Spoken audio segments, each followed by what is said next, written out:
Recorded Books presents an unabridged recording of Hot-Blooded by Lisa Jackson, narrated by Elisa Bresnahan. This work is copyrighted 2001 by Susan Lisa Jackson. This recording is copyrighted 2002 by Recorded Books. Somebody has discovered Dr. Samantha Leeds' darkest secret. Somebody is convinced that lives must be sacrificed to pay for her sins. So far, the victims have been strangers. But as a cunning killer grows bolder, Samantha wonders in dread if she will be the next to die. And now, Hot-Blooded. Chapter 1. July. Cambrai, Louisiana. There's no place like home. There's no place like home. Now click the heels of those ruby slippers 3 times and... "That'll be $37, the cab driver muttered, breaking into Samantha's thoughts. He pulled the cab around the circular drive and as close to the front door as possible, while she dug deep into her jacket pocket for her money clip. "Would you mind taking the bags inside?" she asked. The driver, twisting his head to get a better view from the front seat, slanted her a curious look. His eyes were dark, suspicious, as if he expected some kind of come-on. Finally, he lifted a big shoulder. "If that's what you want." "It is." Using one crutch, she crawled out of the cab into the sultry Louisiana night. A fine, steamy mist shrouded the live oaks surrounding her rambling old house in this unique community, tucked along the southern shore of Lake Ponchartrain, a few miles west of New Orleans. God, it was good to be home. Some vacations were dreams. Others were nightmares. This one had been worse than a nightmare. It had been an out-and-out disaster. But at least she knew she would never become Mrs. David Ross. That would have been a mistake. Another one. A heavy breeze riffled through the clumps of Spanish moss dripping from ancient gnarled branches. The flagstones of the front walk, slick with rain, shimmered in the frail illumination cast from the porch light. Wet weeds that had the nerve to poke through the cracked mortar tickled the bare toe of her injured leg as she hitched her way over the uneven stones. Sweat ran down her spine. Barely July, and the Louisiana heat closed in on her. Gritting her teeth, she hobbled up steps to the broad porch that skirted the front door and swept around all sides of her lakefront cottage. Wind chimes tinkled out their lonely tune. She propped her crutch on the arm of the porch swing, then found her spare key tucked in the cobwebs behind the shutter of one window. Quickly, she unlocked the door. As the cab driver lugged her bags, she flipped on a switch. Immediately, the foyer was illuminated. 200-year-old hardwood gleaming with a fine patina. The air inside the ancient house stagnant, hot and still. The driver dropped her 3 bags near the hall tree, then retrieved her crutch. "Thanks." She handed him $45 and was rewarded with a satisfied grunt and a quick nod of his head. "Welcome back." Dark eyes flashed from beneath the bill of his saint's cap. "Have a good one." "I'll try." Shutting the door behind him, she pocketed her house key and called over her shoulder, "Honey, I'm home." No response. Just the soft ticking of the clock over the mantel and the drone of the refrigerator from the kitchen. She flipped on the switch for the overhead fan, another for the air conditioning. "Aw, come on," she called into the darkened rooms. "You're not mad because I left you here all alone, are you? You know, that's so typically male." Finding the spare set of keys in the pantry, she waited, listening for the distinctive click of ID tags or the light tread of paws upon the floor. Instead, she heard a soft meow, and then Karen slunk out of the shadows. Pupils dilated, His eyes were as dark as his inky coat, just a tiny ring of gold visible. "Don't tell me. Now you're going to play hard to get," she accused as he eased around the edge of the foyer, feigning disinterest, his tail twitching. "Oh, yeah. You're a real cool dude." She laughed, and he sauntered closer, doing a few quick turns around her ankles and rubbing up against the fiberglass shell surrounding her left calf and foot. "Like the cast? Compliments of that fiasco in Mexico," she said, plucking his near-liquid body from the floor and holding him close to her chest as she scratched his chin. Karen, a stray she'd named after the ferryman in Dante's Inferno, began to purr instantly, his aloof routine forgotten, his wet nose brushing the underside of her chin. "So what went on here while I was away, huh? Did Melanie take good care of you? No?" Smiling, she carried the feline into the den and cracked a window, waiting for the house to cool. She set Karen on the bookcase, where he slunk through her tomes on psychology and her stacks of paperbacks, then hopped onto the desk where her mail had been stacked neatly, sorted carefully by envelopes, junk mail, magazines, and newspapers. Melanie, Sam's assistant, who hadn't only watched the house and seen to Karen while Samantha was vacationing, but had commandeered her radio show as well, was nothing if not efficient. Samantha pulled out the desk chair and plopped onto the familiar seat. She glanced around the room. It felt different, somehow, but she didn't know why. Maybe it was just because she'd been gone so long, over 2 weeks. Or maybe it was because she was jet-lagged and a little on edge. Though the flight hadn't been that long. She'd spent too many hours without sleep in the past few days, and the trip had been emotionally draining. Ever since touching down in Mexico 2 weeks earlier, things had started to go awry. Not only had she and David had the same old fight about her giving up her job and moving back to Houston, but there had also been the boating accident that had dumped both her and her purse into the shallows of the Pacific. She'd ended up with a sprained ankle and no ID. The purse had never been located. It had been a nightmare trying to get out of the country, and when she'd finally persuaded the authorities to let her back into the USA, she'd been sporting this god-awful, bulky cast. "These things happen," David had said with a shrug, as they'd finally boarded the 737. He'd offered her a smile and a lift of his eyebrows as if to say, "Hey, there's nothing we can do about it. We're in a foreign country." He'd been right, of course, but it didn't help her bad mood and suspicion that the fishing boat captain had been drunk or under the influence of some other drug, and that somehow her purse, along with a couple of others in the tour group, had been found by local divers, the credit cards, cash, and other items of value now being used or pawned up and down the west coast of Mexico. According to the captain, the tiny fishing boat had lurched, avoiding a rock, for God's sake. It seemed implausible. A stupid mistake from a captain who daily patrolled the waters off Mazatlan. Samantha hadn't bought it, and had wanted some kind of compensation, at the very least an apology, for crying out loud. Instead, she'd landed in a tiny hospital with an elderly doctor, an expatriate American who looked as if he should have retired in the 70s. He probably had, or been run out of the States for malpractice. "Sour grapes, Dr. Sam," she chastised herself, as Karen settled into his favorite spot on the window ledge. He stared through the watery glass, his eyes following something in the darkness.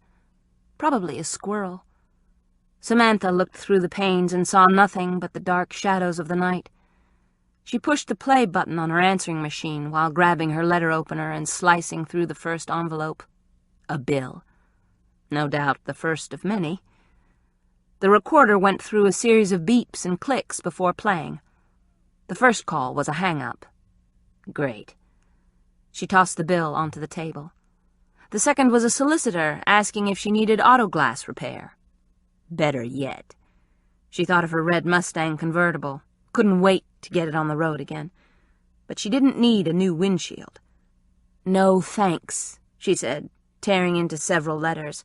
Offers of credit cards, requests for contributions to worthy causes, the sewer bill. Finally, a voice. "Hey, Sam, it's Dad." Sam smiled. "I forgot you were out of town. You give me a call when you get back home, okay?" "Will do," Sam said, as she scanned her most recent visa bill, and was grateful that she'd called Melanie, who had assured her that she would cancel all her credit cards immediately. 2 more hang-ups, and then she heard her boss's voice boom from the recorder. "Sam, I know you're probably not home yet," Eleanor said, "but call me the minute you get in. And don't give me any crap about you not going to work because of your leg. That's just not cutting it with me. I got your message from the hospital. But unless you're hooked to an IV and a heart monitor and strapped to a hospital bed, I want you back at the station pronto. You got that? Melanie's doing a decent enough job. I mean it. But since you've been gone, ratings have slipped, and Trish LaBelle over at WNAB is picking up your market share. Not good, Sammy. Definitely not good. Your listeners want you, girl, and they aren't in the mood to accept any substitutes, no matter how good they might be. So don't you go bringing me some note from a hunk of a doctor, you hear? Uh-huh. You all haul your ass down to the station. Okay, I'll get off my soapbox now. But call me, ASAP. Hear that, Karen? I am loved after all, she said absently to the cat, then felt the skin on the back of her neck prickle. Some noise, some shift in the atmosphere, some intangible thing caught her attention. The cat sat on the sill, his body frozen except for the barely perceptible twitching of his tail. "You see something?" she asked, trying to shake off the feeling. She dropped the rest of the mail and moved to the window, searching the darkness through the steamy drizzle on the window panes. The live oaks stood like bearded sentinels, unmoving dark shapes guarding her 200-year-old house. Creak! Sam's heart nearly stopped. Was that the wind in the branches? The house settling? Or someone shifting their weight on the porch? Her throat went dry. Stop it, Sam. You're jumping at shadows. There's nothing sinister here. This is your home. But she'd only lived here 3 months, and after she'd moved in, she learned the history of the house from a gossipy old neighbor across the street. According to Mrs. Killingsworth, the reason the old home had been on the market so long, and Sam had gotten it far under its market value, was that the woman who had previously owned the place had been murdered here, the object of an enraged boyfriend's vengeance. "So what's that got to do with you?" she said now, rubbing her arms as if she were chilled. She didn't believe in ghosts, curses, or the supernatural. The recorder spun. "Hi, Sam," Melanie's voice. Samantha relaxed a bit. "Hope you had a good trip. I called the credit card companies as you asked and left the mail on the desk, but you've probably found it by now. Karen was a pill while you were gone, really out of sorts, even sprayed on the piano, but I cleaned it up. And the hairballs, gross. Anyway, I bought you a quart of milk and some of those fancy French vanilla coffee beans you like. They're both in the fridge. Sorry to hear about your leg. What a bummer. Some romantic getaway, huh? See you at the station, or you can call if you need anything." Sam hobbled back to her chair. She was imagining things. Nothing had changed. She glanced at the picture of David on her desk, tall and athletic, with gray eyes and a square jaw. Good-looking. Executive vice president and director of sales for Regal Hotels. She'd been reminded more often than not. A man with a future and a quick, if cutting, sense of humor. A catch, as her mother would have said, had Beth Matheson still been alive. Oh, Mom, I still miss you. Sam's gaze moved from the 5x7 of David to a faded color portrait of her own family, both smiling parents flanking her in her cap and gown at graduation from UCLA. Her older brother Peter stood just behind her father's shoulder, frowning, looking away from the camera, not even bothering to remove his sunglasses, as if making a statement that he didn't want to be there, wasn't interested in sharing any of Sam's glory as her parents beamed beside her. Beth had believed in marriage and would want to see her daughter with an ambitious man. Successful David Ross would have been just such a man. And a man with a dark side. Too much like Jeremy Leeds, her ex. She sliced open another piece of junk mail and wondered why she was always drawn to control freaks. "Hey, Sam, Dad again," her father's voice said. "I'm worried about you. Haven't heard anything since you called from Mexico trying to get out of the country. I assume you made it. Hope so. So, how are you getting along with the leg? Call me." "I will, Dad. Promise." Several other calls came through with well wishes for her recovery. She listened to each as she continued opening the bills. Celia, her friend who taught first grade in Napa Valley. Linda, a college roommate who had settled with her cop husband in Oregon. Arla, a friend she'd kept in touch with since grade school. They all seemed to have gotten the word that she'd been hurt, and they all wanted her to call back.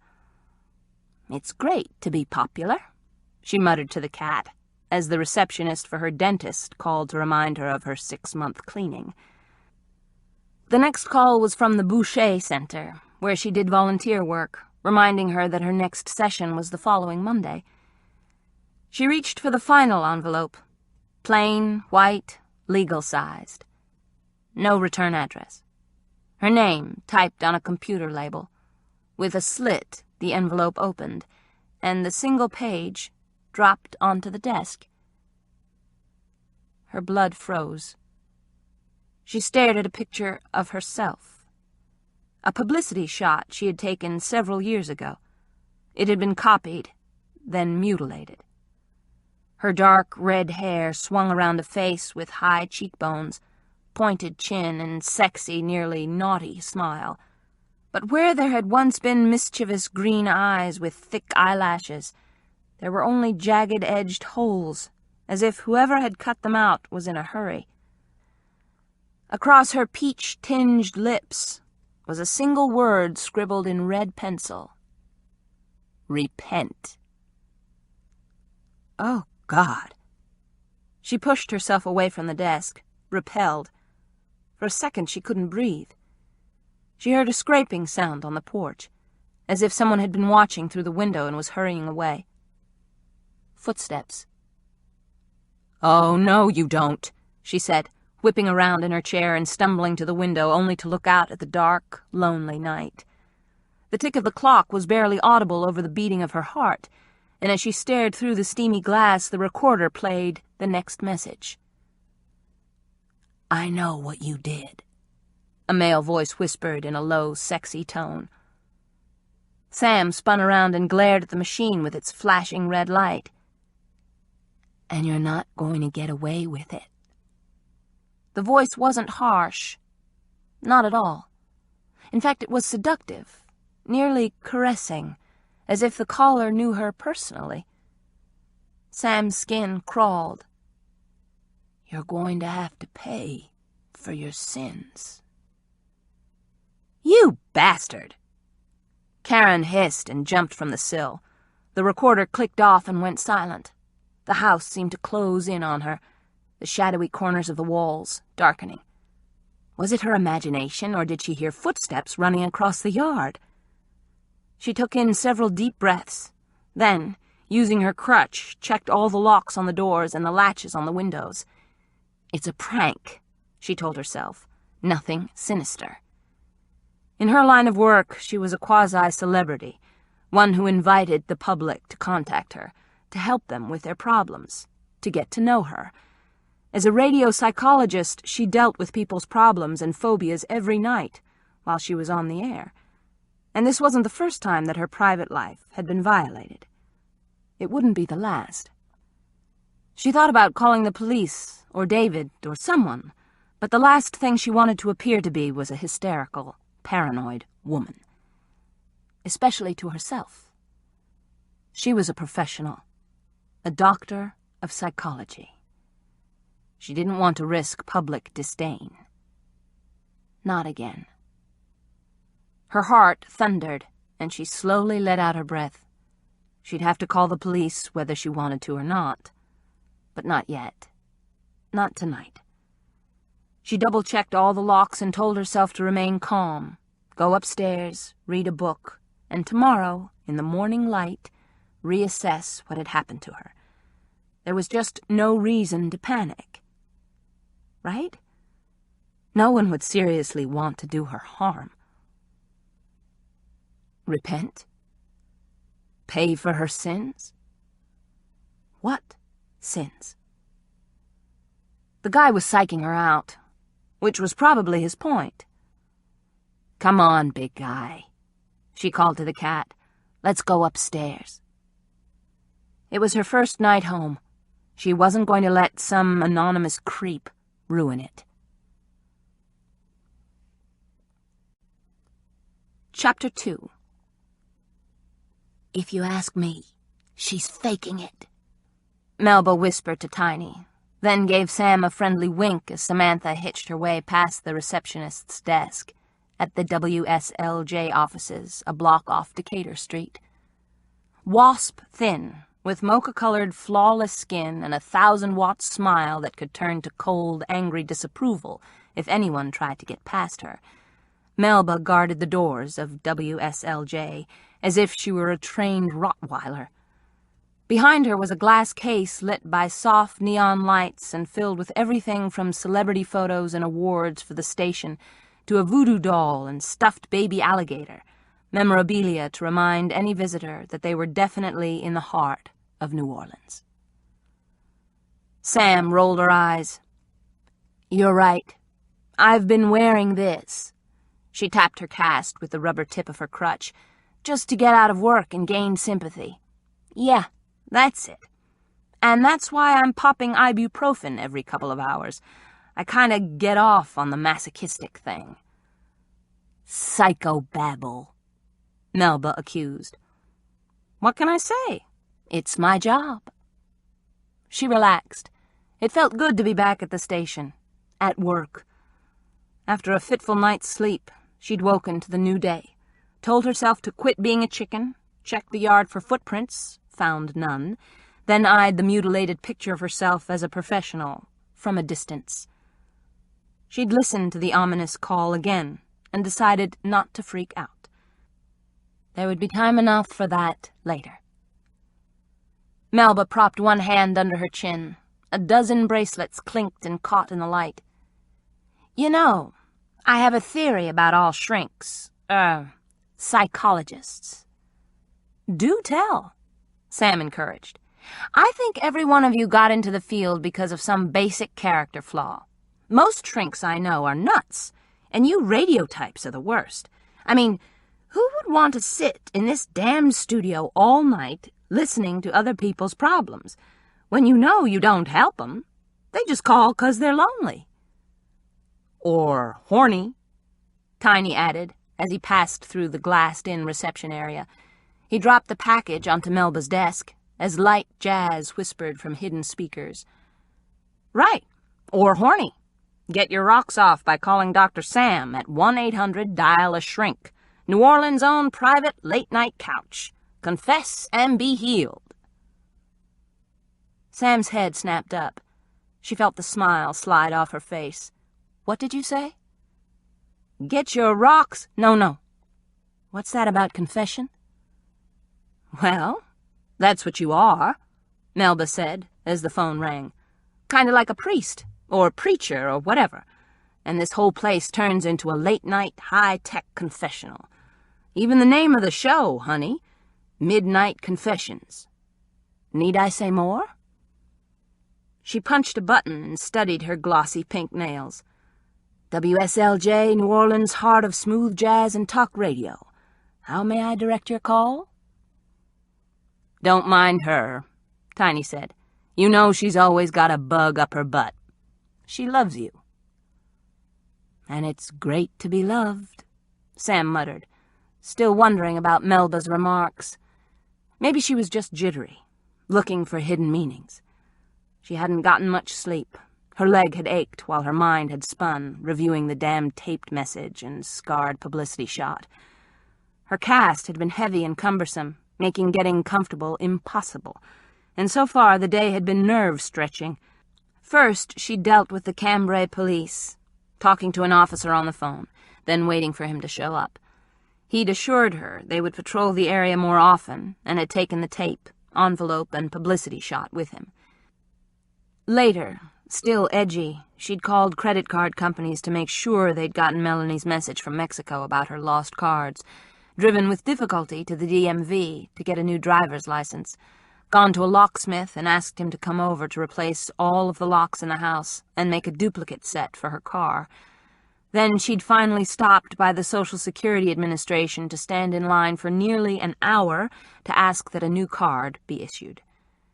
She hadn't yet replaced her prescription sunglasses, but that was the last item on her list, and for a while she'd settle for contacts and over-the-counter shades. "I'll give Mr. Hannah the message," Melba said as she clicked off the telephone and scribbled a note. "Why we don't have voicemail around here is beyond me. It's like we're in the damn Dark Ages or something." She glanced over at Tiny. "You're the computer genius. Can't you hook us up?" "I'm working on it. But it's the damn budget." Yeah, always the budget, the ratings, the market share." She rolled her expressive eyes, and her curly hair shone under the fluorescent tubes that passed for lighting in the reception area. "Well, I hate to admit it," she said to Sam, "but from the stack of fan mail in your cubby, it looks like you were missed." Surprising. Another call came in, catching Melba's attention, as Tiny walked with Sam down the central hallway known affectionately as the Aorta. The station was a virtual rabbit's warren, a maze of offices and hallways linked together fitfully as the ancient building that housed WSLJ and its sister stations had been remodeled over and over again in the past 200 years, the nooks and crannies incorporated into closets, studios, offices, and meeting rooms. "Check your email as well," Tiny advised as he stopped at the door of his office, a small room that had once been a walk-in windowless closet placed smack dab in the middle of the offices. Inside was a single desk chair, bench-like table, and laptop computer. Tiny's only nod to decorating was a large poster of an alligator, which, Sam guessed, from the multitude of tiny perforations on the slick surface surrounding the gator's snout, Tiny used as a dartboard. Where he hid his darts was a continuing mystery that no one in the station had unraveled. Tiny seemed to know what was going on in the station at all times. A part-time communications student at Loyola, he designed and maintained the station's website and was a whiz when it came to any computer glitch. In Sam's opinion, Tiny was invaluable, if slightly out of sync with the rest of the world. He was still gawky, a computer nerd in serious need of braces, scope, and Clearasil, but a hard worker who just happened to have a crush on Sam. A crush she pretended didn't exist. "Lots of email?" she asked, and the kid visibly brightened. "Tons. All of it about the same. The listeners want you back." "You read my email?" she asked. The tops of his ears turned bright red. "Some of it was addressed to the station in general, but it was mainly about you and when you'd be back. I didn't look at any of the personal stuff." "Oh, right," she thought sarcastically, but before she had a chance to question him, the program manager's deep voice assailed her. "So the prodigal has returned." Eleanor's words ricocheted down the hallway. a tall black woman who had brass golf balls fashioned into a paperweight that she kept forever on her desk. She strode down the hallway and smiled wide enough to show off a gold-crowned molar. "And, oh, look at you!" She motioned to the cast covering Sam's leg. "High fashion if I ever saw it. Well, come on, haul yourself down to the office where we can talk." She preceded Sam down the aorta and took a right near the back of the building, across from the glassed-in studio where Gator Brown was pre-taping some smooth jazz favorites that he planned to play on his shift. Earphones covering his bald spot, Gator saw Sam, grinned and raised a freckled hand, never once interrupting his velvet-voiced patter as he started to play another CD for the tape. "Okay, so tell me," Eleanor said, waving Sam into a chair crammed between bookcases stacked high with files, discs, tapes, and books. "How long you gonna have to put up with that?" She waggled a finger at Sam's left leg as she sat behind her cluttered desk. "Less than a week more, I hope. It's just a sprain. Nothing broken. I can still work, you know." "Good, 'cause I want you back in that booth. Your listeners are clamoring for you, Sam, and WNAB is getting more aggressive with your audience. They've moved Trish LaBelle from 7 to 9 to get a jump on your show. Then go head-to-head with you when you come on at 10. I'm considering moving you up an hour, and Gator's screaming bloody murder, claiming his audience will stop listening, that his style of jazz has to be played late at night. He'd rather you be pushed back from 10 until midnight." She reached into the top drawer of her desk and found a bottle of Tums. "And my husband can't understand why I have high blood pressure." Sam wasn't buying all the competition. WNAB is AM. We're FM. Entirely different format. Demographics and audience. "Not so different." Eleanor was all business. She popped 2 pills. "Look, we've all worked hard to make this station the best, and we don't want to lose our audience now. I don't begrudge you your vacation, of course," she said, holding up her hands, palms outward. "But I've got to be practical. It's my job. We can't let WNAB or anyone else muscle in on our ratings." She managed a smile that seemed false, and when the phone rang, took the call. "This is Eleanor." "Yes, I know." Stretching the cord, she rolled her chair back and searched in a stack of files that was piled on top of the credenza. "Okay, let me see. Did you talk to the sales department?" Her voice was tight, strained. "I understand. We're working on it." "What?" "Yes, Samantha's back, so late night's taken care of." "Right. Just give me a minute." Turning back to the desk, she grabbed her computer mouse with her free hand and signaled to Sam with her eyes that the discussion was over. "Listen, George, just sit tight. I said I'd handle it."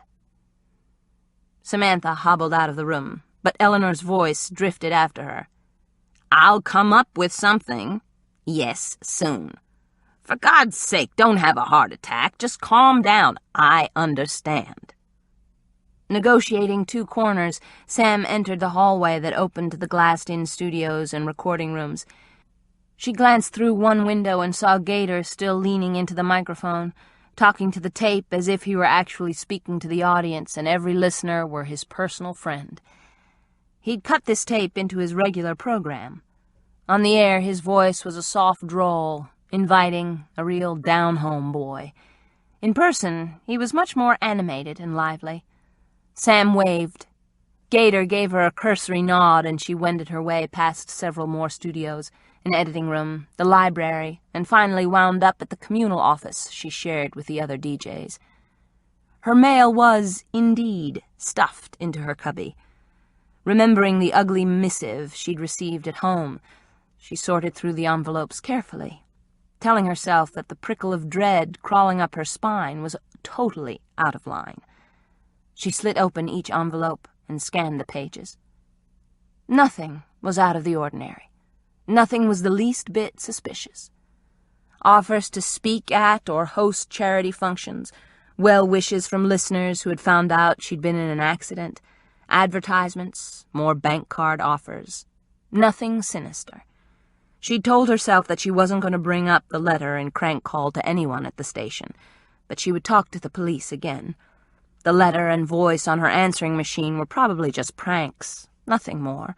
Some guy getting his perverted jollies at her expense. Then what about the footsteps on the porch?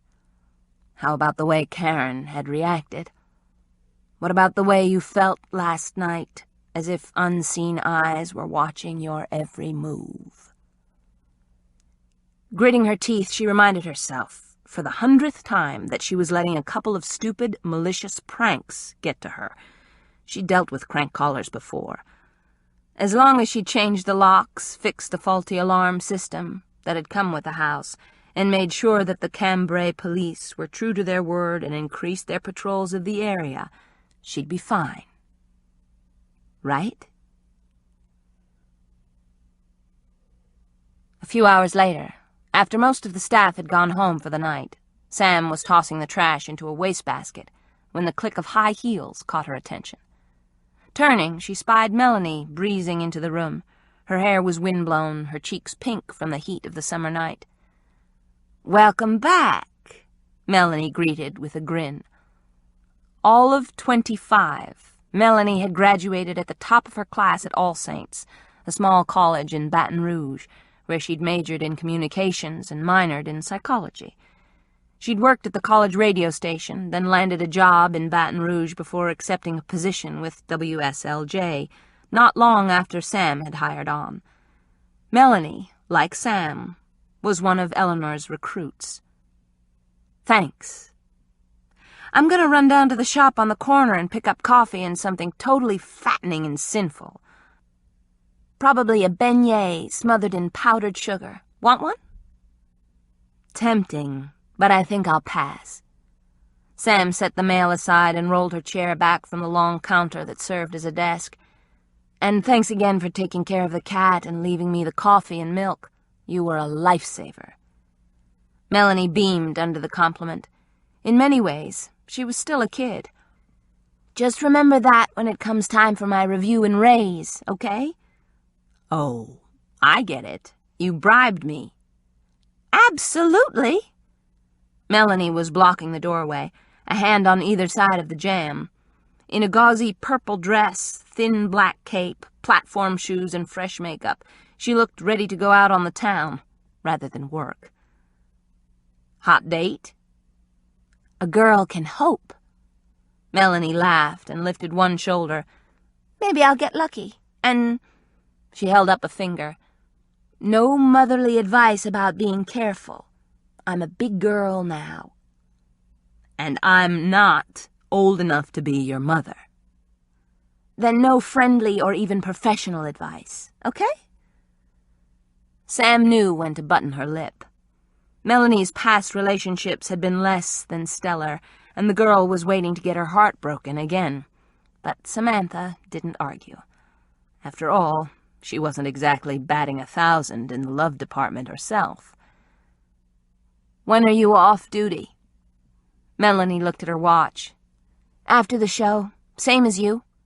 Now, what can I get you from the coffee shop before it closes for the night? Tea? Perrier?" "You don't have to wait on me." "I know. It's only because of the cast. Once you're on your feet again, you're on your own, so make a slave of me now, if you feel so inclined." "You asked for it. Okay, get me a Diet Coke." "Will do." Melanie glanced ruefully at Sam's leg. "Does it itch?" "Like crazy." "I'll be right back." She left as quickly as she appeared. Sam did a cursory look over her email, her pulse elevating a bit, her palms sweaty on the mouse, but no one had sent any notes that could be construed as threatening. A few notes from fans asking about her return, 24 jokes she deleted immediately, interoffice memos that were outdated, an offer to speak at a local charity event, another reminder from the Boucher Center about her next appointment, and several quickly dashed thoughts from friends. One from Leanne Jacquillard, a 17-year-old girl she'd worked with at the Boucher Center, where she volunteered. There was nothing out of the ordinary in her letters from cyberspace, nothing sinister. She began to relax. By the time Melanie returned sans cape, with a little bit of powdered sugar still clinging to her lips, a can of Diet Coke in one hand, a cup of coffee in the other, Sam had answered those she could, saved the ones she wanted, and deleted the rest. "Thanks," she said, as Melanie handed her the drink. "I owe you one." "More than one. Maybe a dozen or so for taking care of that persnickety cat. But who's counting?" Melanie took a sip of her coffee, and the remaining bits of sugar vanished from her lips. Sam pulled the tab on her Coke just as Gator poked his head into the room. "You've got about 15 minutes, he said. "I've got 2 pieces taped, then the weather and ads will follow. After that, you're on." He started to leave, then thought better of it. "Hey, it's good to have you back." There wasn't much sincerity in his words. "Thanks." "So, what happened?" He jabbed a finger at her cast. "It's a long story. Basically, the captain of our fishing boat was an idiot, and I'm a klutz." Gator's grin was tight, forced. "Tell me something I don't know," he said, then added, "Gotta run. Somewhere in this city there has to be a woman dying to meet me." "I wouldn't count on it," Melanie whispered as he left. "Remind me again why I wanted to get back here so badly?" Sam said. "He's just pissed because they're talking about cutting his show to expand yours. It's jealousy." Sam wasn't sure she blamed Gator. He used to be the morning DJ, was pushed to the afternoon drive at 5, then eased back to the early evening. It didn't take a crystal ball to see that he was slowly, but surely, being phased out. Right now, with the popularity of her midnight confessions, she took the brunt of his misaligned anger. "I guess I'd better get back in the saddle." Sam struggled to her feet, felt a painful twinge in her ankle, and ignored it. Melanie stepped out of the doorway to let her pass. "Thanks for pinch-hitting for me while I was gone," Sam said. "No problem." Melanie's gold eyes darkened a bit. "I liked it." "You're a natural." The girl sighed as they started down the corridor. "I just wish the powers that be recognized my talents." "They will. Give it time. And finish getting your doctorate. A bachelor's degree in psychology isn't enough." I know. Thanks for the advice, Mom," she said with just a trace of envy. Melanie was great behind the microphone. She just needed seasoning, more life experience as well as the educational credentials, before she could regularly hand out advice to the 30 and 40-somethings who called in. Pinch-hitting was one thing. Her own show was another. "Any big news happen while I was gone?" Sam asked, changing the touchy subject.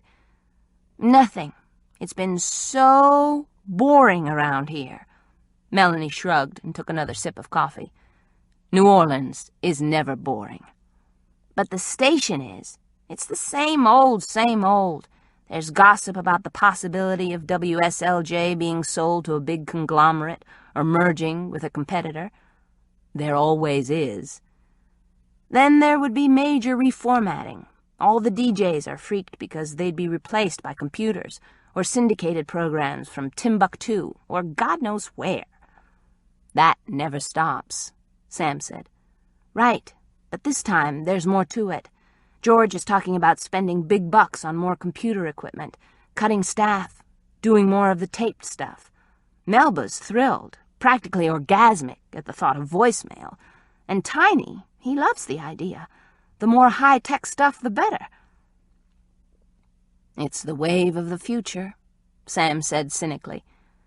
Computers were rapidly replacing disc jockeys, just as CDs had replaced tapes and vinyl.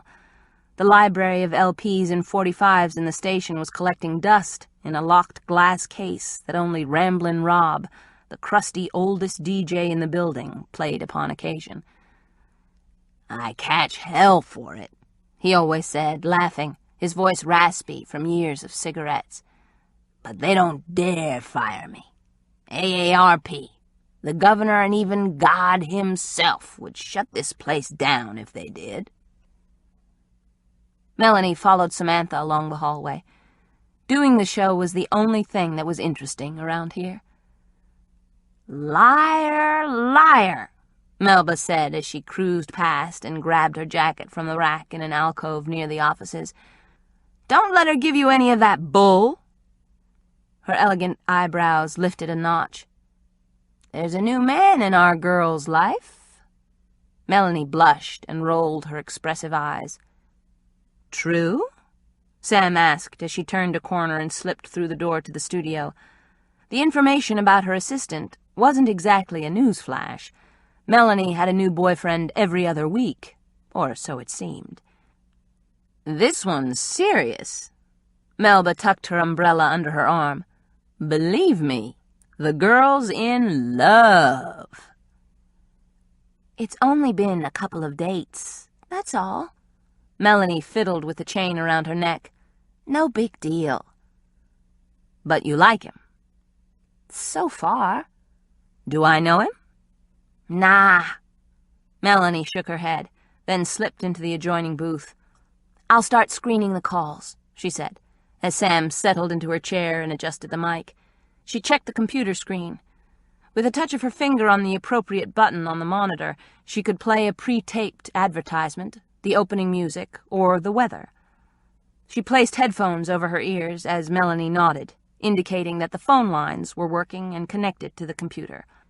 Sam waited until the 30-second advertising spot for a local car dealer had finished, then pressed a button, and the first few notes of "Hard Day's Night" by the Beatles soared, then faded. Sam leaned into the mic. "Good evening, New Orleans. This is Dr. Sam. I'm back, and this is Midnight Confessions, here at WSLJ. As you probably know, I was out of town for a little R&R in Mexico. Mazatlan, to be precise." She leaned her elbows on her desk and kept one eye on the computer screen.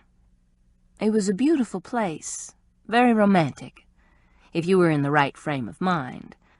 But rather than give you a blow-by-blow travelogue, I thought I'd settle in with a kind of a light topic, just to get back in the swing of things. As this is my first night back, I thought we'd open the discussion tonight by talking about vacations, how stressful they are, how relaxing they're supposed to be, what's considered romantic. Call in and tell me where you've been and how it turned out. In Mazatlan, the weather was hot, hot, hot. The sunsets to die for. Plenty of hot sun and sand, lots of couples strolling along the beach, palm trees, white sand, piña coladas, the whole 9 yards. She talked about romantic vacations for a few minutes and gave out the phone number, again asking for callers, waiting for a response. Glancing through the plate glass window, she saw Melanie, headphones in place, nodding as the phone lines began to light. Here we go. The first caller's name, Ned, appeared on the screen beside line 1, while someone named Luanda was on 2. Sam pushed the first button and said, "Hi, this is Dr. Sam. Who's this?"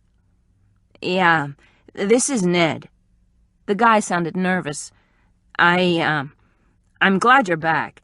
I listen to your program all the time, and I gotta say I missed you." "Thanks." Samantha smiled slightly and tried to put the guy at ease. "Well, Ned, what's on your mind? Have you been on a vacation lately?" "Yeah, I took the missus on a trip down to Puerto Rico. It was about 2 months ago, and, well, it was kind of to make up, you know." "Make up for what?" she asked. "Well, I'd been seeing someone else, and me and the wife, we split for a while. So I decided to surprise her with a trip to the Caribbean, you know, to try and get things back together." "And what happened, Ned?" Samantha asked, as the guy haltingly poured out his heart. Another midlife fling. His second, he admitted. But he loved his wife. Oh, she was the best, a good-hearted woman he'd been married to for 12 years. However, his wife got even with him in Puerto Rico, found herself a Latin lover, and rubbed Ned's nose in it. Ned was offended. What had she been thinking? The romantic vacation had turned into a catastrophe. At least at that level, Sam could relate. "So, how do you feel about it?" she asked, and noticed that Luanda's name disappeared from the screen. She'd gotten tired of waiting and had hung up. But someone named Bart was on line 3. "I'm hurt and mad, I guess," Ned was saying. "Mad as hell. I spent $2,000 on that trip." "So you lost your money and your wife. Why do you think you got involved with the other women in the first place?" Sam asked. The phone lines began to light up like a Christmas tree. People couldn't wait to comment on Ned's story or offer their own, asking Sam's opinion. Kay was on 2, Bart on 3, and oh, there was Luanda again, on 4. Sam talked to Ned a while, explaining about the age-old double standard, then switched to Kay, a vicious woman who was ready to rake Ned and any other cheating man through the coals several times over. Sam imagined her foaming at the mouth in her rage. From there she listened to Bart, whose girlfriend had gone with him to Tahiti and refused to come home. The stories, anger, laughter, and despair sizzled over the airwaves. Sam interrupted the calls by playing advertising bits and updating the weather with promises of news as soon as it broke. But the time sped by and she felt more at home by the minute. Fleeting thoughts of the letter and mutilated picture she'd received faded as she talked with her listeners. She'd been at it for nearly 3 hours, had finished her soft drink, was on her second cup of coffee, and was close to signing off when she answered a call from someone who the computer screen displayed as John. "This is Dr. Sam. How are you this evening?" "Good. I'm good," a smooth male voice intoned. "What's your name?" she asked for the viewers. "John." "Hi, John. What would you like to talk about?" She reached for her coffee cup. "Confession." "All right." "That is what you call your show." It wasn't really a question. "Yes. Now, John, what's on your mind?" "You know me." "I know you? How?" "I'm John from your past." She played along. "I've known lots of Johns." "I'll bet you have." Was there a hint of disapproval or superiority in his voice? Who was this guy? Time to get on with the show. "Do you have something you want to talk about tonight, John?" "Sins." She nearly dropped her cup. Her blood ran cold. The voice, the same voice on her recorder. The blanket of security she'd felt all night unraveled. "What kind of sins?" she forced out. "Yours." "Mine?" Who was this guy? He needed to get off the line, and fast. "People are punished for their sins." "How?" she asked, her pulse pounding hard as she glanced at Melanie, who was shaking her head.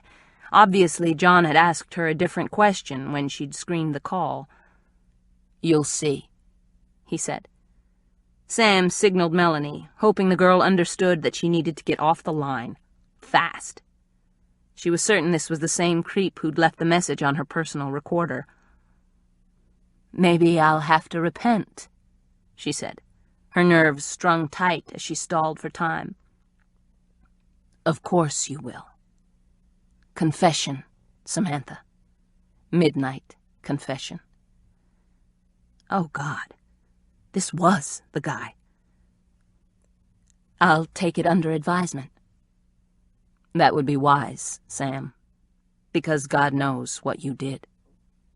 "And so do I." "What I did?" "That's right, you hot-blooded slut. We both know." Sam cut him off. From the corner of her eye, she saw Melanie on the other side of the glass, frantically motioning toward the clock. Only 20 seconds until her program was over. The phone lines were blinking like flash lightning. "That's all we have time for tonight," Sam said, trying to compose herself, somehow recalling her signature sign-off. Her heart was pounding like a drum as she pressed a button to start the music that ended her show, the grassroots singing Midnight Confession.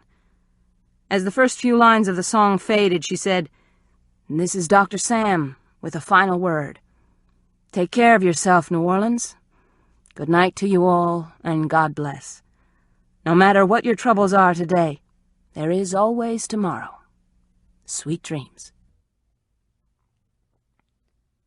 She pushed the play button for a series of commercials, shoved her microphone out of the way, and rolled back her chair. Stripping off her headset, she found her crutch, climbed to her feet, and nearly hyperventilating, hitched her way out of the booth. "How'd that guy get past you?" Sam demanded as she and Melanie entered the hallway from their separate booths. "He lied, that's how." Melanie's face was flushed, her jaw tight, defensive. "Now, where the hell is Tiny?" She stormed up and down the hallway. "He's got less than 5 minutes to set up the lights out show." She searched the hallway with her eyes. Forget Tiny. What was the deal with that last caller? Sam was shaking inside, furious, scared. "I don't know." Melanie threw up her hands in exasperation. He tripped me up. Said he had a comment about paradise and Paradise Lost. I screwed up, okay? So crucify me. Sam cringed at Melanie's choice of words. "Let's keep all biblical references out of this." "It's over, okay? It won't happen again. I said I'm sorry." "No, you didn't. And you fouled up. Those calls are supposed to be screened and—" Samantha let the sentence drop, realizing she was unleashing on her assistant for no good reason. Taking a deep breath, she forced herself to calm down. "And I'm overreacting." "Amen. Oops. Sorry. Didn't mean to get biblical." Melanie made air quotes with her fingers around the word, and Sam, despite her fear and anger, had to chuckle. "Forget it." "I'll try." Melanie was still searching for Tiny as she stalked along the narrow corridor, poking her head into the rooms that were unlocked and rattling the knobs of those that weren't. Tiny had better show up. "Paradise," Sam said to herself, as the impact of the caller's words to Melanie hit her like the proverbial ton of bricks. She leaned heavily against the glass wall encasing the old LP's Ramblin' Rob's shrine. He wasn't talking about a romantic paradise. It was a reference to Milton's Paradise Lost. "What?" "The caller. He was referring to Milton's work, about Satan being cast out of heaven." Melanie stopped dead in her tracks. "You think?" She lifted questioning eyebrows. "You mean like he's into old literature or something?" Clearly, she wasn't buying it. "Yes, I'm sure. It's all about sin and redemption and punishment," Sam said, not liking the dark turn of her thoughts. Glancing down the hallway to her assistant, she decided to come clean. "This isn't the first time that guy has contacted me. There was a message left on my answering machine while I was gone." "What?" Melanie's thoughts of locating Tiny were momentarily forgotten. "You mean when you were in Mexico?" "Exactly." "But... wait a minute. I thought you were unlisted. Not in the phone book." "I'm not. But there are ways around that. This is a high-tech world. Anyone can hack into computers, get records, anything from credit cards to social security number and driver's licenses. It wouldn't be too tough to find a phone number if you knew what you were doing." "Just like there are ways to get around the call screener here." Melanie's eyes clouded a bit. "I'm sorry, Sam," she finally said. He tricked me. Shoving her hair off her shoulders, she asked, "So what have you got? Your own personal nutcase? Oh, excuse me. I know that's not PC these days, but this guy sounds way off his rocker." "My specialty. I'm a shrink, you know." Footsteps clomped closer, and Tiny rounded the corner, nearly careening into Melanie. "Hey, watch it," she said, then skewered him with a typical Melanie glare. "We've only got a couple of minutes to start lights out. Where the hell were you?" "Outside." "Jesus, you're supposed to have the recording ready to go." "Don't worry," Tiny said over his shoulder. His coat was damp, and the smell of cigarette smoke followed him as he made his way to the booth Sam had just vacated. "I've got it handled." "You're going to give me a heart attack." "Why? You're not the station manager." "I know, but—" "Lay off, Melanie. I said it's under control." Tiny shot her a hard glare, and Melanie, always quick to anger, opened her mouth to say more, then added, "Fine. Just do it." Sam took that as her cue to leave. She was tired, edgy, and her ankle was beginning to throb. "I'll see you both tomorrow," she said as she made her way back to the shared office, grabbed her raincoat and new purse, and headed through the maze of WSLJ offices toward the bank of elevators. Her nerves were still strung tight, and she imagined that the old building with its narrow, labyrinthine hallways, musty smell, and tiny cubicles was more sinister than she remembered. "Stop it," she growled, as the elevator car landed on the first floor.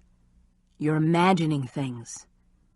At the front door, she swiped her card through the automatic lock, then stepped into the humid New Orleans night. The air was cloying, damp, and sticky, hot and oppressive. A few cars drove through the narrow streets. The smell of the river was heavy in the air, and the streetlights glistened off the fronds of the palm trees in Jackson Square. There were still people wandering the city streets, and Sam couldn't help wonder if any of them was the caller, her own personal nutcase, a man whose smooth voice caused her blood to congeal. Rather than try to walk with the damned cast the few blocks to the parking structure, Sam hailed a cab, and during the short ride watched the pedestrians, who never seemed to disappear, no matter what time of night it was. "One of the denizens of this city seems to have a personal vendetta against you." "Why, Sam? Why does he want you to repent? Who the hell is he? And more importantly, just how dangerous is he?"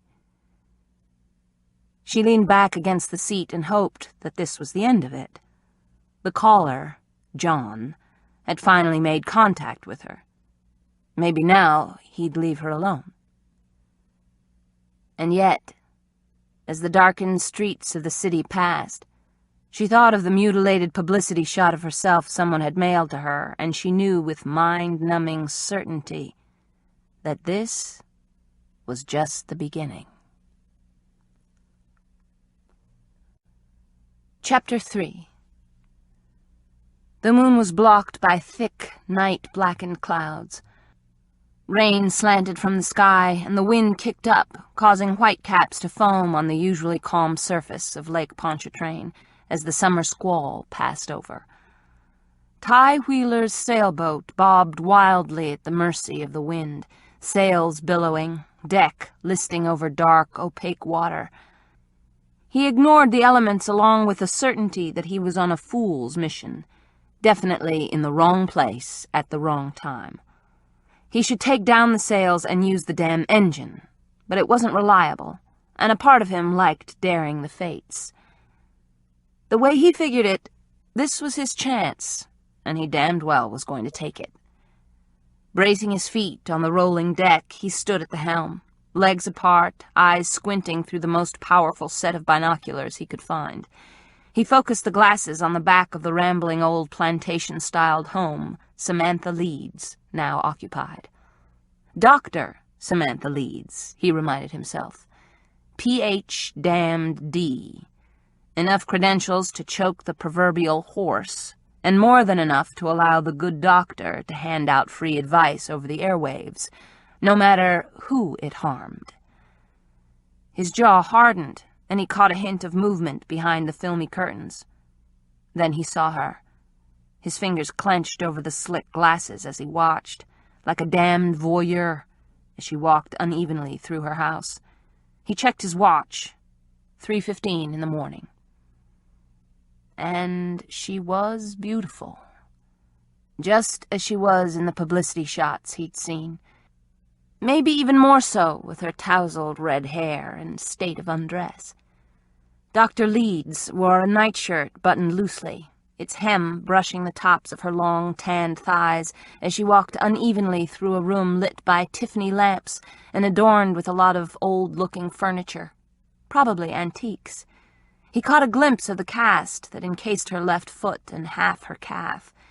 He'd heard about that, too. Some kind of boating accident in Mexico. Lips compressed, he anchored the wheel with one hip and felt rain slide down the neck of his parka. The wind had snatched off his hood and tossed his hair around his eyes, but he kept the powerful glasses trained on the house, nestled deep in a copse of live oaks. Spanish moss clung to the thick branches and drifted in the wind. Rain ran down off the dormers and down the gutters. An animal, cat from the looks of it, crept through a square of light thrown from one window. It disappeared quickly into dripping bushes, flanking the raised porch. Ty concentrated on the interior of the house, through the windows. He lost sight of Samantha for a second, then found her again, bending down, reaching forward to pick up her crutch. The nightshirt rode upward, giving him a peek at lacy white panties stretched over round, tight buttocks. His crotch tightened, throbbed. He ground his back teeth together, but ignored his male response just as he disregarded the warm rain stinging his face, blurring the lenses of his binoculars. He wouldn't think of her as a woman. He needed her. He intended to lie to her, to use her, and that's all there was to it. But, God, she was beautiful. Those legs. She straightened suddenly, as if she sensed him watching her. Turning, she walked to the windows and stared out, green eyes wide, red hair tousled as if she'd just gotten out of bed, skin without a hint of makeup. His pulse jumped a notch. She squinted through the glass, her eyes narrowing. Maybe she saw the silhouette of the boat, his shadow at the helm. Eerily, as if she knew what he was thinking, she met his stare with distrustful eyes, and a gaze that scoured his black soul. Wrong. She was too far away. The night was dark as pitch. His imagination was running wild. There was a slight chance she could see his running lights, or the white sails, and, if so, make out the image of a man on his boat. But without binoculars, there was no way she'd be able to see his features, would never recognize him, and couldn't, not for a minute, guess what he was thinking, or his intentions. Good. There was time enough for meeting face to face later, for the lies he would have to spin to get what he wanted. For half a second, he felt a twinge of remorse, gritted his teeth. No time for second-guessing. He was committed. Period. As he watched through the glasses, she reached up and snapped the shades of her window closed, cutting off his view. Too bad. She wasn't hard on the eyes. Far from it. And that might pose a problem. In Ty's mind, Dr. Samantha Leeds was too pretty for her own damned good. "So you're sure you're okay?" David asked for the 5th time in the span of 10 minutes. Holding the cordless receiver to her ear, Sam walked to the window of her bedroom and looked into the gloomy afternoon. Lake Ponchartrain was a somber gray, the waters shifting as restlessly as the clouds overhead. "I'm fine, really." Now she wished she hadn't confided in him about the caller, but when David had phoned, she decided he would find out soon enough anyway. It was a matter of public record, and sooner or later the news would filter across state lines. "I've talked to the police, and I'm having all the locks changed. I'll be okay. Don't worry." "I don't like the sound of it, Samantha." She imagined the tightening of the corners of his mouth. "Maybe you should look at this as some kind of warning. You know, a sign that you should turn your life in a different direction." "A sign?" she repeated, her eyes narrowing as she stared at the lake stretching from her yard to the distant shore. "As in God trying to talk to me?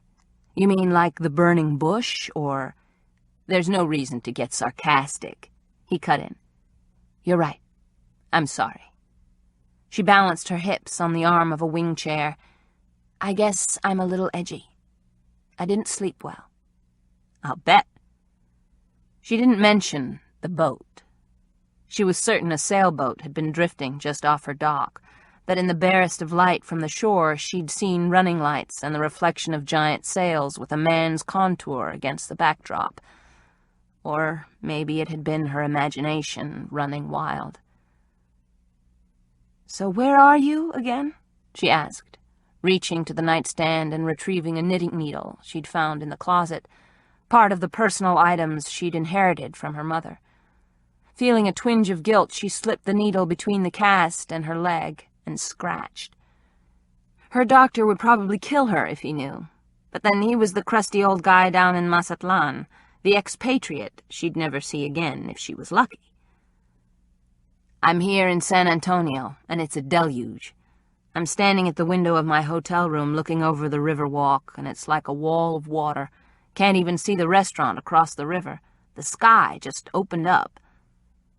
He sighed, and for a second his cell phone cut out. The connection was lost, only to return. "Wish you were here, Samantha. I've got a room with a jacuzzi and a fireplace. It could be cozy.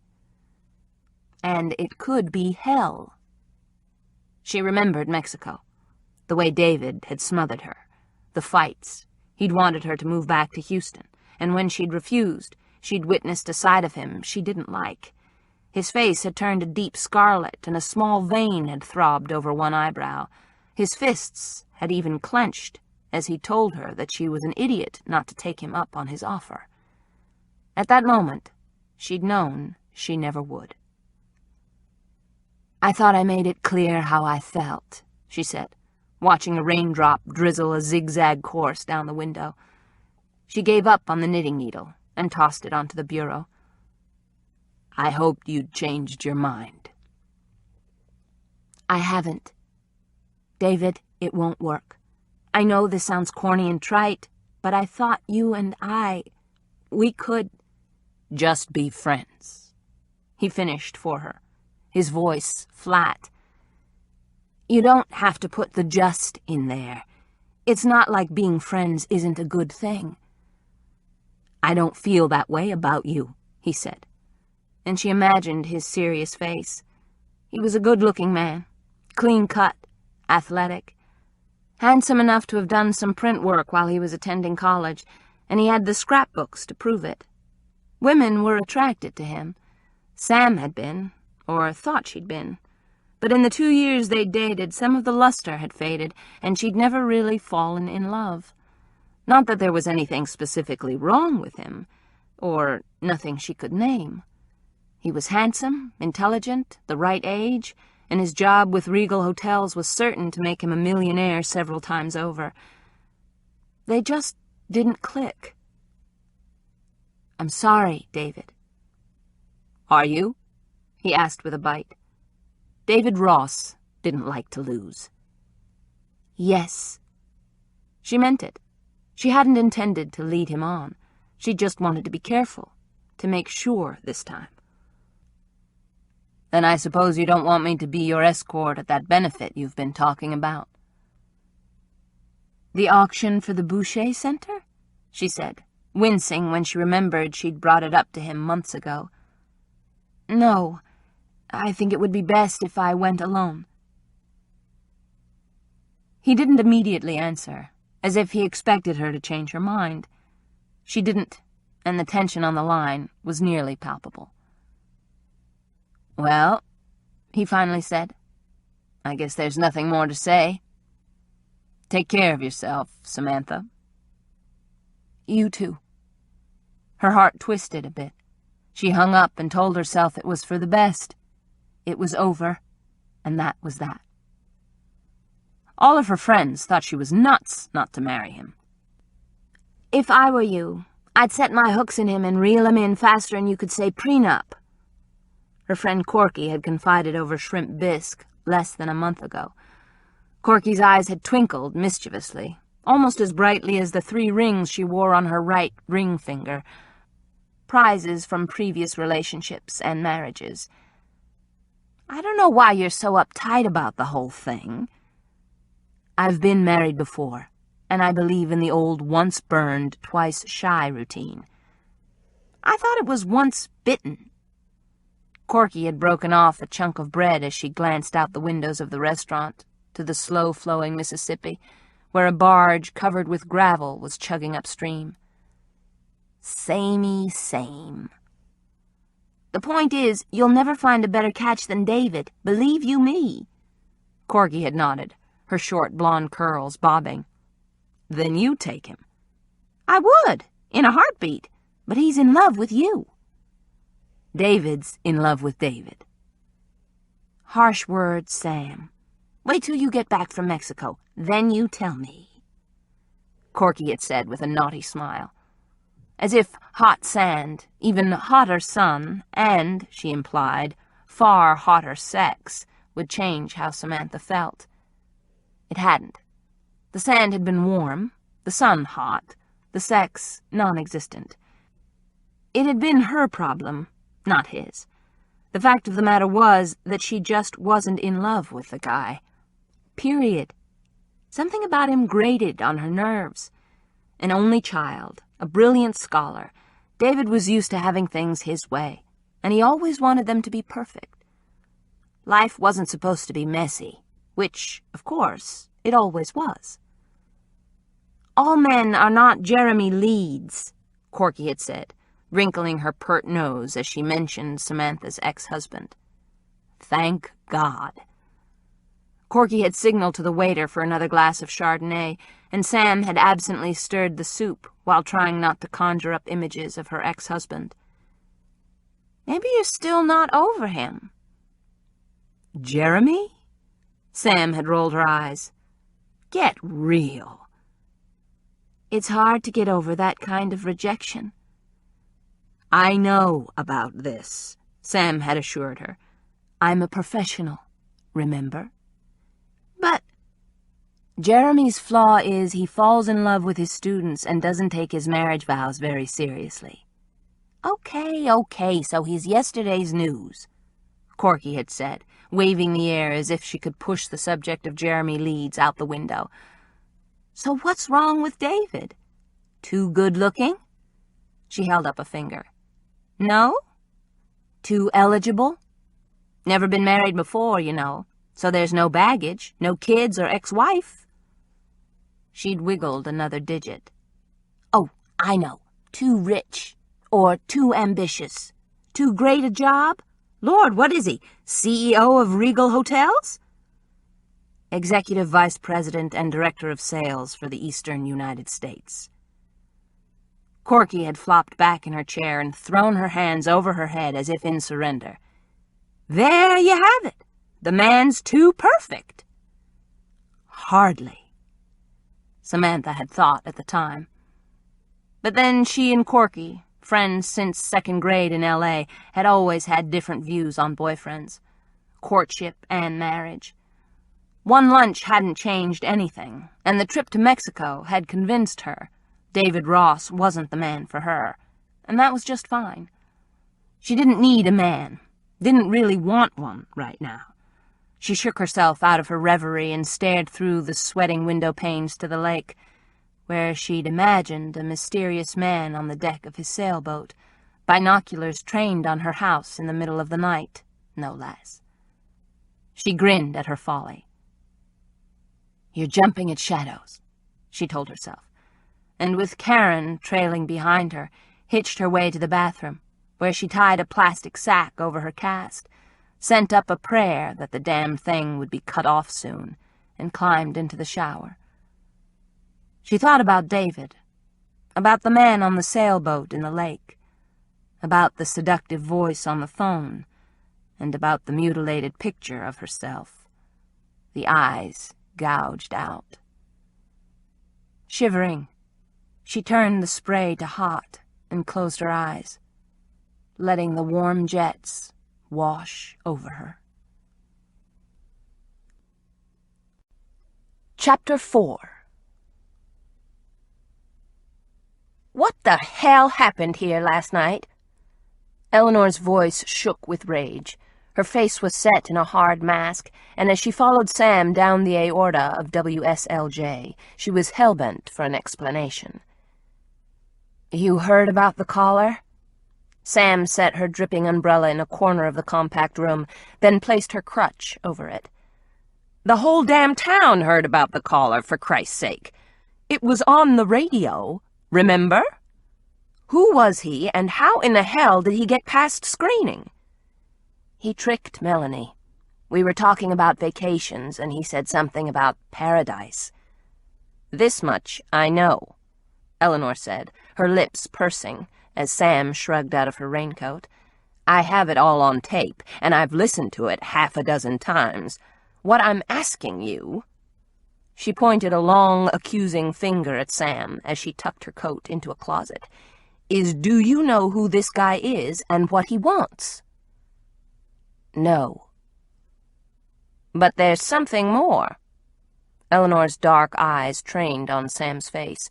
"Something you're not telling me. Does this have anything to do with your accident in Mexico?" "I don't think so." "What about your ex? I remember him from when we worked in Houston together." "I don't think Jeremy would bother with crank calls. It would be beneath him." "But he still lives here, right? Got that professorship at Tulane." "Give it up, Eleanor, okay? Jeremy's remarried. What we had was over a long, long time ago," Sam said. "Well, somebody around here made the calls, and I want to know who. Don't I wish we could trace calls from here? I've suggested it, you know, but George is so damn tight, he squeaks." Sam smiled with more than a trace of cynicism. "Maybe we'll get lucky. Maybe John will call back." Eleanor chased her down a jagged hallway to the kitchen area, where coffee was brewing, and the lingering smell of chili from someone's lunch permeated the air. The room was utilitarian, remodeled half a dozen times in its 200-year history, with 3 round tables, a few scattered chairs, microwave, and refrigerator. Whatever charm the area once embraced had long ago been covered with layers of formica, vinyl, and glaring white paint. The only hint of the building's original charm was in the French doors, surrounded by original ornate grillwork that once opened to a small veranda 7 stories above the street. Now the doors were locked and double-bolted. Sam clomped her way to the coffee pot and poured herself a cup. "When do you get the cast off?" Eleanor asked, her temper seeming to be under control again, as Sam poured coffee into Eleanor's favorite cup, one that read, "I hear what you're saying. I just don't believe it." Sam wasn't lulled into thinking the subject of the crank caller had been dropped. It wasn't her boss's nature. Eleanor was like a pit bull with a bone when something bothered her. She never gave up. "I should get rid of this thing," she lifted her leg and cast, "tomorrow morning, if I can convince the doctor that I'd be better off without this extra 5 pounds to lug around. I have an appointment with my orthopedic guy at 11. "Good." Eleanor scooted out a chair and waved Sam into a seat. "Now, I've got to tell you that ever since that nutcase called last night, the station has been besieged with calls and emails. Be freaking sieged. I mean, We've had listeners call in all day." Her dark eyes gleamed as she wrapped long fingers around the chipped ceramic cup. "George is going bananas." "George would," Samantha said, thinking of the owner of the station as she slid into her chair. Tall, dark, and handsome, born with a silver spoon shoved decidedly between his teeth, George was forever worried about the bottom line, about losing a dime. He would do anything to increase the audience and the ratings. Sam considered him one step up from pond slime. Leaning on the small of her back, she cradled her cup, blowing across the steamy surface. "I guess I'd better come clean with you," she said, wondering if she was making a major mistake. "What do you mean?" "Last night wasn't the first time the guy contacted me." "Come again?" Eleanor's coffee was forgotten. She pinned Sam in her gaze. "He left me a message on my recorder. I thought Melanie would have told you." "She hasn't come in yet." "Okay, well, he did. And then there was this letter and a marred publicity shot." "What letter?" She gave Eleanor a quick update and watched as the animation left her boss's dark face. When she'd explained about returning home and discovering the message and letter, Eleanor reached across the table and wrapped bejeweled fingers around Sam's wrist. "Tell me that you called the police." "Didn't I say I did?" "Don't worry." "It's my job to worry." "So what did the police have to say?" "They said they'd send more patrols around the area." Eleanor's eyes narrowed. "Did they come out to the house?" "Not yet," Sam said. "Why not?" "I haven't been home much." "Jesus H. Christ!" Eleanor sighed loudly. Her neatly plucked eyebrows slammed together. "Since the Cambrai police don't have jurisdiction here in the city, tell me you're going to haul your ass into my office and pick up the phone and tell them about the calls coming into the station here? 'Cause, honey, if you don't, I sure as hell will." "I will." "You bet you will." Eleanor wasn't taking any excuses. "As soon as you finish your coffee, you use my office." "I'd planned to call tomorrow," Sam said. "Why wait?" "I just want to see if the creep calls back tonight," Sam said. "Make sure it's not a one-time thing." "I doubt it, considering what's going on at your home." "You said yourself that the station was being inundated with calls. That should mean a larger audience," Sam argued. "Isn't that what we all want?" Eleanor tapped a fingernail on her cup. "Yes, but I think you're playing with fire," she said. But she was warming to the idea. "Maybe. It's true, he scared me. But I'd like to find out what makes him tick. So far the threats have been pretty vague, and I'd like to find out what's going on with him." She finished her coffee in one swallow. "Bet my listeners do, too." "I don't know about this. If I get another call, I'll run straight to New Orleans' finest, I swear," Sam said, raising two fingers as if she were a Boy Scout. "Promise?" "Cross my heart and hope to die." "Don't even say it," Eleanor cut in. "And for the record," she thumped a finger on the Formica table, "I don't like this. Not one little bit." "Don't like what?" a gravelly voice demanded. "Ramblin' Rob, dressed as if he were planning to attend a cattle drive rather than sit in a booth with a pre-sorted stack of CDs, swaggered in. He smelled of smoke and rain, the brim of his Stetson dripping. "Sam here wants to go on the air again without talking to the police about her own private nutcase." A grin stretched across Rob's weathered features. "Not so private. Seems like half the damn city was listening to her last night from the number of emails. I'm surprised the cops haven't called you." He laid a leathery hand on Sam's shoulder. "I think they have more on their minds," she said. Okay, enough of this." Eleanor glanced at her watch. "I've got a meeting in 10 minutes. Just promise me you'll be careful." "Always am." Eleanor rolled her large eyes. "Yeah, and I'm Cleopatra. I mean it, Sam. Don't bait this guy. Who knows how dangerous he is? He could be hopped up on drugs or have a hair trigger on his temper. Just, please." She spread her hands expressively. "Take it easy." "I'm a psychologist, remember? I'm used to this kind of thing." "Yeah, right," Eleanor muttered under her breath as she bustled out of the room. "She's right, kiddo." Rob sat down, tipped the brim of his hat back, pinned Sam with blue eyes that had seen it all. "Don't do anything foolish, okay?" With mock severity, Sam said, "I'll try my best, Cowboy Rob. Honest, I will."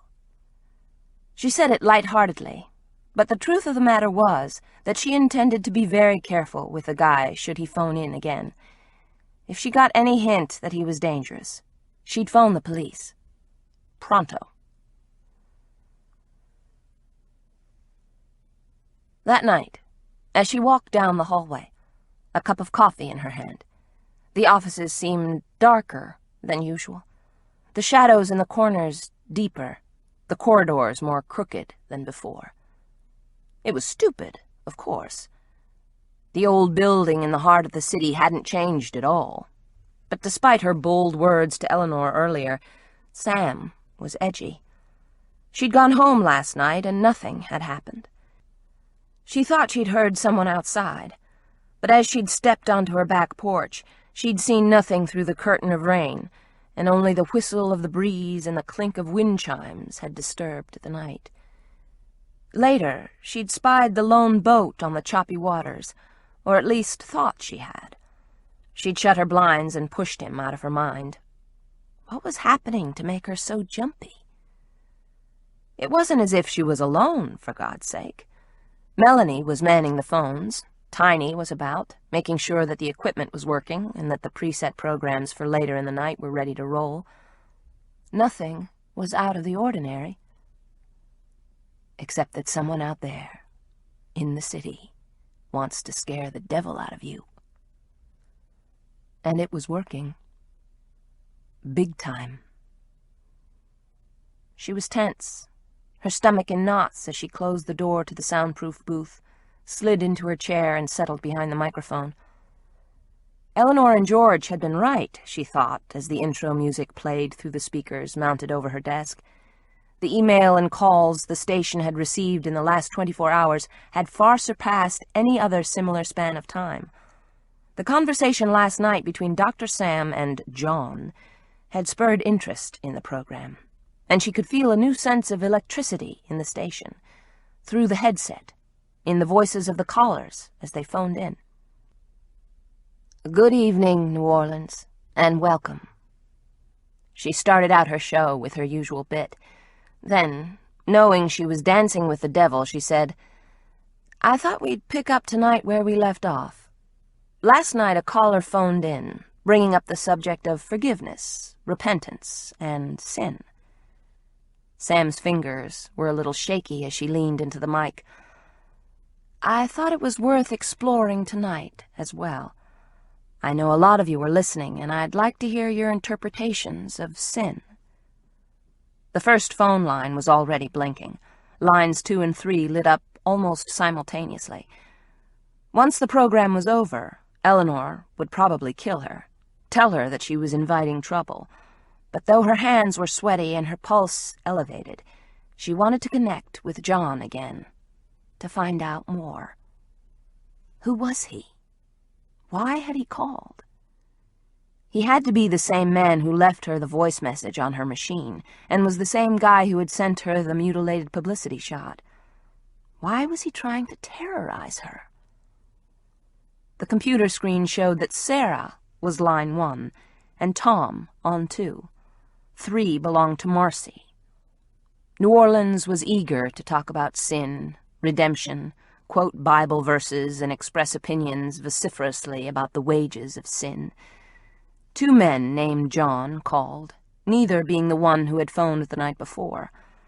The hours rolled by into morning, and Sam felt a mixture of relief and disappointment. She didn't believe he would just go away. But there was tomorrow night. Take care of yourself, New Orleans. Good night to you all, and God bless. No matter what your troubles are today, there is always tomorrow. Sweet dreams. She said, signing off over the sound of music. She yanked off her headset and pushed the appropriate buttons so that the advertisements would flow into the opening for the Lights Out program, then met Melanie in the hallway. I guess my personal creep didn't have the urge to call. Disappointed? Melanie asked, eyebrows elevated. I just want to know what he's thinking. Maybe it's over. He got his jollies last night and he's given up, gone on to greener pastures. Maybe. Sam wasn't convinced.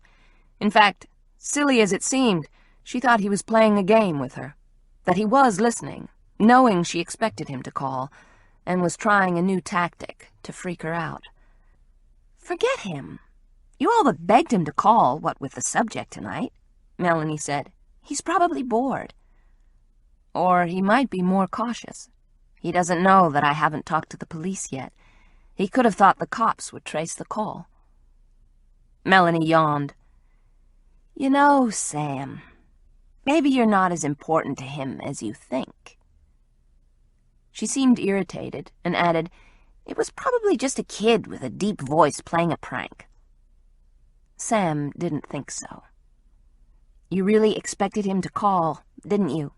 Melanie asked, as they walked toward the locker room, and Tiny, hurrying in, sped past them. I thought he might. You wanted him to. Did she? That was kind of a sick thought. I just figured he might, and I could get a little insight into what it was he was talking about last night. She leaned on one crutch as a sudden thought struck her. What about when you were hosting the show while I was in Mexico? Did he call you? Me? Melanie laughed, but the sound seemed brittle. No way. This one, he's all yours. Maybe. Samantha? Tiny's voice called down the hallway. You've got a call on line 2. Says his name is John. What? She froze for a second. I said, I heard you. She twisted around and hitched her way back to the darkened studio, where line 2 was blinking ominously. It's your guy, Tiny whispered, though no one could hear him until she clicked on. Make sure you record this. Tiny nodded, restarted the tape. Sam grabbed Melanie's headset and leaned over the console, pushing the flickering button. This is Dr. Sam, she said. It's John. His voice was breathless, yet smooth, as if he was trying to pretend a calm he didn't feel. You're John. I know you were expecting me to call, but I was busy.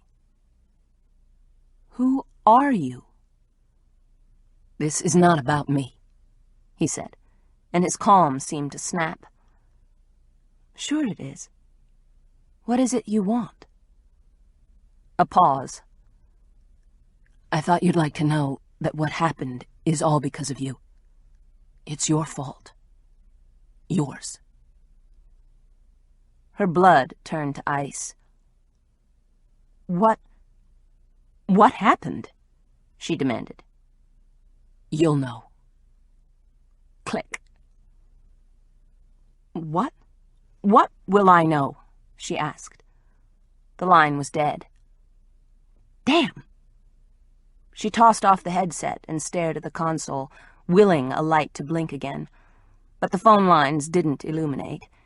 In fact, the room seemed strangely dark, and when she looked through the glass to the studio where she worked, she saw her own thin reflection as well as the translucent images of Tiny and Melanie in the clear glass, ghosts inhabiting the empty building. "It was him, wasn't it?" Melanie whispered. "Oh, yeah." Sam nodded. "You'd better call someone." Tiny rubbed the stubble on his chin and bit his lip as he stared at the blank console. "The police?" she asked. "No. I mean, not yet." Tiny shook his head and thought so hard he squinted. "I mean, maybe you should call Eleanor or Mr. Hannah." "I don't think I'll wake George up," Sam said, thinking of the owner of the station. George Hannah didn't like any ripples in the water. He wouldn't appreciate a call in the middle of the night. "I think he cherishes his beauty sleep." "Well, someone should know."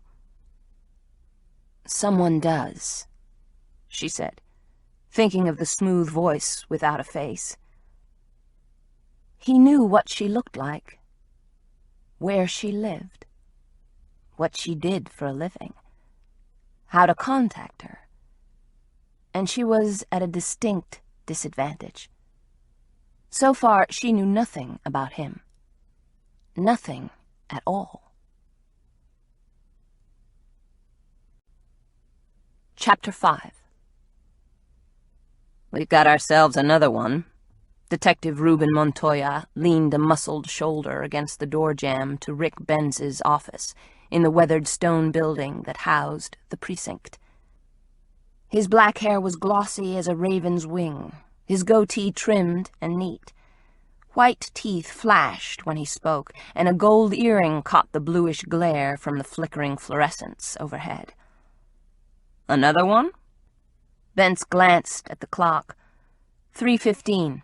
He'd been on duty since 7 p.m., was about to call it a night. A fan was whirring behind him, pushing around warm air that the old air conditioner hadn't found a way to chill.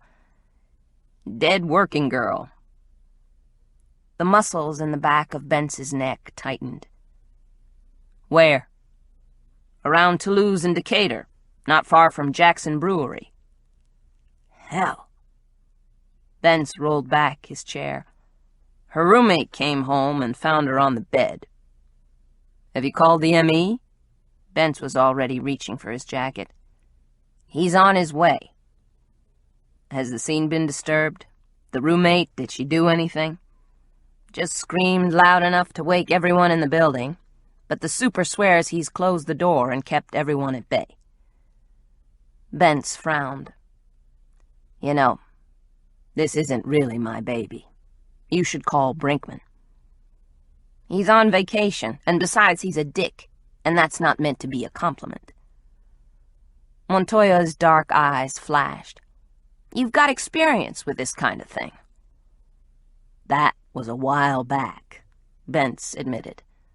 "Not that long ago, and just 'cause you're not officially working homicide here doesn't mean jack shit, okay? Now, are you in or not?" "Let's roll."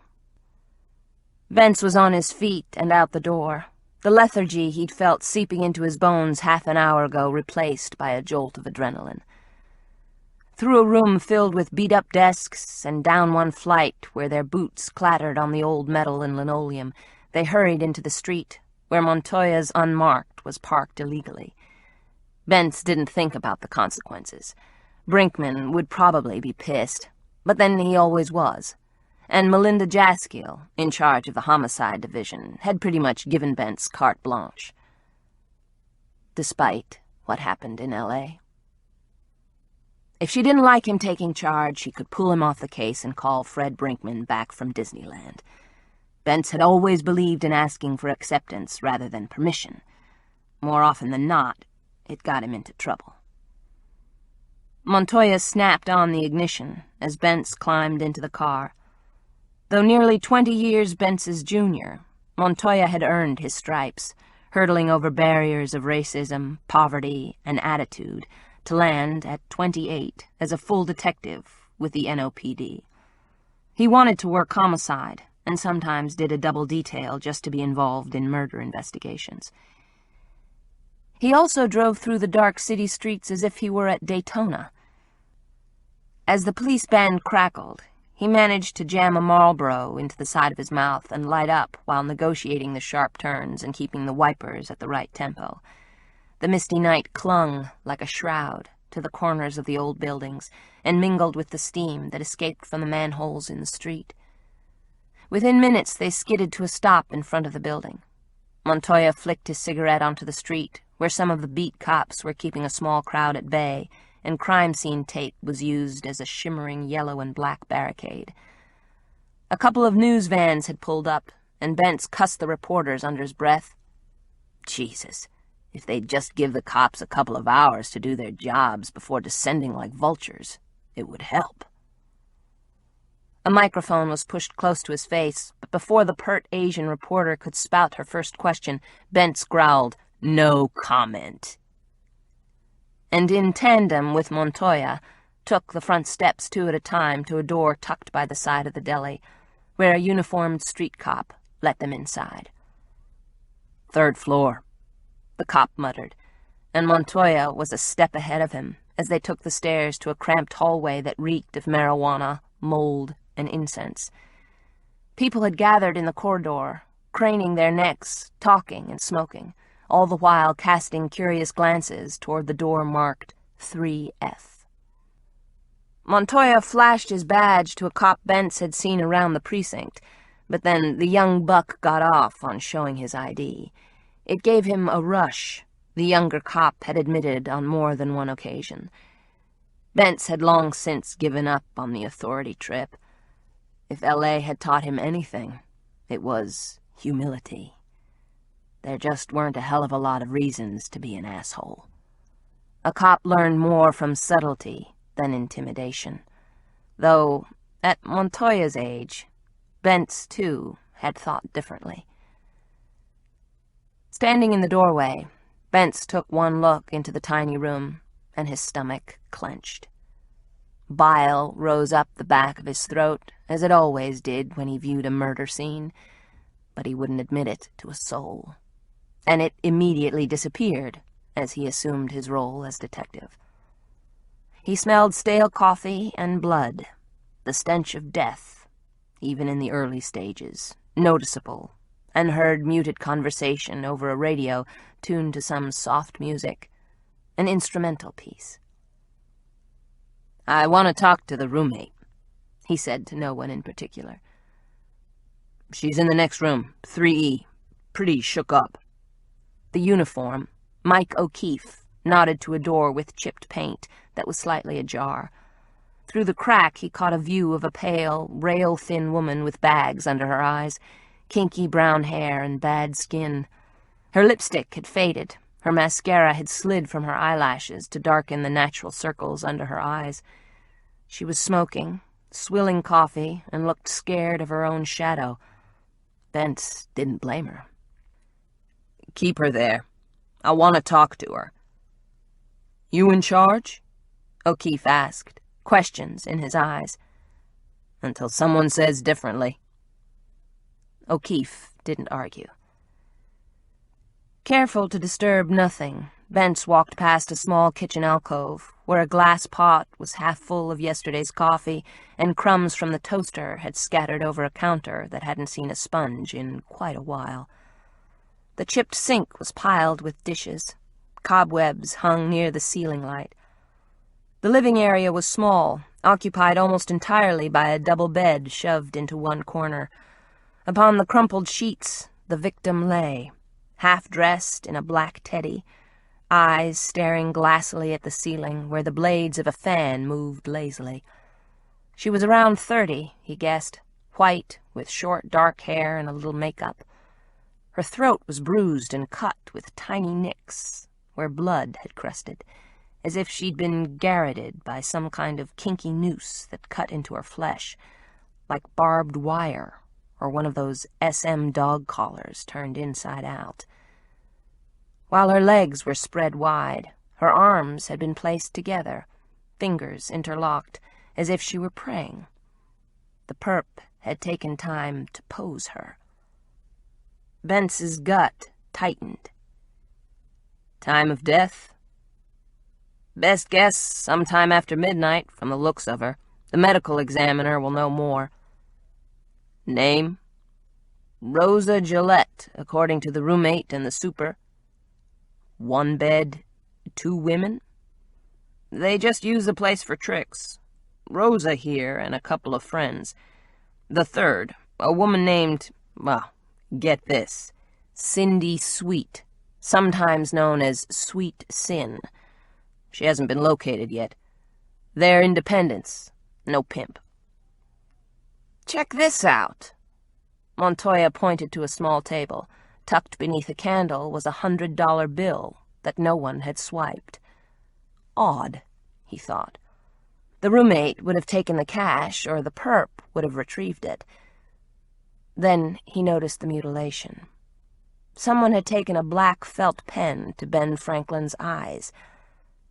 It wasn't the first time. His gut tightened. Look familiar? Montoya asked, dark eyes gleaming. The kid really got off on all this cop shit. Yep. Bentz nodded. There had been another murder, much like this one. The victim, a prostitute, had been strangled with some unknown noose, one that bit into her neck in a distinct pattern like this one. The hooker near the French Quarter, a few weeks ago. Cherise something or other. Cherie Belchamp. Yeah, that's it, Montoya said. An odd case. A waitress and loving mother by day, a hooker at night. A woman involved in a custody suit that her ex-husband, by default, had won. Shit, Bentz muttered under his breath. He'd seen enough. Make sure nothing's disturbed for the team. Let's talk to the roommate. As he crossed the hallway, the ME and crime scene team clattered up the stairs. While they entered 3E, Bentz introduced himself to the frail-looking, tense woman who guardedly said her name was Denise LeBlanc, and after being assured that the cops weren't out to bust her, admitted that she'd come back from a trick in the Garden District to the apartment and found Rosa on the bed. Obviously dead. She'd started screaming. The super, Marvin Cooper, a beefy man of mixed race with few remaining teeth and a shaved head, had taken charge, bolting the door and calling 911. Marvin, who occupied this studio alone, was leaning on the cabinets of the kitchen alcove, huge arms crossed over a black T-shirt, while Denise chain-smoked and drank cups of coffee laced with cheap whiskey. I know this is tough, Bentz said, as Denise lit a cigarette, while the last was burning in an overflowing ashtray. It's freaky. That's what it is. Fucking freaky. Denise's hands were shaking, her eyes wide. Did you notice anything missing? How the hell would I know? I walked in and saw... Oh, shit. Her head dropped to her hands and she sobbed. Rosa was a nice kid.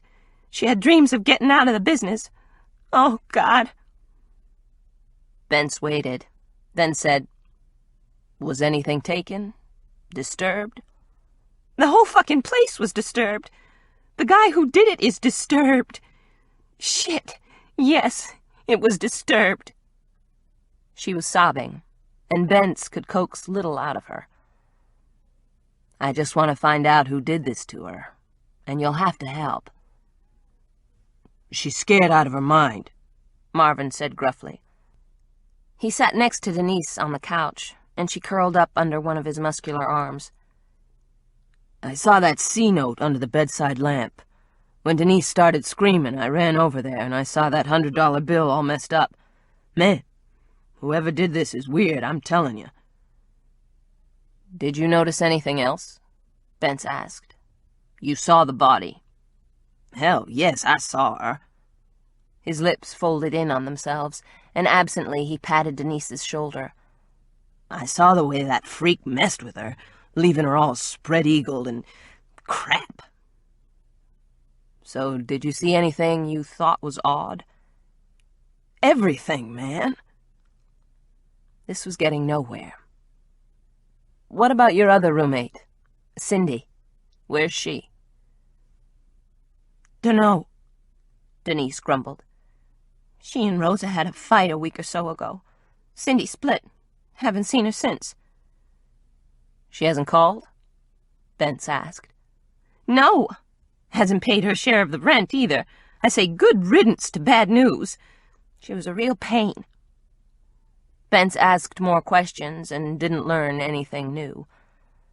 For the most part, Marvin's story matched Denise's.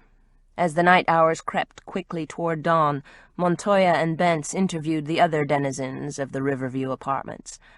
They discovered that no one admitted seeing Rosa enter with any man, nor had any person noticed a lone man leave. Bentz suspected so many people came and went that unless this guy was extremely unusual, none of the tenants of the building would take notice. It was broad daylight by the time they headed back to the station. The streets were crowded with a rush of 8-to-5ers, only a few clouds drifting across the sky.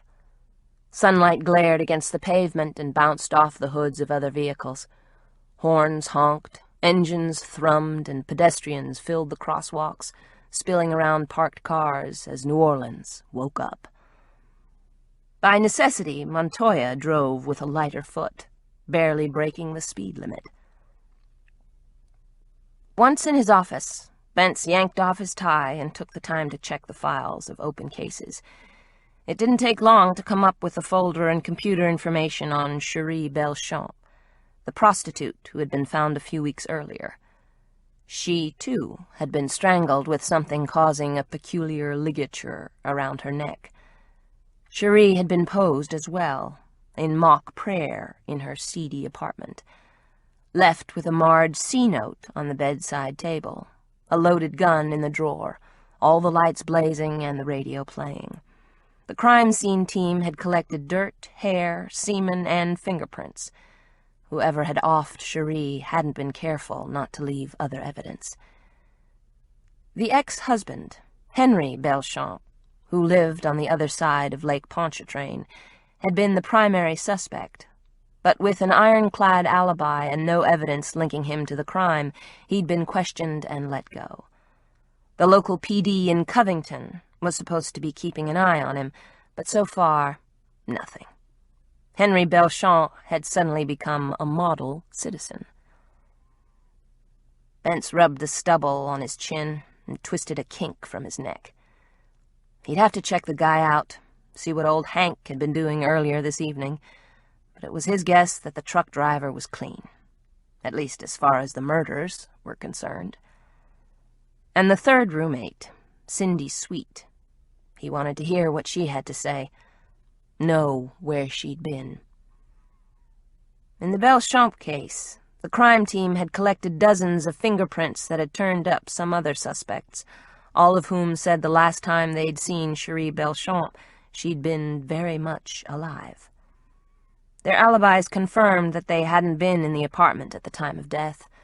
The hair samples and blood types hadn't matched those of the perp. So much for a break in the case. He glared at the computer monitor where a picture of Cherie's dead body was displayed and posed. So similar to the dead woman tonight. The murders had to be linked. Had to. They were too eerily the same. Wonderful, he thought sarcastically, as the fan blew hot air against the back of his neck. Just what this city needs. A serial killer. Chapter 6. Have you met the new neighbor? Mrs. Killingsworth asked as her dog, a tiny pug with a pushed-in snout and bulging eyes, snorted and dug in one of her flower beds. Hannibal, you stop that! The pug ignored her and tore into a freshly turned mound of dirt. He never listens. A matronly woman forever working in the yard in her husband's overalls, Mrs. Killingsworth had been pushing a load of peat moss in her wheelbarrow. She'd been headed toward the back of the house, but had stopped when she'd noticed Samantha struggling to get her trash can to the curb for the next day's pickup. "What new neighbor?" Sam asked. "A man around 35 or 40, I'd say. He moved in about a quarter of a mile down from you in the old Johansen place." Edie Killingsworth motioned a gloved hand, indicating a spot farther down the oak-lined street. "I heard he's leased the house for the next 6 months." "You've met him?" "Oh, yes, and he's quite something, if you get my drift." Gray eyebrows rose over the tops of wire-rimmed glasses, held in place by a chain. The sun was intense, bright. Edie Killingsworth's photo-gray lenses were nearly black. Hannibal gave up digging and trotted over to plop down at her feet, where he panted, showing off his long tongue. "Something? Like what?" Sam asked, realizing what was to come as she wiped her hands on her jeans. Ever since Sam had moved in 3 months earlier, Edie Killingsworth had taken it as her personal mission to see Sam hooked up with a suitable candidate for marriage. "I'd say he's something like Harrison Ford, Tom Cruise, and Clark Gable all rolled into one." "And Hollywood hasn't discovered him yet?" Sam said with a grin, as Karen ducked into the thick privacy hedge that ran on either side of her property. "Oh, he's not an actor," Edie was quick to correct. "He's a writer who just happens to be handsome as the devil. And that East Texas drawl of his, my stars!" She fanned herself emphatically, as if the mere thought of this hunk caused her to melt inside. "If you say so." "I know a good-looking man when I see one, and I'll bet you dollars to donuts the new tenant has money as well. Milo Swanson's tight with $1. He wouldn't rent to just anyone. You and I both know he'd charge an arm and a leg." She nodded, the brim of her floppy hat waggling and shading her face as she reached down for the handles of her wheelbarrow. "Anyway, the man just moved in last week. You might want to go down and welcome him to the neighborhood." "Maybe I could whip up some Jell-O," Sam suggested. The older woman chuckled and waved Sam's sarcasm away with one gloved hand. "A bottle of wine would be better." She extracted a checkered handkerchief from one frayed pocket. "There's a wonderful Pinot Noir from Oregon, down at Zahler's. Molalla Vineyards makes it, and I guarantee it would be lots better than any flavor of Jell-O." "Duly noted," Sam said, as the dog sniffed at her shoes. "I hope so." Edie mopped the sweat from her forehead, then picked up the hand grips of the wheelbarrow again and made her way to the back of her property. Hannibal, tail curled, trotted after her. Sam smiled. Edie Killingsworth was the one person who had welcomed her to the neighborhood only days after she'd moved in. The older woman had brought over a casserole, fruit salad, and, yes, a bottle of Pinot Noir in a well-used picnic basket, and invited Sam to visit any time. Now, Sam glanced down the street to the old Johansen place, a quaint cottage in sad need of updating. A beat-up Volvo wagon sat in the drive, and boxes, broken down and flattened, had been left at the curb with a trash basket.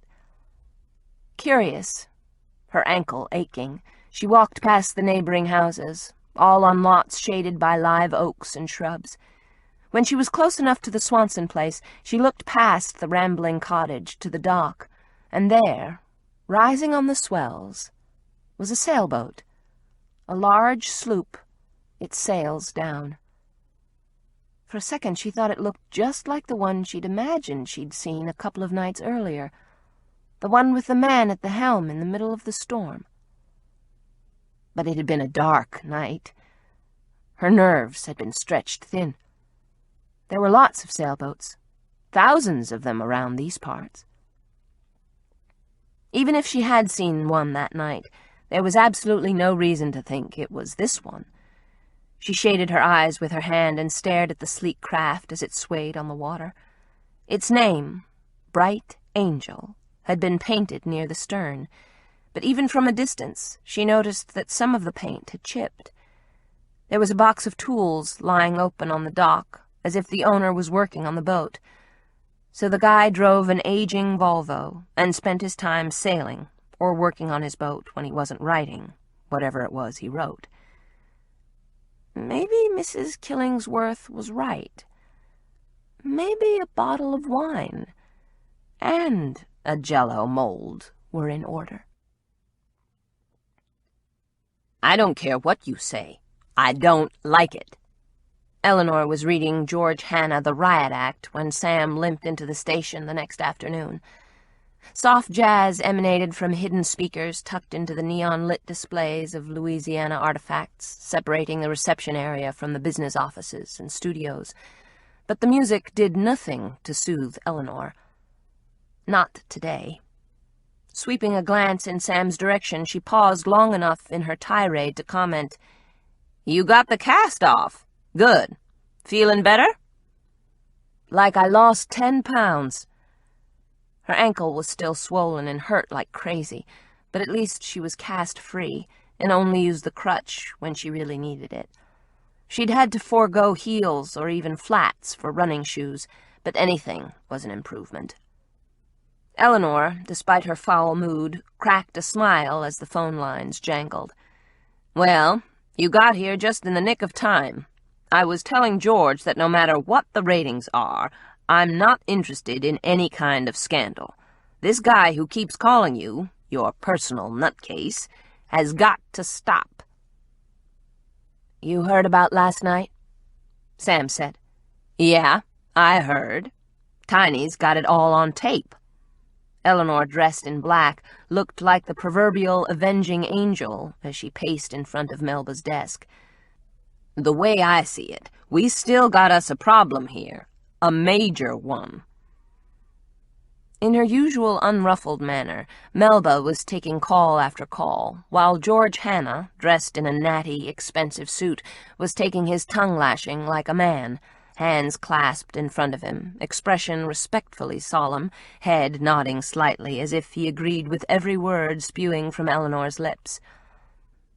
Melanie breezed in from outside, bringing with her the sense of expensive perfume and coffee steaming from a paper cup she'd grabbed on the way in.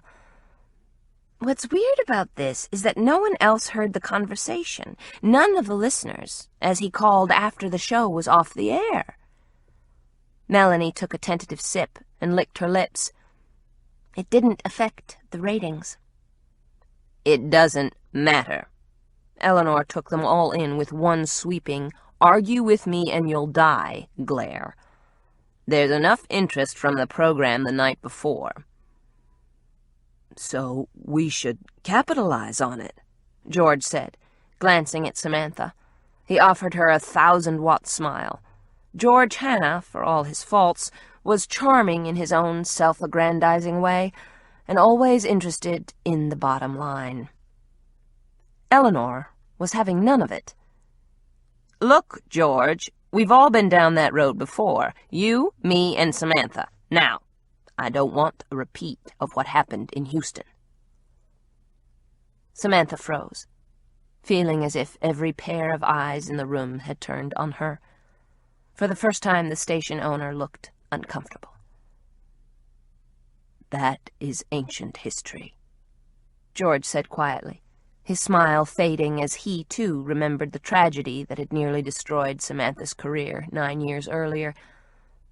"No reason to dredge it up now." Thank God, Sam thought, sensing the color had drained from her face. "What are y'all talking about?" Melba asked as the phone jangled. "Oh, damn." With a pissy look, she took the call. "I mean it, George," Eleanor said, touching him on the elbow of his pinstriped suit. "We need to tread lightly. This guy sounds like a major wacko. One right out of Play Misty for Me or Scream. It's no joke." "I didn't say it was one." The station owner held up a hand. "I think it's serious. Very serious." Eleanor's expression said it all. She didn't believe George for 1 minute. Lips pursed, she turned toward Samantha. "Okay. So what happened with the police? You called them, right? What did they say?"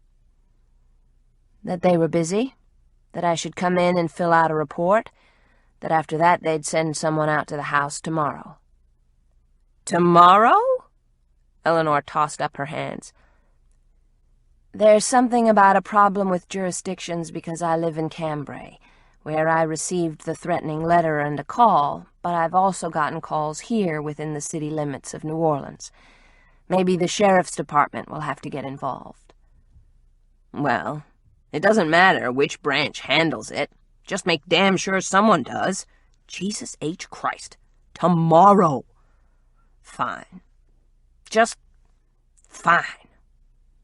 Eleanor forced herself to calm down as she moved her gaze to each and every one standing in the reception area.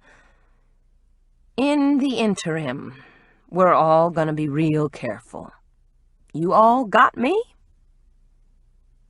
"You know it," Melanie said, smothering a smile. "And you, don't you get fresh with me, girl. I want you to keep track of all the calls that come in here. Make sure the computer's got their number. Isn't that what damned caller ID's for?" "Yes, Mom," Melanie said sarcastically, just as she'd done to Sam the other day. "But the call came up as an anonymous number, probably from some system that couldn't be identified. There wasn't anything I could do." "That's the problem, you know," Eleanor said under her breath. "I get no respect around here."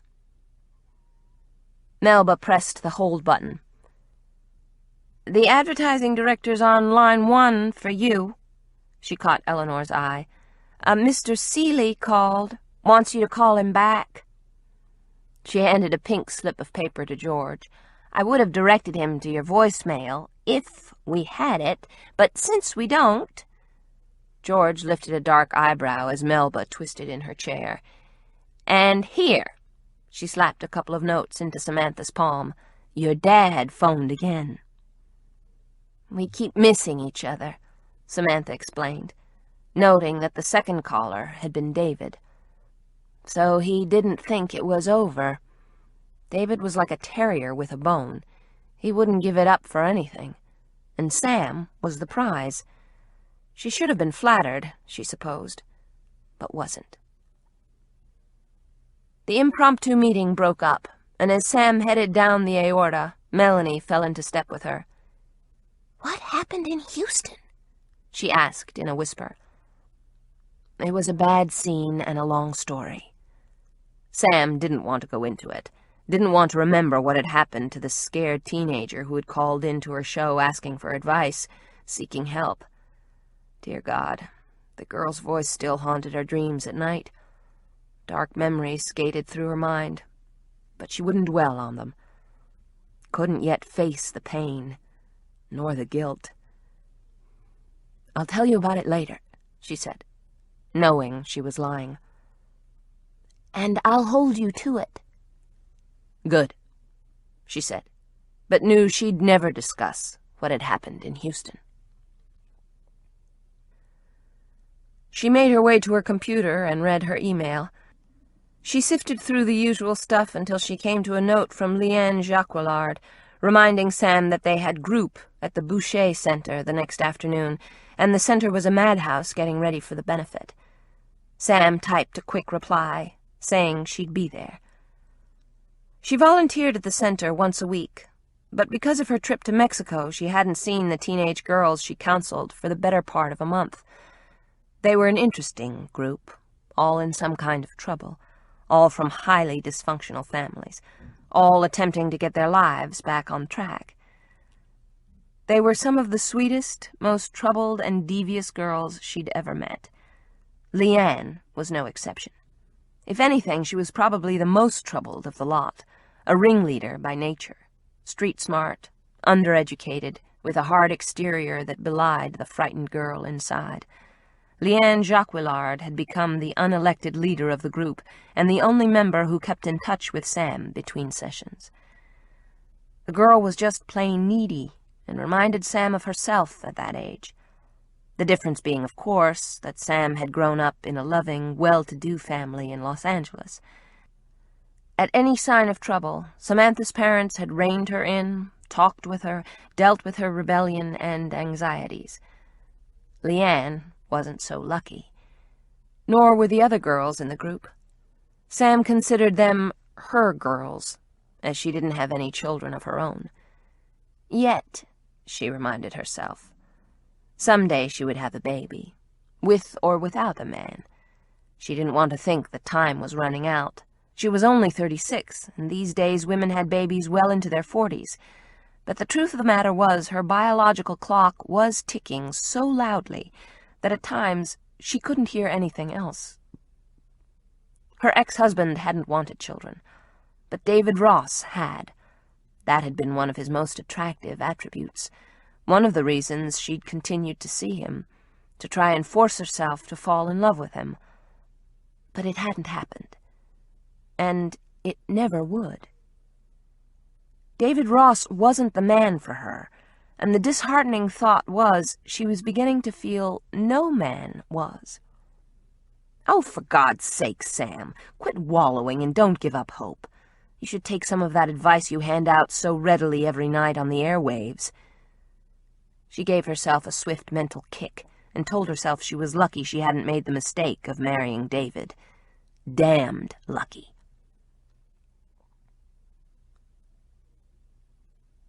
Ty Wheeler leaned back in his chair, the heel of one boot propped on the expansive desk, ice melting in his short glass. A bottle of Irish whiskey was uncapped nearby, and his old dog was lying on the rug, close enough that Ty could reach down and scratch the shepherd behind his ears. A single banker's lamp offered dim illumination through its green shade in the shadowy cottage. Listening to the radio, Ty sipped his drink and heard Dr. Samantha Leeds' voice as she talked with the lonely people who called her in the middle of the night. His lips twisted. Poor sods. They all hoped she could solve some of their problems, or, failing that, allow them a connection to her, such as it was. He stared through the open French doors to the lake beyond. Insects buzzed through the night, and the water lapped softly. A breeze lifted the curtains and offered some relief from the heat, but Ty didn't much notice. His concentration was centered on the woman's low, sexy voice wafting through the speakers of his radio. She was talking about commitment and fidelity, favorite topics with the late-night crowd, and he considered calling the number she kept reeling off, asking her a question or two that was on his mind. "Hello? Who's this?" she asked, and he glanced down to the desk where a publicity shot of the woman stared up at him. Dark, near auburn red hair, bright green eyes, perfect porcelain skin stretched over cheekbones most women would kill for. Her mouth was wide and sensual, her smile fresh, not seeming posed. But then, for all he knew, the shot could have been computer-enhanced, airbrushed, and whatever the hell else professional photographers did to make their subjects appear more good-looking than God had intended. "Linda." A voice raspy from years of cigarettes identified the caller. "Hi, Linda. Did you have a comment or a question?" Samantha's voice, sultry as a hot Delta night. "An observation." "Observe away." Ty imagined her smiling, white teeth flashing behind full lips. In his mind's eye he saw her eyes, bright with an intellect and depth that she often hid, preferring to disguise that side of her. But it was there. He could feel it, hear it in the undertones of her words, sense it in her throaty chuckle, knew that it lurked just beneath the surface. There were incidents where she'd expose herself, of course. It was her profession to probe deeply, and therefore give up a little of herself. But those moments were rare in this medium of radio, and what she offered to her listeners was a kind voice, keen intelligence, and startling wit. But only rarely did she bare her soul. Not that it mattered. Not that he cared, he reminded himself. She was just part of his research, an integral part. I'm thinking monogamy is societal, and that since we're basically all animals anyway, monogamy is a fallacy. Is this your personal experience, or your comment on our lifestyle? Sam inquired, egging the caller on subtly. Both, I guess. Linda cleared her throat. Do you want to expand on that? I'm just saying it as it is. Are you? Does anyone else want to comment on Linda's observation? Linda, would you mind staying on the line? Dr. Sam asked, obviously searching for some kind of controversy, the kind of thing that caused the audience to react and listen. The true reason George Hanna had hired her and put her on the air. Ty knew enough about Hanna to realize the guy didn't give a good goddamn about the listeners, only about the numbers, so that he could sell advertising space. George Hanna had learned about audience reaction to Samantha Leeds in Houston, and he was capitalizing on it. So was Eleanor Cavalier, though she was more subtle. Sure, I'll hang on, no problem, Linda was saying. Hello, this is Dr. Sam. And this here is Mandy. Linda's got it all wrong. Monogamy is the Lord's will, and if she doesn't believe that, she should start reading her Bible. She could start with the 10 Commandments. Are you married, Mandy? You bet I am. 15 years. Carl and me, we was high school sweethearts. We got ourselves 3 sons, and we've had our ups and downs, but we stick together. We go to church every Sunday, and... Absently, Ty stroked his dog's broad head as he concentrated on the conversation playing through his speakers. Dr. Sam spoke to a few more listeners, and the argument about fidelity and marriage raged. He glanced at the phone, a shiny rotary relic from another century that had come with the house, and sipped his whiskey slowly, letting it roll over his tongue. On the desk in front of him were dozens of notes, scattered pages filled with disjointed thoughts, facts that didn't link together, and questions circled over and over again as he tried to come up with answers, to write a story that had been on his mind for a long, long time, ever since he'd been a cop in Houston. Balanced on a corner of Milo Swanson's desk, Ty's laptop glowed, waiting for him to transcribe more of his notes onto the screen. But the words hadn't come tonight, and he knew why. He was blocked. That damned writer's disease that assailed without any glimmer of forewarning. There was only one way to break it. He had to meet the good doctor, face to face. Chapter 7. I want you to check out what's happening to Samantha Leeds. Melinda Jaskill handed Rick Bentz the report. She's a nighttime DJ, radio shrink, and she thinks she's being harassed. I've heard of her, Bentz admitted. My kid listens to her sometimes. He was seated at his desk, chewing an old wad of Nicorette gum and wishing he could have a smoke. And a shot of Jack Daniels. Yeah, that would be the ticket. But he wouldn't. Dr. Sam, as she calls herself, doesn't live in the city. Has one of those nice places up on the lake in Cambry. When this started a couple of days ago, she called the local PD. They were kind enough to fax over a copy of their report, and the officers in charge seemed more than happy to have someone from the city help them out. He skimmed the pages, and Melinda, folding her arms across her chest, leaned a hip against his desk. I'd like to keep a lid on this one, she said.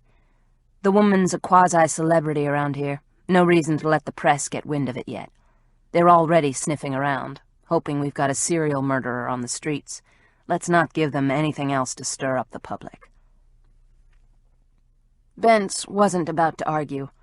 His post was tentative at best in the department, and he was only helping out with homicide, mainly because of Melinda. He wasn't going to blow it. He'd do whatever she asked. His duties included everything from burglary and arson to domestic violence, and he agreed with her 100% about keeping the Dr. Sam story quiet. The last thing they needed was copycats calling up the station. There would probably be enough of those as there was just from her audience.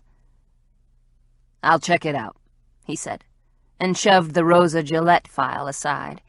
He'd spent the last few hours going over the autopsy report and evidence on the prostitute's murder. She glanced down at his notes. "Don't give up on the murders," she said, "but do check out Samantha Leeds. It looks like she's got herself a bona fide nutcase. I just want to make sure he's not dangerous." "You got it," he said, ignoring the computer screen where pictures of the two dead women, Rosa Gillette and Cherie Belchamp, flickered side by side. "I know you'd rather work on this," she said, motioning to the autopsy reports, "and I don't blame you. But we've got other things to worry about as well, and the homicide team can handle it." He lifted a disbelieving eyebrow. He had more experience than the other men, but didn't say it. He couldn't, because once before he'd given it all up. "Brinkman will be back soon." Melinda peered at him through rimless glasses. Smart, savvy, forever dressed in a suit, her makeup and short hair always perfect. She was his direct superior, but never threw her weight around. She didn't mention that without her, he wouldn't have gotten the job here in New Orleans. They both knew it. "Look, Rick, I know you're overworked, overwrought, and underpaid, but we're short-staffed with vacations and officers out sick. I understand that you don't like being shuffled from one area to the other, but until your next review, that's just the way it is." She offered him one of her infrequent smiles. "Besides, once upon a time you told me you didn't want to work murder investigations any longer." "Maybe I changed my mind." "I hope so. In the meantime, I'd like you to talk to Samantha Leeds." It wasn't a request. It was an order. He understood. But it didn't mean he had to like it. Not when there was more important work to do. A killer on the loose. "Montoya can help you with the legwork." He nodded. "You owe me one." "And you owe me a dozen. Payback time." "I thought I was past all that." But he knew he never would be. The past had a way of hanging on, like a bad smell. You just couldn't wash it off, no matter how hard you scrubbed. He didn't just owe Melinda his job, but also life as he knew it. "Okay, look," she said, tilting her head to one side and studying him. "I'll pass your good intentions and deeds on to the powers that be. It'll make points." Bentz leaned back in his chair and offered her a half-smile. "And here I thought you were the powers that be. The way people talk, I figured you were some kind of goddess around here." Behind the fashionable lenses, her eyes twinkled. She pointed a finger straight at his chest. "God. I'm God. All-powerful and without gender. It would behoove you to remember that." He gave her the once-over.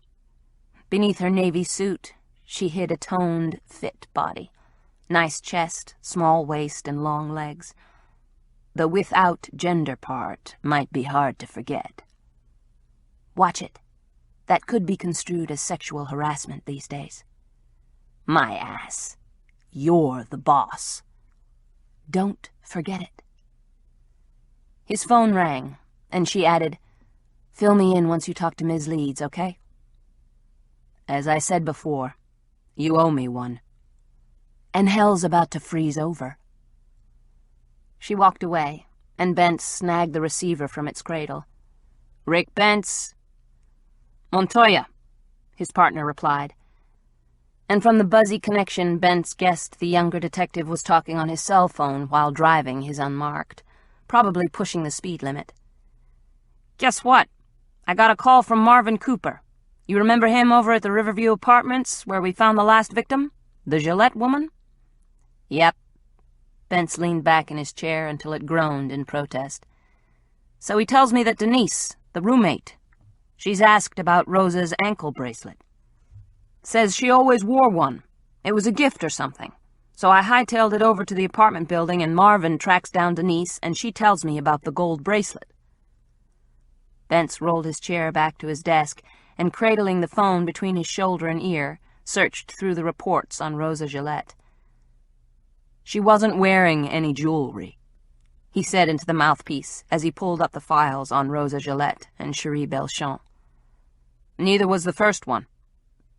He double-checked the photos flickering on his computer. "Maybe it's nothing," Montoya said. "But maybe not.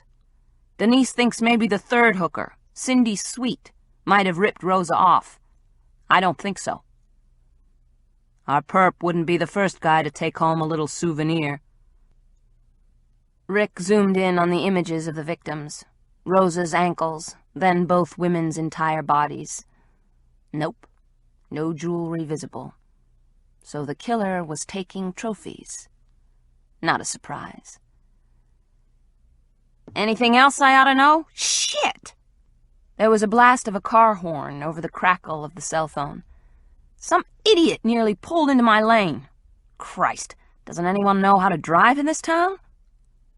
"Only you, Montoya. Only you. We'll talk later." Bentz frowned down at the report Melinda had handed him.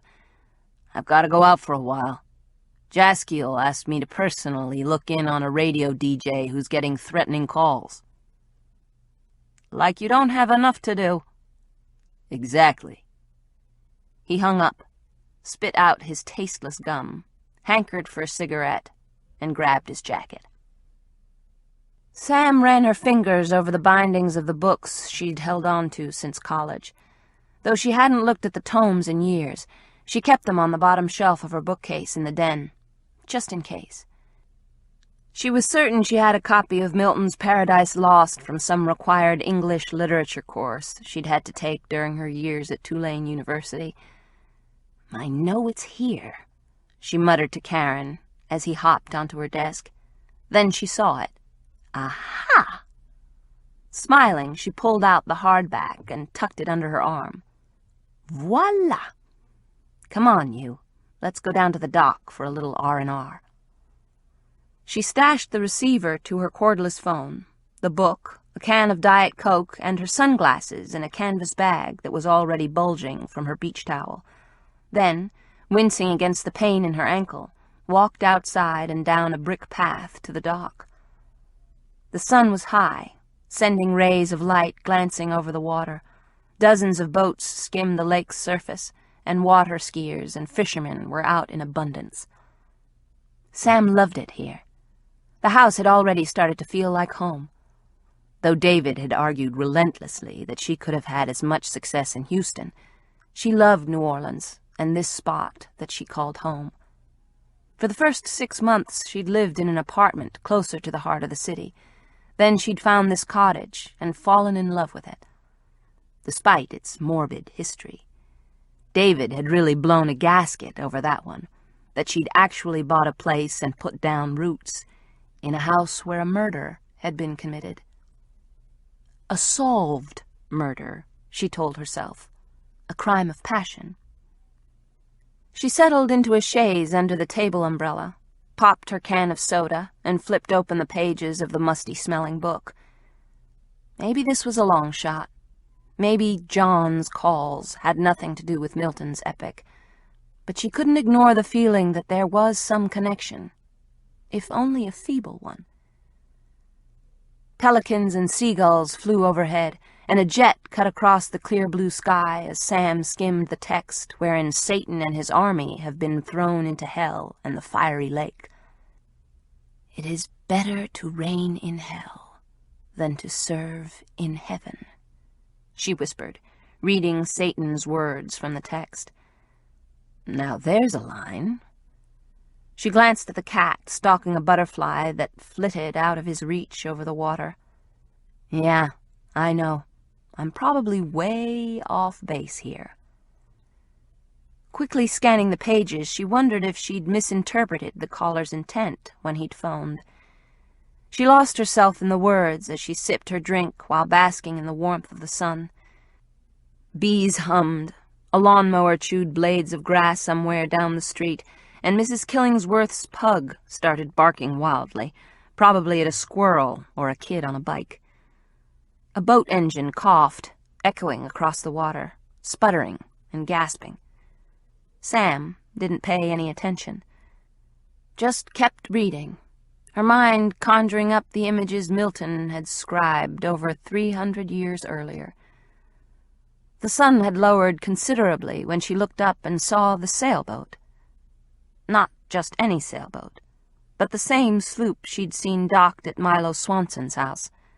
The very boat she'd thought had been gliding the waters late at night, though the sails were now down, and the boat was being propelled by an engine that hesitated and died, only to cough and start up again. A man was straining at the wheel, guiding the sloop closer to the dock, and for once, it seemed, Mrs. Killingsworth was right. Even from a distance, she could tell he was fit, strong, and good-looking.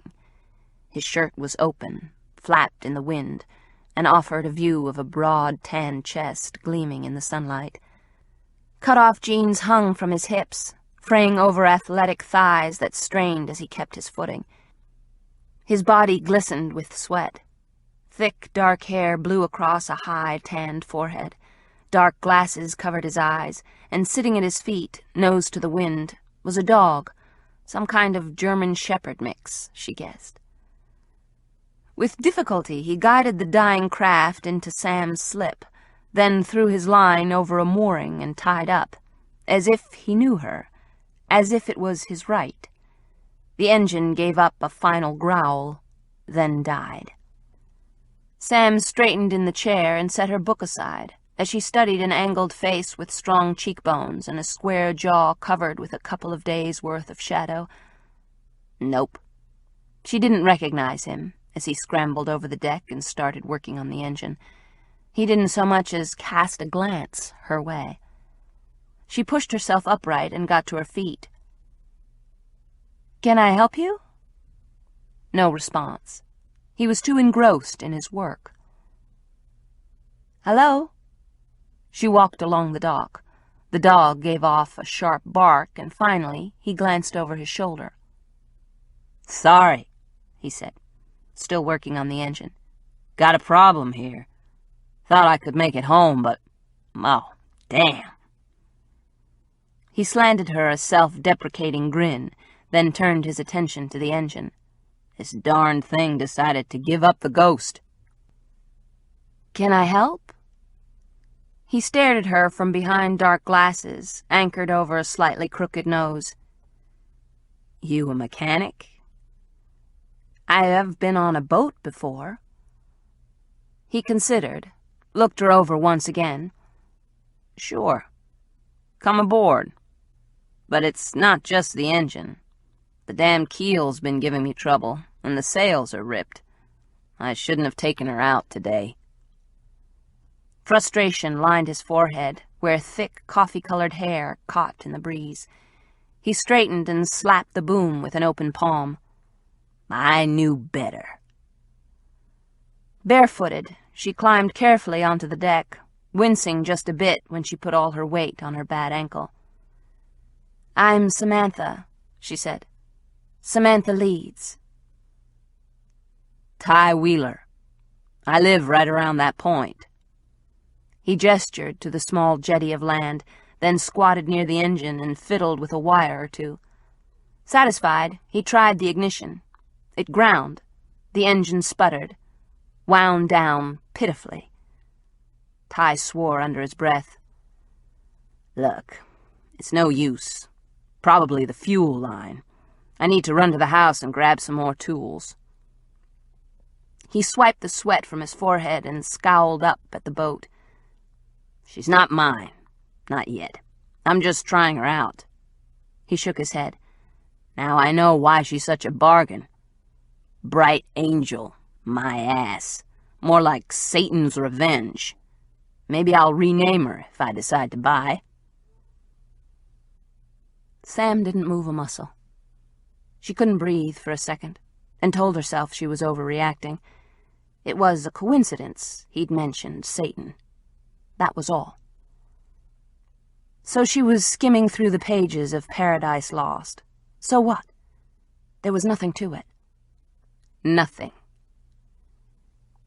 He checked his watch, then the lowering sun. "Do you mind if I leave her here? I'll run down and get my tools. I live just down the street, about half a mile." He checked his watch and frowned. "Damn it all." Glancing up at her again, he said, "I really thought I could make it back to my dock, but she—" He glared at the engine. "Had other ideas. I'll try to get back today, but it might be tomorrow. I've got to be somewhere in an hour."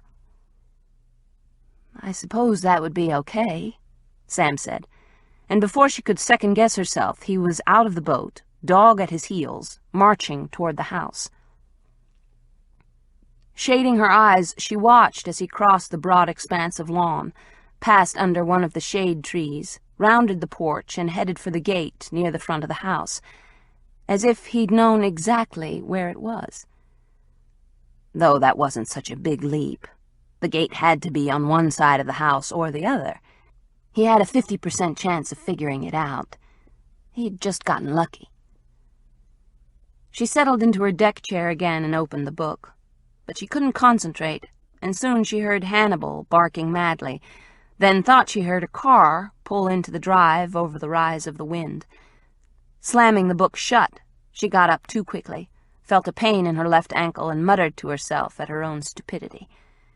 By the time she reached the back porch, she heard the soft peal of her doorbell, and she flew through the rooms yelling, "I'm coming!" At the door, she looked through the peephole and saw a tall, barrel-chested man wearing a tan jacket. His hands were jammed into his pockets, and he was chewing gum as if his life depended on it. Sam opened the door as far as the chain lock would allow. "What can I do for you?" "Samantha Leeds?" "Yes?" "Rick Bentz, New Orleans Police Department." He flipped open a black wallet that displayed his badge and ID. Gray eyes drilled into hers. "You filed a report down at the station. This is a follow-up call." Everything looked in order. The picture on his ID matched the face staring sternly at her, so Sam unlocked the chain and opened the door. Bentz walked in, and Sam sensed the man was keyed up. "Let's go over what happened," he suggested. "We can start with—" He glanced down at his notes. "The call you got at the station, and it says here you got a threatening letter here at the house. You called the local police about it." "And the message left on my machine while I was on vacation. This way." She guided him into the den, handed him a copy of the letter and marred photograph, then changed tapes in her answering machine. "These are both copies. The originals are with the Cambrai police." "Good." Sam played the message that had haunted her for nearly a week. Bentz listened hard as he stared at the publicity photo with her eyes cut out. "I know what you did, and you're not going to get away with it. You're going to have to pay for your sins." The voice she'd become so familiar with oozed through the room, filling the corners, sliding behind the curtains, scraping her mind. "What sins?" Bentz asked, and a glimmer of interest sparked in his eyes as he scanned the room, taking stock, she supposed, of her small library and equipment. "I don't know." Sam was honest. "I can't figure it out." "And the calls to the radio station, they were about the same topic, sin?" he asked, his gaze moving over the desk and bookcase, as if he were studying her den to get a better picture of who she was. "Yes. He He called himself John, told me that he knew me, that he was, and I quote, my John. When I said I knew lots of them, he insinuated that I'd been with a lot of men, and he called me a slut. I cut him off. Have you ever dated or been involved with a John? I've thought about that, she said. Sure, it's a common enough name. I think I went out with a John Petrie in high school, and a guy named John... Oh, God, I don't remember his last name in college, but that's about it. Neither one of them were more than a couple of dates, and nothing happened. I was a kid, and so were they. Okay, so go on. He called again? Yes, the other night. It's on tape, but it was after the show. He called in, and Tiny, he's the technician that was setting up for the next pre-recorded show, took the call.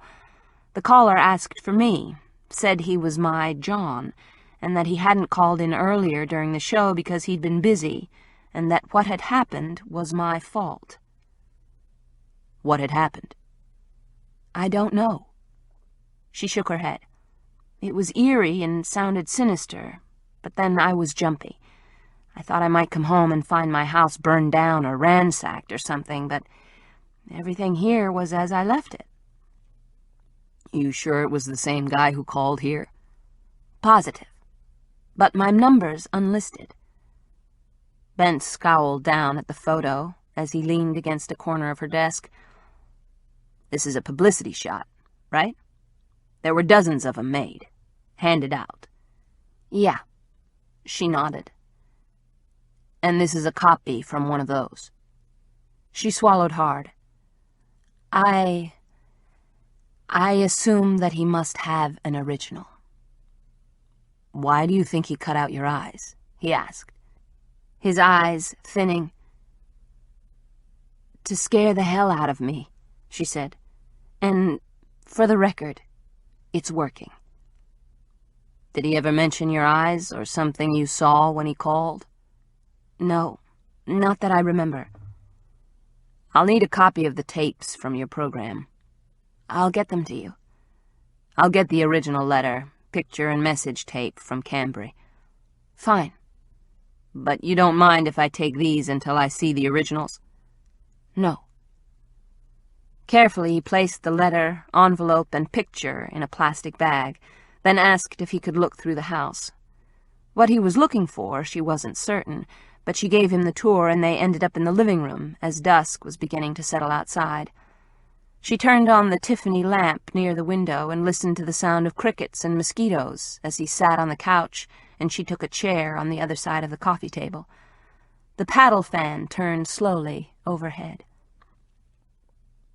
Just tell me what happened, from the beginning, Bentz said, as he placed a pocket recorder on the glass top of the table. I already told the officer at the station. I know, but I'd like to hear it firsthand. Fine, okay. Well, she rubbed her hands over her knees. It all started when I got back from Mexico. She launched into her tale, told him about losing her ID in the boating accident in Mexico, again explained about the letter she received, the threatening call on her answering machine, and the phone calls to the station. She mentioned that she'd thought someone had been watching her house, then dismissed it as a case of nerves. All the while, Bentz wrote in a small notepad and recorded what she was saying. You ever get threats like this before? Nothing so personal, she said. There are always crank calls. It comes with the territory, but most of them are screened. Once in a while, somebody gets through. Do you know anyone who would want to hurt you, or just scare you? No, she said, though David's image flashed through her mind. What about your family? I don't have much, she admitted. My father's a retired insurance broker and lives in L.A. in the house where I grew up. My mother passed away, and my brother, well, he disappeared a long time ago. About 10 years, just around the time Mom died. I haven't heard from him in years. For all I know, he could be dead, too. She linked her fingers and felt the same deep sadness she always did when she thought of Peter. As children, they'd been close. As adolescents, they'd drifted farther and farther apart, and as adults, they'd had nothing in common. Names? What? Oh, Dad's is Bill, William Matheson, and my brother is Peter William. My dad doesn't have a middle name. Address? She gave it to him from memory and explained that she had friends scattered all over the country and a couple of cousins in the Bay Area near San Mateo. Other than that, she had no family to speak of. You were married? Sam nodded. Yes, it was a long time ago. He lifted his eyebrows, encouraging her to continue. I was a freshman at Tulane University when I met Jeremy. Jeremy Leeds? Dr. Jeremy Leeds. He was a professor, my professor. He teaches philosophy. And she'd been a fool to fall for him, a naive girl who'd been enamored by an unconventional teacher, handsome, a rogue, one with a brilliant mind and a sexy smile. He's still there? At Tulane? Bentz asked, looking up from his notes. As far as I know. She met the questions in the detective's eyes. Jeremy and I don't talk. Haven't for years. We didn't have children, and he remarried soon after our divorce. Other than that, I don't know anything about him. But you live in the same town, Bentz pointed out. City. New Orleans is pretty big, and I left for a while. Lived in Houston. Were you married then? Yes, but the marriage was falling apart. I thought it might just be a separation, but it turned out differently. I stayed. We split up. She glanced out the window. Didn't want to think about those years. You haven't married since? No. She shook her head and leaned back against the cushions. Glancing at the clock near the archway leading to the kitchen, she realized Ty had left over an hour earlier. He'd said he might be back today or tomorrow. She crossed her fingers and hoped he'd be delayed, because she didn't really know how she could explain him to the policeman. Been involved with anyone lately? Bentz was asking, and Sam was brought back to the Inquisition. Here we go, she thought, and realized that one of the reasons she hadn't wanted to contact the police was because she didn't want to involve David. Not currently, no, but I have had a few boyfriends since I was married. Anyone named John? Just the ones I told you about, years ago. No one since.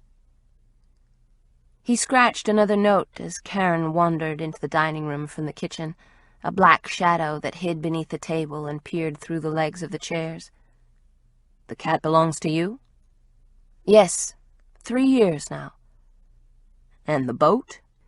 He looked through the open French doors and past the few trees to the dock where Ty's sloop was moored, the masts visible in the gathering darkness.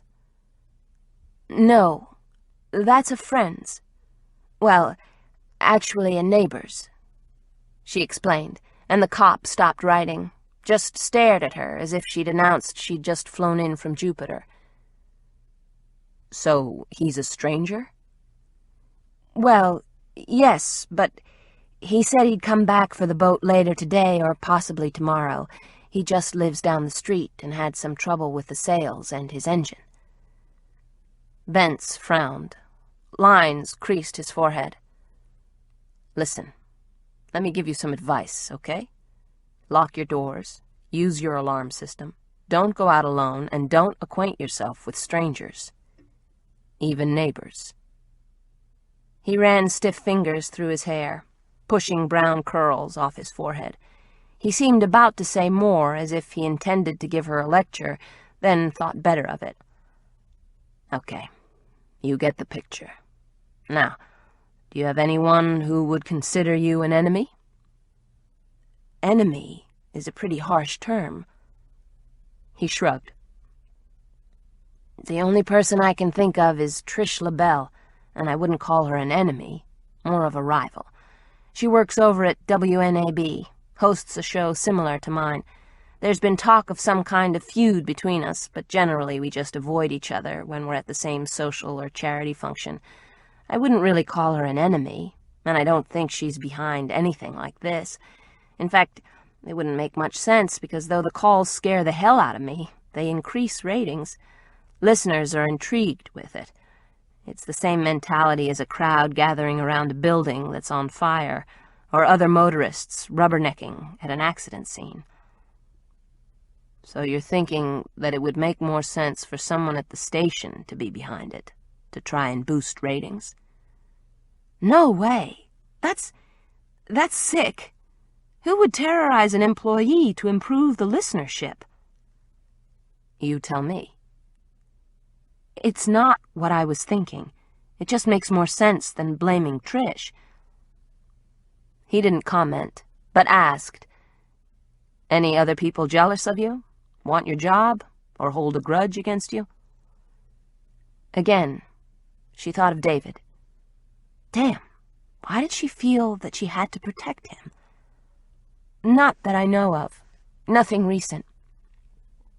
"What about the guy on the desk?" Bentz asked, as if he could read her thoughts. "You said you weren't dating anyone, but you've got some guy's picture near the computer, and it's not the same guy in the graduation shot. That one's your brother, right?" "Yes, Peter. The other one is a man I was dating, David Ross."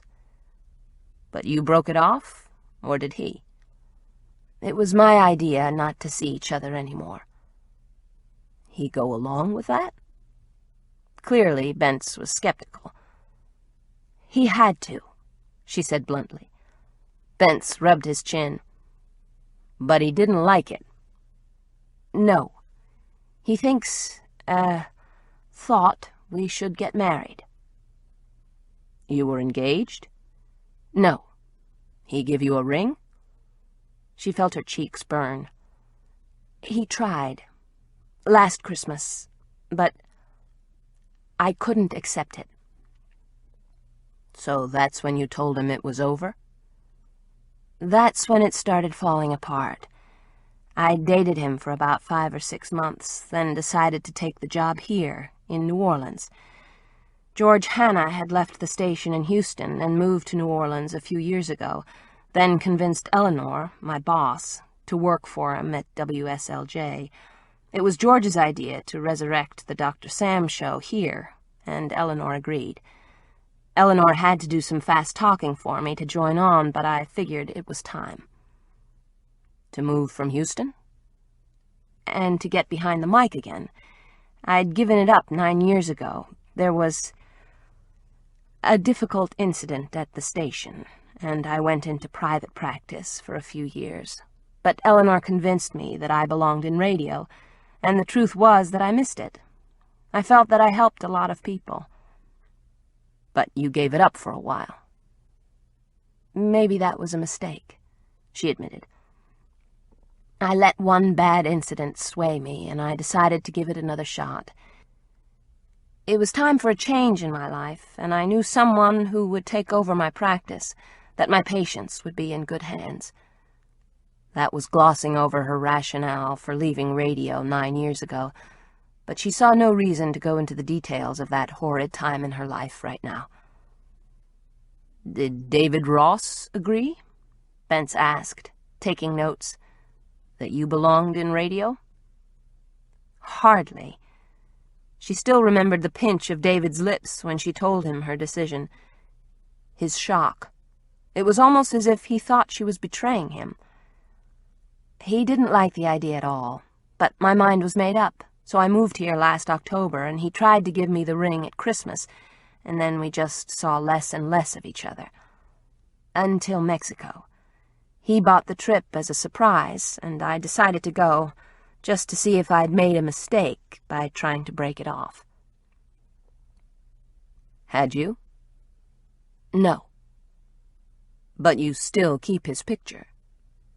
Sam sighed. Yeah, I know. It's not that I don't like him. I just don't think we're right for each other. She caught herself and stiffened her shoulders. I don't think we need to get into the ins and outs of my love life. Unless he's the caller. I said it's not him, she reminded him, bristling. I'd recognize his voice. Bentz didn't let up. When was the last time you saw him? About a week ago, she admitted, as Karen hopped into her lap. In Mexico. On that surprise trip? Was there just a hint of judgment in his tone? Yes. I met him in Mazatlan. He thought it was going to be romantic, and as I said, I just wanted to be sure I hadn't made a mistake. She read the questions in his eyes. Believe me, I hadn't. If I wasn't sure before, I am now. You didn't mention him before. It was a statement, not a question. I know, but he couldn't have left the message or sent the letter. It was postmarked here, in New Orleans, and he was in Mexico. It wasn't his voice on the tape. I would have recognized it if it was. He didn't call in, Detective. Bentz's jaw slid to the side as if he didn't believe a word she was feeding him. I'm out here because you filed a report, he said slowly, as if to a stubborn child. I expect your cooperation. I am cooperating, she argued, though even she heard her defensive tone. It was true. The man got her back up. She felt as if she had to justify her actions. But you're holding back, he accused, staring at her so intently she wanted to squirm. I just don't want a big scandal, okay? I'm a celebrity of sorts around these parts, but because I'm on the radio, the general public doesn't really know what I look like. I have some anonymity, and I'd like to keep it that way. He chewed on that for a while, nodded as if he understood, and finally snapped his notebook shut, clicked off the recorder, and pocketed both. I think this about covers it, but I'll want copies of his calls to the station, and I'll check on the phone records and get back to you. He pushed up from the couch. Thanks. You might want to keep a low profile. She nearly laughed out loud. That could be tricky, Detective. I am a radio personality, and though most people don't recognize me on the street, some do. I'm involved in a lot of charity work. In fact, the station's hosting a big event soon for the Boucher Center. I'll be there. I can't exactly hole up and hide. You should consider it. She shook her head. We both know I can't. Why don't you just catch the guy?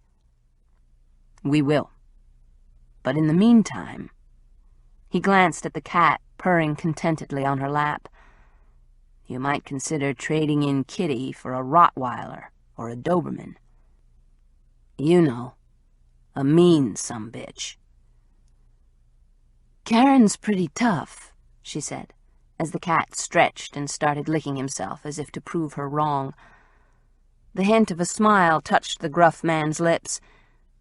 That's good to know, he said, as she gently shoved Karen aside and walked Bentz to the door. The department could save a lot of money by using alley cats rather than trained dogs. I'll write up a report for the commissioner. I'm sure he'll be in touch with the canine division. Glad to be of help, she quipped as she walked him to the door. He paused on the porch, his light mood disappearing as he stepped into the thickening twilight. Just remember to lock your door. The caller might only be a prankster, but I doubt it. Phoning into a radio station talk show is one thing. Sending this, he lifted the plastic bag containing her mutilated publicity picture, is another. Whoever did this is a real sicko, and he wants to scare the life out of you. "I know," she said, as she shut the door and threw the new deadbolt, grateful that she'd had her locks changed and the alarm system jury-rigged. The system was old and faulty, and the alarm company had promised to install a new one in a couple of weeks. In the meantime, she was stuck with this dinosaur. She thought of everything that had happened to her in the past few days and tried to convince herself that the person terrorizing her wasn't out to harm her. But the truth of the matter was, she was scared to death. Chapter 8. "So I never see my old man," Anisha said with a frown. She was one of the 6 girls who had shown up for the session and was slumped in an old easy chair, her ankles crossed, her expression dark.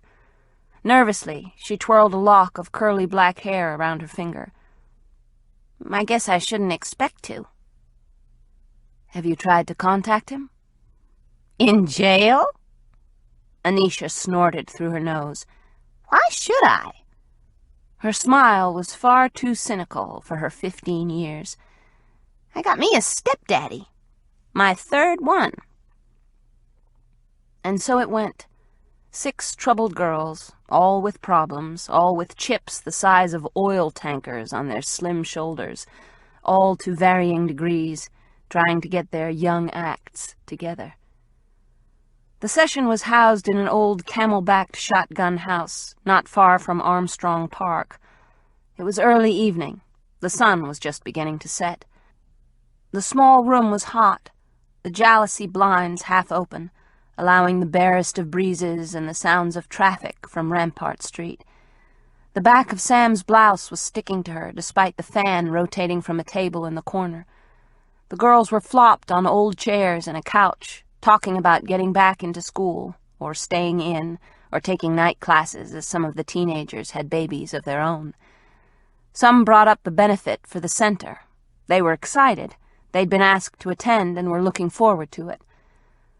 But Leanne, uncharacteristically quiet, sat next to Samantha and brooded, as if guarding a secret, though Sam suspected it was Leanne's way of punishing Sam for being gone for nearly 3 weeks. "Is anything bothering you?" she asked the girl at a lull in the session. "Something you want to talk about?" Leanne lifted a shoulder. She was a pretty girl with porcelain-white skin, brown hair and green eyes. Right now she was playing with the fronds of a potted fern, trying to show disinterest. "She's just mad 'cause her and Jay broke up." Renee, a heavy-set black girl, accused around a wad of gum. "That's not it."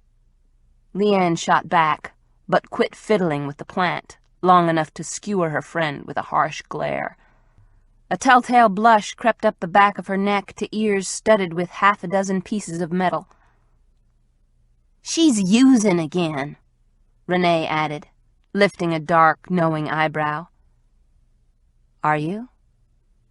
"Just when I split with Jay, and it was my idea." Leanne inched up her chin insolently. "He tried to control me." "'Cause he didn't want you using any of that shit," Renee said. "Ain't no one controls me." "Yeah, right," Renee scoffed, rolling her eyes. Sam held up a hand. "Let's hear what Leanne has to say." "I don't want to say nothing," the girl insisted, crossing her thin arms under her breasts and looking pointedly away from Sam. She shot Renee another look that was guaranteed to kill. "And you just shut up. It ain't none of your business." "Maybe we should all think about that," Sam cut in, diffusing the argument before it exploded out of control. "We'll discuss it next time. Everyone think about boundaries. When do you give a friend space? When do you step in? What are the consequences? Okay?" Grumbling, the girls shuffled to their collective feet. "I'll see you all in a week, and if anyone runs into Colette, ask her to join." "Colette moved," Renee said. "Up to Tampa." This was news to Sam. All the girls were supposed to tell her if there was a change in their living arrangements, though few ever did. Talking among themselves, the girls picked up their books, backpacks, and purses, then clambered down the stairs, platform shoes stomping on the bare wood. Leanne hung back, ostracized for the moment by Renee, who, whenever Leanne was in disfavor, became the leader. Renee smiled at Sam, then sent Leanne a smug look. "I hate that fat bitch," Leanne grumbled. "Can you rephrase that?" "I hate that big fat fucking bitch." "That's not what I mean." "I know what you mean." Leanne scowled as she snagged her purse from the couch. "But I hate her." "Are you angry with her or yourself?" Leanne started for the door. "I don't need any of this shit." "Yeah, I think you do." "But Renee's a pig." The girl whirled and faced Sam again. "She's always sticking her nose in where it don't belong, rooting around like my granddaddy's old sow out in the field." She made snorting noises to accentuate her point. "Maybe she's trying to be a friend," Sam suggested. "A friend? Renee Harp don't know the meaning of the word. She'd turn on me like that." Leanne snapped her fingers. "Besides, it ain't none of her business. What goes on between me and Jay, that's our shit." "Do you want to talk about it?" "Time's up, ain't it?" Sam stuffed her notes into her briefcase. "We can talk on the way out." "It ain't no big deal." Green eyes studied the edge of the carpet, where fringe covered polished wood. There was a long pause and an even longer sigh. "I did get high," she admitted, looking younger than her 17 years, despite her harsh makeup and too tight clothes. "I just had a lot of pressure, that's all. Marletta was on my case, and then Jay got pissed at me, and I thought I'd show them both." "By smoking crack?" "Yeah. So?" She started down the stairs, not wanting to hear a lecture, though Sam had no intention of giving her one. "You tell me." Sam caught up with her on the first floor, where Leanne was walking through the series of rooms to the front door. The girl shouldered it open and stepped down to the sidewalk, where the heat of the day had collected. Twilight had descended. The street lamps were beginning to glow, and the other girls in the group were already walking down the street chattering, 2 smoking long cigarettes. They split up at the corner, heading in different directions and disappearing along narrow streets. "Maybe it wasn't such a great idea to get high," Leanne admitted as they stood beneath a streetlight. She seemed sincere as she cocked her head to look directly at Sam for the first time in over an hour. "Just think about it. You were trying to punish your mother and your boyfriend. But who did you hurt?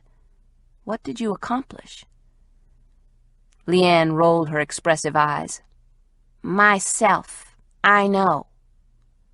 She smiled, and it was a killer smile. Perfect white teeth and pretty lips. "So, how do you feel?" "I'm okay." "You're sure?" Sam asked. There was something about Leanne that touched her. Beneath her armor of filthy language and tough attitude was a softer soul, one who sent her e-cards, a little girl trapped in a tough-looking teenage body. "Yeah, I'm sure. For a screw-up," she said, and laughed as a pack of teenage boys sauntered by. More than one of the boys eyed Leanne. Out of habit, she tossed her short hair out of her face and met the boys' gazes with a challenging, amused grin. "You're not a screw-up," Sam assured her. "Remember, no negative names." "Right. I'm not one. But I did mess up. Big time." "You took a step backward. Now it's time to go forward again." "Yeah, I know," Leanne said, but her gaze was following the boys, who had stopped 2 streets up to join a group of people listening to the street musicians who were performing in front of the park. "Then I'll see you next week?"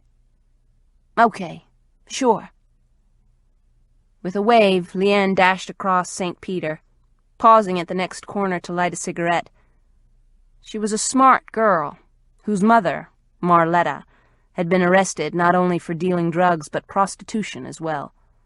Marletta, faced with losing her kids, had been clean for a couple of years, but Leanne had watched and learned from her mother. At 17, Leanne had her own rap sheet for drugs and soliciting, attending Sam's young women's group, being a part of a drug counseling program that included routine testing and doing community service, were all a part of her sentence. Sam headed for her car, but felt something. Someone watching her. Assuming it was Leanne, she glanced over her shoulder, but the girl was nowhere in sight. The crowd that had paused to watch the band was increasing as the music played, people gathering around the brass ensemble that had set up near the entrance to the park. But one man stood apart from the others. A tall, broad-shouldered man in a black leather jacket, dark pants and sunglasses, despite the shadows crawling across the city. He wasn't looking at the performers. Instead, he was staring straight at Samantha. Hard. He was too far away, and it was too dark to get a good look at his features. But Sam had the sensation that she'd seen him before. Perhaps even knew him. Goosebumps rose on her flesh, though she told herself she was being silly, for as she watched, he turned his attention to the band, melded into the group of people surrounding the musicians, and seemed to disappear, as if he'd never been there. Maybe he hadn't been looking at her, but someone or something behind her. Maybe she was letting the events of the last few nights get to her, but as she walked along the street to her Mustang, she had the very real sensation that things were only going to get worse. The night was hot, just the way he liked it.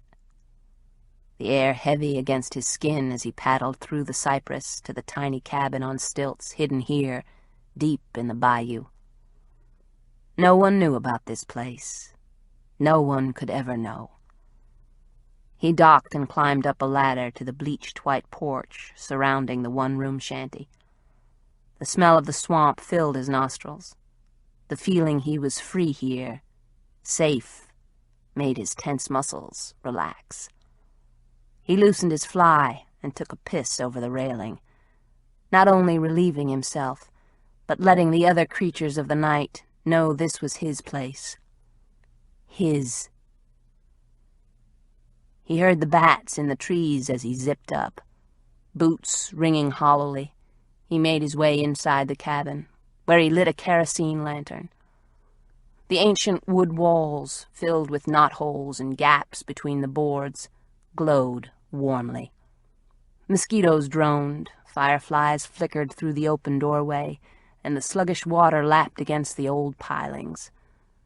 Alligators and cottonmouths swam in this part of the bayou, and he felt akin to the slippery beasts, a part of this dark night, this water forest. There was no electricity, and the old chimney had started to crumble. Not that he would dare light a fire. Smoke could be seen or smelled.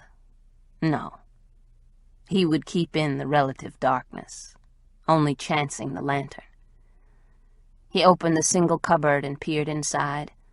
A spider scurried into a crack as he reached into a corner where a worn velvet sack lay hidden. Inside the soft folds were his treasures, items he'd carefully withdrew.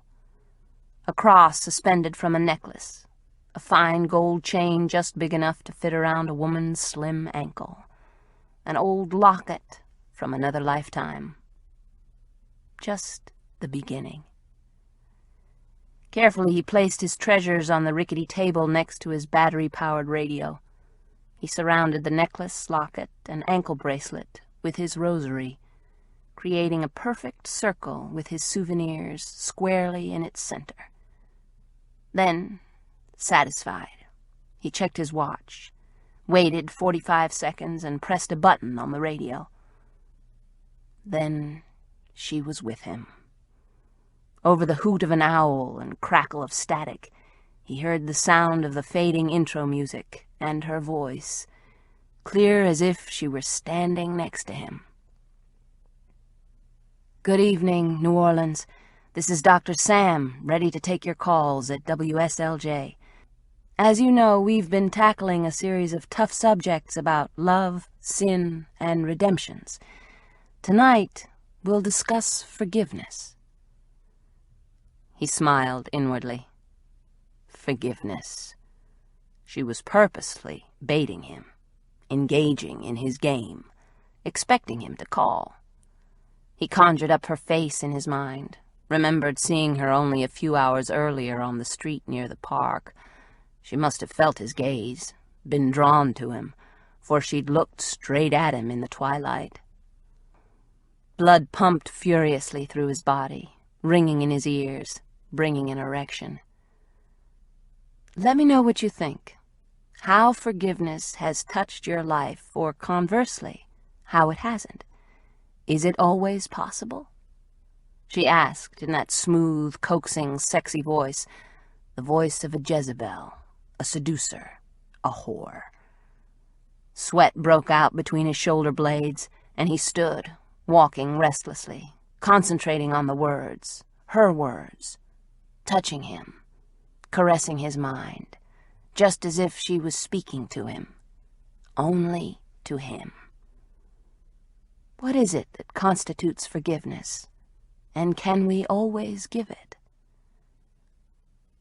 The answer was no. Some acts were too vile to be forgiven, and for those there was only one answer: retribution. His cock was suddenly rock hard, straining against his fly. He needed relief. He imagined her hands, her mouth, her tongue, as he touched himself. Dr. Sam's voice was farther away now, muffled by the static on the radio and the buzz in his mind. But soon, oh, so soon, Samantha Leeds would understand. About forgiveness and retribution. About atonement and punishment. About paying for her sins. All of them. He'd make her. "Just you wait, Doctor. Your time is coming. Then we'll see what you think about forgiveness," he thought, stroking himself. "Then we'll hear you beg."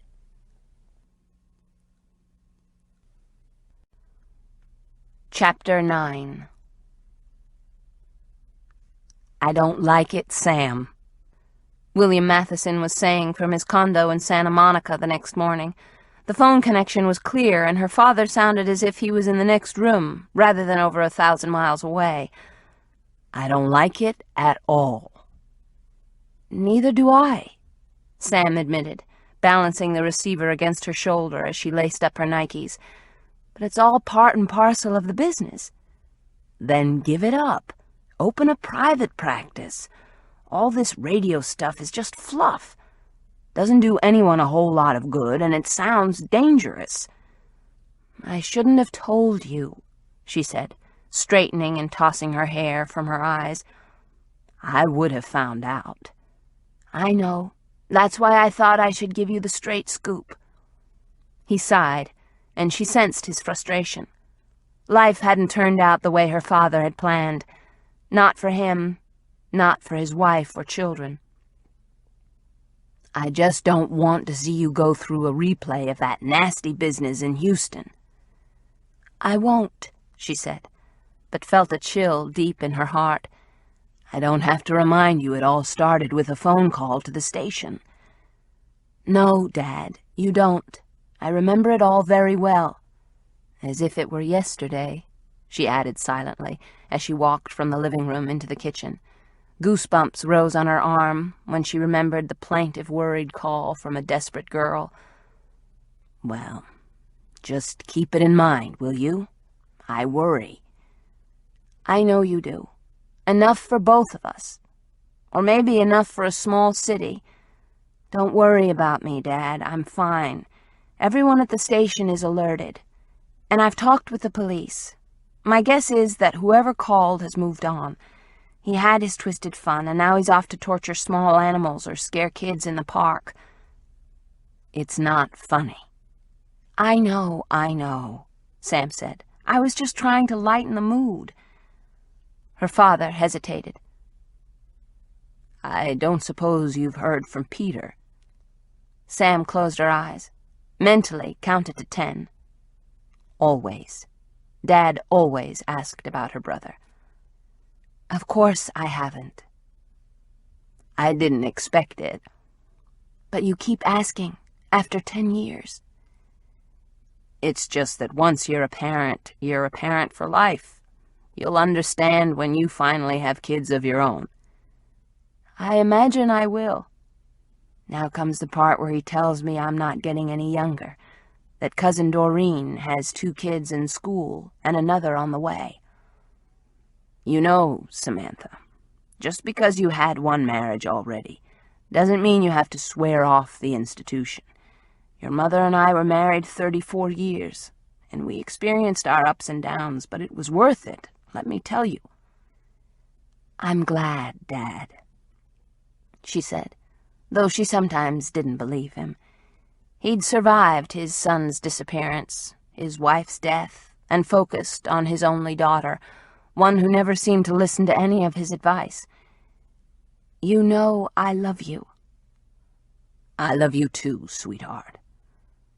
"Are you still dating the widow across the hall?" "Helen? No. Well, it's not really dating. We just play golf or bridge together once in a while." "Trust me, she considers it a date." "Is that your professional opinion?" he asked, and Sam heard the smile in his voice. For the moment, his worries about his daughter were allayed. "You bet it is. You'll be getting a bill." He laughed. "No freebies for the old man?" "Especially not for the old man.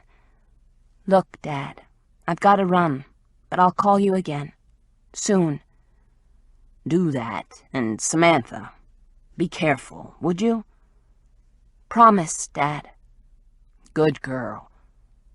He hung up, and Sam dropped the receiver into its cradle. She glanced out the window to the dock where the bright Angel rocked against her moorings, sails down against a backdrop of blue sky. Shaking her head, Sam rubbed the tension from the back of her neck.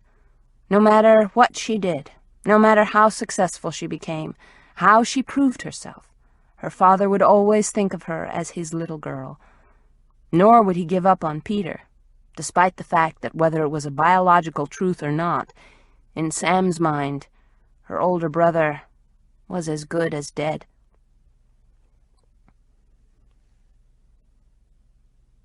Ty showed up sometime after noon, with a heavy toolbox and a bottle of wine. "For your trouble," he said, as he handed her the bottle on her porch. Again his eyes were shaded. Again he wore cut-offs. Again the dog trotted after him. "I got busy and it got dark, so I didn't come back yesterday. If I had had your number, I would have called." "No problem," she assured him, though she didn't quite believe her own words. There was something disturbing about the man, something inertly sensual, and, she sensed, dangerous. Or was she just getting paranoid? Had the surly detective's warnings convinced her not to trust anyone? As Ty skirted the house and took the outside path to the lake, Samantha stashed the bottle of Riesling in the refrigerator and caught a glimpse of herself in the cut-glass mirror of her antique sideboard. Her cheeks had colored, and she could use some lipstick, but refused to stoop to primping for the guy. He was a neighbor with a boat problem.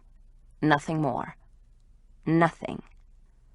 She caught up with him on the dock. He was already working with the engine, his fingers wrapped around a wrench, his muscles straining as he twisted an old nut. "You could have borrowed those from me, you know. I do have a few things. Pliers, wrenches, a hammer." "I suppose. But I knew these would work. Right size. They came with a boat." Glancing over his shoulder, he offered her a half-smile. "I took the tools out yesterday when I was checking for a leak. Left 'em on my dock, then took her out for a spin." As if he anticipated some comment, he added, "I know. Not the brightest thing I've ever done, but I didn't think I'd need the motor." He winced as he gave a bolt a final twist.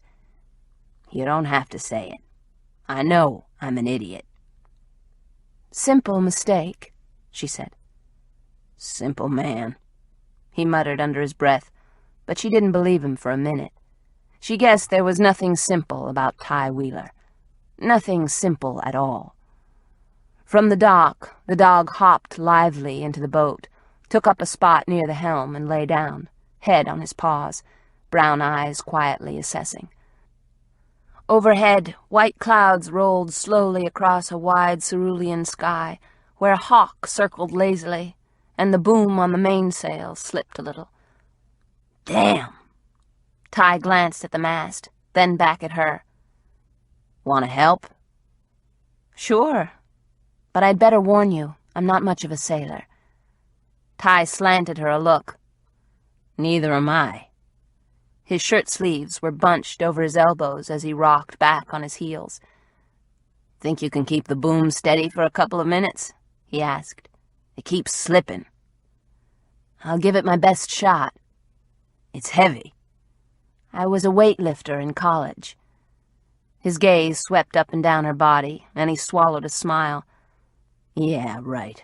I guess you never made it to the WWF, huh?" "Okay, so I lied," she admitted, stepping aboard. "But I did play tennis." "A killer shot at the net isn't going to help us much. There, now hold on to this." He placed her hands on the boom, then they both strained against the weight of it as he locked it into place once again. "You okay?" Ty asked as he tested the lock. He pulled on the smooth wood. Sweat ran down the sides of his face, and he glared up at the rigging. The boom didn't budge. He glanced her way. "You can let go now." Her arms ached a little. "Didn't realize how out of shape I was." Again a quick glance down her body. "We got the job done."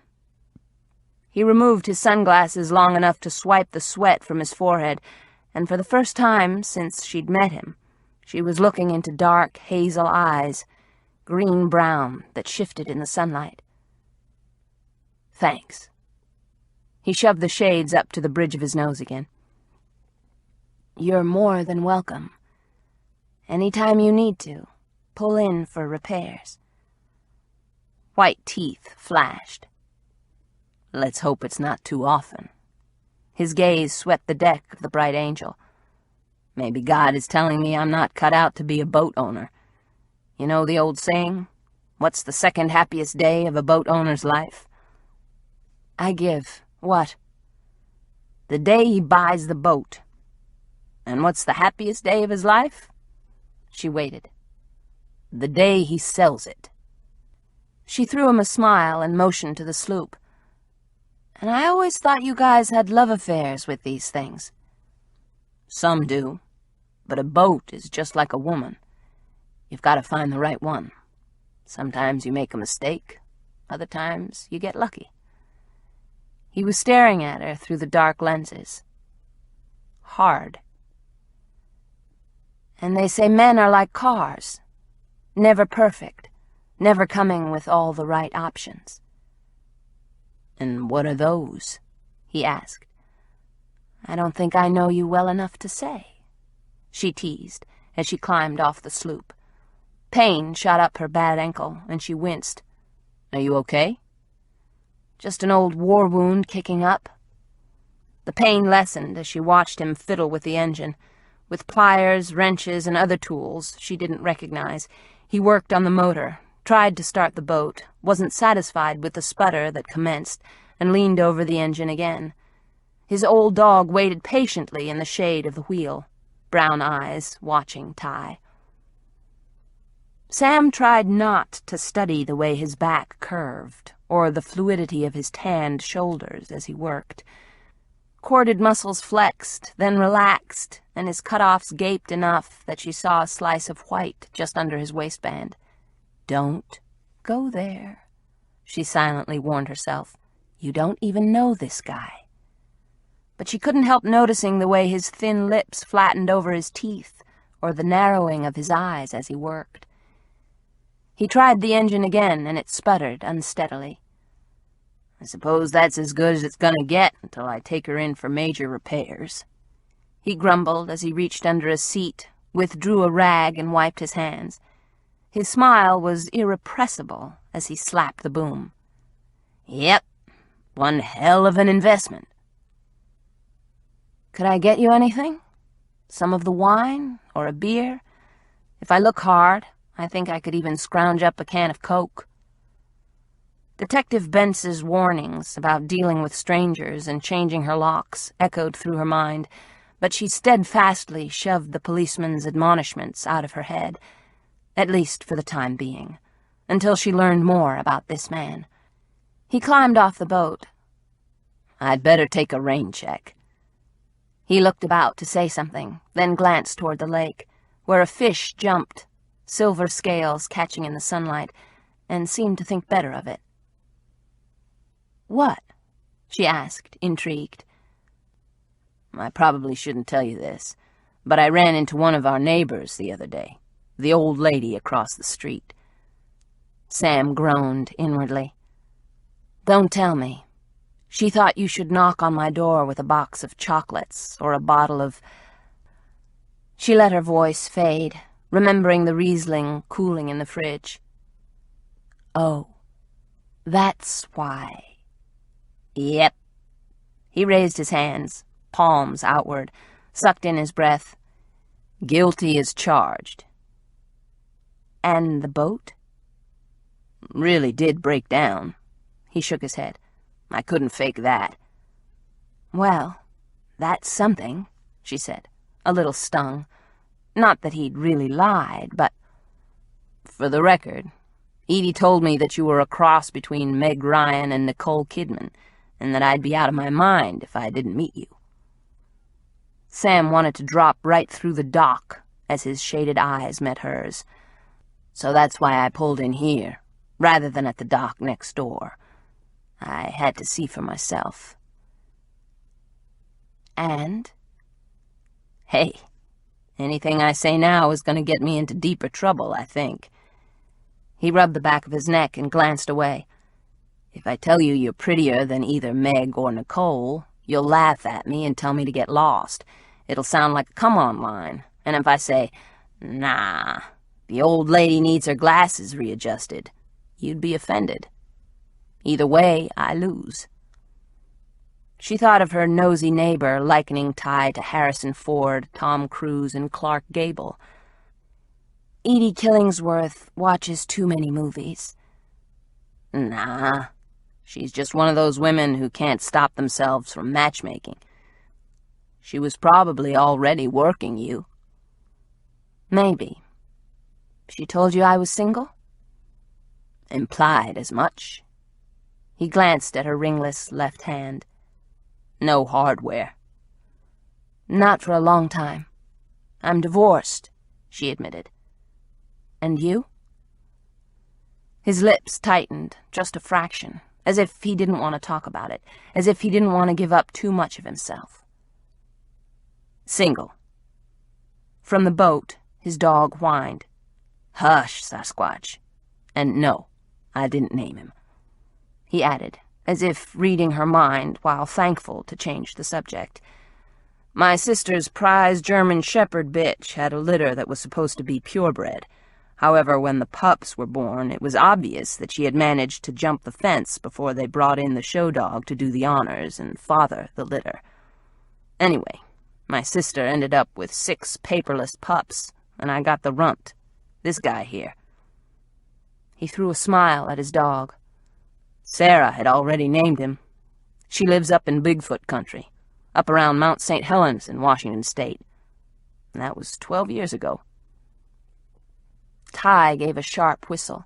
The dog bounded out of the boat and raced the length of the dock to stop right at his heels. His tail swept the dusty planks, his tongue lolled from his head, and he panted loudly. "Trained well," she said, and scratched the old shepherd behind his ears. He froze, his eyes trained on the cat. His muscles quivered. Karen had been stalking across the lawn. Spying the dog, he stopped dead in his tracks at the base of a live oak tree. His black hair stiffened, and he glared at the intruder with wide, unblinking eyes. "Don't even think about it," Ty warned. The dog whined a little, but stayed put as Karen slunk like a quick black shadow toward the safety of the hedge. Ty rubbed the shepherd's big head. "You better be on your best behavior, or the lady will throw you out." "What makes you think his behavior will have any influence on me?" Sam asked, surprised that she was nearly flirting with this stranger. But it felt good to laugh and talk without any restrictions, without worrying about how he would take her comments. If he didn't like them, tough. He could be on his way. "The dog can do just about anything he wants," she said. "You, on the other hand, need to be straight with me." "Always," he said quickly. Almost too quickly. He was standing close enough that she had to crane her neck up to look at his face. Crow's feet bit into the corners of his eyes, and there was a small scar over one eyebrow. His skin was tanned and tight, and he looked as tough as leather, like he could take care of himself and anyone else he wanted to. Stupidly, her heart pounded a bit. Despite his easy drawl and good looks, he was a stranger. Someone unknown, a man who appeared outwardly calm, but beneath the veneer seemed restless.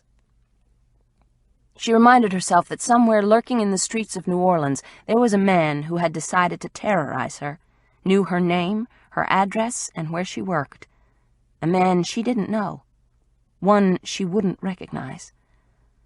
So who was she to say that this man, this stranger, who lived down the street, wasn't the John who had phoned the station during her broadcast, or the creep who had sent her the letter and mutilated picture? "Edie did let it slip that you're Dr. Sam," he admitted, "as in Samantha Leeds. Beautiful woman, great cook, and radio psychologist." Her nerves tightened. "So, are you in the market for a shrink?" "Depends upon who you talk to." That damnable smile grew irreverently. "Just don't call my sister. She'd have me signed up for sessions for the rest of my life." He folded his arms across his chest, stretching the seams of his shirt. "You could retire, then." "I doubt that you need my help." "Is that your professional opinion?" He was toying with her. Flirting again. "I don't know you well enough to make an honest evaluation, but if you want to look at ink blots or talk about how your mother didn't love you, we'd better set up an appointment." "I thought you only did the radio stuff." "I do, at least for the time being. Maybe you should tune in." "I have." His shadow fell across her crown, and her pulse jumped a little. "Have you ever called in?" He shook his head. "Not yet." "So what do you think?" She couldn't keep a nasty little feeling of dread from dripping into her bloodstream. Ty scratched at the stubble that was beginning to darken his jaw. "Well, I don't know what to make of it. Seems like a lot of lonely people just calling up to spout off about something. I think they just want to connect with another person, or maybe claim their 15 minutes of fame." "Fame or infamy?" "You tell me." He was staring at her through those dark lenses, but grabbed a plastic deck chair, twisted it around, and straddled it, leaning over the back and pinning her with his hidden gaze. The breeze had died, the sun harsher now, bright beams bouncing off the water. "You seem to be the real thing." "How about you?" she asked. "How real are you?" "As real as it gets," he said, as a speedboat dragging a wakeboard roared past, creating a wide, frothy wake. Laughter rolled across the swells as the kid on the board wiped out. Quickly, the driver of the boat did a sharp 360 in order to retrieve the boy bobbing on the surface. "But then, what's real?" "Touché," she said, again getting a glimpse of a more complicated man than showed outwardly. The good old boy with the aw-shucks charm wasn't cutting it. No, Ty Wheeler was more than a long, tall Texan with a sexy smile. What was worse, he was getting to her. Big time. Though it was ludicrous, a part of her was intrigued with this man, wanted to peel off the layers, find out what was hiding beneath the easygoing veneer. But that was foolish, playing with fire. This man was trouble, and right now she had enough trouble to last her a lifetime. He could only be a neighbor. Even a potential friend wasn't worth thinking about, and anything else was out of the question. Period. If her involvement with David had taught her anything, it was that she wasn't ready for a relationship. "Boy, are you getting ahead of yourself here? You've barely met the man, and already you're thinking in terms of a love interest. Get real, Sam." "You know, I usually don't socialize with my fans." "Who said I was a fan?" He cast a 1,000-watt smile her way. "I just mentioned I'd listened to the show." He inclined his chin toward the bright angel as it swayed slightly on the swells. "Maybe you'd like to take a ride with me sometime." "After everything you've told me about the boat?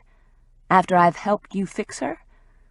Call me crazy, but I don't think so." "When she's totally seaworthy." "And when will that be?" He lifted a shoulder. "Probably the next millennium." "Call me." She rattled off her phone number. "I will," he said, and stared at her a little longer through his shades. Then, whistling to his dog, he walked back to his sloop.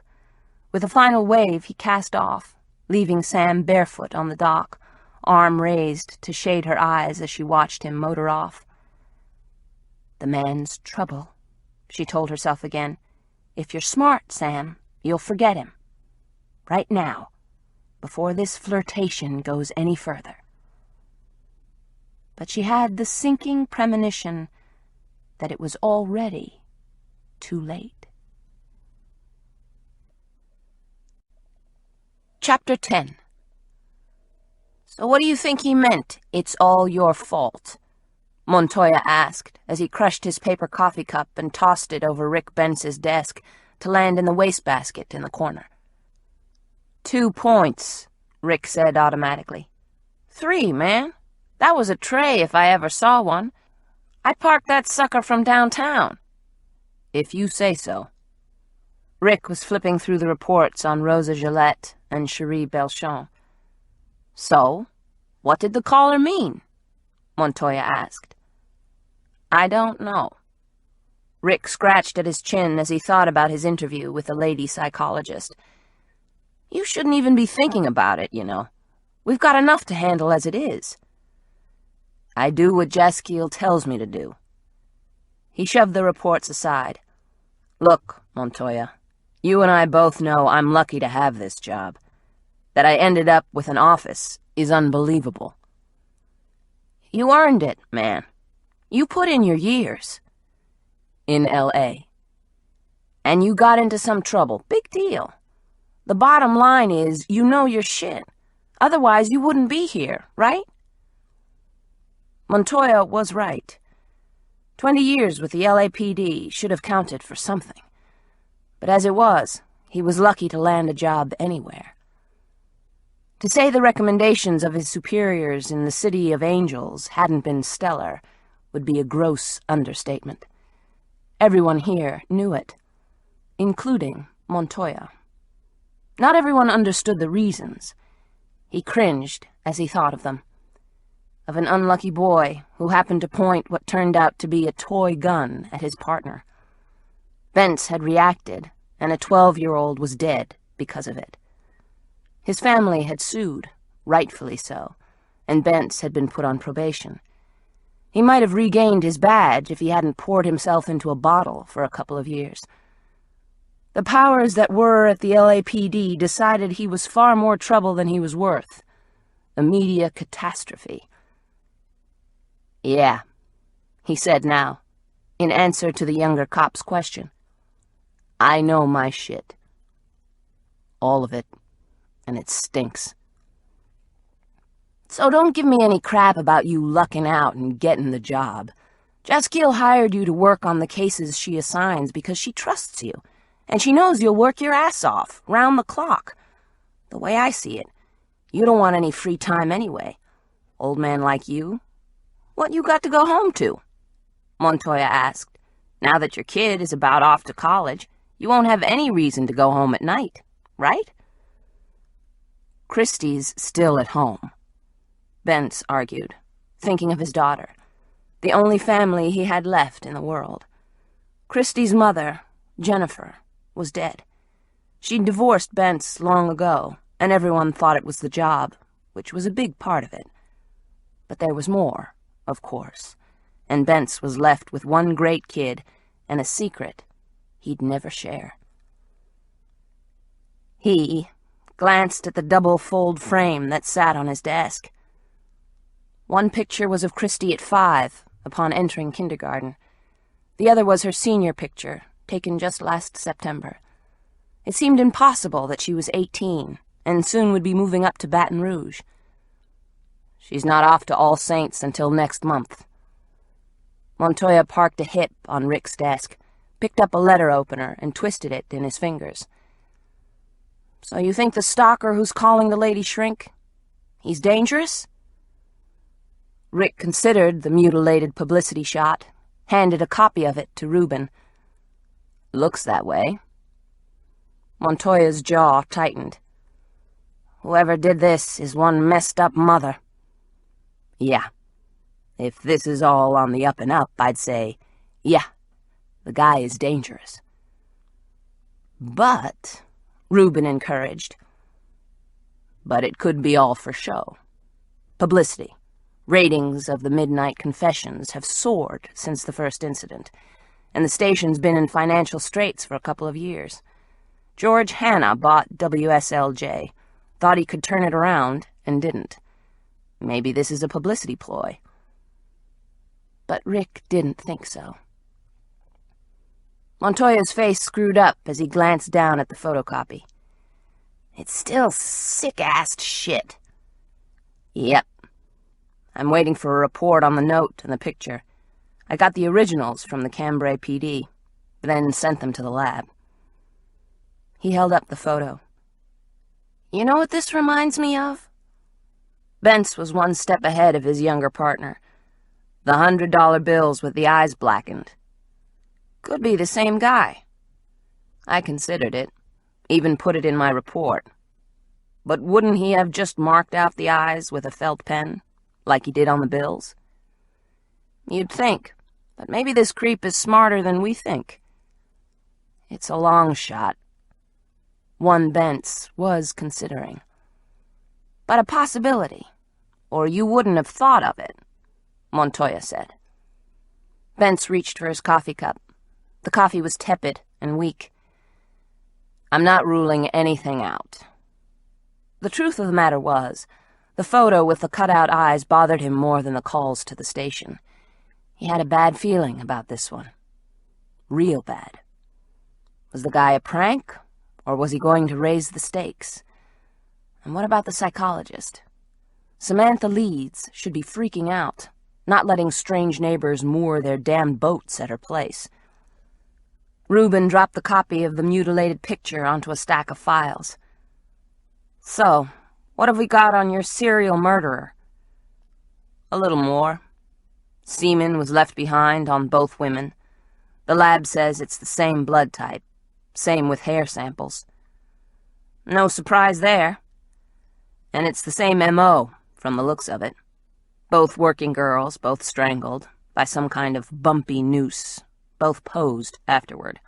He's not afraid to leave fingerprints around, and we can't find a match, so he hasn't been printed. No priors or military or job where it's required." Bentz tossed Montoya the file. Also, in both instances, there were other hairs found. Synthetic. Red. "A wig?" "Yeah, but it's missing. Nothing close was found in the apartments, and according to people who knew the victims, neither ever wore a red wig, not even when they turned tricks. So they were wearing one at the time of death, and the killer took it. Is that where you're going?" Bentz nodded, as if he wanted his victim to look like she had red hair. "Jesus. Like Dr. Sam." "Maybe." Montoya sucked in his breath. "It's still a pretty big leap." "I know." Bentz wondered if he was grasping at straws, but he couldn't dismiss the eyes being cut out and the red hair. "We're checking out manufacturers and local outlets who sell wigs, and I'm cross-checking cases to find out if there are any other homicides where there was a red wig involved." "It's not much, but it's something," Montoya said, scraping the letter opener against the side of his goatee as he thought. "I checked on the ex-husband of Cherie Belchamp. Henry? Turns out he had a life insurance policy that he'd never let lapse. Ended up with nearly $50,000. "Where was he when the second victim was killed?" "In bed? At home." "Alone?" "Nah. He's got a girlfriend who swears he was with her all night. But she's got a record. Nothing big. Shoplifting, DUI, possession, cocaine. Seems to have been clean in the last couple of years, since she hooked up with Henry Belchamp. By the way, it's not Henry or Hank. He goes with the French pronunciation. Henri." "Bully for him," Bentz growled. "Even if he had an alibi, it could have been a hit. He could have found someone to off his ex and pay off the killer." "Then why the second victim? To throw us off? A copycat?" Bentz didn't think so. Montoya's beeper went off. He dropped the letter opener onto the stack of files on Bentz's desk, then pulled his pager from a pocket of his black slacks. With a quick glance, he checked the readout and added, "I'm not convinced he didn't off his ex, but I can't connect him with the Gillette woman. I gotta take this call. You got anything else?" "A bit of a problem," Bentz said, leaning back in his chair. "In the first case, the woman was raped before she died. But with Rosa, it looks like she might have been dead first." "Might have been?" "The ME's not certain." "Why not?" "My guess is that the guy did it just as the woman died. That's his turn on. Killing them." Montoya's dark eyes narrowed. "Shit." He shoved his pager back into his pocket. "About task force time, isn't it?" Bentz nodded. "I've already cleared it with Jaskiel and set the wheels in motion." Montoya scowled. "So we'll be dealing with the feds?" "Yep. The local guys." Bentz forced a smile he didn't feel. "It's party time." Sitting at the scarred table, he listened to the night through the open window. Bullfrogs croaked. Fish splashed. Insects droned, and water lapped around the poles holding up the tiny cabin, his one spot of refuge. His head clamored, and he felt the need again. The need to hunt. But he had to be careful. Choose wisely. He glanced down at his work and smiled as he picked up one of the dark beads and oh so carefully sharpened the facets with his file. It was delicate work, and caused him to sweat, but it was worth it. In the end, each bead would cut soft flesh like a razor. His calloused fingers wouldn't bleed as he touched the glass, but a soft white throat would easily succumb. He thought of the lives he'd taken, the rush of watching a woman realize she was dying, the feel of the beads in his hands as her breath left her lungs. God, it made him so hard he couldn't think. Could only hear the pounding in his brain, the thunder of lust as it ran through his blood. He relived each moment and knew he had to do it again, to keep the memories alive. As the images faded, his heart-on softened.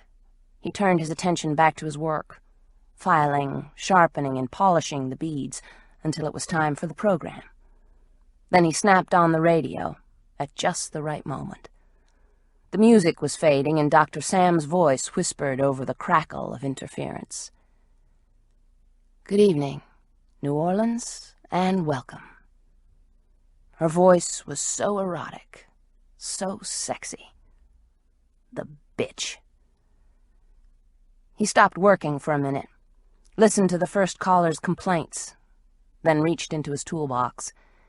He had 2 spools, 20-pound test fishing line, strong, clear, easy to string through the beads, or piano wire, even stronger, but not as flexible. The beads wouldn't slide like liquid through his fingers. The sensation wouldn't be so fluid. Which way to go? He'd used them both before. Neither had failed him. Dr. Sam's voice answered the listener's question. She sounded so calm, rational, seductive. He reached down to touch himself, but stopped. He had work to do. He dropped the spool of piano wire back into the box, then tore open the packet of fishing line with his teeth. Removing the line, he pulled hard, watching as it stretched and held. The muscles in his arms bunched, the line cut into his palm, but didn't break. He grinned. Yes, it would do nicely. As Dr. Sam continued her program, talking to the idiots who called her, he began stringing his sharpened beads, careful to put them in the correct order, ensuring that his rosary was perfect. Nothing less would do. Chapter 11. Melanie clicked off her cell phone and fumed as she pulled into a parking space in the lot of the strip mall. It had been a bad week. Bad. And it wasn't getting any better, she thought, slapping the dash and wishing that the damned air conditioning in her hatchback would find a way to turn on. It didn't, and the temperature in the car was hovering somewhere near 2,000 degrees, by her estimation. Her T-shirt was wrinkled and clinging to her, and she was sweating between her legs. She climbed out of the car and tried not to dwell on the fact that Trish LaBelle seemed to be dodging her calls. Great. Already there was talk at WSLJ that Midnight Confessions was being expanded, but not one word about Melanie getting any kind of promotion, and she deserved it. Samantha's job was a piece of cake. Melanie could handle it with her eyes closed. Hadn't she proved that while Sam was in Mexico? So the ratings had dropped an iota. That was to be expected. Given enough time, Melanie was certain she could create a new, hipper audience. She was young and with it, but she needed the chance to prove herself. She walked into the oven of a dry cleaner's and gave her name to a petite blonde girl with inch-long black roots, bad teeth, and a permanent sneer. So if WSLJ wouldn't give her a job behind the mic, she decided to call the rival station, WNAB, where Trish LaBelle worked. Trish hated Dr. Sam. Melanie figured Trish would jump at the chance of meeting with Sam's assistant and even offer her a job. So far, Trish hadn't returned her calls. Yet. Melanie wasn't one to give up. She'd always been a scrapper. Never gotten any breaks that she hadn't made for herself. So, if she had to, she'd damn sure make her own. Here you go. The girl hung her plastic-encased clothes on a hook near the till, and Melanie handed over her bank debit card. Sorry, the machine's broken. You got cash or a check? I left my checkbook at home, Melanie said, flipping through her wallet and seeing only 2 crumpled $1 bills. Not enough. The day was on a fast downhill slide. She felt bloated and achy. Her period was due to start any time. Her job was going nowhere. What little family she had didn't give a shit about her, and her boyfriend, again, couldn't be reached. Yep, things were rapidly going from bad to worst. There's an ATM on the next block. The twit in need of a bottle of Clairol snapped a wad of gum and waited with bored patience. Melanie seethed. It's not my fault your stupid machine is messed up.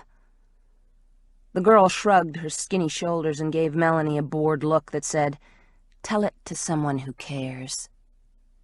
She held Melanie's stare for a second, and Melanie considered grabbing her clothes and taking off. After all, the skirt, blouse, and short jacket were hers. As if she'd read Melanie's mind, the clerk swept the hangers from the hook and hung them on another rail behind the counter. Fine. Melanie snapped her wallet shut. I'll be back. But she wasn't going to bother today. She was too frazzled. She stomped into the blinding sun, flipped her sunglasses over her nose, and slid into the sun-baked interior of her hatchback. The steering wheel was nearly too hot to handle. Twisting on the ignition, she threw the car into reverse, and as the radio blared, stepped on the gas. In the rearview mirror, she caught a glimpse of a huge white Cadillac pulling out at the same time. She stood on the brakes as the boat slowly slid from its spot, and an elderly man who never so much as glanced in her direction rolled slowly out of the lot. Idiot, Melanie grumbled. Old fart. She backed out, rammed her hatchback into first, and sped out of the lot. Before the first light, she passed the old guy and resisted the urge to flip him off. It wasn't really his fault, he was old. She hit the freeway and, flooring it, opened the sunroof and all the power windows. Wind blew her hair around, and she felt better. She couldn't let one minimum-wage clerk with a bad attitude bug her. She'd pick up her clothes later. In the meantime, she'd concentrate on Plan B. One way or another, she'd land a promotion and end up behind the mic. She let herself daydream a little, considered just how far she'd go. Maybe eventually television. She had the looks. A slow smile spread across her lips, and she reached for the cell phone while cruising along at 70. She tried to call her boyfriend and planned to meet him, if she could get a hold of him. She just needed to unwind, and he knew just how to help her.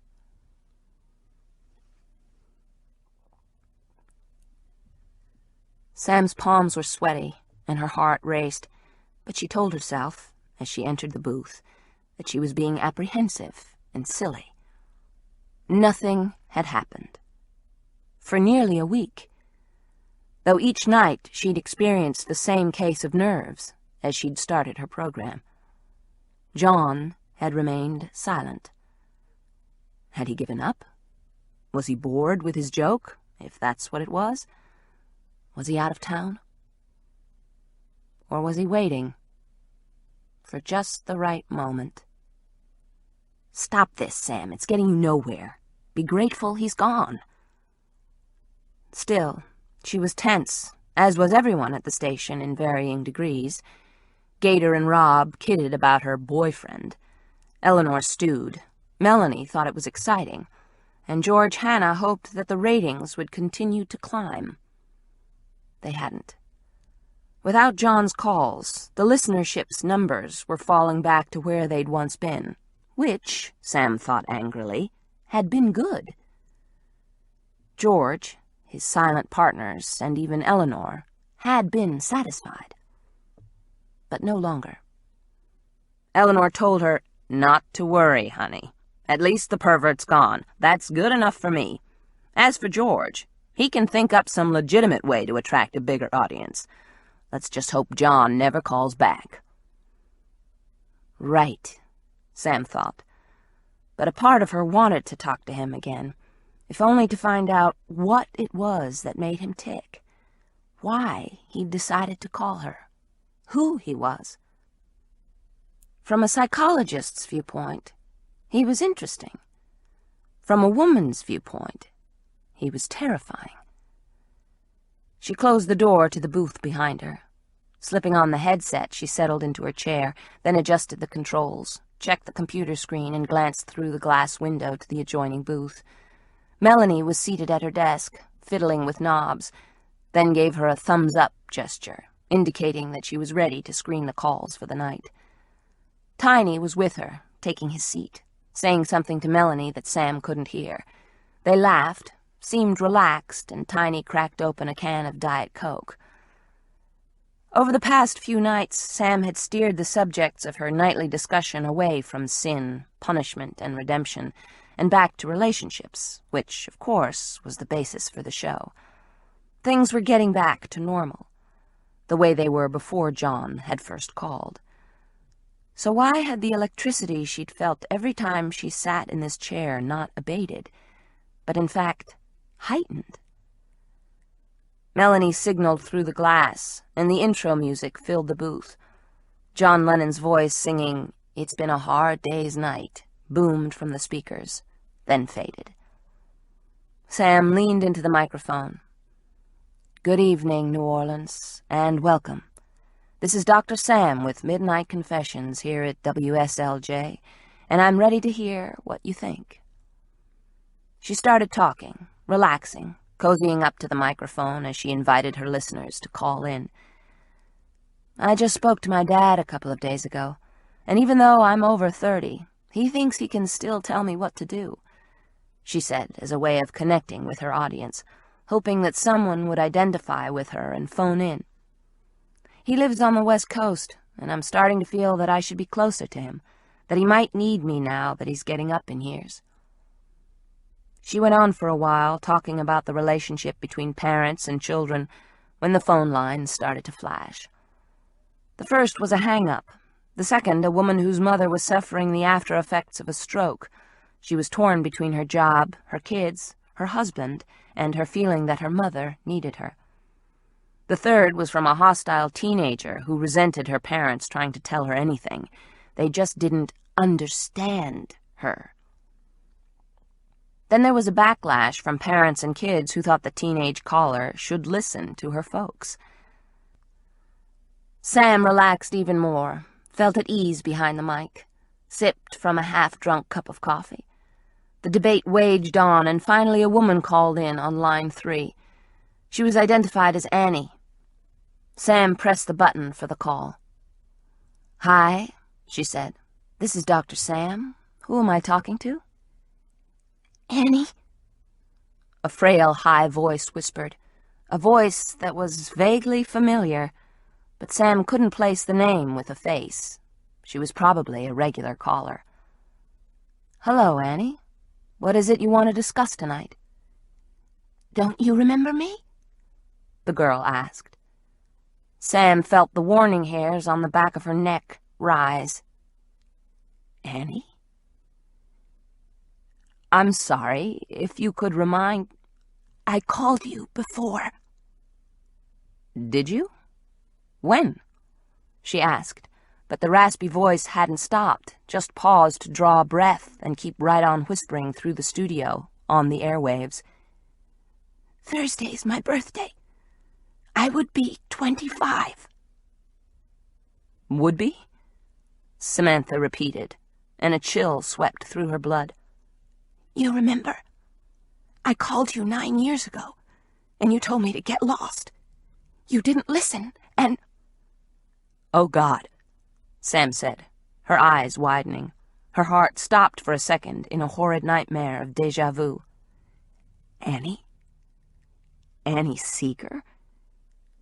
It couldn't be. Her mind spun wildly, backward to a time she'd tried to forget. You've got to help me. You're a doctor, aren't you? Please, you're my only hope. Annie had confided all those years ago. Please help me. Please. Guilt took a stranglehold on Sam's throat. Dear God, why was this happening again?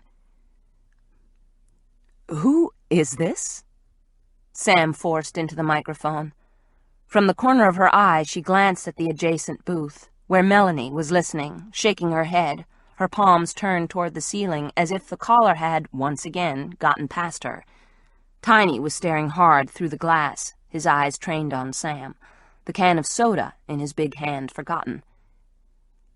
And you didn't help me, the breathy voice accused, hardly missing a beat. What happened then, Dr. Sam? You remember, don't you? Sam's head was pounding, her hands slick with sweat. I asked for your name, Annie. Your full name. Click. The line went dead. Sam sat frozen. Annie Seeger. No! Her stomach clenched. It had been so long ago, and yet now, sitting in the booth, as she had been then, it all came rushing back, like a tidal wave, crashing through her brain, leaving her numb and cold. The girl had died. Because of her. Because she couldn't help. Oh, God. Please, not again. Samantha! Samantha! Snap out of it! Melanie's voice permeated her brain, but still she could barely move. Jesus Christ, pull yourself together! As if from a distance, Sam felt Melanie's hands on her arms, yanking her out of her chair, thrusting her across the small space toward Tiny, pushing her away from the desk and the microphone. Still in shock, Sam stumbled, her ankle twisting. She snapped out of it, realized she was here, in New Orleans, and on the air. Don't you know there's all this dead air time going on? For Christ's sake, pull yourself together, Melanie was saying, as she slipped on the headphones and reached for the mic.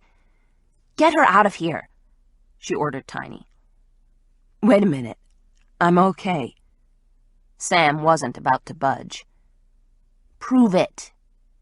Melanie glared at her and waved her into the hallway. Tiny pulled Sam out of the room as Melanie leaned into the microphone, and as she flipped it on, her voice became smooth as warm silk on a hot Louisiana night. Please excuse the interruption. We've experienced some technical difficulties down here at WSLJ. Thank you for your patience. Midnight Confessions with Dr. Samanatha Leeds will be back in a few minutes after our local weather update. Expertly, Melanie pressed the buttons for the automated recording that would play the weather forecast and a couple of pre-taped advertising spots. What went on in there? Tiny asked. Then, realizing his fingers surrounded Sam's upper arms, he let go and put a little distance between them. The hallway seemed eerie and darker than usual, the glass case holding old records, giving off an odd, ethereal glow. But of course that was crazy. It was just Sam's nerves. The corridor and record case hadn't changed. Drawing in several deep breaths, Sam pulled herself together.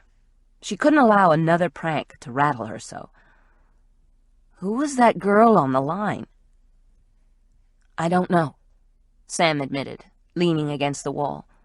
She wiped a hand over her forehead and forced some starch into her spine. Think, Sam, think. Don't let some crank caller get the better of you. I don't know who it was. Can't imagine who would do anything so sick. But whoever it was, she wanted me to think she was Annie Seeger. Oh, God. Not Annie. What was happening? The girl had been dead 9 years. Dead. because Sam hadn't read the situation correctly, hadn't heeded the girl's cries for help. Sam's head pounded, and the coffee she'd drunk earlier curdled in her stomach. "Don't let it get to you, Sam. Don't." "She said she was Annie, and then you freaked out," Tiny accused. "You acted like you knew her." "I know, but I don't. I didn't. It's all so unbelievable." "What is?" He seemed about to touch her again, but, thinking better of it, shoved his hands deep into the pockets of his oversized jeans. "Annie Seeger was a girl who called into my program a long time ago when I was working in Houston." It seemed like it was just yesterday. Sam remembered pushing the button, answering the call, and listening as a teenager hesitantly explained that she was pregnant and scared to death. Annie phoned in several nights in a row, asking for advice. Inside, Sam cringed when she remembered the girl's calls. At first, Annie had seemed scared, but no matter what Sam offered as advice, she rejected it, claimed she had no one to talk to, no one to confide in, not her parents, not her pastor, and not even the father of her baby. "I tried to help her, but she ended up committing suicide." Sam pushed the hair off her face and saw the pale shimmer of her reflection in the window of the booth. Beyond the glass, Melanie sat at her desk, talking into the microphone, controlling the show. It all seemed surreal, being here late at night in the dim hallway, remembering a time she'd tried so hard to forget. "You think it was your fault she killed herself?" Tiny asked. "Annie's family blamed me." "Heavy." "Very." Sam rubbed her arms and tried to grab hold of her composure. She had a show to do, a job to finish. She saw Melanie tear off the headset and roll back the chair. Within seconds, she flew out of the room. "You've got 60 seconds before you're back on the air," she said to Sam. "Are you okay?" "No," Sam admitted. "Dear God, I'll never be okay again." She started for the booth. "But I'll wing it." "Eleanor's on line 2. She wants to talk to you." "I don't have time." "She's furious," Melanie said. "I imagine. Tell her I'll talk to her after the show." Sam couldn't deal with the program manager now, not until she was off the air. "What was the deal with that girl who called in?" Melanie asked, as Sam slid into her chair and automatically checked the controls. "You tell me," Sam snapped. "You're supposed to be screening the calls." "I have been, and I recorded her request.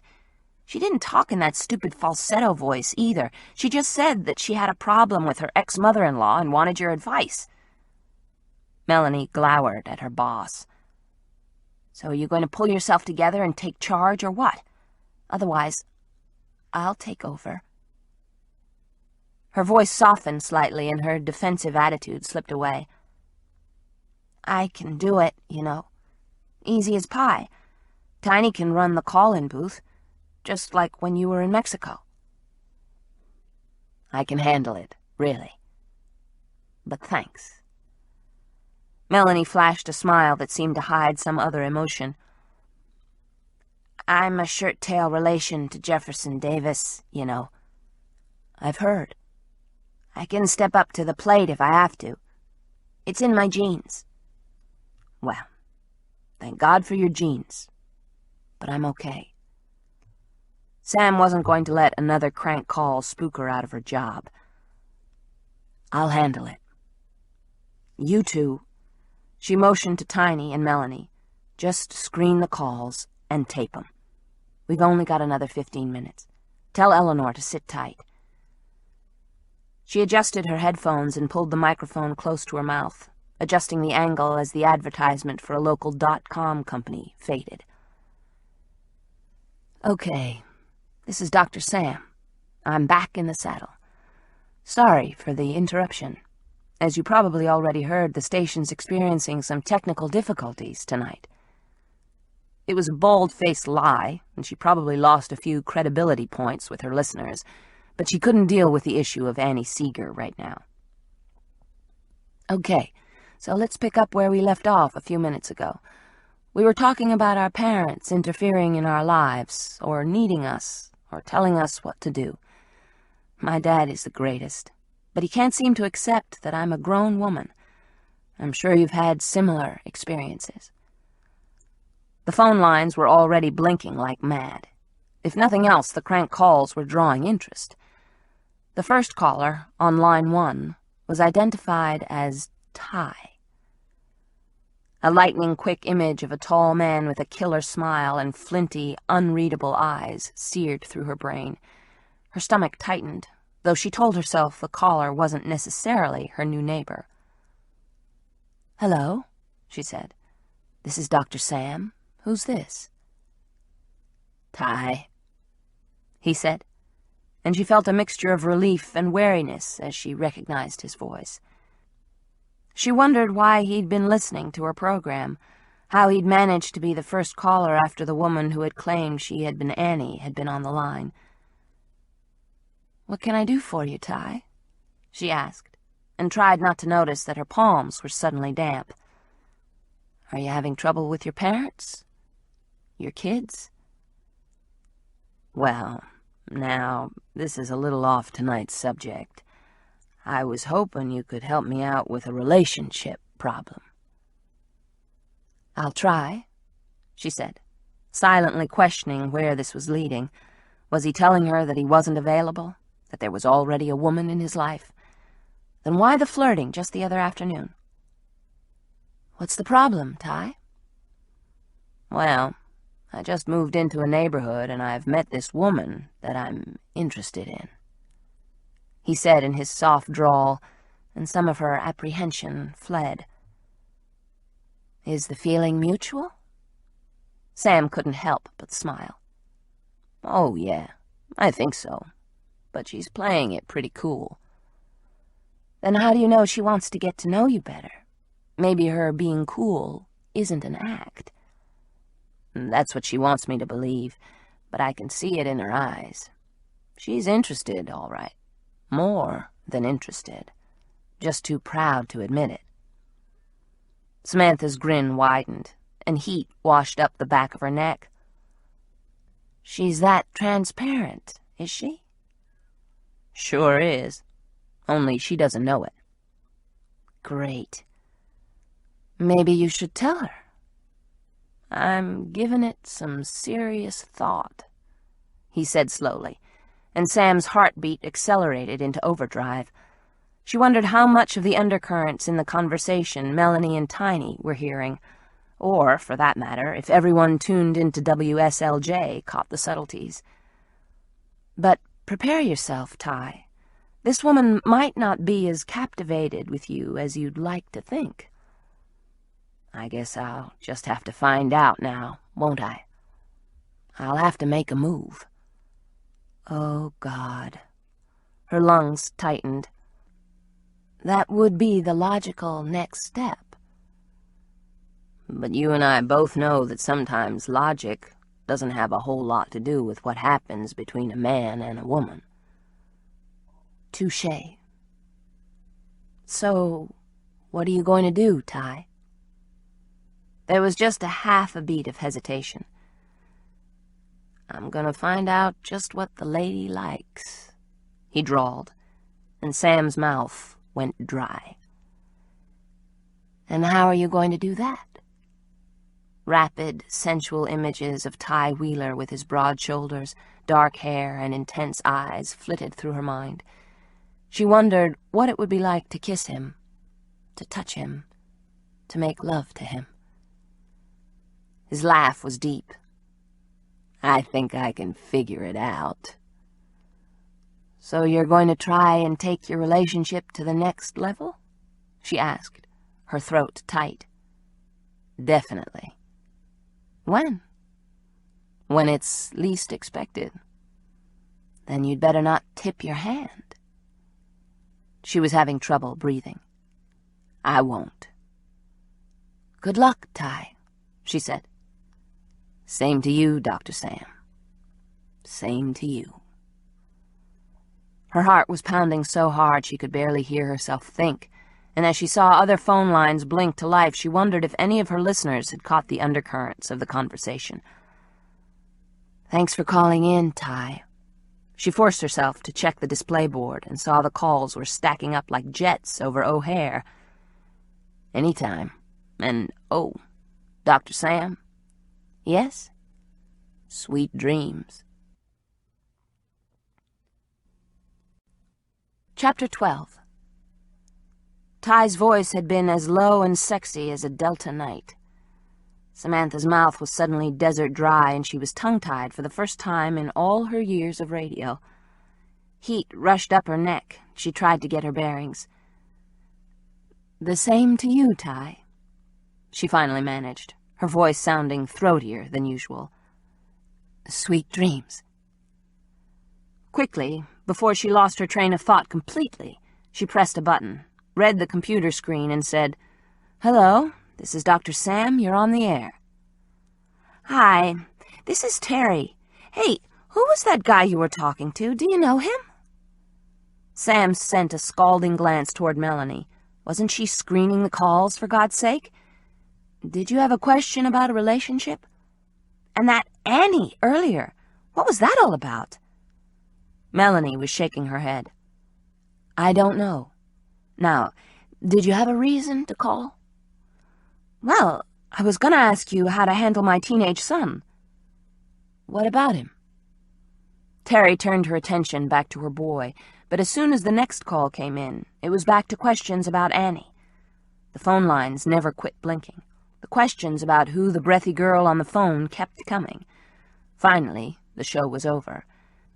As the first strains of Midnight Confession played, Sam finished the show with her signature sign-off.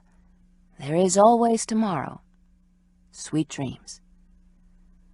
As soon as the words were out of her mouth, she clicked off her microphone, ripped off her headset, and stormed out of the studio to the glassed-in room where Tiny and Melanie were gathering up the paperwork and resetting the equipment for the Lights Out program. I thought you were screening the calls, she charged. I was. You should have heard what came in here. Melanie threw her headset onto the desk. It was a nightmare. The tech room was dark except for a desk lamp, the colored lights of the equipment and recessed bulbs over a bank of computers and recorders. She's right, Tiny said, rushing to Melanie's defense. No one wanted to discuss anything but Annie. Or Ty. There were a couple of callers who asked about him. Melanie tossed her blonde curls from her face. Sweat sheened on her face. I tried, Sam. It's not easy sometimes. Sam cooled off. It wasn't Melanie's fault that the woman pretending to be Annie called in. Did you keep track of all the calls? Sam demanded. Every last one of them, Tiny assured her as he tapped 2 fingers on a lined sheet of paper on the desk he was sharing with Melanie. Right here on the log. I wrote down the telephone number and the name, if it was available. Some of the calls came in anonymously, of course. If they're initiated from a company with a private phone system, then caller ID can't identify them. Then what good is caller ID? Disgusted, Sam leaned over the desk, her eyes scanning Tiny's log. It's a start, and we've got most of them. Here. Tiny spun the lined paper around, then rolled his chair over to the bank of recording equipment and computers to finish arranging the presets for the next 3 hours. Sam's gaze raked over the sheet covered with Tiny's cryptic scrawl. As he'd said, every telephone call was listed. Beside the names were numbers, and in some cases, notations. Samantha ran her finger down the list, came to the name Annie, where there was a number and an identification name of a payphone. Of course. Whoever had phoned in was too clever to call from a private residence. I'll need a copy of this ledger. For the police? Melanie zipped her briefcase. And myself. What was that all about in there? Melanie asked, hitching a thumb at the darkened studio. Through the window, faint light shimmered from the street lamps 3 floors below. throwing in relief the equipment in the booth, microphones on long, skeletal arms bent at odd angles, and the desk surrounded by banks of levers and dials. It seemed sinister, somehow. Evil. But that was ludicrous. Melanie broke into her thoughts. "Come on, Sam. Who was that Annie girl who called? She acted like she knew you, and you freaked out." "Play back her request. When she called in, before you connected her to me. You said you taped it." "Yes, but—" "I've got it," Tiny interjected. "Just give me a minute. Here we go." A woman's voice came on after Melanie answered. "This is Annie. I would like to talk to Dr. Sam about my mother-in-law. She's interfering in my marriage." "Hold on. It'll just be a minute," Melanie had assured her, and then the breathy, accusatory call. Sam's skin crawled. Tiny stopped the playback, but cast a look over his shoulder, checking Sam's reaction. "Who is she?" I don't know who the caller really was, but she wasn't Annie Seeger. Who would call in and pretend to be Annie Seeger? And why would anyone dredge that entire tragedy up again? But I know this sounds weird, but I think I've heard her voice. But it's not quite right. I can't place it. She closed her eyes. Who, Sam? Who would do this to you? What kind of cruel joke is it? Aware that Melanie and Tiny were staring at her, she shrugged and shook her head. I can't place it. Not now. But I will. Her skin felt cold as death, and she rubbed her arms. It was a prank. Another one, like the calls from that John guy, Tiny surmised.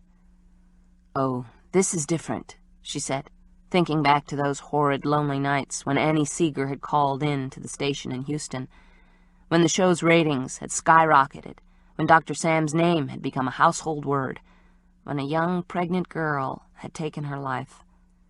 Had it been neglect on her part? Had she read the situation wrong? Had there been any clues that Annie had been suicidal? How many times had she asked herself those same questions?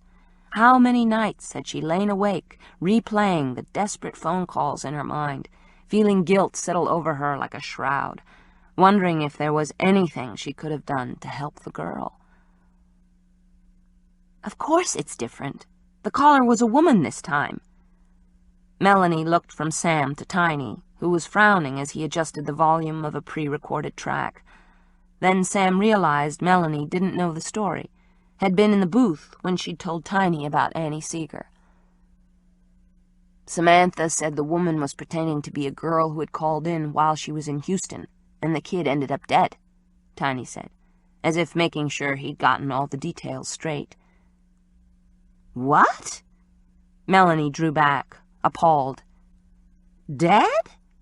But, oh God, that's sick.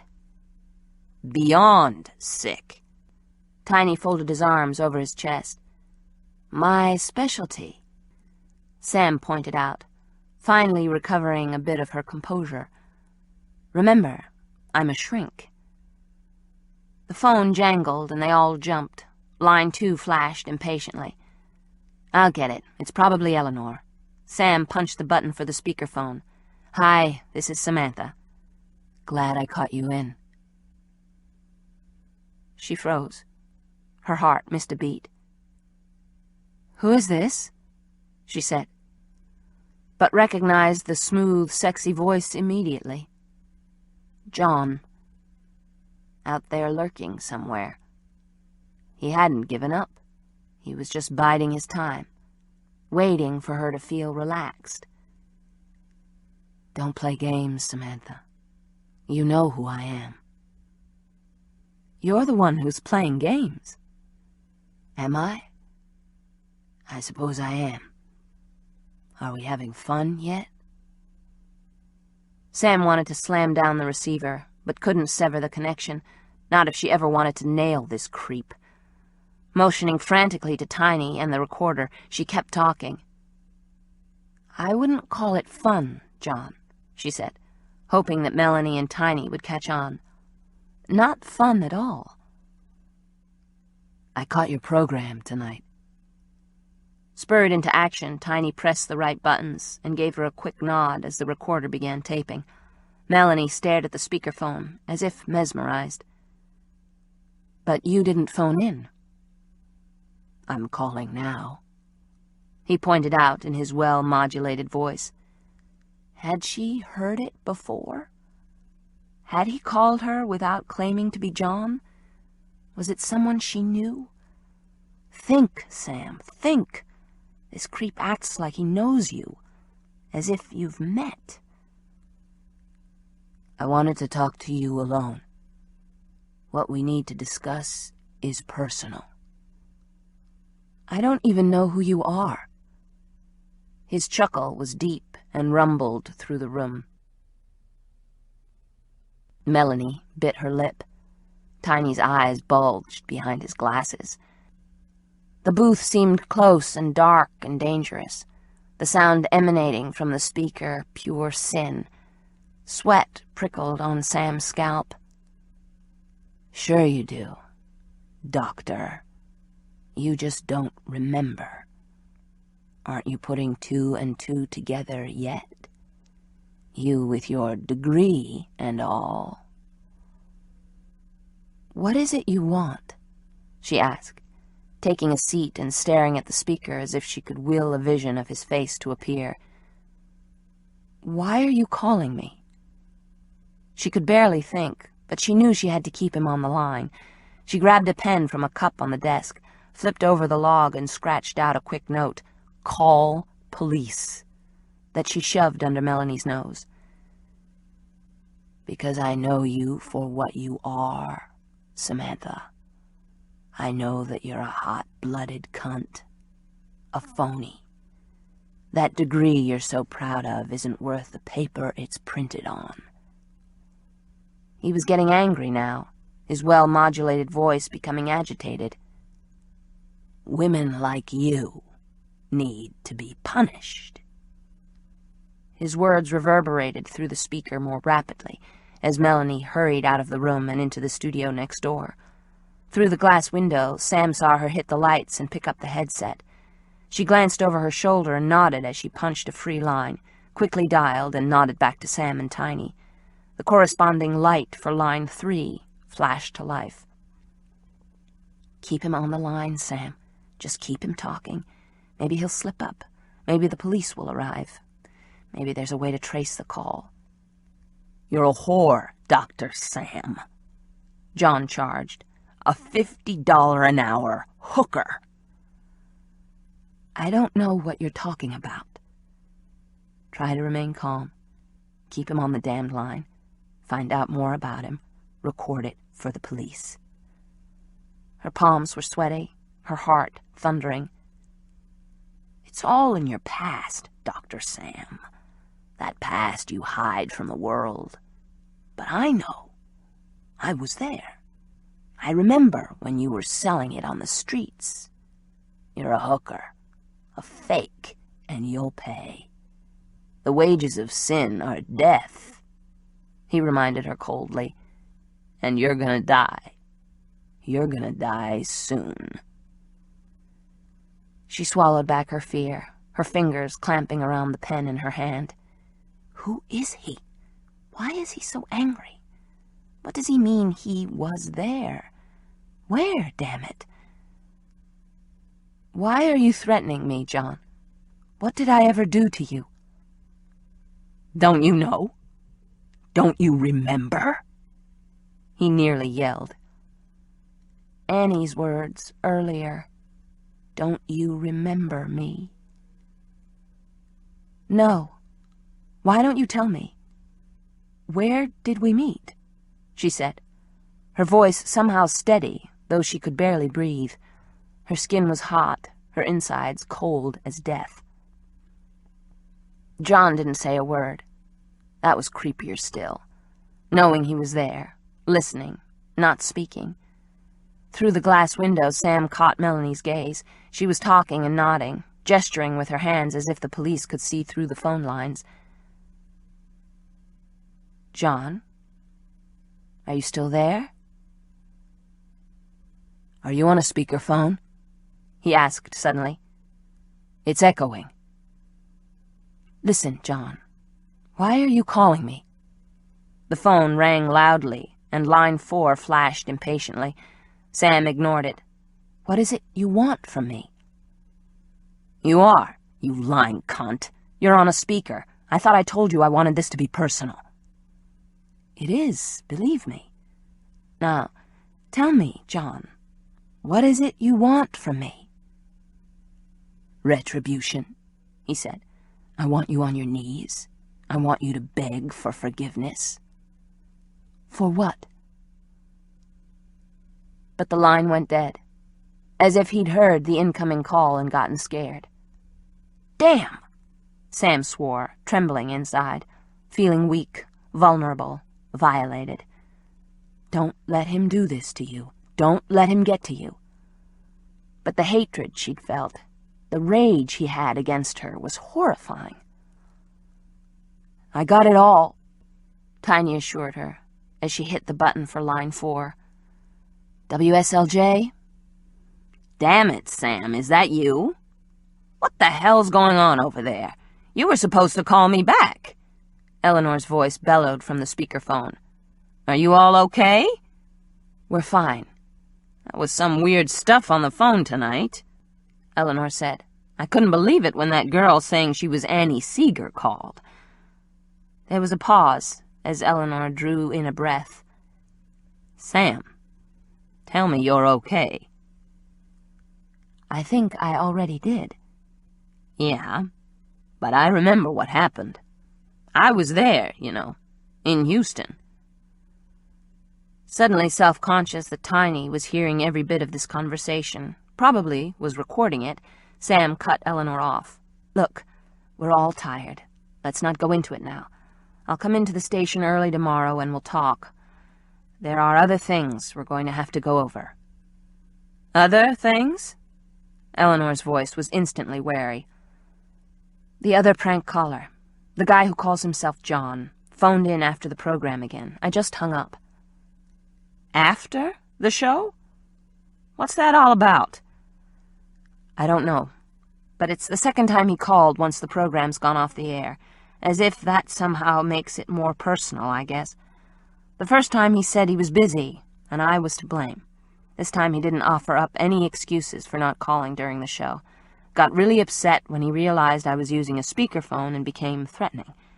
Tiny's got everything on tape. We'll listen to it tomorrow." "I don't like it, Sam. Not at all."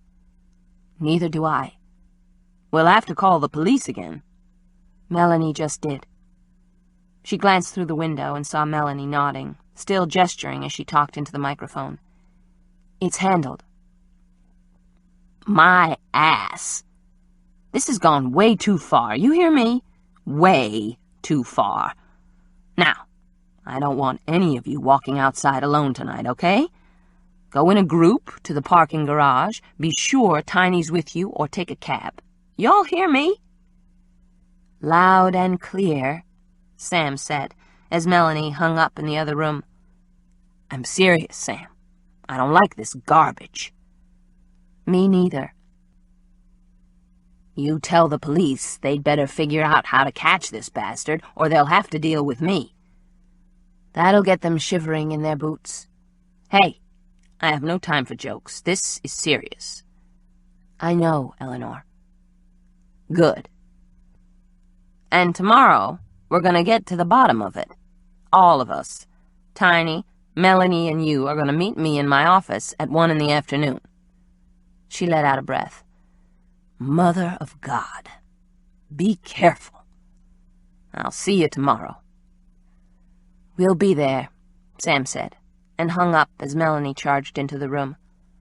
"The police are on their way." She glanced at the speakerphone. "Did he say anything else?" "The guy's a maniac," Tiny said. "It was weird. Beyond weird."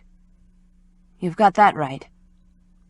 Rubbing the back of his neck anxiously, Tiny added, I'd better go down and wait for the cops. He grabbed his jacket and backpack, was searching for his pack of Camels as he walked out the door. "What now?" Melanie asked. "We wait? For the police?" "I know, but I don't think they can do anything." Sam wasn't going there. Wasn't going to give in to her own thoughts that John would somehow escape being found out and apprehended by the police.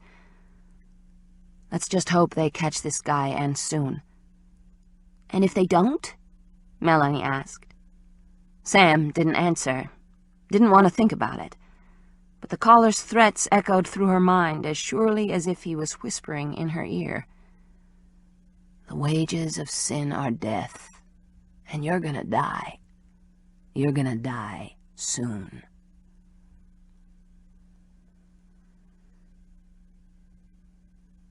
He was sweating, his blood pounding, the heat of the night heavy and damp. The conversation burning through his brain as he walked briskly from the phone booth along St. Charles Avenue. Through parked cars, he jaywalked, crossing the streetcar rails and hurrying past the universities. Tulane and Loyola, side by side, brick and stone structures that appeared in the dim light of the security lamps as fortresses, castles built in honor of almighty academia. His skin prickled as he glanced at the buildings. He could smell the sweet, seductive scent of young minds, just as his had once been. College, philosophy, religion. Where he had learned the truth, where he had understood his mission, where it had all begun.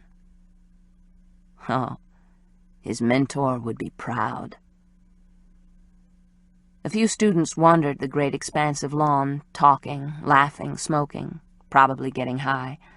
Warm light glowed from some of the windows, but he barely noticed as he ducked through the shadows, half running, his heart pounding, her words ricocheting like hot bullets through his brain.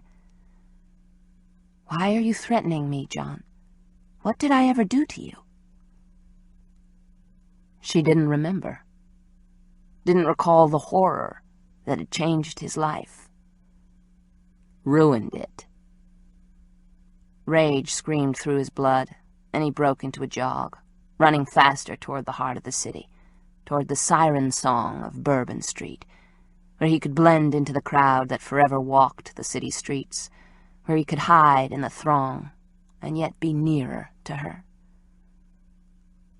What did I ever do to you? Soon she'd know. Soon she'd understand. It would be her last thought before she died. Chapter 13. "If you think of anything else, let us know," one of the two officers who took Sam's statement said, as he and his partner left the kitchen of WSLJ, where Sam, Melanie, and Tiny had given their statements. Tiny had been in and out of the reception area, checking the pre-recorded program, making sure that everything was running smoothly. "God, I'm glad that's over." Melanie grabbed her purse and briefcase.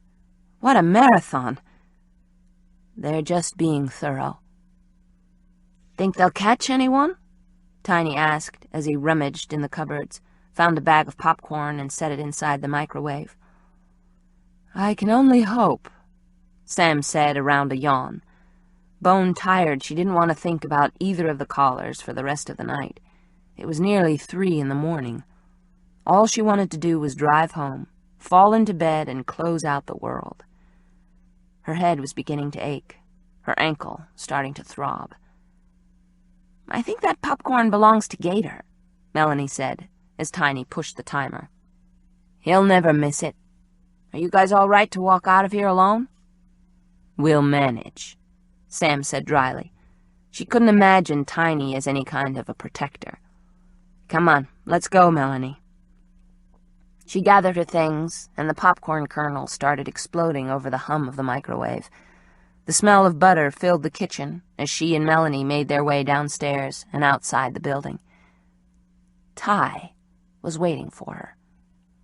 Parked illegally in front of the station at 3 in the morning, he leaned one jean-clad hip against the fender of his Volvo and stared at the door of the building as Sam and Melanie stepped into the warm summer night. His arms were folded over his chest, and even in the watery light from the street lamp, she noticed his jaw was dark with a couple days' worth of beard. He was dressed in a t-shirt, jeans, and leather jacket, reminiscent of an older, more jaded James Dean. Great, she thought sarcastically. Just what I need. And yet a tiny thrill of anticipation swept through her. The smell of the river was close, the air heavy, the sound of a lonesome saxophone echoing over the quiet hum of what little traffic there was, and a man who had been a stranger little more than a week before was waiting for her. Ty pushed himself off the car.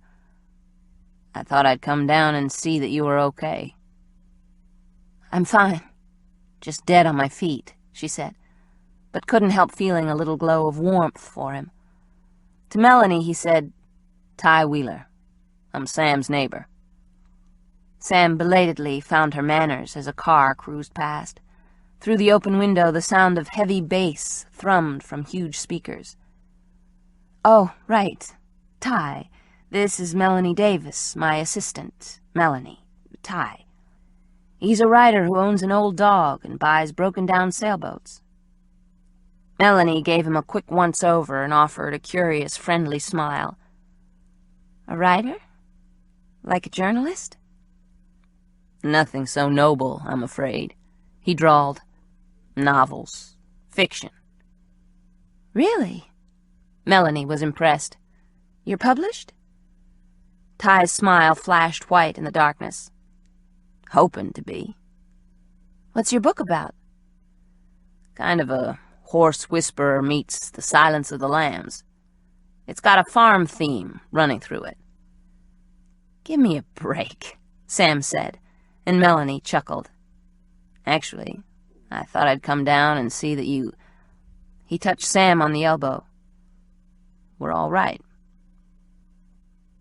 Right as rain, she lied.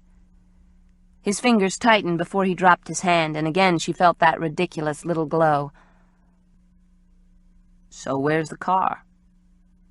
About 2 blocks over. Despite all her talk about feminism and being a strong, single woman, she was more at ease having Ty with them, and rationalized that it wasn't necessarily because he was a man, but that there was a greater safety in numbers. You're the Ty who called in earlier tonight, Melanie guessed, and Sam could almost see the wheels turning in her assistant's mind as she remembered Ty's questions about pushing a relationship to another level. Oh, I get it. Her eyes twinkled in the weak light.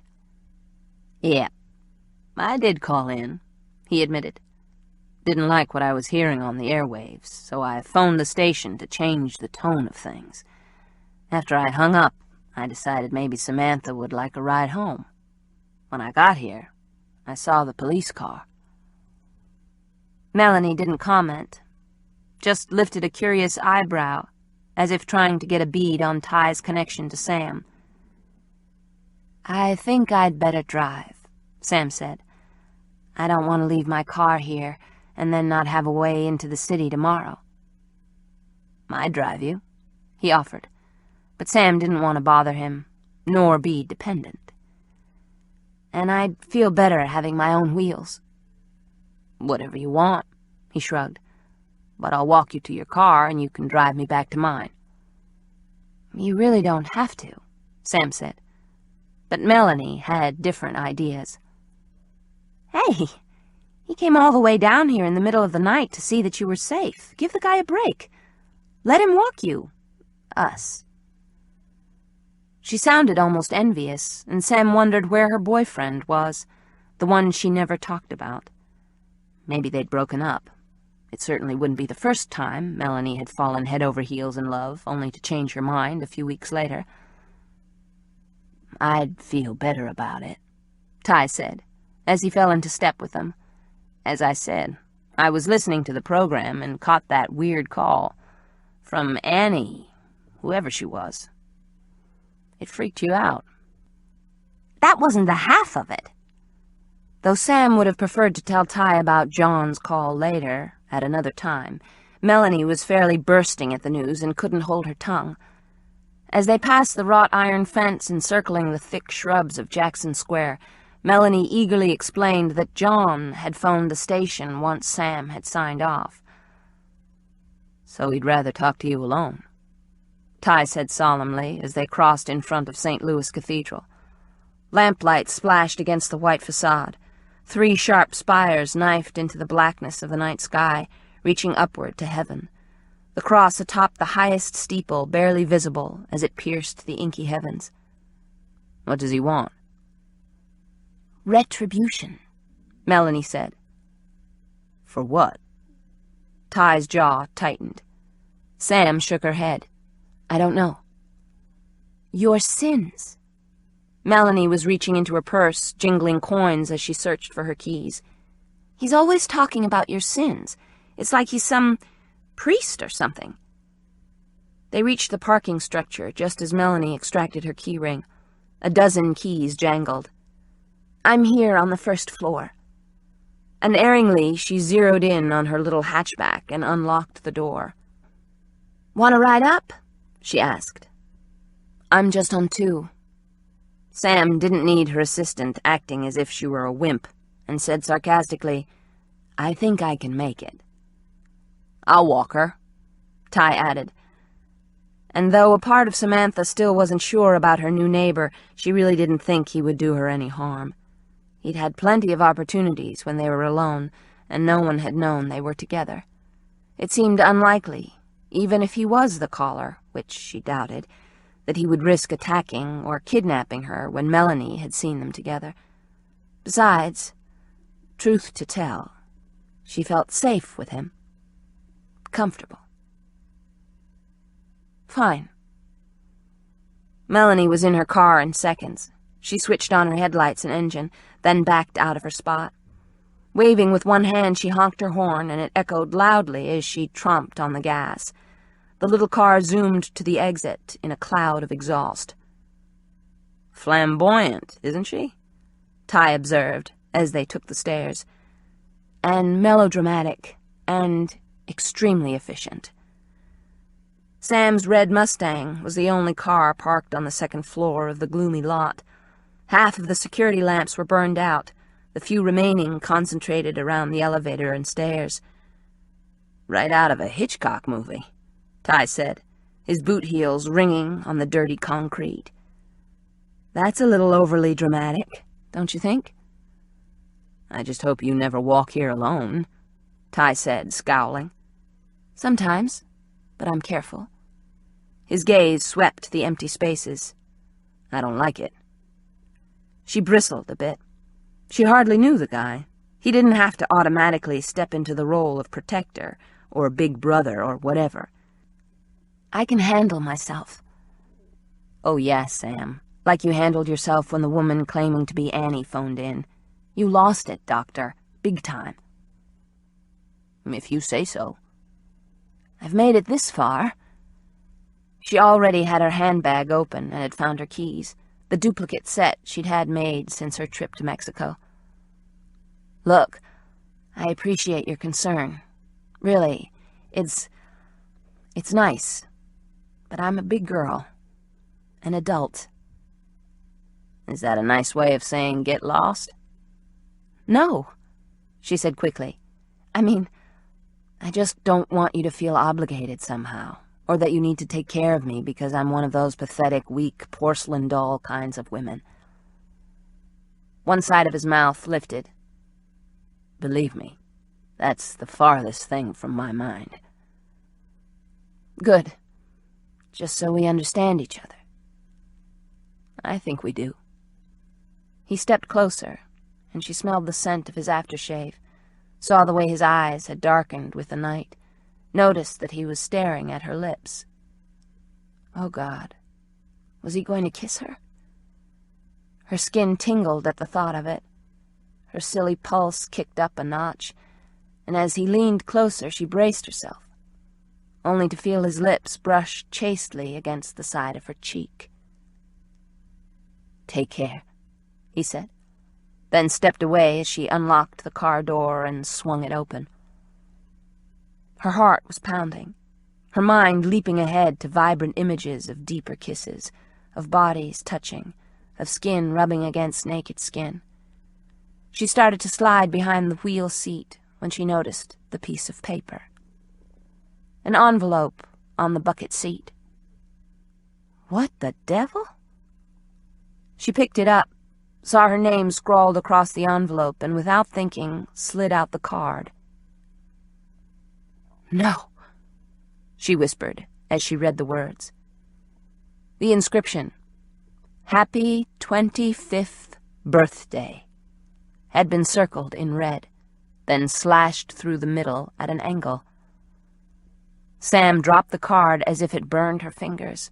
She felt the blood drain from her face. "What is it?"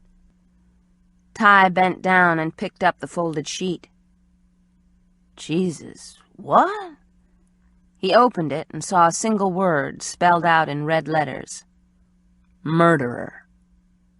"How did this get into the car?"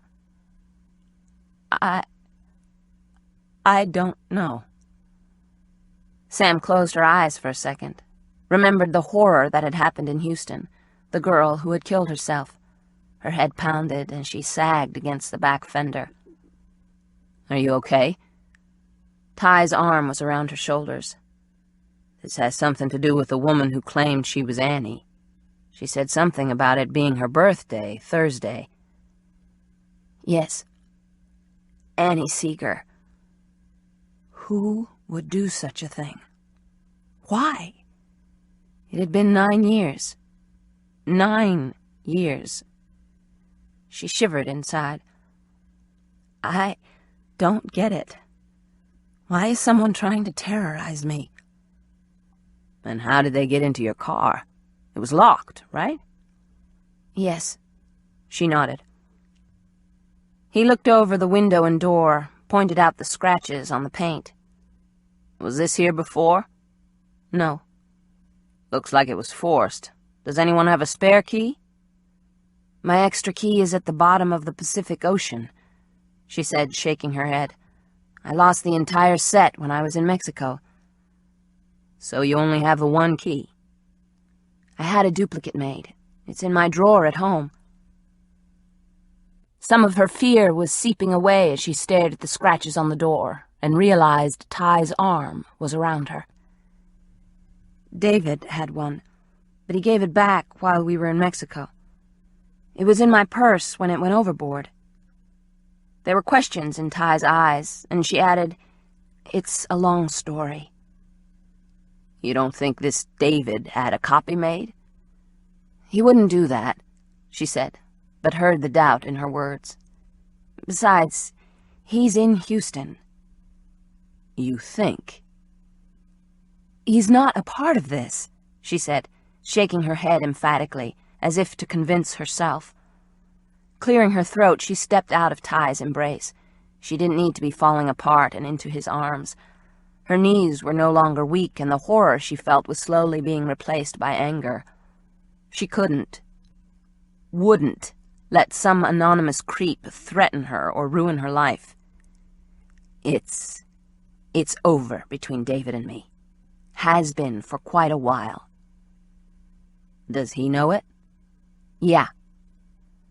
Ty's jaw slid to one side as if he didn't quite believe her, but he didn't argue the point. His gaze swept the deserted parking structure before returning to Sam. Who's Annie Seeger?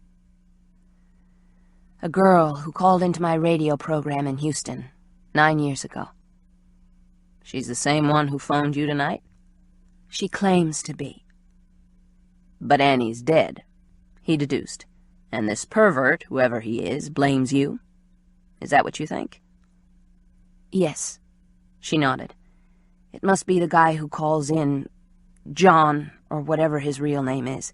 He's always talking about sin and retribution, that I'm guilty of some crime. Although lately he's acted like I was a prostitute or something. It doesn't make any sense, doesn't hang together. Tonight when he phoned in after the show, he told me I was going to die. Ty's eyes narrowed. So he's escalating. His threats are more specific. Yes. Damn. He raked stiff fingers through his hair. So you think he called in, pretended he was a woman. Is that it? Or that he has an accomplice, and that this is what? Some kind of conspiracy to scare the hell out of you? I don't know. She admitted, and again felt weak, an emotion she detested. We have to go to the police. I know, she said, hating the thought. She was bone-tired and wanted nothing more than to fall into a long, hot bath, towel off, and fall into bed to sleep for about 1 billion hours. Let me call. He reached into his pocket and pulled out a cell phone. Sam braced herself for another ordeal. How many times had she already been questioned? 4 times? 5? She was beginning to lose count. And the stalker was still at large. She rotated the kinks from her neck as Ty talked to the dispatcher, who promised that the officers, who had been at the station less than half an hour earlier, would meet them at the garage. The 2 uniformed cops made it in 15 minutes, driving to the parking garage with their siren wailing and lights flashing. They asked questions, checked out Sam's car, put the card in a plastic bag, and called for other officers to dust the Mustang for fingerprints, as well as check the interior for other evidence, then looked over the structure of the vehicle to ensure that it was safe to drive. By the time all the officers had finished and driven away, it was after 3. Ty's mouth was a thin, hard line. I think I should drive you home. She was touched, but shook her head. Don't be ridiculous. I can drive. Ty wasn't having any of it. Listen, Samantha. Whoever did this is sick. We both know that. He broke into your car tonight, right? What's to say that he didn't tamper with it? Drain the brake fluid, or plant a bomb, or... The police checked it. They can miss things. I don't think so, and I'm not going to start jumping at my own shadow. I can't live my life scared. If I do, I lose, Ty. He wins. That's what he wants, to scare me to death, make me nervous and edgy. He's playing a psychological game with me, and if he killed me, it would be over. And tampering with the car is too impersonal. This guy calls me up, he sends me letters, he lets me know he's around. He didn't like it when I was on the speakerphone. He wants to be intimate with me, to be personal, to get into my head. I know it. I feel it. And do you know or feel that he could be a killer?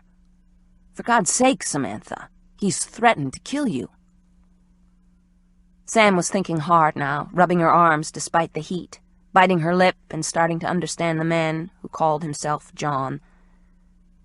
I know, she admitted, but it won't be until I've repented, not until I understand the sins I've committed.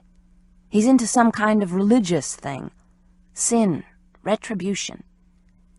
You can't take the chance.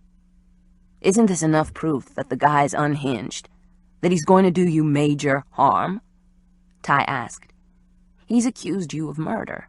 He spouted a lot of biblical mumbo-jumbo. Maybe he believes in the old an eye for an eye type of retribution. But not yet. As weary as she was certain that she wasn't in immediate danger. John wanted to terrorize her. He got his thrills by trying to scare her out of her wits and then communicating with her. He wanted her to beg for forgiveness. She glanced at her car. Don't worry. I'm going to be fine. I'm starting to understand him. Believe me, no one understands this creep. Come on. Let me drive you home. It's nice of you, really, to be so concerned. But I'm okay. A big girl, you know, she said, though she wasn't certain she meant it, any more than she thought it was a good idea to let Ty take on the role of bodyguard. She barely knew the guy. He seemed sincere enough, and she had a sense of safety around him, But his timing, showing up when she'd started getting the prank calls, made her second-guess his motives. God, she hated this newfound fear. John had stripped her of her independence, but she intended to fight back. Okay, then I'm going to check out the car again, and I'll follow you. All you have to do is drive me to my car, and I'll make sure you get into your house all right. Promise? She was too tired to argue any longer. What would it hurt for him to see her to her house? It wasn't as if it was out of his way. Fine, if that's what you want. It is. Now, I don't suppose you have a flashlight. Ask, and ye shall receive, she said, and opened the trunk. Not funny, Sam. Oh, ye of little faith and humor. She pulled out an emergency roadside kit, flares, matches, reflective signs, and a flashlight. For the next few minutes, Ty checked under the hood and the body of the car, lying on the grimy cement, shining the flashlight's small beam across the wheel axles and exhaust system. He tested the lug nuts on her wheels and looked over the ignition and steering column. By the time he'd finished, his forehead was damp, sweat running down the sides of his face. I guess there's only one way to find out for sure, he said, and snagged the keys from her hand. Stand back. No way. I'm not going to let you. Too late. He slid into the bucket seat. Back off in case I get blown to smithereens. This is ridiculous. Humor me. The one of little faith and humor. Okay? You're impossible. So I've been told. Seeing that he wasn't about to budge, she backed up a few steps, her stomach tightening. He jabbed her key into the ignition, twisted, and the Mustang's engine caught on the first try, firing to life. Ty stepped on the throttle, gunning the engine. Exhaust spewed out of the tailpipe, the roar of 6 cylinders deafening. But there was no explosion. No flying glass, no twisting of metal. I think it's okay, Ty said through the open window. Hop in. Leaning over, he opened the passenger door. Since there was no changing his mind, she crossed the short span of grease-dappled concrete and climbed into the passenger side of her car. You don't have to babysit me, she said, as he drove down the ramp to the first floor and out into the street, where streetlights glowed watery blue, and there was little traffic. Is that what I'm doing? He slanted her a glance as he slowed for a traffic light, and her heart nearly stopped.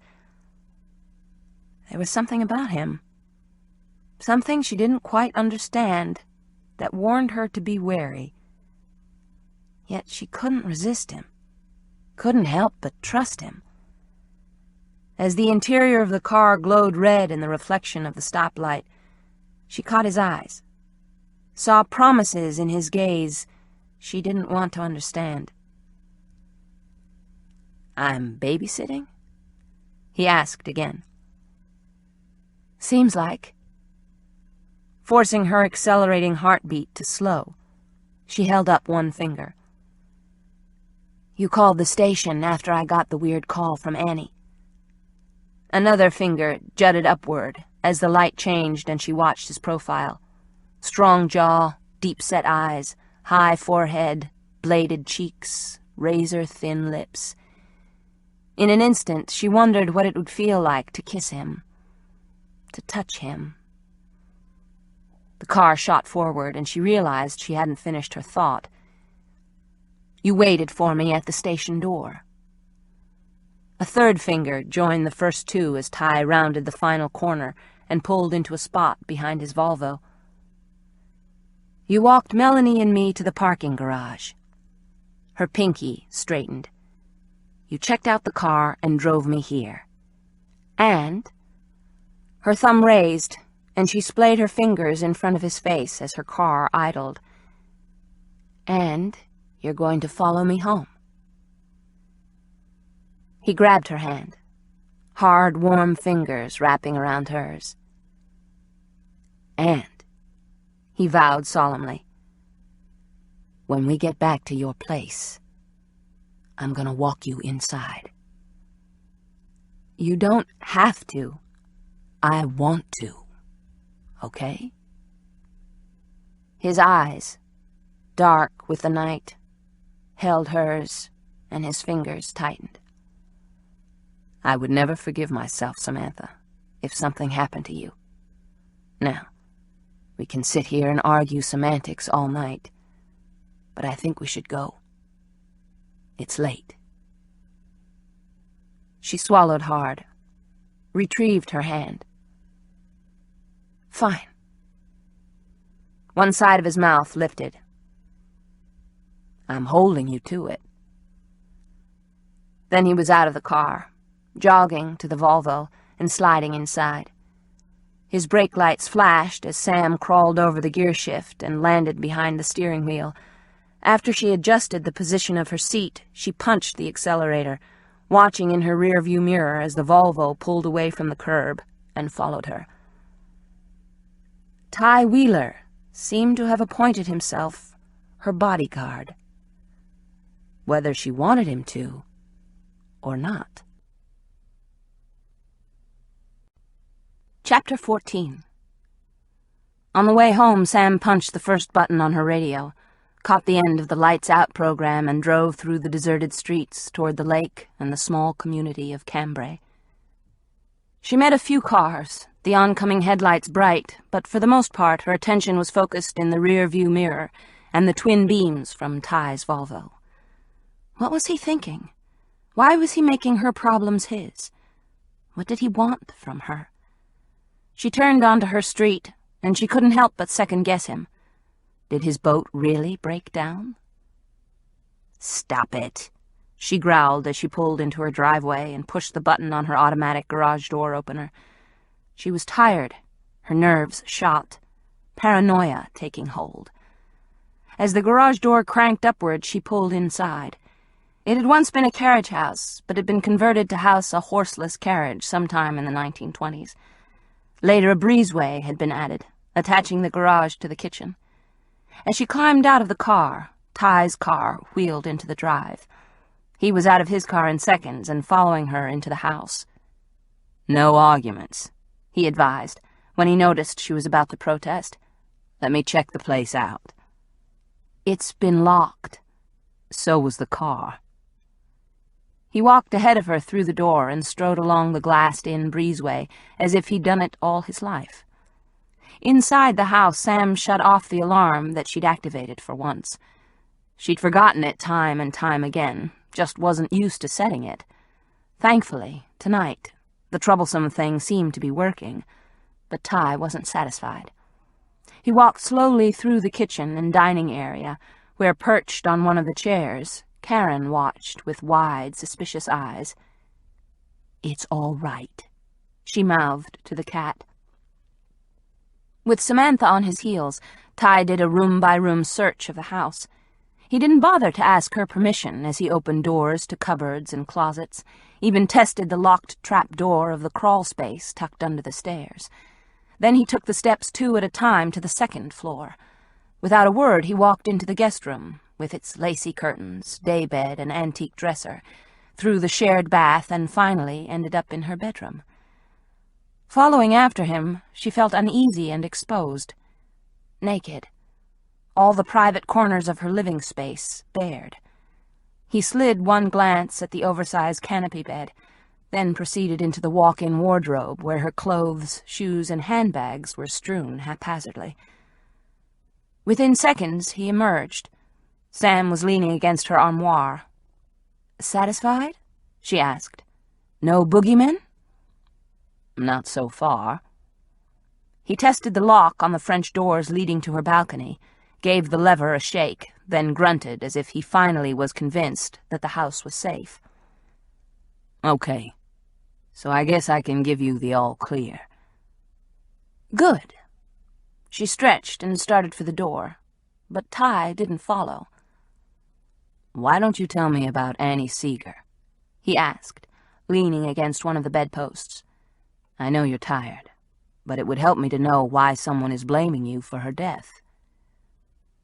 "That's a good question." Sam shoved her fingers through her hair and thought for a second. "I can't really tell you the answer, as I don't understand it myself." She lowered herself into the rocker by the French doors and wrapped the faded afghan her great-grandmother had knitted decades ago around her shoulders. Ty had been kind to her, interested. The least she could do was try and explain. "I was hosting a show like the one I'm doing now, only at a smaller station. I'd only been out of college a while and was separated from my husband. So I was on my own for the first time in my life, and the show was enjoying quite a bit of success. Jeremy, that's my ex, thought it was going to my head, and tried to make it an issue, like the catalyst for the divorce. But it was more than that. A lot more. Anyway, things were going relatively well. She remembered how each day she would push thoughts of Jeremy and the divorce from her mind, tell herself she hadn't failed, that the marriage had been destined to fall apart, then drive to the station and bury herself in her work. Listen to the callers, try to sort things out for others as she hadn't been able to for herself. One night, this girl calls, says her name is Annie, and that she wants some advice. Samantha remembered the girl's hesitancy at first, how embarrassed she'd seemed, how frightened. Pulling the afghan closer around her neck, Sam said, "The girl, Annie, was scared. She had just found out she was pregnant and couldn't tell her parents because they would flip. Maybe turn her out, that sort of thing. I got the impression that they were very strict and religious, that their daughter being unwed and in a family way would be socially unacceptable. I suggested she talk to a counselor at school, or her pastor, someone who might be able to help her and guide her in her decision, someone she trusted." "But she didn't?" he asked, still leaning against the bedpost. "She couldn't, I guess. A few nights later she called back, more scared than ever. Her boyfriend wanted her to get an abortion, but she didn't want one, was adamantly against it for personal as well as religious reasons. I told her not to do anything she wasn't comfortable with, that it was her body and her baby. Of course, as the audience is hearing this, the phone lines are lighting up like fireworks on the 4th of July. Everyone had an opinion, or advice. I asked her to call back when I wasn't on the air, that I would give her the names of some counselors and women's services where she could get one-on-one help." Sam let out her breath slowly as she remembered those painful days. "Maybe I wasn't the best one to be giving out advice at the time," she admitted, thinking back to that black period in her life. "I'd only been in Houston a few months, and the reason I got the job is that the woman who was hosting the program had quit. I was only supposed to be a temporary fill-in, but audience response was great, even if the pay wasn't. So they offered me a raise, and I stayed on." She rolled her eyes at her own naivete, pushed back with her toe and began slowly rocking. "Even though we were on the road to divorce anyway, my husband didn't like it. I was in the limelight for once, not him, and it eroded the marriage all the faster, I think. I wasn't going to give up the job, and within weeks, possibly days, he found someone else. Or, more likely, he'd been seeing her all along. But that's another story," she added, surprised at herself for confiding so much. "We were talking about Annie Seeger. The upshot was that Annie ignored my advice, never called after hours, but phoned in every other night or so. And the audience went crazy. People started phoning in like mad. Everyone from the president of the local chapter of Right to Life and several youth ministers to someone from the local paper. The thing just kept getting bigger and bigger, mushrooming. I had lawyers calling me with offers of money. Couples wanted to adopt Annie's baby. Young mothers called. Women who'd suffered abortions or miscarriages, or marrying the wrong guy because they were pregnant and had been forced to get married by their folks. It was a circus. And in the middle of it was a lonely, scared 16-year-old. Sam shivered, remembered being seated at a windowless booth in the heart of the station, taking the calls, wondering if Annie would phone in again. George Hanna, the owner, had been beside himself with glee at the ratings, and Eleanor, too, had reveled in the increased listenership. Everyone at the station was thrilled. We were beating out the rival station, and that was what mattered. Ratings were through the roof, by God, and the bottom line looked good. Sam couldn't hide the sarcasm in her voice. But, aside from all the hoopla, Annie had been desperate, and Samantha had failed her. Even after all these years, Sam still felt the girl's despair, her fear, her shame. I tried to get through to her, but she couldn't find the strength to confide in anyone close to her. She had family, but seemed terrified of them, couldn't or wouldn't talk to a school counselor or anyone from her parish. She became angry with me, for some reason, as if I were to blame. It was awful. Just awful. Sam drew in a long breath and said, "Then, after the 7th or 8th time she'd called in, about 3 weeks after the initial time she'd contacted me, she was found dead. Overdose, and her wrists slit. Her mother's prescription for sleeping pills and about half a fifth of vodka, along with a pair of bloody gardening shears, were nearby. There was a suicide note on her computer. It said something about Annie being ashamed, feeling alone, not having anyone to confide in, not her parents, boyfriend, or me." Sam remembered seeing the front page of the paper the next day with Annie Seeger's face in black and white. A pretty, privileged girl, captain of the cheerleading squad, an honor student, dead by her own hand. A girl who had been pregnant, and alone. Someone who had reached out for help and gotten nothing. The girl's high school picture had made Annie seem more real, more helpless, more tragic to Sam. Annie had been so damned young. Sam had been devastated, and the images of the smiling girl in the black and white photo of the paper still haunted her. I quit the job after that. Took some time off and spent it with my dad. Went into private practice in Santa Monica.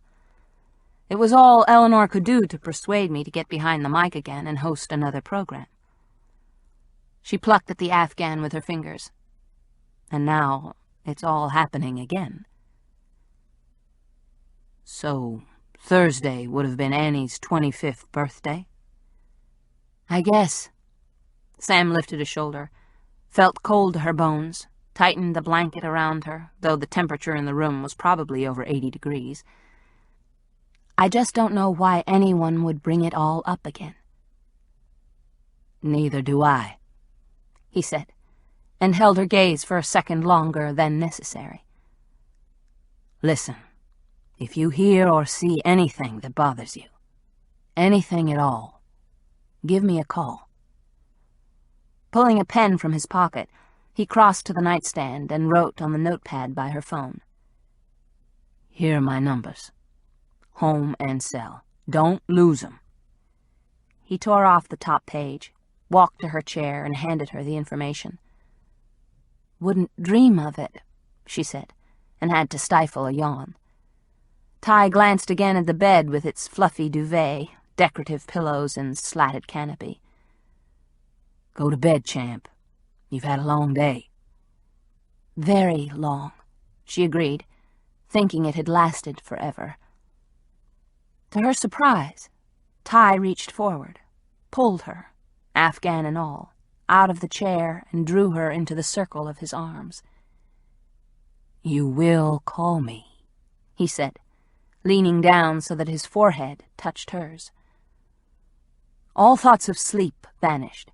The cozy room with its sloped ceiling seemed to shrink, become warmer. If it comes down to that. Even if you just get scared. With one strong finger, he lifted her chin. Promise? Oh, sure. Scout's honor. She agreed, her heart drumming wildly. The scent of old leather mingled with a lingering trace of some aftershave, and that pure male scent she hadn't smelled in a long, long time. I'll hold you to it.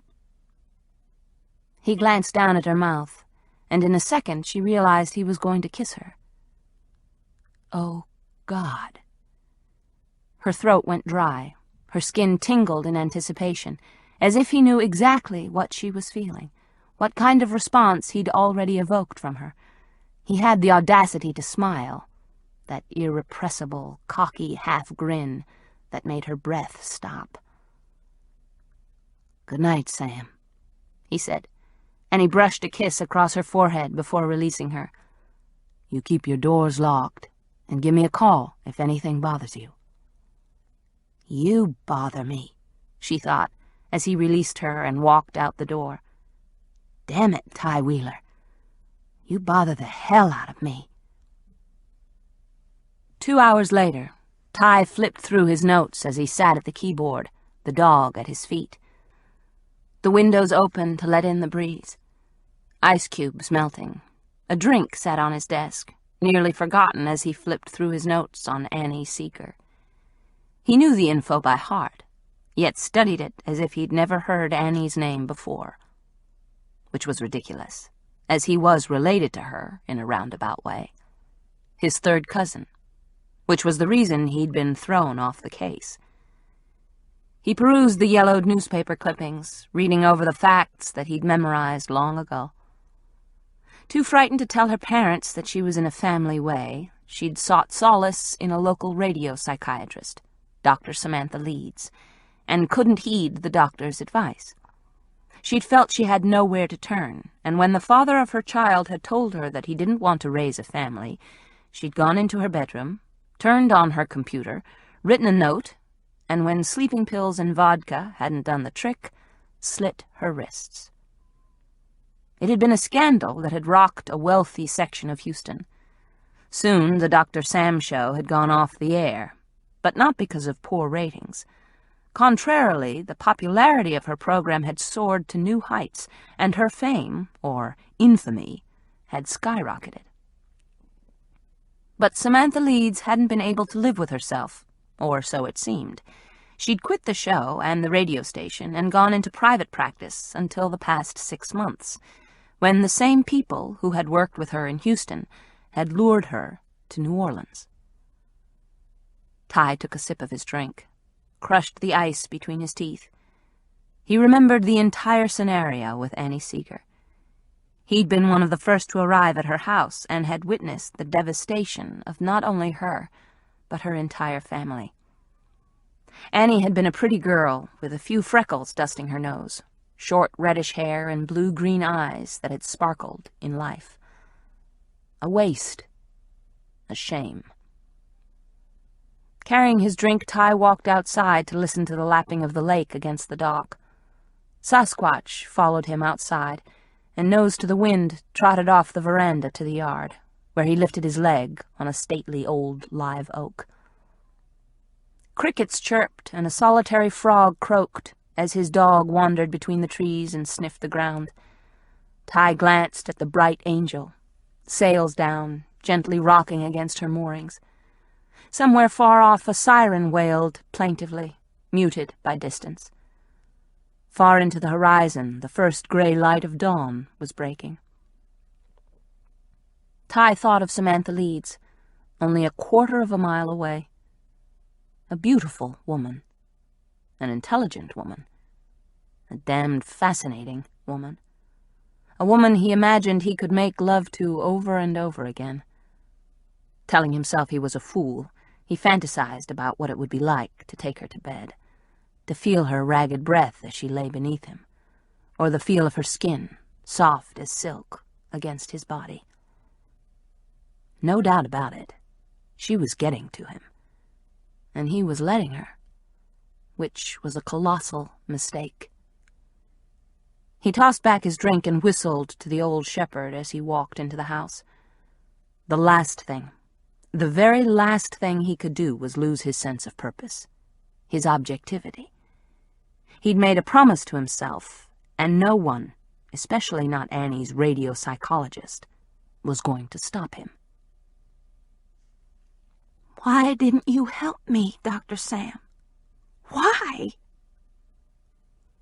The voice was young and frail and seemed far away, through the patchy fog and dense trees.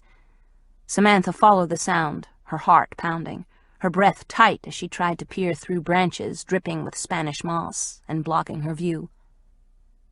"Annie, where are you?" she called, and her voice echoed through the woods, reverberating loudly. "Over here." Sam ran, tripping over roots and vines, squinting in the darkness, hearing the sounds of the freeway in the distance over the lonely hoot of an owl.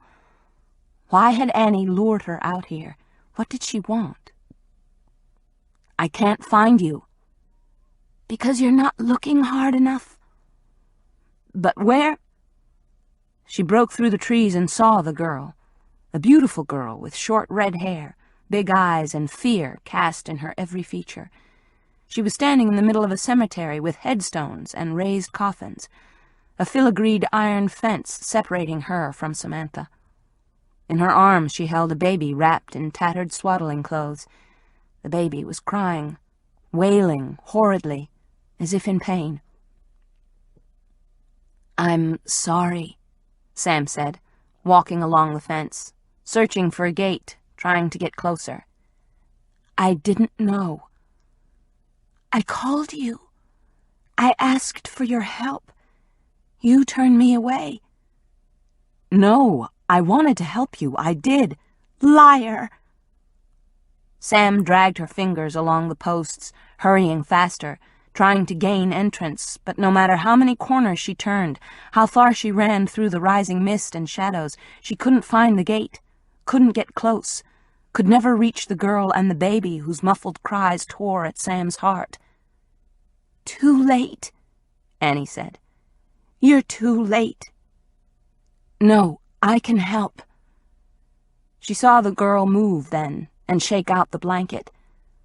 Sam screamed as the folds opened and she expected the baby to be tossed onto the ground. But as the worn blanket unfolded, it was empty, the baby having disappeared. "Too late," Annie said again. "No, I'll help you. I promise," she said, breathing hard, feeling as if her feet were cast in concrete. "Don't," a male voice warned. Ties? John's? She whirled but couldn't see anything in the black woods. "Who are you?" she cried, but no one answered.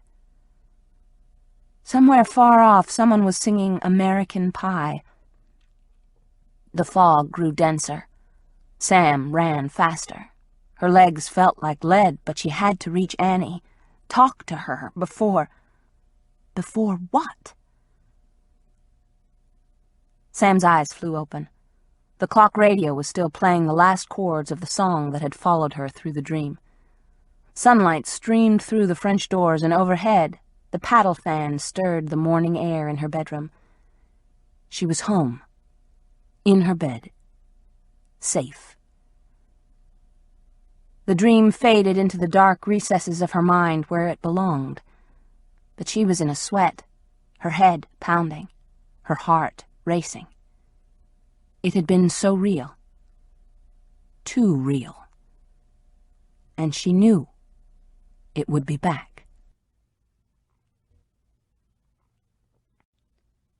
Chapter 15.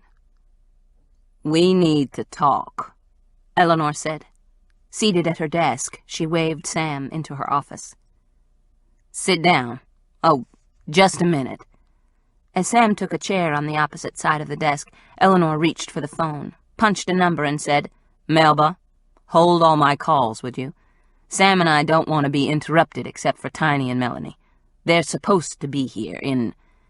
She glanced at her watch. "About 15 minutes. Send them back right at 1, okay?" "Fine." Dropping the receiver into its cradle, she turned her attention toward Sam. "There's some weird stuff happening around here." Folding her arms across the ink blotter covering her desk, she leaned forward. "I listened to the tape of last night's show this morning, and I had Tiny add in the last call from your friendly stalker. Okay? Then I talked to George, and eventually the police. One of those officers who came by last night. But now, I want to hear it straight from the horse's mouth. What do you think's going on? Other than someone's trying to terrorize me? One person? Or two, Sam said, though I doubt there's some big conspiracy out to get Dr. Sam. Okay, so why would anyone bring up Annie now? I don't know. Sam glanced out the window to see blue sky and rooftops. It's been so long. I was hoping it was all behind me. You and me both. Eleanor sighed, then took off the back of her earring. So, let me get this straight. The woman who calls herself Annie calls while you were on the air. Then, once you've signed off, about half an hour later, this creep John phones again. They've got to be related. I agree. He seems to think I've sinned, that I need to repent, and now I know why. He's blaming me for Annie's death, but they didn't come from the same phone. The call from the woman was labeled by caller ID as a payphone downtown in a bar, and John's call was again from a different phone booth in the Garden District. The police are checking into it. So you think this John person conned some woman into calling you, or that he disguised his voice, right? I think the police can check that sort of thing. I've told George that we need to tape all incoming calls, not just those on your program. There's no problem there, she added, wincing as she adjusted the diamond stud in her earlobe, except that George is thrilled with the ratings, just like in Houston. More listeners have tuned in on the nights John calls and the nights thereafter. Wonderful, Sam said sarcastically. Maybe we should find a couple more psychos to call in. I don't think that's in George's plan, but he does have a point. The email we've been getting backs up his theory.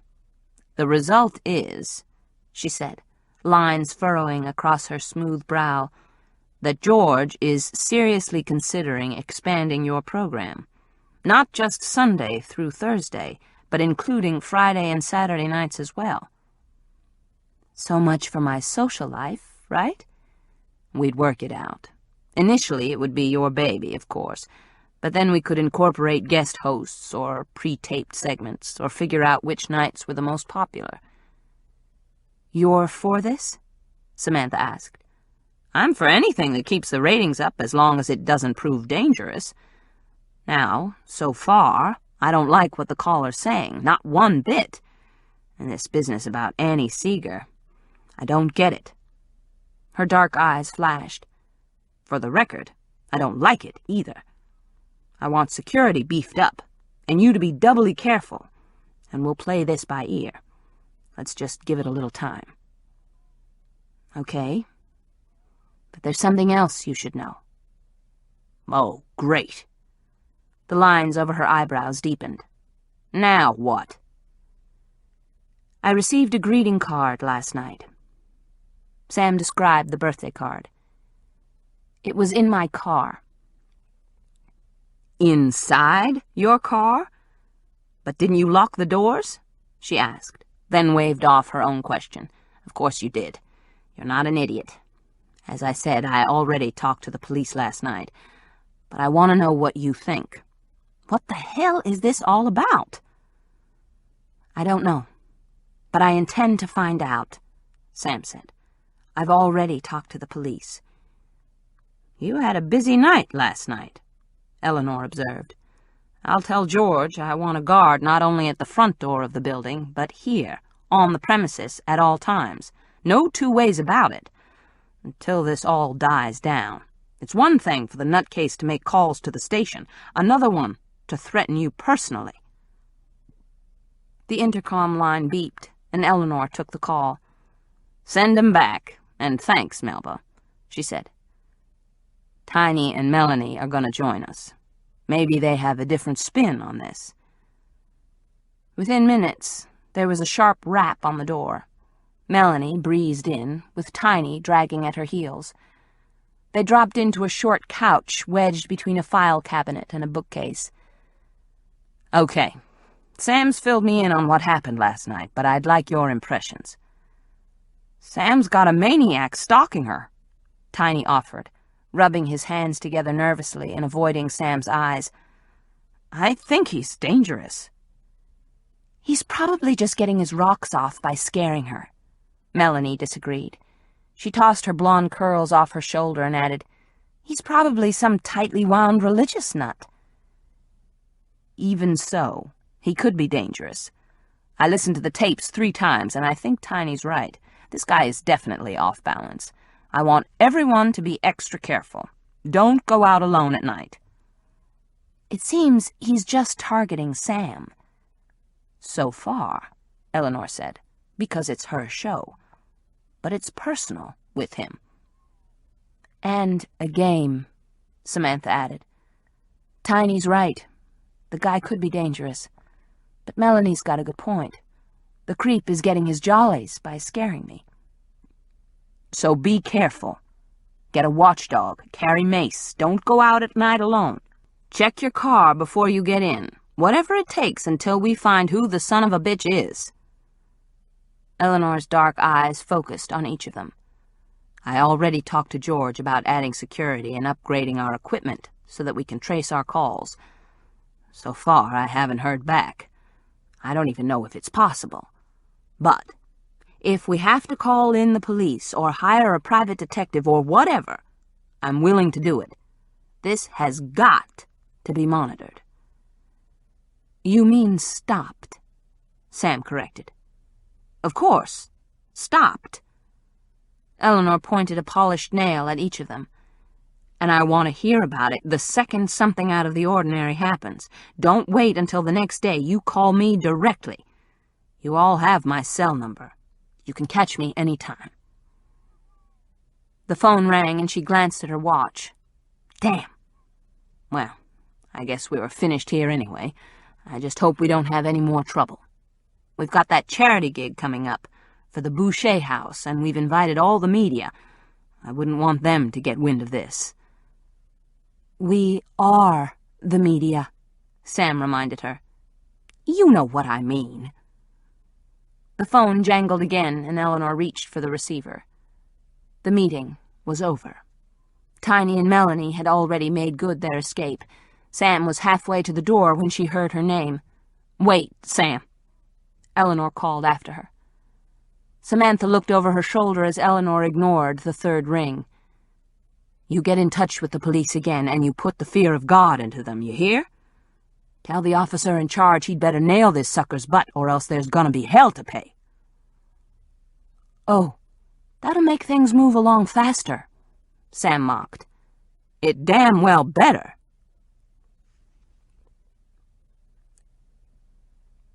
Isn't this your radio shrink? Montoya asked, flipping a copy of a report across Rick's desk. The air conditioner was on the blink. The office was an oven. Bentz had propped a fan on the credenza behind him. It droned and swiveled, pushing hot air around the room. My what? He asked, then caught sight of Samantha Leeds' name. Shit. Bentz glanced up at Montoya, who smelled of cigarette smoke and some cologne he couldn't name. Even in the sweltering heat, Montoya looked cool in his black shirt, matching jeans and leather jacket, while Bentz was sweating like a pig. More trouble? Looks like. Montoya paused to straighten a picture of the skyline that Bentz had mounted over a cabinet as Bentz scanned the report. Seems like her personal pervert hasn't disappeared. Not only called the station, but left a threatening note in her car? Mm-hmm. Was the car impounded? Nope. Why the hell not? Bentz growled. It was dusted there. And? Nothing yet. Why doesn't that surprise me? Bentz wondered, opening his drawer for a piece of gum and thinking it was time to give up on trying to quit. Because you're used to the way things work around here. Montoya reached into his jacket pocket and withdrew a cassette. He dropped the cassette onto the desk, right in front of Bentz's half-drunk can of Pepsi and the photos of Christie. Here's the tape of last night's show. The upshot is that last night she got a couple more calls. From the guy calling himself John? And a woman. A dead woman. I heard that one myself, Bentz admitted, leaning back in his chair and still hankering for a smoke. Annie. You tuned in? Montoya's grin stretched from one side of his mouth to the other. He was obviously amused at the thought of Bentz sitting by the radio, phone in hand, ready to call Dial-A-Shrink. Yeah, I've listened every night, ever since I interviewed her. No one named John called last night. Wrong. The pervert did call in, but it was after the show went off the air. It's on the tape. The technician, Albert, a.k.a. Tiny Pagano, caught it on that tape. He motioned to the cassette on Bentz's desk. Just what we need. Bentz had hoped Dr. Sam's personal nutcase had given up his threatening calls. From the looks of the report, he'd been overly optimistic. How'd you get a copy of this?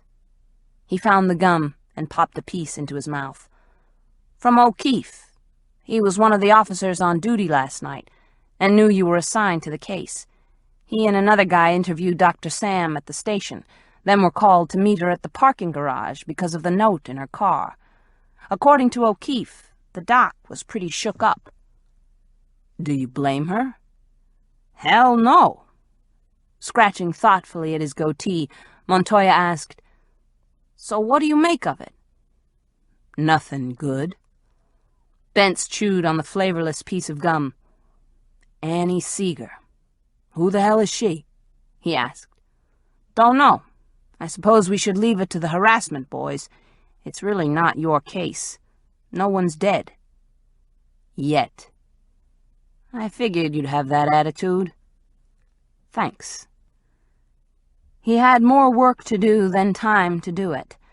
Not only was there a possible serial killer on the loose, and now the FBI was involved, but there were the usual number of homicides to investigate as well. Domestic disputes turned bad, drive-bys, gang-related, sour drug deals, or people just pissed off at each other and ready to pull out a gun or knife. Montoya produced a pocket recorder and played the tape where it was marked, the first call being the one from the girl claiming Dr. Sam had killed her, the second from the stalker. Rick heard Annie's breathy voice again, then John's smooth, suggestive tone, his icy calm that slowly eroded as the conversation with Dr. Sam progressed. Montoya snapped off the recorder as a wasp slipped through the window screen and buzzed angrily at the glass. I'd say John's not giving up. And the threats are more pointed. Both recordings left Bentz with a bad feeling. A real bad feeling. The wasp made the mistake of coming close and he swiped at it angrily. He missed, and the angry insect danced against the filmy glass of the window in a desperate attempt at freedom. Definitely more pointed. Montoya found a rubber band on Bentz's desk, drew back, and let it fly. Snap! The wasp dropped dead to the floor. Do you think they're related? The call from Annie, then the one from John? Could be. Almost had to be. Bentz didn't believe in coincidence. Unless one triggered the other. The girl heard John's call and thought she'd come up with something of her own. So she just knows about Annie Seeger? Someone does. Okay. So what was that crap about Dr. Sam being a hooker? A working girl? Does that make any sense? Bentz chewed his gum thoughtfully. We'll check it out. I want to know every day of Dr. Sam's history. Who she is, what makes her tick, why she decided to become a radio shrink. I want to know about her family, her boyfriends, this... He pulled a file and checked his notes. David Ross, a guy she went to Mexico with, and every John, Jack, Johnson, Jackson, Jonathan, Jay, any man she's ever dated that could be the caller. The phone rang loudly. Bentz made a grab for it, but his fingers grazed the receiver. He stopped short. The woman they'd been discussing, the radio shrink herself, appeared in the outer office. From the look in her eye, he was willing to bet that a bad day was just about to get worse. Chapter 16. Bentz braced himself. Samantha Leeds was marching through the desks sprinkled outside his door and heading toward his office. Dressed in a skirt that buttoned up the front and a sleeveless white blouse, she was a good-looking woman, and the set of her jaw suggested she wanted answers and wasn't going to leave until she got them. "Detective Bentz," she said as she swept through the door. Layered reddish hair bounced around a heart-shaped face with cheekbones most models would kill for. Green eyes zeroed in on Bentz and didn't let go. Montoya gave her a quick once-over and apparently liked what he saw. He'd been about to leave, but now resumed his spot near the file cabinet as she gave him a cursory glance, then leaned across Bentz's desk. "Can I talk to you?" Sam demanded. "Now?" Bentz's phone rang again. "Yeah, just hold on a sec." He held up one finger and took the call. It was a short conversation from someone in the lab about the type of fibers found on the bodies of the two prostitutes. What manufacturer used the synthetic material for the wigs, specifically the red wigs that were missing from the murder scenes? The report was being faxed to Bentz, and the technician confirmed that the hairs were identical. As every piece of evidence had confirmed, they were dealing with one killer and two victims. So far. The feds would go nuts. He hung up and focused his attention on the woman standing in front of his desk. She was trying to look cool and composed, but she was nervous as a cat. Her fingers fiddled with the strap of her purse, and she shifted from one foot to the other. "Have a seat," he offered, then motioned to Montoya. "My partner, Detective Montoya. Reuben. Dr. Leeds, a.k.a. Dr. Sam." Samantha eased into one of the worn chairs on the far side of the desk. "Pleased to meet you," Montoya oozed, slathering on his Latin charm.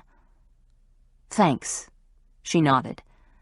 "I assume you were told about what happened last night." "Just got the report." "What do you think?" "That this guy isn't going to give up? That he's got a real vendetta against you?" Rolling his sleeves over his elbows, he asked, "What do you think?" "I think whoever sent the card thinks I killed Annie Seeger, and that the caller who identifies himself as John is somehow linked to Annie, though I don't know how. She is dead, you know." "Tell me about her." Samantha took a minute, leaned back in the chair, and cradled her purse in her lap. "I hosted a similar program in Houston nearly 10 years ago. A girl, who said she was Annie, phoned in. She was 16, pregnant and scared out of her mind. I tried to help, to steer her in the right direction, but—" Samantha paled and looked out the window. One of her hands fisted, then slowly opened. "I had no idea how desperate she was, and—" Sam's voice trailed off for a second. She took a deep breath and cleared her throat before she controlled herself. "Annie swore she couldn't confide in anyone, and she killed herself. Obviously, someone blames me." "And last night, someone impersonating Annie called your program," Montoya said. "Yes." Sam fiddled with the gold chain surrounding her neck, avoided Bentz's eyes for a second. "It wasn't Annie, of course. I went to her funeral, I was asked to leave, but Annie Seeger, the Annie Seeger who called me in Houston 9 years ago, is definitely dead." She blinked hard, but didn't break down. "You were kicked out of the funeral?" Bentz asked. "The family blamed me." He reached for his pen. "The family?" "Her parents, Estelle and Jason Faraday." "I thought her name was Seeger." "It was. Her mother and biological father were divorced. Bentz made a note and caught a glimpse from Montoya as the sound of a truck rumbling by on the street below rumbled through the small room. "What about her father?" I don't know. I mean, I did some research after the fact. Oh, God, I think he lived in the Northwest somewhere." Her eyebrows drew together, and her smooth brow furrowed. "His name?" "Wally. Oswald Seeger, I think. Something like that." She managed a tight, humorless smile. "I knew all this stuff 9 years ago. In fact, I fed on it, tried to make some sense of it, but then, well, I decided to let it go." Bentz didn't blame her, but it all had to be dragged up again. Whoever was terrorizing her had made sure of that. "You have notes? Names, addresses, anything?" She hesitated, her eyes thinning. "I think so. I saw the box of notes and tapes and all when I moved. I almost threw it out, but packed it away in the attic with the Christmas ornaments and old tax records. I can get it for you." "That would help. Call me when you find it, and I'll have someone pick it up. I'd like to see anything you've got." He made a note and asked, "What else do you remember about Annie? Did she have other relatives and friends?" "A brother. Kent. "And the boyfriend? The father of her baby?" "Ryan Zimmerman, I think. He was a couple of years older. A big athlete, I think, but I really can't remember." She shook her head. "I've spent a long time trying to forget." Lines of strain evident around her eyes and mouth. The doc was putting on a pretty good show, but the harassment and threats were getting to her. She was sweating, and the dark smudges beneath her eyes indicated she hadn't slept much in the last couple of days. "I heard the tape," Bentz said. "John referred to you being a prostitute again. What's that all about?" "He's sick." "So there's no truth to it?" In an instant, she was out of her chair and leaning over the desk, her hands flat on a stack of letters and files. The defeat he'd witnessed seconds ago had disappeared. 2 spots of color tinged her cheeks. "I thought I'd already made this clear," she said, her green eyes snapping fire. "I have never, not 1 second in my life, been a prostitute of any kind." Her words faltered, and she closed her eyes as if to pull herself together. Bentz's gut tightened. He saw Montoya tense as well. They'd hit pay dirt. He felt it. "Listen," she said quietly, her face now draining of all color. "I have never sold myself for any amount of money. But there was a time when I was in college where, for a research paper, I got to know a couple of streetwalkers. Here, in New Orleans. I went out with them, saw how they made their money, the kind of men who tried to pick them up, how they discerned a good trick from a bad, the whole psychology of the street life. It wasn't just about prostitution, but the subculture of the city at night." She slowly sat down and looked straight at him. "But I don't see what that would have to do with anything." "You did this for a class?" Montoya cut in, obviously doubting her. "Yes." She whipped her head around. "I got an A." "Any way we can verify that you were enrolled?" "Look, I didn't come down here to be humiliated. If you doubt me, you could check with my professor." "Oh, God." She bit down hard on her back teeth and looked up at the ceiling as if searching for cobwebs. "What?" "He's my ex-husband," she admitted, and gave her head a little shake.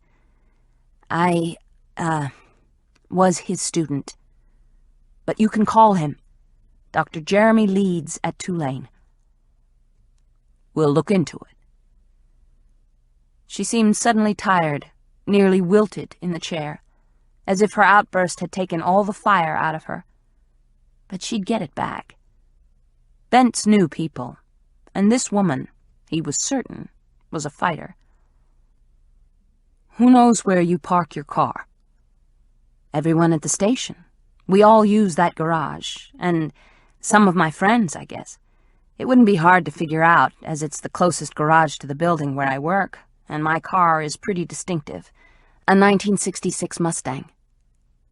Her fists curled in her lap. Look, Detective, last night I was scared out of my wits, she admitted, and I don't like the feeling. I don't blame you. If I were you, I wouldn't go out alone, and I wasn't kidding about changing the locks and getting a Rottweiler. Maybe even a bodyguard. She was standing now, her backbone stiff again, her temper snapping. A bodyguard? She repeated. That's rich.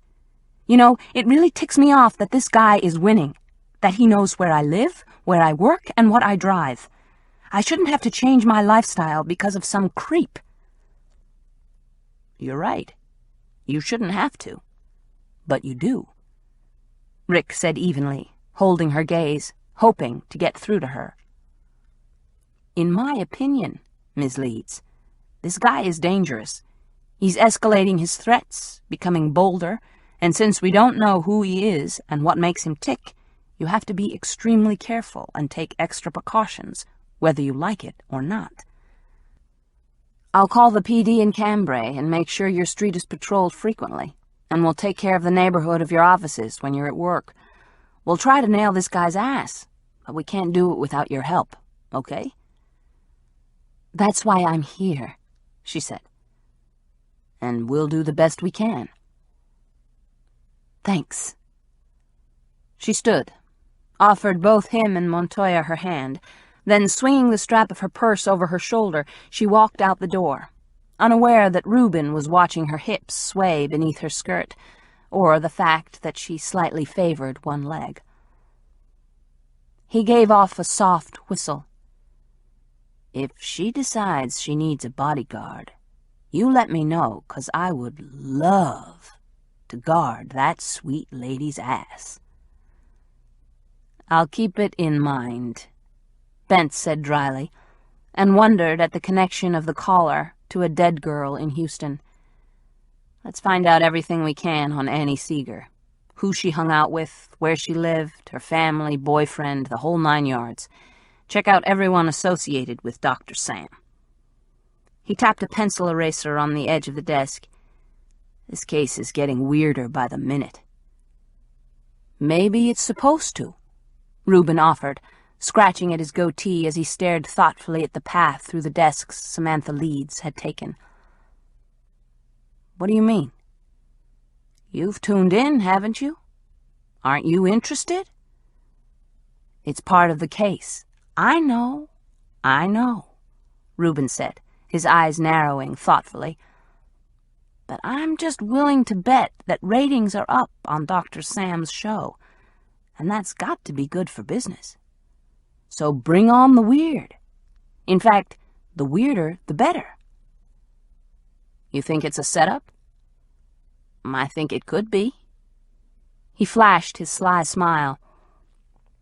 It's just like those tell-all television programs where the host introduces a normal-looking couple, then brings out the chick the guy is cheating with, and the two women get into it. It's all set up ahead of time. It has to be, and the audience and viewers get into it.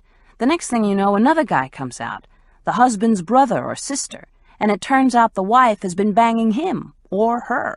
Now the audience is in a frenzy. Bentz leaned back in his chair, holding the pencil in 2 hands, rolling it in his fingers. You figure Dr. Sam is in on it? Maybe, maybe not. She seems genuinely scared, but then she might be a trained actress. She's on the radio, for Christ's sake. But this happened before, and the same team worked with her, right? George Hanna and Eleanor Cavalier, for starters. Maybe there are others. I'll bet next week's paycheck that someone at the station knows what's going on and that there's money involved.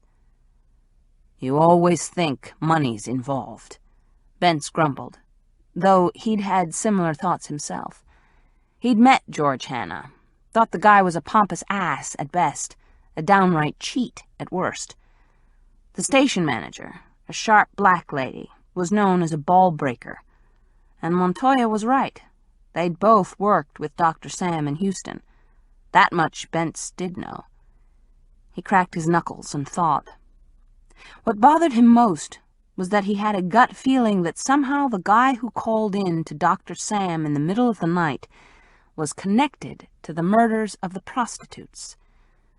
There wasn't much to go on. Just the hair from red wigs, so like Samantha Leeds's. The photograph with the cut-out eyes, like the blackened eyes on the $100 bills. Not much at all. "And I'm right," Montoya was saying. 99% of the time in these types of crimes, money changes hands. Why, then, would John call after hours? What good would that do? No one heard him. It could be all part of the scam. Let that leak out to the press that the stalker has been calling not only during the program, but after. And if the doctor isn't in on it, she'd be even more freaked out. The nutcase is making it personal. That stuck in Bentz's craw, but he couldn't argue the logic. "Then prove it," he said to Montoya, and the cocky young buck threw him a self-assured I'm a badass smile. "I will." Morons. The police were morons. Didn't they get it? Didn't they see a connection? Couldn't they put two and fucking two together? Outside the cabin, bullfrogs croaked. The steamy bayou night floated in through the open windows and the cracks in the walls. He slapped at a mosquito as he read the article on his most recent killing, buried deep in the paper, about as far from front-page news as it could get. No word had leaked to the press about the murders being linked, yet he'd been careful to leave all the clues. "Fuck it," he thought, clipping out the pathetic article with his knife, making sure he cut straight, leaving some margins, as moonlight sliced through the rising mist, filtering into the tiny room to add an opalescence to the light of his single lantern. He was hot, uncomfortable, restless. He'd have to do something more to get their attention. And it was time. He glanced through the window, saw the shadow of a bat as it flew by, and felt his heart rate accelerate. His breathing was shallow as he switched on his radio and heard the familiar strains of Hard Day's Night playing over the static. And then her voice, low, sultry, sexy as hell. "Hello, New Orleans, and welcome. This is Dr. Sam at WSLJ, and it's time again for Midnight Confessions, a program that's as good for the heart as it is for the soul. Tonight we'll be talking about high school. Remember? For some of you, it's going on right now. For others, it's been a while, maybe longer than you want to admit. Nonetheless, we've all experienced going to high school, either private or public, run by the church or the state, and we all felt peer pressure and the urge to rebel, experienced the sweet pangs of first love and the sting of rejection. Remember your first day of school? How nervous you felt? How about the first time you saw your high school sweetheart? Your first crush? Your first kiss? And maybe a whole lot more. Tell me about it, New Orleans. Confess. Blood thundered through his brain. High school? The cunt wanted to talk about high school? And first love? Sweat broke out over his forehead and slithered down his spine. He walked to the cupboard, and as he pinned his trophy, the minuscule scrap of newsprint, inside the door, he conjured up Dr. Sam's face. Perfect white skin, hair a deep dark red, full lips that covered a razor-sharp tongue, and eyes the color of jade. And just as cold. God, she was a turn-on. And a bitch. He listened to her voice, luring the innocent to call in, to confess, to ask her for advice. "Who's on the line?" "This here's Randy." "You and me both," he thought, his erection pressing hard against the fly of his jeans. "What's going on, Randy?" "Well, high school was a big deal for me. I was a football player down in Tallahassee, and, I met my wife there. She was the homecoming queen, and man, she was purty. I never seen a woman so purty as Vera Jean." "Oh, yeah. So who cares?" "And what did you do about it?" "I married her, that's what I did. 35 years now. We got us 4 children and 2 grandchildren, with another on the way." "So high school was a good experience for you?" "Yes'm, it sure was. But for my kids, it was a different story. The oldest, he got involved with drugs. The second, well, she did all right, I guess. But the third, she got herself in a family way as a junior. And the boy was a no-count. Wouldn't marry her." "How's your daughter today?" Dr. Sam asked, as if she cared, as if she could offer some advice. His lip curled. He had 2 hours. Then he'd call. Give a warning. Yeah. Tell her it was about to come down. And then he'd hunt. Another woman would do tonight, he thought as he listened to her voice and wanted to jerk off. If only he could be with her. He touched himself briefly, the tips of his fingers brushing against his fly. But no, not this way. Not until the time was right. There were things he had to do. Wrongs he had to right. Women, all those women who reminded him of Annie. Lying, whoring cunts, and the one man he had to deal with. A man who had betrayed Annie. Judas. You too will pay. Rage seared through his blood and screamed through his head as he heard Dr. Sam's voice. Blood pounded in his ears as the low, dulcet tones of her voice reached out to him, from the city, across the swamp. And he couldn't have Dr. Sam. Not tonight. The timing wasn't right. And he had something else planned for her. A surprise. For Annie's birthday. If all went according to plan, Dr. Sam would find his special present tomorrow night. He only wished he could see her face when she got his gift. But he couldn't risk it. He'd have to wait until just the right moment. But soon. Oh, God, it had to be soon. Lust, anger, revenge, and need. His need was so great. His cock throbbed. He'd have to substitute again. Find another whore to quiet the rage that tore through his soul. To sate the need coursing through his veins. To sacrifice. He knew he was a sinner, but he couldn't help himself. His blood was on fire. He reached into his pocket and drew out his special rosary. The sharp beads glittered in the light from the lantern, winking at him, promising him they would do his bidding.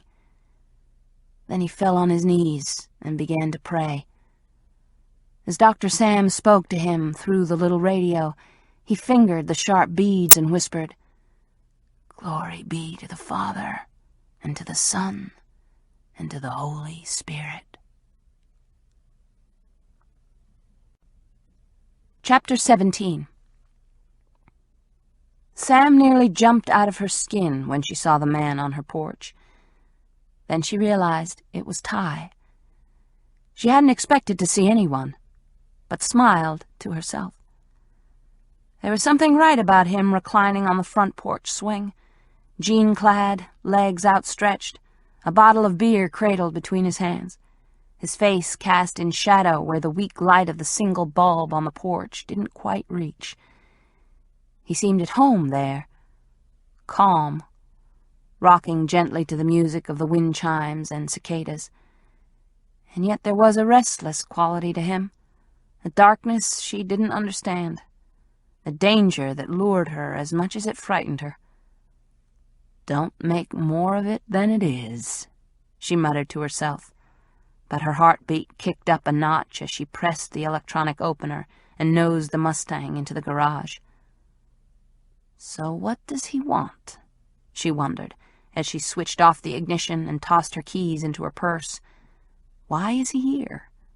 What does he expect? No, Sam. What do you expect? Her throat went dry, and for the briefest of seconds she wondered what it would be like to kiss him, to touch him, to... Don't go there. You don't know him well enough. There's something he's not telling you, something he's hiding, something dark.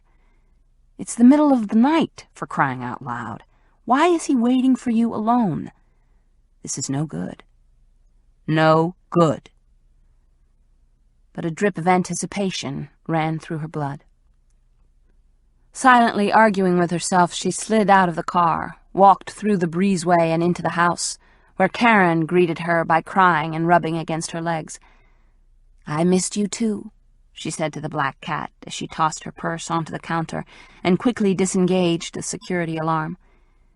Carrying the cat, she walked to the front door and slid the bolt. Ty was still on the swing, eyes in shadow.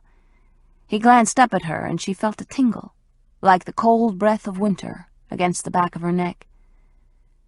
"You're beginning to make a habit of this," she said, as Karen, sensing freedom, scrambled from her arms and dashed across the porch. "Is that bad?" he drawled. "Could be." The swing creaked as he pushed himself to his feet. Intense hazel eyes caught in the pale light. "Maybe I find you irresistible." "And maybe that's a line out of a bad movie." "Is it?" One dark, nearly sinful eyebrow raised. He finished his beer in one swallow as the wind chimes tinkled softly. "I think you can do better," she said. "Maybe you give me too much credit."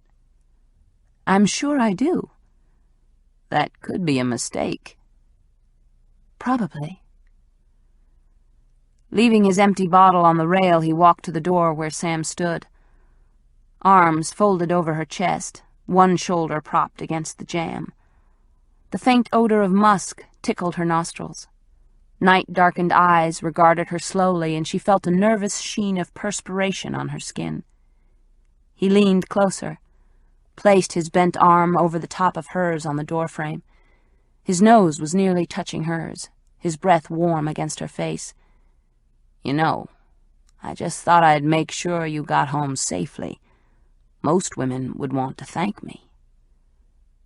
"I'm not most women," she reminded him, but her heartbeat skyrocketed. "No, Sam, you're not."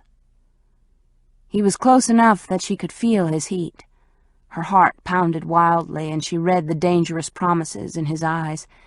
His gaze fell to the open collar of her blouse, as if he could see her pulse jumping in the hollow of her throat. "That's probably why I'm here." "A knight in shining armor. Is that what you'd have me believe?" His chuckle was low and sexy. "Never." "So your intentions aren't chivalrous?" He snorted. "Who says I have intentions?" It was her turn to cock a disbelieving eyebrow.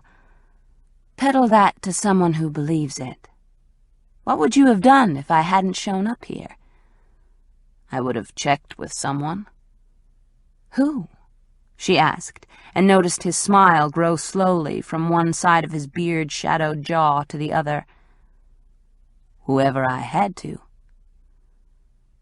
Was it the night with its full moon and hot breeze, or was it something else, something more primal, something within that made her wonder how it would feel to have his skin rub against hers, how she would respond to the feel of his hands on her body? Or was it because she needed to escape the craziness that had become her life, the fear and tension that had become her companions in the last few weeks? Or was it more basic? Was it simply that she'd been without a man for a long time, and she craved a man's touch. Or that something deep within her, something she didn't want to examine too closely, was attracted to secretive men with an edge. "The least you could do is invite me in," he suggested, his voice low. "I'm considering it." She was aware that he was the barest of inches from her, too damned close. "If you behave." "Sorry, darling, but that's a promise I just can't make," he drawled, and deep inside she quivered. What would it be like to make love to this man, to lie in his arms, to wake up with morning dancing in his eyes and desire running through his veins? Her throat caught. "I think I owe you a glass of wine. It only seems fair to open the bottle and share it with you since you brought it over." "I'm all for fairness." She stepped out of the doorway, and he followed her to the kitchen, where she found the unopened bottle of Riesling in the refrigerator. "Need help?" he asked, as she kicked off her shoes and snagged the corkscrew from a drawer. "Not me. I was a Girl Scout." "Where they taught you to uncork a bottle of wine." "And I've got the merit badge to prove it." "I think you're mixed up. Boy Scouts get merit badges. Girls get brownie points." "A lot you know," she grumbled. She pulled hard, the cork and corkscrew released from the bottle with a soft pop. She twirled the corkscrew in her hand, blew across the end, and tucked it into her belt as if it were a 6-gun. "Very funny." "I thought so," she said over her shoulder as she stretched to reach the wine glasses in a tall cupboard. "One glass. Just have one glass," she told herself as she poured, all the while aware of Ty standing behind her, one shoulder propped against the door to the breezeway. "Here." She handed him one of the stemmed glasses and took the other for herself. "What should we toast to?" he asked, one dark brow lifting. "Better days," she suggested. "And nights." Her breath caught in her throat. "And nights."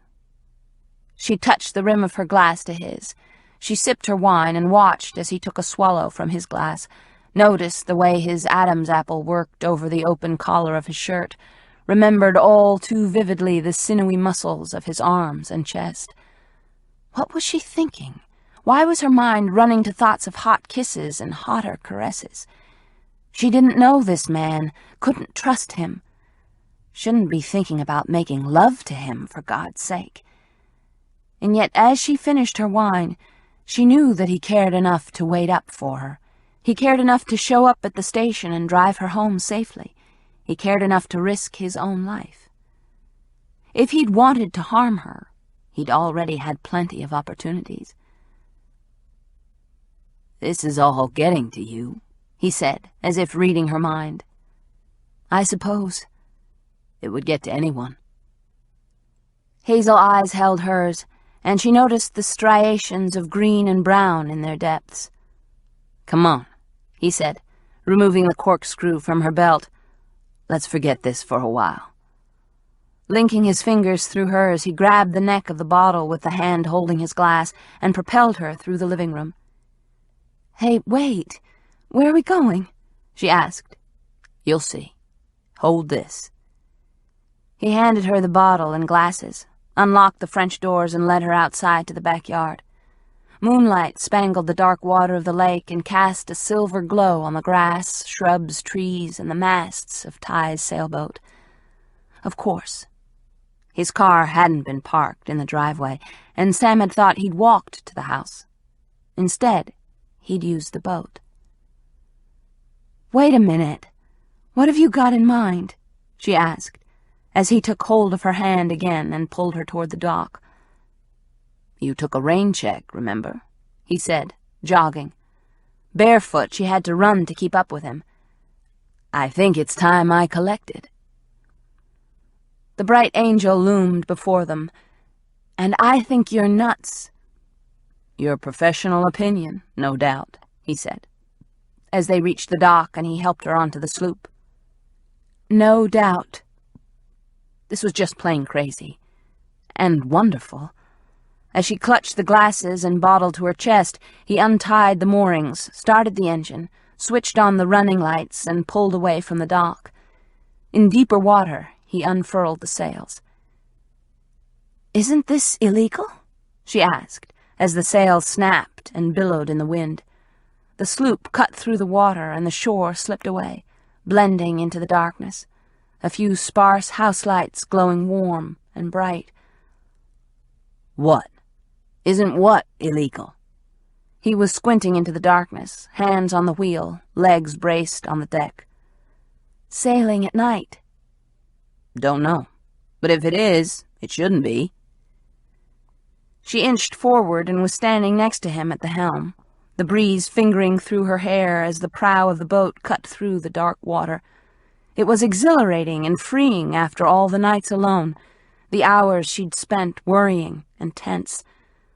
Stars winked bright in the blackened heavens, and the water stretched endlessly as Ty worked the wheel, making sure the sails caught the wind, the boom moving as he constantly loosened and tightened the lines. "Is this how you live your life?" she asked, as he turned into the wind. "What do you mean?" "Not playing by the rules." "Maybe I play by my own." "That's ducking the question." "Maybe." He swung the wheel around, and the boat shifted, spray flying in the air, Sam nearly losing her balance. His shirt flapped in the breeze, and she was reminded of the night she'd been certain he'd sailed near her house, that he'd been peering through her windows. He found a spot in a dark cove where he dropped anchor and lowered the sails. Stars twinkled brightly. The moon shone a watery blue. Sam reminded herself that they were completely alone.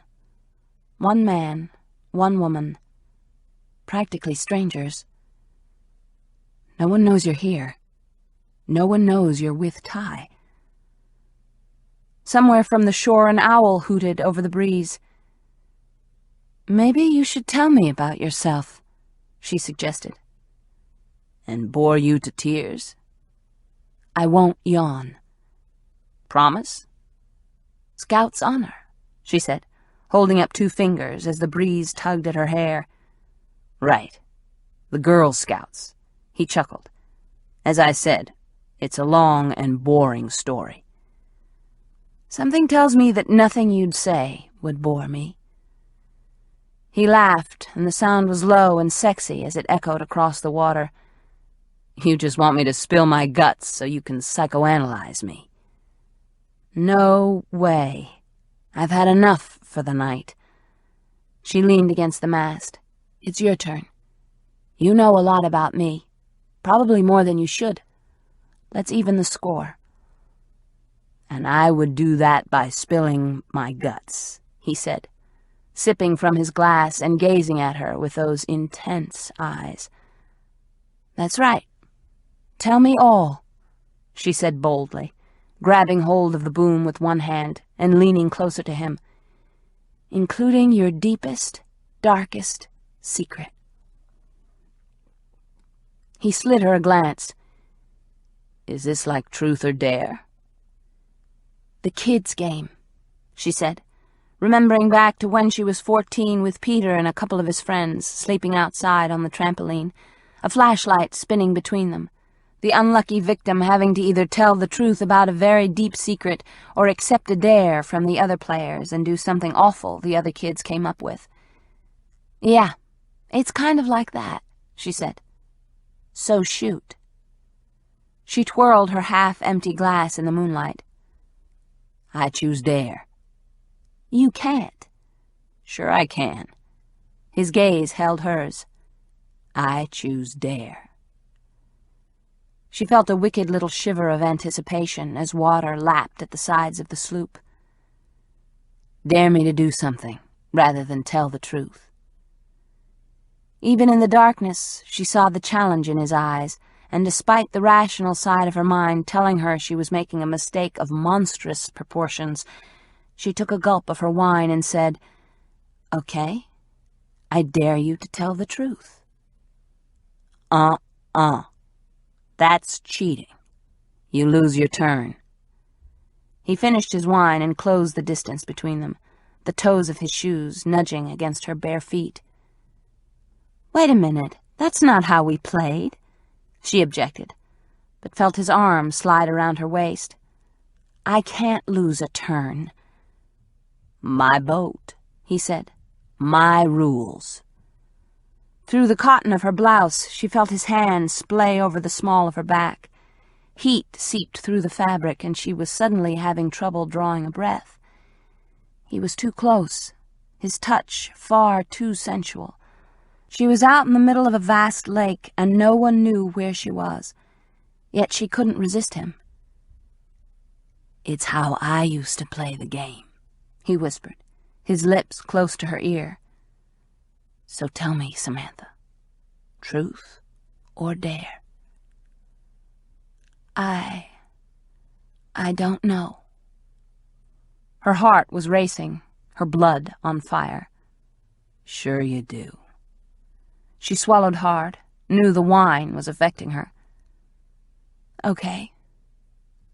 Dare." "I dare you to kiss me." "Oh, God." The arm around her tightened, pulling her close as the boat rocked gently on the water and the masts creaked overhead. "That's right. Kiss me," he commanded, his breath hot against her neck. "And don't stop." "Ever?" Sweat collected on her forehead. "Until I say." "I don't know. That could be dangerous." "Definitely," he promised. "I'm counting on it." His mouth was so close it touched her hair. Her knees turned liquid. "But, shh, no questions. I said dare, and dare it is." The hand at her back yanked her hard against him, forced her hips to his, and she felt his erection hard and straining against his fly, pressed firmly against her mound. She licked her lips, and he caught the motion. Though their mouths had not yet touched, she knew that she was going to do just as he asked.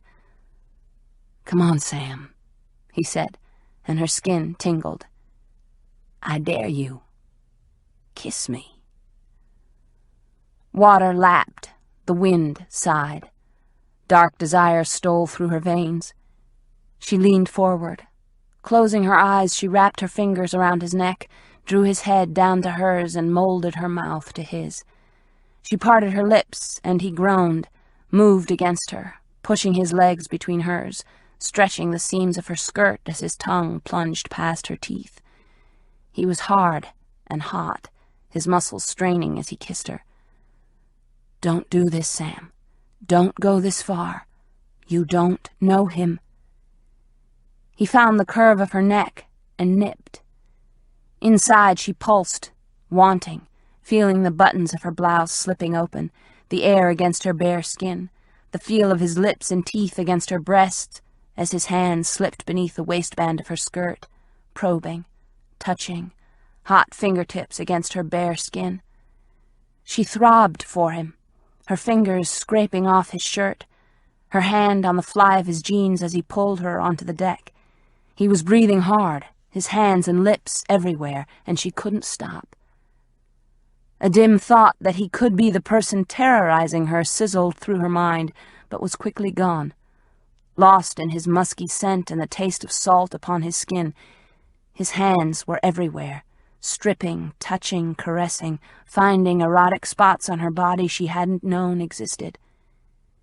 "You want me," he said, as her fingers slid down the tense, hard muscles of his arms. "No." She could barely get the words out as he unhooked her bra and slid it off her shoulders. You want me." He kissed her breast, his teeth scraping her nipple. She writhed. Perspiration covered her skin. "You want me." "No." "Yes." He lowered his lips, kissed the other nipple, harder, nipping. She arched again, felt the warm moistness between her legs. Squirming beneath him, hot and wanting, she closed her eyes. Her blood thundered, her body ached for him. "That's my girl," he whispered, one hand sliding beneath her skirt to her calf. "Oh, God," she cried, as he kissed her abdomen and his fingers caressed her calf, climbing higher, past her knee, bunching her skirt as his tongue rimmed her navel. She couldn't breathe, could only arch, anticipating, wanting, pulsing for him. "Let go, Samantha." He breathed against her skin and tugged at the waistband of her skirt with his teeth. She was so hot, and his hand crept ever upward, blunt fingertips skimming her inner thigh, hot breath warming her abdomen. The back of her throat was dry as a desert, and she moved restlessly beneath him. "Let go. I'm here," he promised, his words pressed against her skin, her fingers holding his head fast as he reached the elastic of her panties and pushed them to the side, giving him just enough room to probe with his fingers. "Oh," she whispered, clawing his hair. "Oh, Ty." "That's it, Samantha." She moved with him, lifting her hips, gasping for air. Still touching, he lifted his head and found her lips, kissing her hard as his fingers worked their magic. Faster, deeper, harder. "I don't think I... She couldn't breathe, she couldn't think, and she ached for more, so much more. "Ty, oh, God, Ty." She moved with him, kissing him, clinging to him, her fingers digging into his bare back as the first explosion came in a blinding rush. She convulsed, but he didn't stop, kept kneading her, didn't allow her to relax. The heat built again, hotter. "You want me," he whispered into her ear. "Yes, damn it, yes." She scrabbled at the fly of his jeans, yanked hard. With a series of pops, the denim parted. He groaned as her fingers surrounded him. He kicked off his shoes and Levi's in a swift motion, then pushed her legs apart with his knees. You want me," she said, looking up in the darkness, barely able to make out his face in the starlight. "More than you'll ever know, darling." His mouth cut off any other thoughts as he thrust hard into her and held her fast, pinning her to the deck with his body, pushing against her, holding her as if he'd never let go. Heat seared through her again and again. "More," she thought wildly. "I want more," as the tempo increased. His breathing was as shallow as hers, his body straining, muscled thighs pressing hard. She heard a wild moan echoing through the night, not realizing it was her own voice. She collapsed, drained, and he reached beneath her, rotating until she was atop him, her flushed skin cooling as the wind touched it. Strong hips moved beneath her. Big hands covered her breasts, kneading and moving. She caught his rhythm, pushing down on his shoulders with her palms, breathing in the fresh, moist air of the lake, the heat in her building again. The wind tore at her hair, and she looked down into the dark, secretive eyes of this man who had become her lover, this man she barely knew, and her fingers clenched in his shoulder muscles. He drew in a quick, sharp breath and then stiffened within her, the cords of his neck straining, his mouth drawn back as he released. Samantha spasmed, her entire body convulsing as she fell against him, lost to the night, lost to the world, lost to this man she knew better than to trust. God, help me. Chapter 18. What have I done? As the first rays of light streamed through the tiny porthole over the bed, Ty Wheeler called himself every kind of fool. Samantha was lying tangled in the sheets, her dark red hair mussed, her eyes closed, her breathing regular. Sometime last night he'd carried her to the berth. They'd made love long into the morning hours, and he had short, lightning-swift images of her body, supple and lean, lying beneath him or straddling him. She'd been playful and sexy and coy as hell, a lover like no other. His skin sheened with perspiration at the thought of her, the taste of her, the pure, raw animal she was. And after it all, they'd both fallen asleep, exhausted. Ty had sworn to himself he wouldn't get involved, that he had to remain objective, and yet he'd thrown caution to the winds last night and ended up in bed with her. Now, as he heated water on a hot plate, he called himself the worst kind of idiot. She stirred, moving her lips and sighing in her sleep, and he craved her all over again. One green eye slitted open. "What are you staring at?" she asked, stretching lazily, pushing one fist over her head until she touched the wall. "You." "And I must look like hell." She propped up on one elbow, careful to keep the coverlet over her breasts. "What time is it?" 7. Groaning, she said, "And we're awake? Why?" "Because we're in the middle of the lake, and people on the shore, people who might see us, are getting up. I'm making coffee." "Strong coffee, I hope," she qualified. "Guaranteed to put hair on your chest." "Just what I need," she muttered. He winked at her. "Believe me, your chest is just fine." "Yeah, well, about that, about last night, I think we should talk about it." "Women always do." "We have our reasons." She shook her head. "I mean, we need to discuss the fact that we didn't exactly engage in safe sex, and I don't know much about you. For all I know, you could have a wife and a dozen kids tucked away somewhere." "There are no children, no wife, and not even a fiancé in my life. I haven't been involved with a woman for over a year, and I'm clean. Believe it or not, I'm usually a lot more careful myself." "Me too." "What about you?" he asked, and was surprised that it mattered, that he cared if she was in a relationship of any kind. "I did have a boyfriend until about half a year ago, but when I moved to New Orleans, things fell apart." She sighed and stared up at him with those incredible green eyes. "We went to Mexico together last month, but nothing came of it. He wanted to get back together, but it didn't happen." "You're sure?" "Very." She tilted her head to the side. "Now, was I dreaming, or did you say you made me coffee?" "That I did. It's instant. I can make it as strong as you want." "Good enough." "Then I think we'd better head back." The galley was little more than a hot plate in this single room. He pulled out a jar of Folger's crystals and added steaming water to 2 cups. "Ty?" "Yeah?" Pausing, he looked over his shoulder. She was still holding the blankets around herself, her shoulders bare, looking sexy as hell. "I just want you to know that I don't usually—" She glanced around the tiny cabin before meeting his eyes again. "I'm not a woman who sleeps with men I don't really know."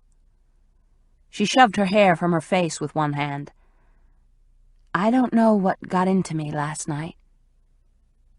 "You found me irresistible," he said, and flashed her that devastating, irreverent smile before measuring coffee into 2 paper cups. "Yeah, that's it," she said sarcastically, but couldn't deny the truth therein. She'd acted completely out of character. Or had she? There had always been a part of her that had wanted to walk close to the edge, take a step on the wild side, be more like her brother. Peter had never played by the rules. Never. And it had cost him. Once their mother had died and he no longer had a source of income, he disappeared, only surfacing occasionally, usually broke and full of wild tales about his life that Sam didn't believe. No one could con a person better than her brother. She found her skirt, wrinkled beyond repair. Too bad. Mentally chastising herself, she scrambled into her clothes. She couldn't even blame her actions on the wine. Yes, she'd been tired and strung tight, relieved to find him on her porch, but to just throw all her good judgment, brains, and morals out the window wasn't like her. They'd never discussed past lovers, safe sex, the emotional ties that being sexually involved with someone brings.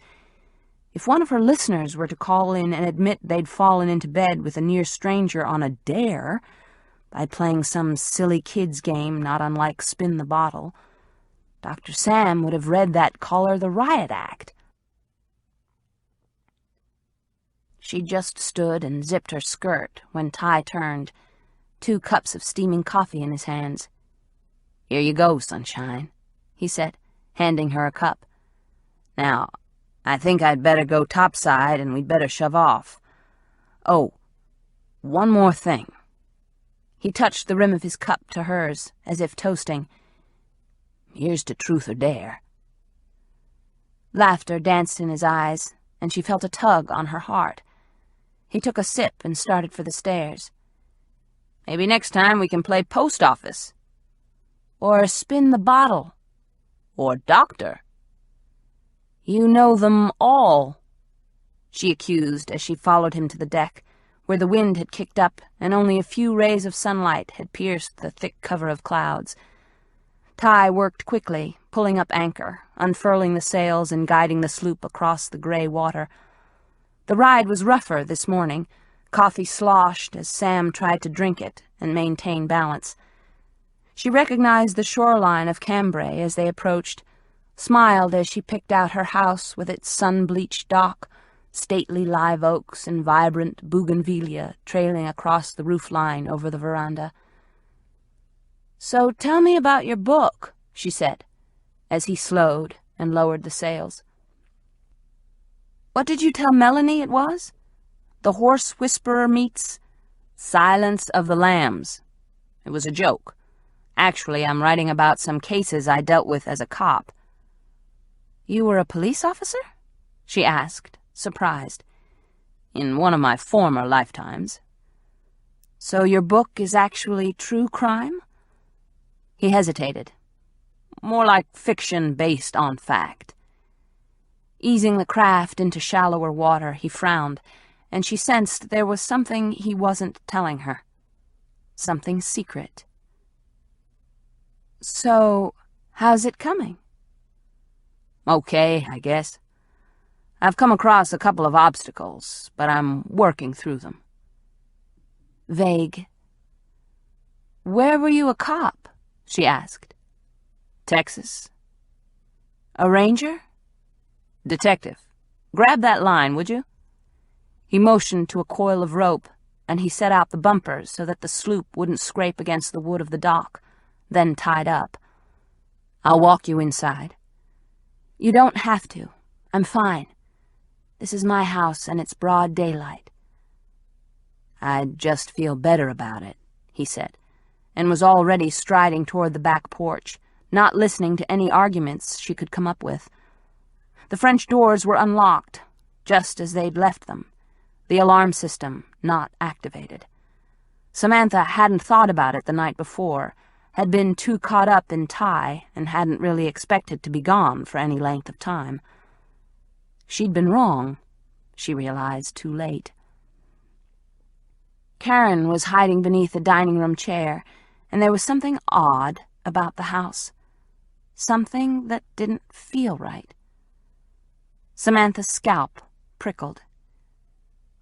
"Maybe I'm just tired, but I feel that someone's been in here." She caught a glimpse of herself in the beveled glass mirror over the sideboard, saw her disheveled image, realized she'd only had a few hours' sleep. "Maybe I'm imagining things." Ty caught her glance in the glass. His eyes were dark, his beard-shadowed jaw suddenly rock-hard. Let's check. Telling herself she was overreacting, she checked the first floor and found nothing wrong, not one thing out of place. And yet the house had a different smell. The atmosphere seemed off. They climbed the stairs together, the floorboards creaking, the fans whirring as she stepped into her bedroom. She sensed something wasn't quite right, that there was something amiss. But no one was in the bedroom, nor her bath. They checked every room and closet, but the house was empty. Still. "I guess I'm imagining things," she said, unconvinced as they walked downstairs again, and Karen slid from beneath the dining room table. "You be okay?" Ty asked. Yes, of course. This was her house, damn it, and she wasn't going to feel unsafe in her own home. "Keep your doors locked, your alarm on." "Okay, I will," she promised as they walked outside. The day was clearer, the clouds beginning to thin, heat intensifying and shimmering across the water. "I'll call you later," he promised. "I'll be fine." "Yeah, but maybe I won't." She laughed, and he pulled her into his arms. Nose to nose, he said, "Just be smart, Sam." Then he kissed her, hard enough that she felt the scrape of his whiskers along with the warmth of his lips. Memories of the night before kaleidoscoped through her mind, and as his tongue traced her lips, she sighed, then felt him shift away. "Call me any time." Then he was gone, lithely hopping off the veranda and jogging across the sun-dappled backyard to the dock where the bright Angel was tugging at her moorings. He pushed off, set sail, and as she stood beneath the overhang of the roof, watched the sailboat disappear around the point. Karen followed her up the stairs and waited as she showered, then followed her into the closet as she pulled on shorts and a t-shirt. She was buckling her belt and about to step into an old pair of tennis shoes when she looked through the door to her antique dresser and saw that the second drawer wasn't quite pushed in all the way, was just slightly open, barely enough to notice. Telling herself she was imagining things, that she'd probably just not slammed it all the way shut, she crossed the room and straightened it. Then, thinking twice, opened the drawer that held her slips, bras, camisoles, and teddies, except that her red teddy was missing. She only had two, hadn't worn either in months, but the red one was definitely missing. She knew she hadn't taken it to Mexico and hadn't worn it since. No, the last time she'd put it on was Valentine's Day, as a joke, as she'd been all alone, just because it was red. So, where was it? She searched all the drawers and scanned her closet again, but the teddy was definitely missing. She bit her lip, told herself not to panic, and tried to convince herself that she'd just misplaced it. But deep inside, she knew that someone had taken it. Heart thudding, she checked the rest of the house. Her jewelry hadn't been touched. Her television, stereo, computer, silver, and liquor were undisturbed. The only thing missing was the lacy scrap of red underwear, and her blood ran cold as she considered who would want such a personal item. No doubt, it had been John.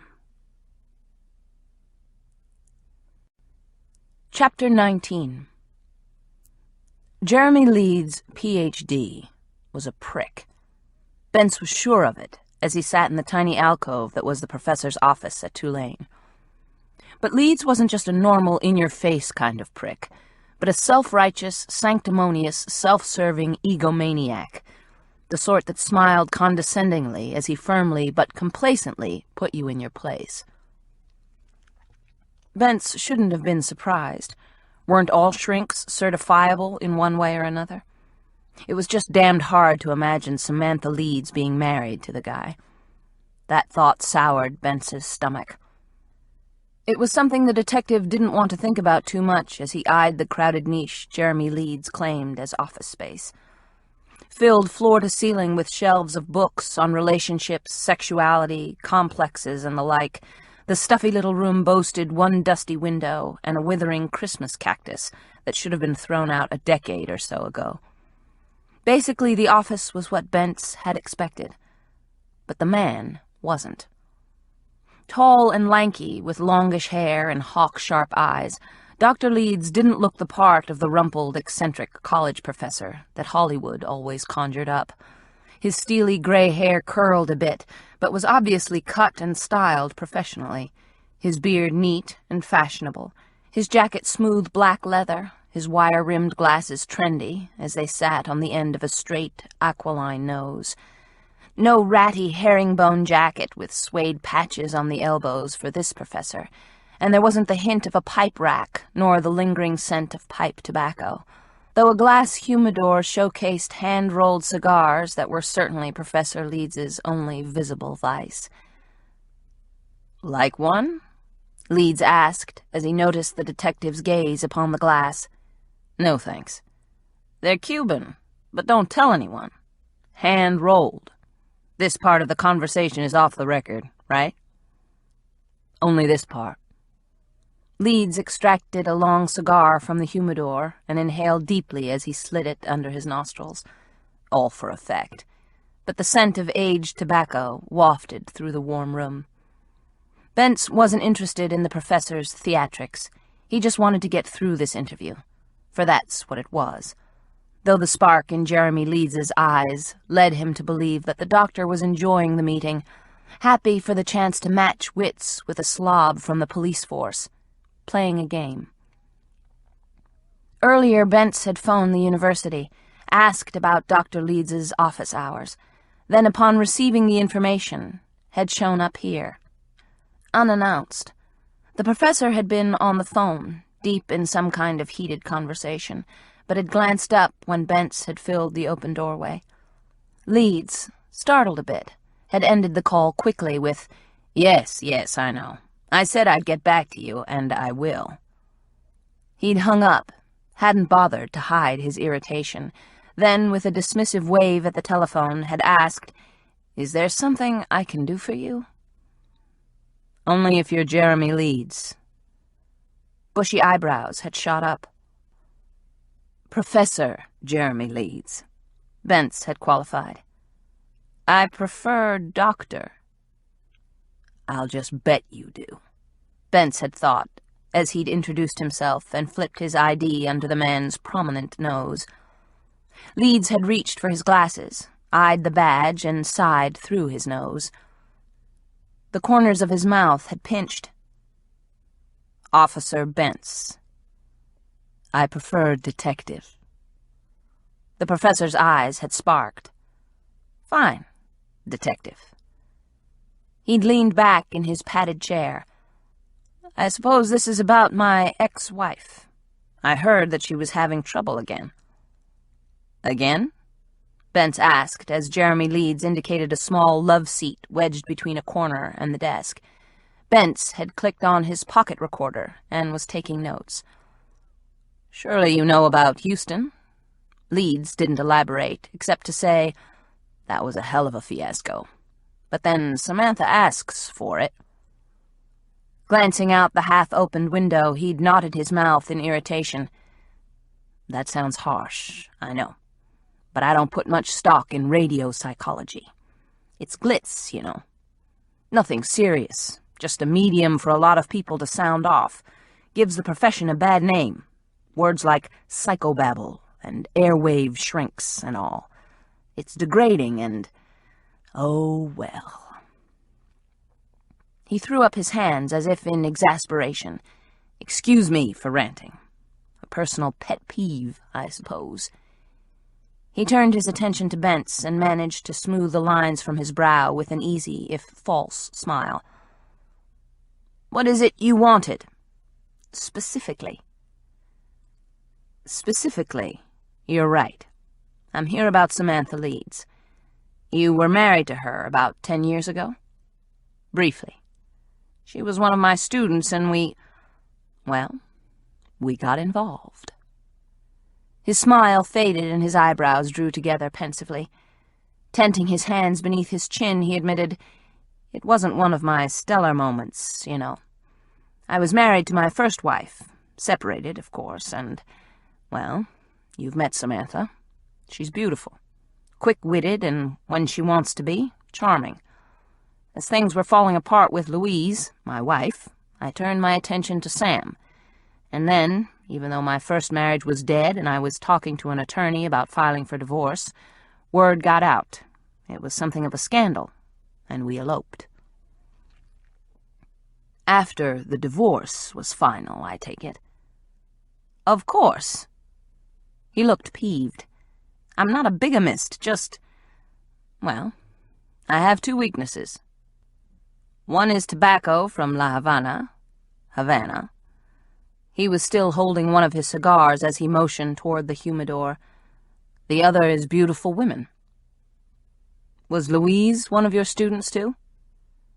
Leeds' jaw tightened. "No. We'd met in grad school." "And you've married again, after the divorce from Samantha?" Splaying his hands, Leeds said, "What can I say? I'm an incurable romantic. I believe in the institution." Enough with his crap. Bentz needed to get down to business. "When Samantha was your student, did she ever do a paper dealing with prostitution?" "Not specifically prostitution," Leeds corrected. "It was about the psychology of the streets, what makes people turn to selling their bodies or drugs, that kind of thing." His eyebrows elevated. "And it was an excellent paper. As I said, Samantha's incredibly bright." He rubbed his chin, then folded his glasses and set them on the desk.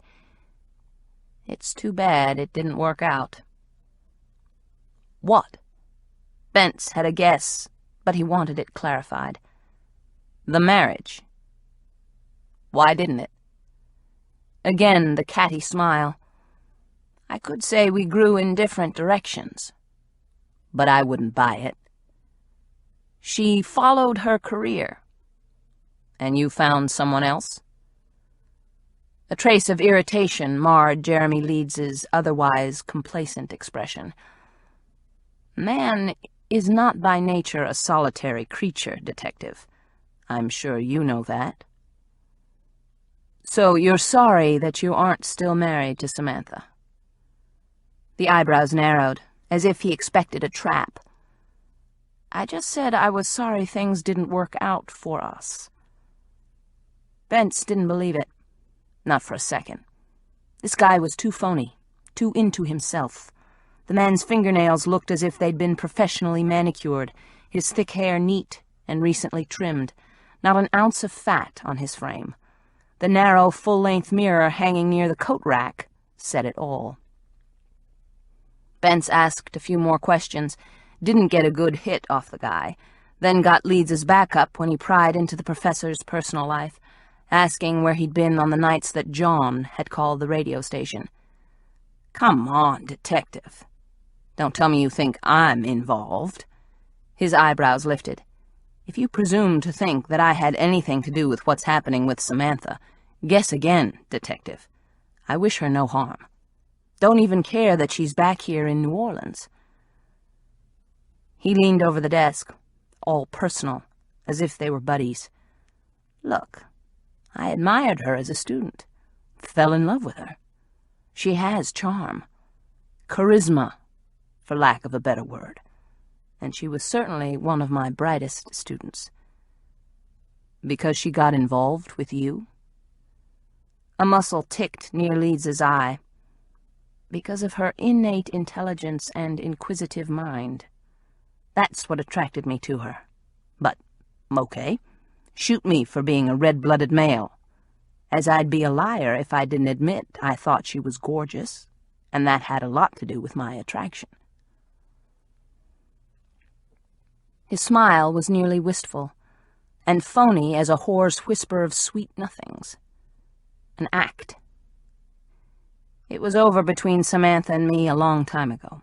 I'm sure she's told you as much. It's basically by coincidence that we're in the same city again. If you say so. I do. His eyes were razor-sharp again. I've never moved, he pointed out.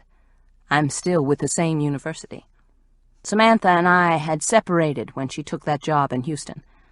I didn't want her to leave, and when she did, well, the marriage was doomed. So you got involved with another one of your students. Leeds's grin was unabashed. Guilty as charged.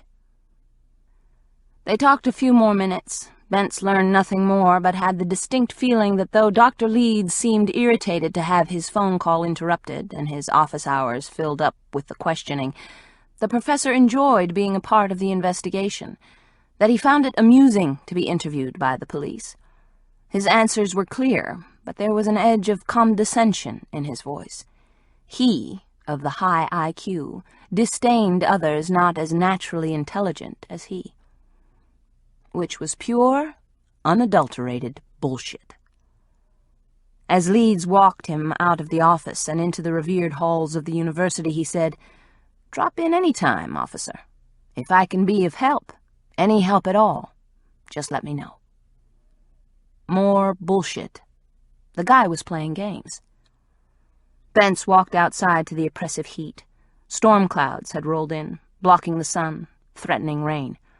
The air was thick as Bentz strode through the parking lot and wondered how the hell a classy woman like the radio doc could have ever been married to a bastard like Jeremy Leeds, Ph.D. or no Ph.D. It seemed impossible. But then he'd never been one to figure out the male-female attraction game. His own ill-fated marriage was proof enough of that. Sliding into the driver's seat, he flipped down the visor where his emergency pack of Camels was tucked. He punched in the lighter and jabbed a cigarette between his teeth as he nosed his cruiser toward the St. Charles exit of the parking lot. Kids were playing in the park across the avenue. A streetcar, windows open, ferried the curious sightseers and bored locals through the Garden District. The lighter popped. Bentz, waiting for the streetcar to pass and the traffic to thin, fired up his cigarette and drew in a deep lungful of smoke. Nicotine slipped easily into his bloodstream as passengers got off the trolley. A couple of black kids with backpacks and CD players, an elderly man in a plaid cap, and a tall, dark-haired guy with wrap-around sunglasses. From behind his shades he glanced in Bentz's direction, then dashed through traffic to Audubon Park and past the group of kids kicking a ball around. There was something about the guy that bothered Rick, though he couldn't put his finger on it. So the commuter didn't like cops. That wasn't a big deal. It wasn't even uncommon. Bentz followed the guy with his eyes, smoke fogging the inside of the windshield.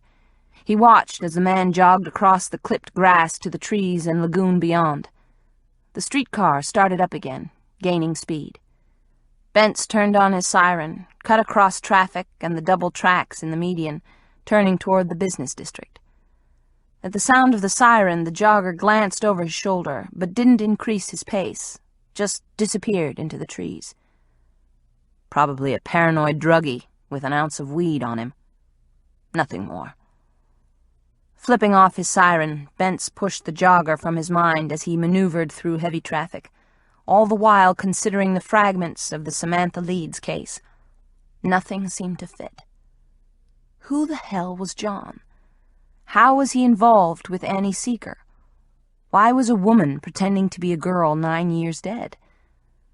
Was there a connection between what was happening at the radio station and the murders being committed in the French Quarter? Or was it just coincidence?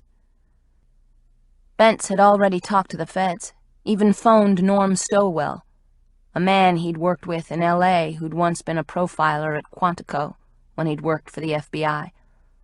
Stowell's instincts had proven to be right on more than once. Bentz trusted Stowell's opinion, more than he did that of the kid who'd been assigned to the case. Stowell had promised to look over the information Bentz had faxed and get back to him. Bentz took another long drag as he braked for a traffic light near Lafayette Square. Smoking helped him concentrate, and God knew he needed all the concentration he could dredge up. He thought of Samantha. Any man could fall for her, that much was certain. But why would she hook up and marry a snake like Leeds? And what about that ex-boyfriend of hers, David Ross, in Houston? How did he figure in? The light changed and he stepped on the accelerator. Then there was Ty Wheeler, a man Bentz felt intuitively wasn't on the up and up. Something about that guy bothered him. Samantha Leeds' taste in men left a lot to be desired. Who could explain it? He knew from his own experience that rational thought didn't play much of a role when lust or love was involved. Unfortunately, most people, himself included, had a way of mixing up the two emotions, and that usually spelled disaster. Samantha Leeds' love life was a prime example. Chapter 20. Sam tossed her copy of Paradise Lost to one side of her desk.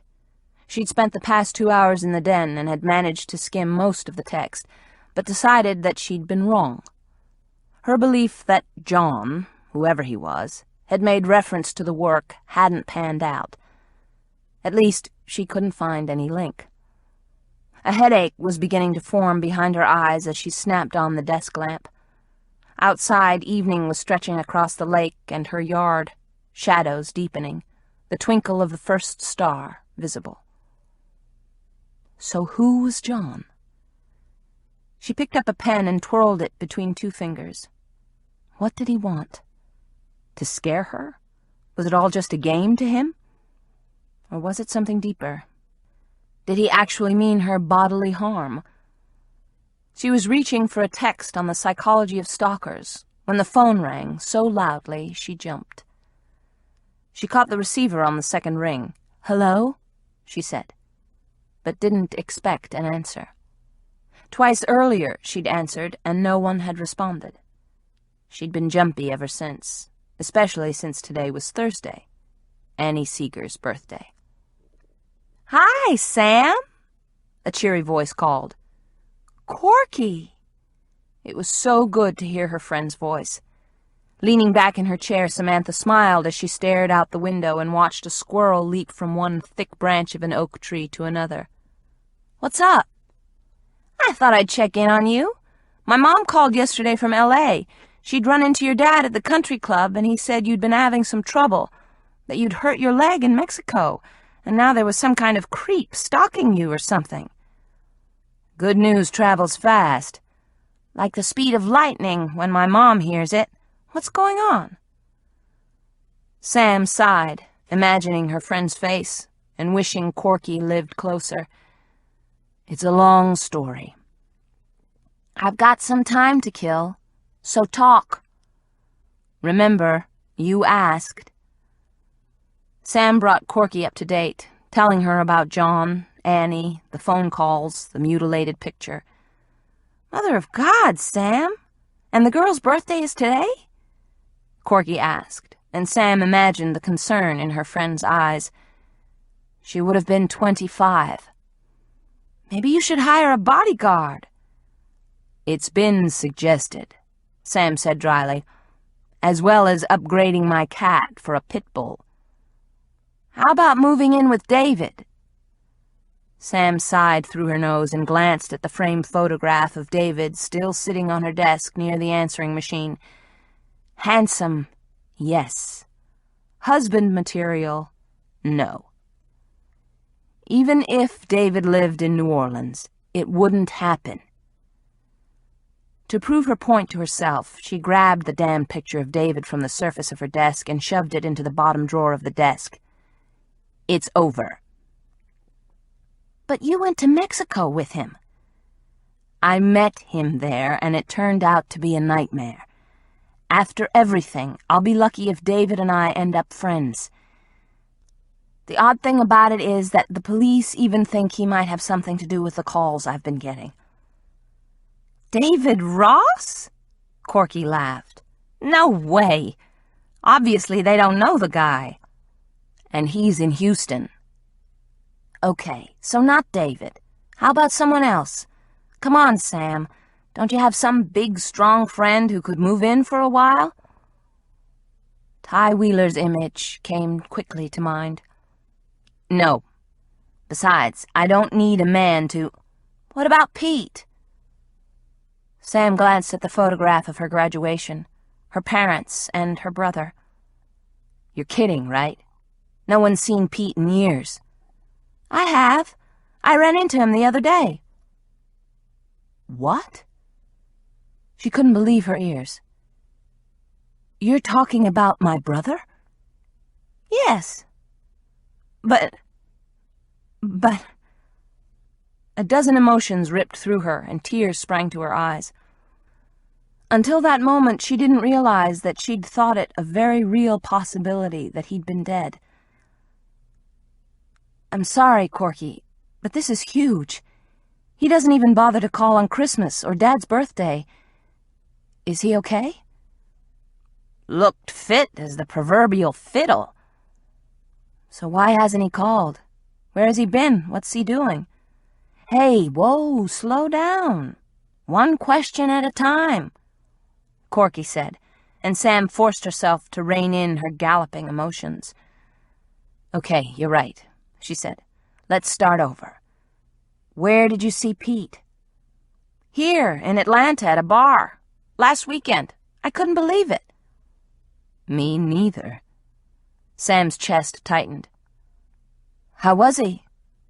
Good. He looked good. But then he always looked good, even when he was using. There was a pause, and Sam picked up the snapshot of her family. Peter, taller than the rest of the family, seeming aloof and disinterested in his black leather and dark glasses. You insensitive bastard, she thought unkindly. How many times had her father called and asked about him? 100? 2? He seemed to have cleaned up his act, Corky offered. But he didn't leave me with a number, or even tell me how to reach him. I told him he should call you, and he said he'd think of it. Kind of him, Sam said. Hey, give him a break. I don't think his life has been all that wonderful. You always had a crush on him, Sam accused. Yeah, I did.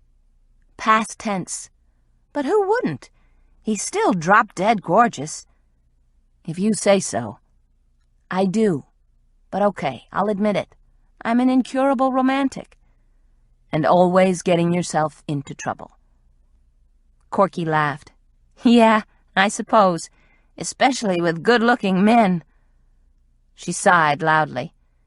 If it wasn't long distance, I'd be calling into your show all the time, begging you for advice with my love life.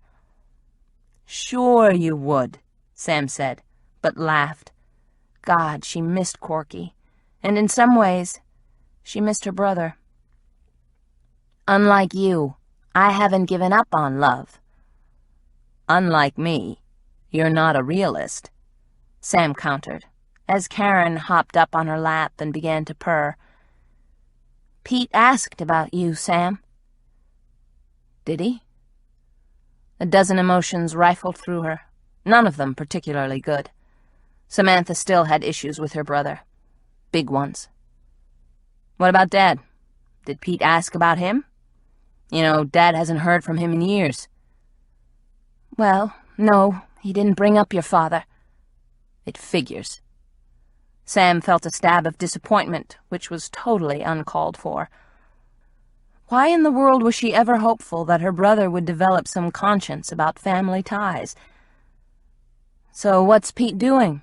Sam asked. To support himself, I mean. I'm not sure. He said something about working for a cell phone company, putting up towers all around the southeast. But I had the feeling that the job was over. He was living here in Atlanta, but acted as if he was going to be moving. Uh-oh, I've got another call coming in. I've got to take it, as I do work on commission, you know. But I wanted to tell you that I'm going to be in New Orleans in a couple of weeks. I'll call with the details as they come in. Gotta go. Bye." Before the word was out, Corky had clicked off, and Sam was left with the deadline. Staring at the picture of her small family, she hung up and tried to shake off the shroud of depression that always clung to her when she thought about her brother, or her mother. Deep down, though, she knew it was time to let go of the old feelings. Sam still blamed Peter for taking her mother away.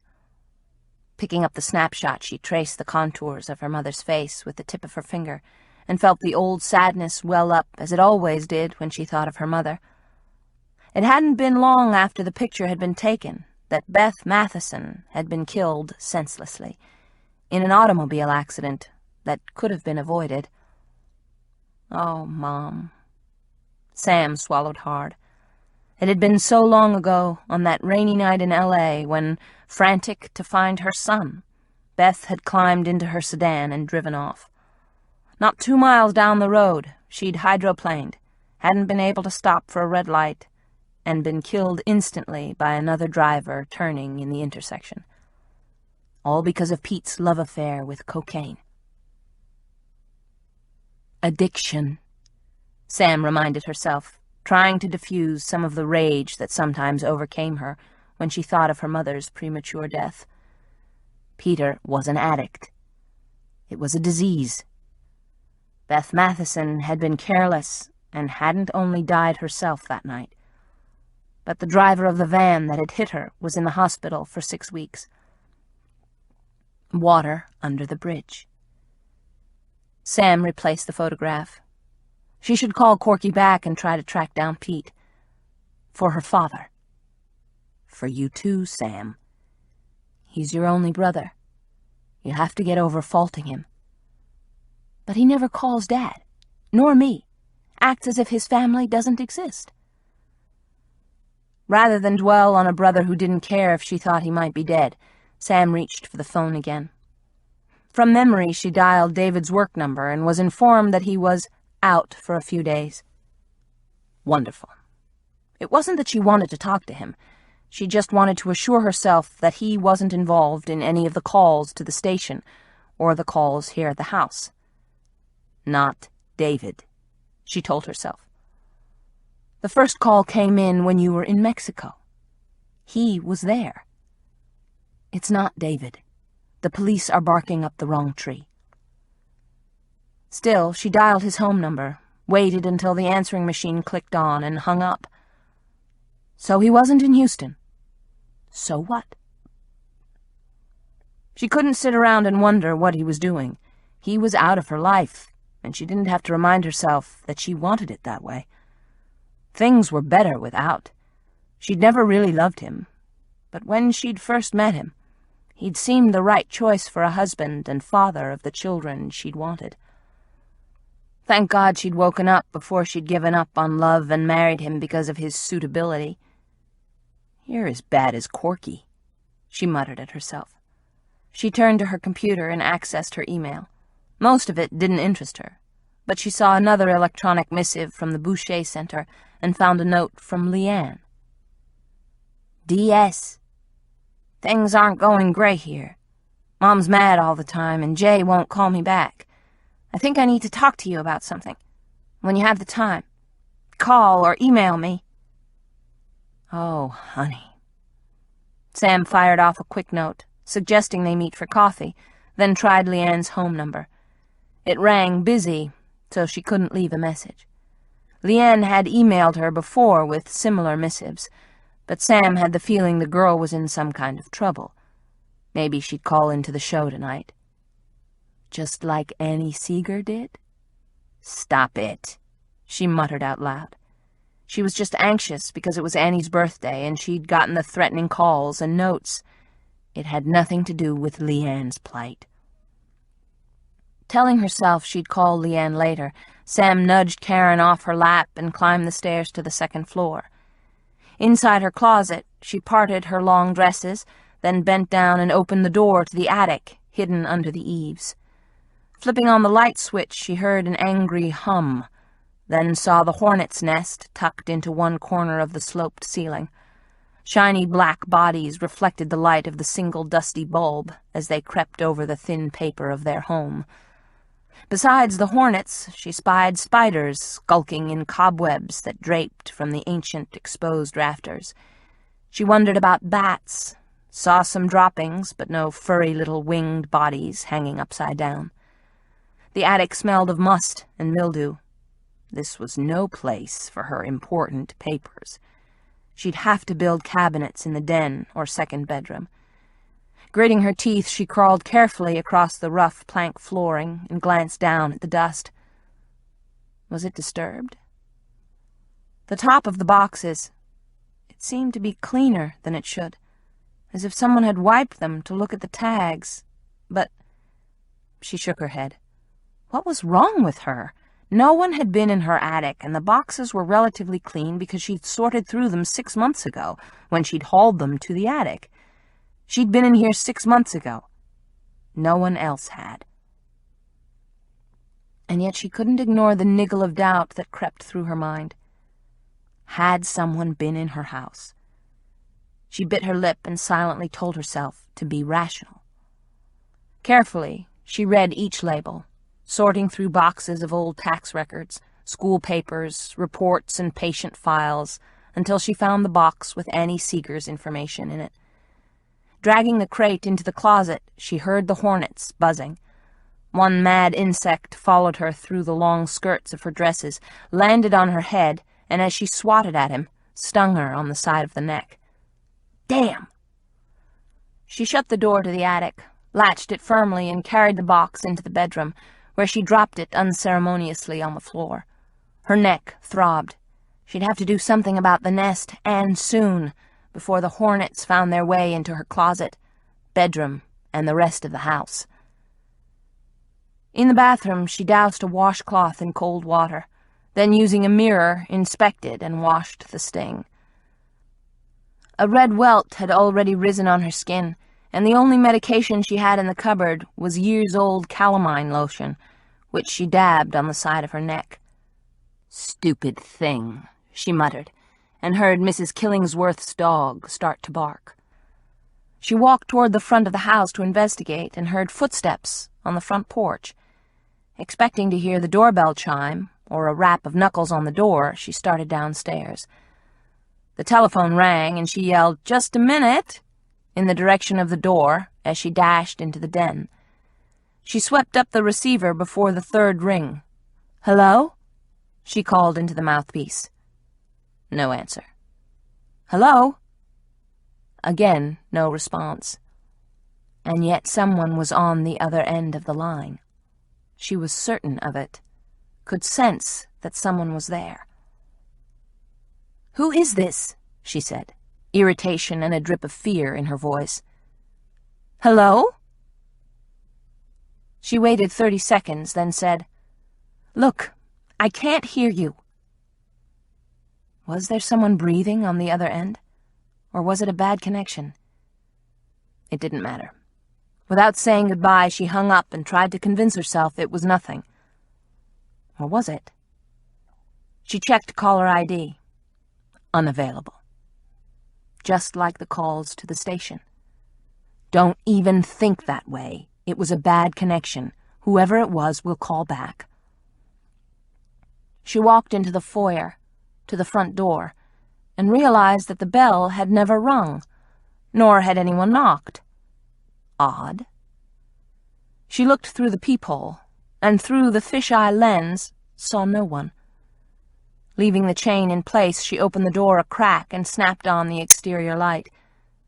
The porch was empty. Her wind chimes jingled in the breeze.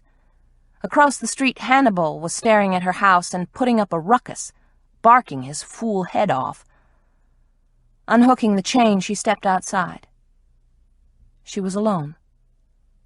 But the porch swing was swaying, as if someone or something had pushed it. Her heart froze. She scanned the front yard and drive. "Hello?" she called into the coming night. "Hello?" From around the corner there was a noise. The scrape of leather on aging planks. Or her imagination. Heart hammering, she walked to the corner of the porch and looked along the side of the house where the porch fell in shadow. Aside from the patches of light thrown from the dining room window, the night had closed in.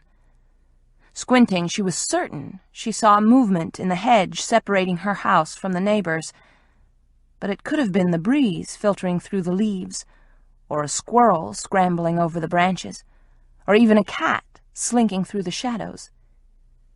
"You're losing it, Sam," she thought, turning back to the front of the house. "You're imagining things." But the old porch swing was still rocking slightly, mocking her as it swayed, and the sense that she wasn't alone, that hidden eyes were watching her, made her skin prickle. Who? She wondered as she walked inside and locked the door firmly behind her. The phone shrilled, and she started. "Get a grip." She let it ring again, and again. Heart hammering, she picked up the receiver. "Hello?" "Hello, Dr. Sam."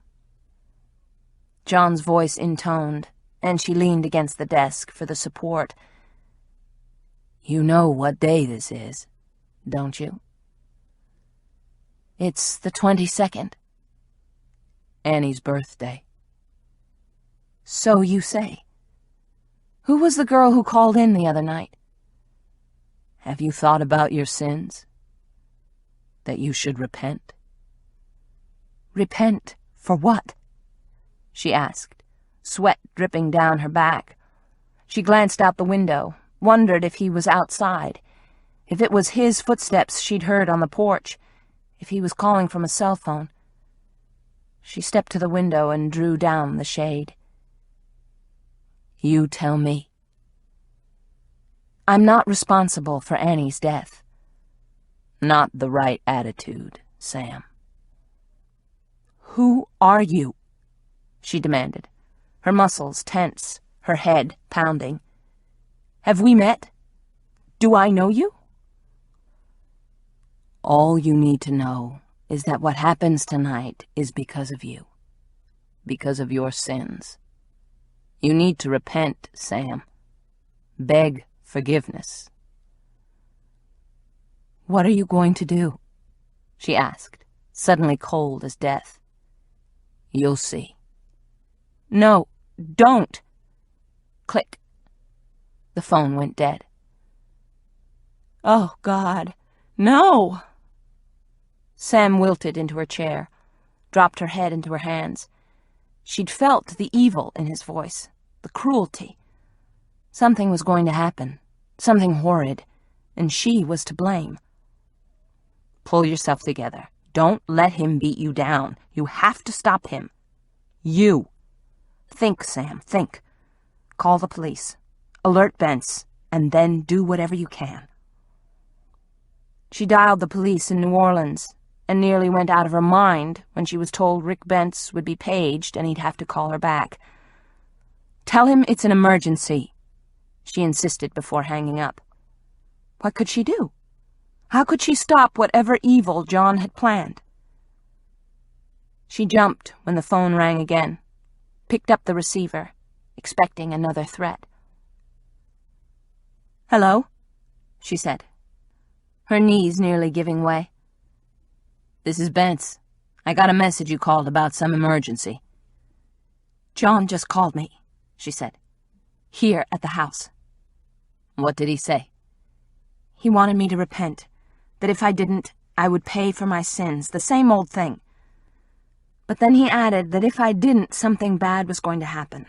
Tonight, and it would be my fault." "Son of a..." "Wait a minute. Let's start over. Slowly. I don't suppose you taped the conversation?" "No. I didn't think of it. It was over too quickly." "Tell me everything that's gone on," he suggested, and she obliged. She didn't leave out a thing, mentioning that she'd gotten several hang-ups, that she'd thought her red teddy was missing, that she felt the house was being watched. Bentz listened and gave her the same advice as he did before: to be careful, lock her doors, get a watchdog, keep the alarm system on. and you might want to consider staying with a friend, just until this is over." She hung up, feeling a little better. But she knew she couldn't sit around and wait for John to make good his threat. No way. She had to figure out who he was before it was too late. "You want me to wear those?"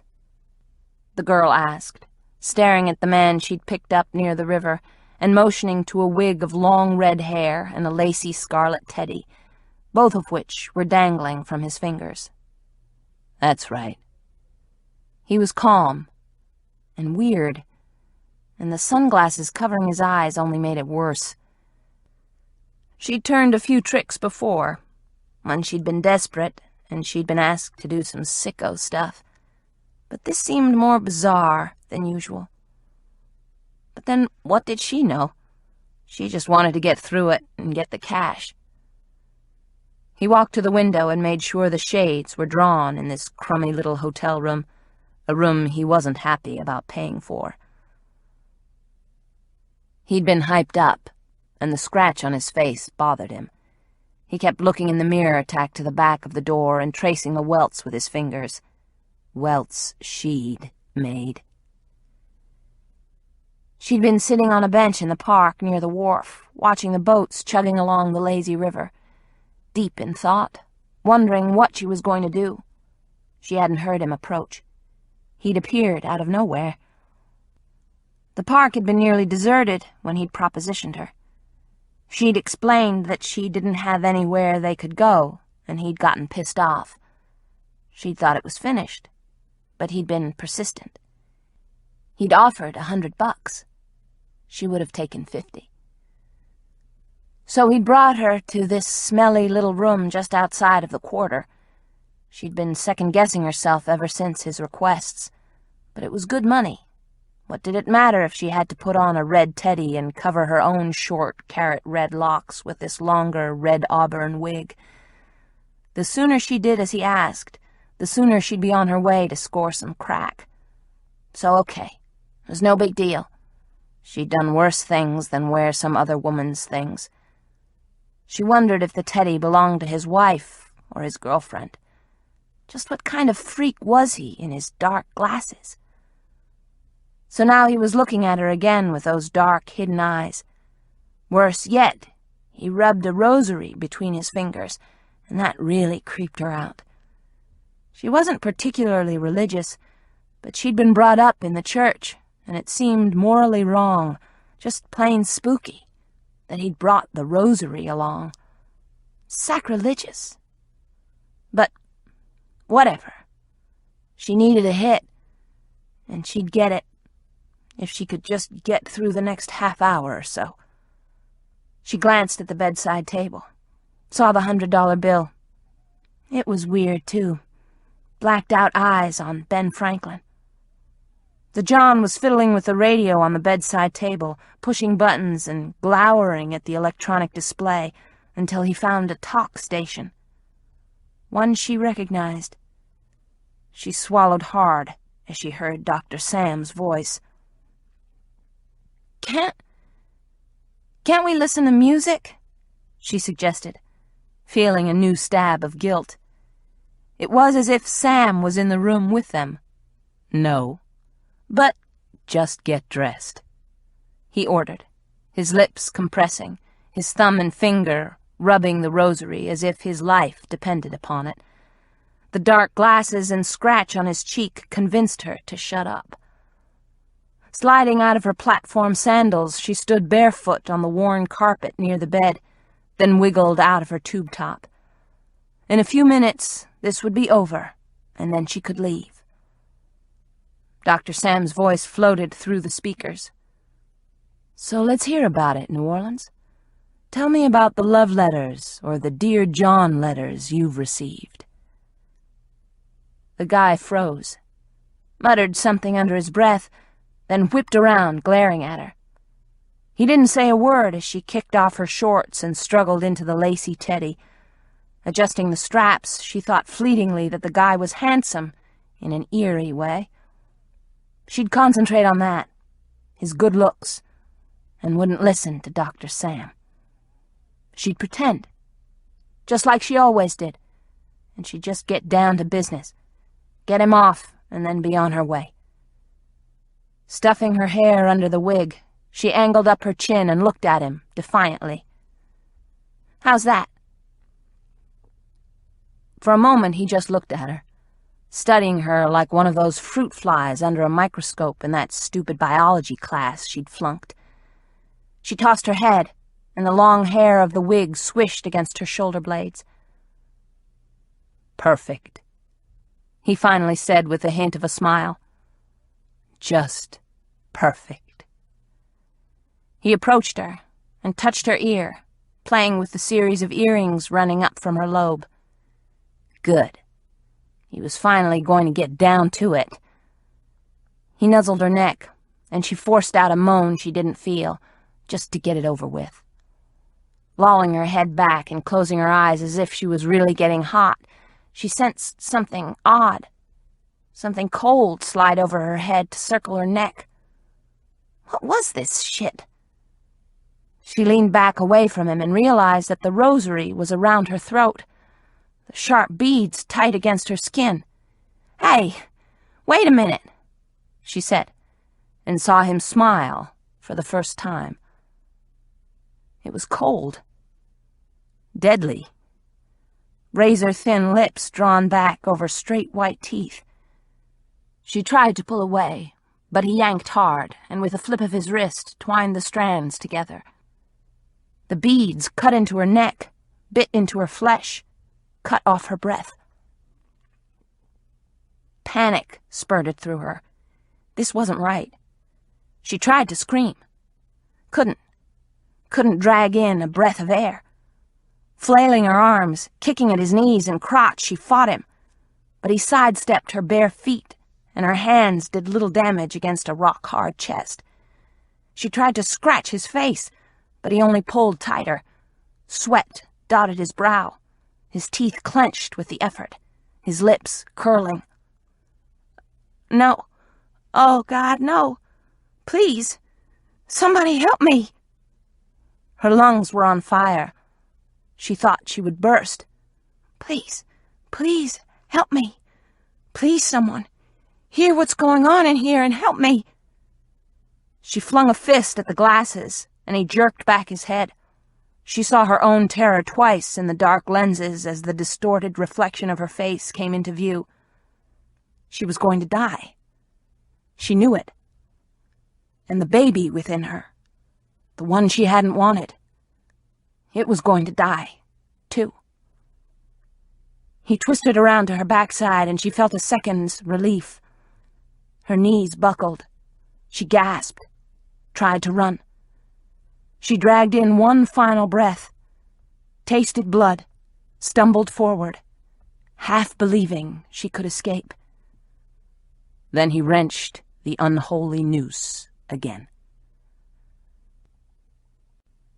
Chapter 21. "That's a wrap," Melanie said as the strains of Midnight Confession faded and an advertisement for an E-company started rolling. Shoving her chair away from the desk, Sam let out her breath. She'd been nervous during the show. Edgy. Certain John would call again. That he'd only phone her at the house to prove that he could. To scare her. But he hadn't called in. But he'd been listening. Waiting. Knowing he was stretching her nerves to the breaking point. After the phone call at her house, she'd decided to bait him. Her program tonight had been about communications, specifically love letters, Dear John letters, and even threatening notes, though she hadn't mentioned the card she'd received in her car. Listener response had been hot, but John hadn't phoned in yet. There was still time. He'd proven that before when he'd called in after her program had aired. Though it was after midnight now, technically Friday, the day after Annie Seeger's birthday. She turned off her equipment, studied the unlit phone line buttons for a second, then met Melanie and Tiny in the hallway. "No weirdos tonight," Tiny observed. So far, Sam agreed. Tiny shoved his glasses onto the bridge of his nose. You're disappointed, aren't you? You kind of get off when he calls. Get off? Sam repeated, her temper sparking. No, but we can't find him if he hides. She didn't add that she wanted to lure him out, hook him, reel him in, and then see that he never terrorized anyone again. Yes, in a perverse way, she wanted to know what made him tick. But more than that, she wanted him off the streets, away from the phones and out of her life. Do you think he'd really call in again after hours? Melanie asked, as she searched in her purse and came up with a tiny box of Tic Tacs. Wouldn't that be pushing his luck? I mean, he's got to have figured that you've been to the police by now. He doesn't know that they aren't tracing the calls. Or that we aren't. She plopped half a dozen tiny mints into her palm and tossed them into her mouth. Maybe the guy knows what a cheap-ass George Hanna is, Tiny grumbled, then waved his hands in the air. I didn't say that, okay? I don't want to hear about it in the next staff meeting. It's what we're all thinking anyway, Melanie said, yawning, as she held up the near-empty plastic box of mints in offering. Anyone? I'm good, Tiny said, declining. If you say so. Sam shook her head. No thanks. Melanie yawned again. God, I'm dead tonight. Anyone want to split a Diet Coke? She was already heading down the hallway toward the kitchen. I've still got some. Tiny turned back to the booth to set up Lights Out. Sam was right behind but had one ear open, listening for the phones. No caffeine for me, she said to Melanie. It was 1 o'clock on Friday morning. Sam's shift was over for the week, and she couldn't imagine working on the weekends as well. Would you mind loaning me $1 for the machine? Melanie asked as they rounded a corner and passed by a wall lined with pictures of local celebrities who had been interviewed at WSLJ. After you took care of Karen and the house while I was gone, I think I can manage. Good. Sam found her wallet and handed Melanie a bill as they neared the kitchen. The first strains of soft instrumental music wafted through the hallways. Lights Out had begun, and the phone hadn't rung. Has Eleanor mentioned anything about running midnight confessions 7 nights instead of 5? Sam asked, trailing after Melanie. I heard it through the grapevine around her. Gator's not too happy. Melanie's voice faded. What in the world? Maybe you shouldn't come in here. Melanie stopped dead center in the doorway and was staring to her left toward the French doors. The dollar bill that Sam had given her had fallen to the floor. Why not? Sam craned her neck to look over Melanie's shoulder. Her blood ran cold at the sight of the cake, iced in white frosting and supporting about 24 red candles. Jesus. This has something to do with that Annie girl, Melanie said, swallowing hard. Sam pushed past her and strode to the table. Her head was pounding, her heart pumping wildly. Who did this? She asked. Who got in here and planted this thing? I don't know. Happy Birthday, Annie, blazed across the white icing in red letters while the candles were burning, red wax dripping down the sides of the cake like rivulets of blood, smoke twisting upward from the tiny flames. Is this someone's idea of a joke? Sam asked, glaring down at the concoction. She counted. 25 candles, 1 for every year of Annie Seeger's life and death. Did you do this, Melanie? Me? Why? Are you nuts? Melanie shook her head. I've been in the booth all night. You know it. You were there. Her face crumpled in on itself, and she blinked as if she might cry. How could you even think? Sam wasn't listening. Tiny, Sam yelled, storming to the corridor, her blood pumping hard, anger, disgust, and shame spurring her to the booth where Tiny was adjusting the volume and the pre-taped program. He looked up, saw her, and held up a finger to keep her quiet and at bay. Her fists clenched, and it was all she could do not to burst into the glassed-in room and rip him up one side and down the other. By the time he lumbered into the hallway, her fingernails had dug into her palms, and she was livid. "You look like you could spit nails." "I can," she bit out furiously. "I found the cake." "The cake," he repeated dully. "What cake?" "Annie Seeger's birthday cake."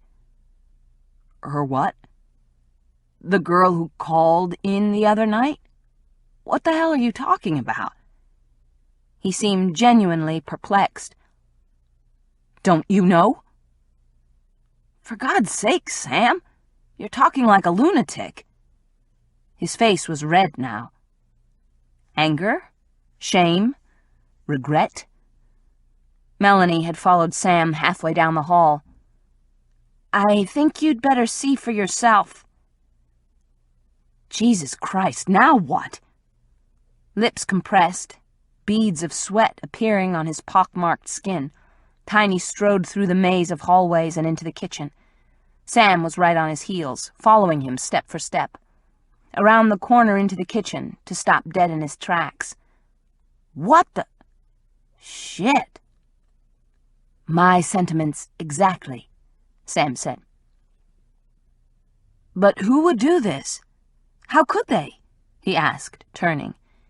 His skin had paled, leaving the red blotches of his acne even more pronounced. "My guess, it's either you or Melanie. No one else is here." "Except the security guard," Melanie put in. "He doesn't even know me." Sam wasn't buying it, though for the life of her she couldn't figure out why either Melanie or Tiny would want to sabotage her this way.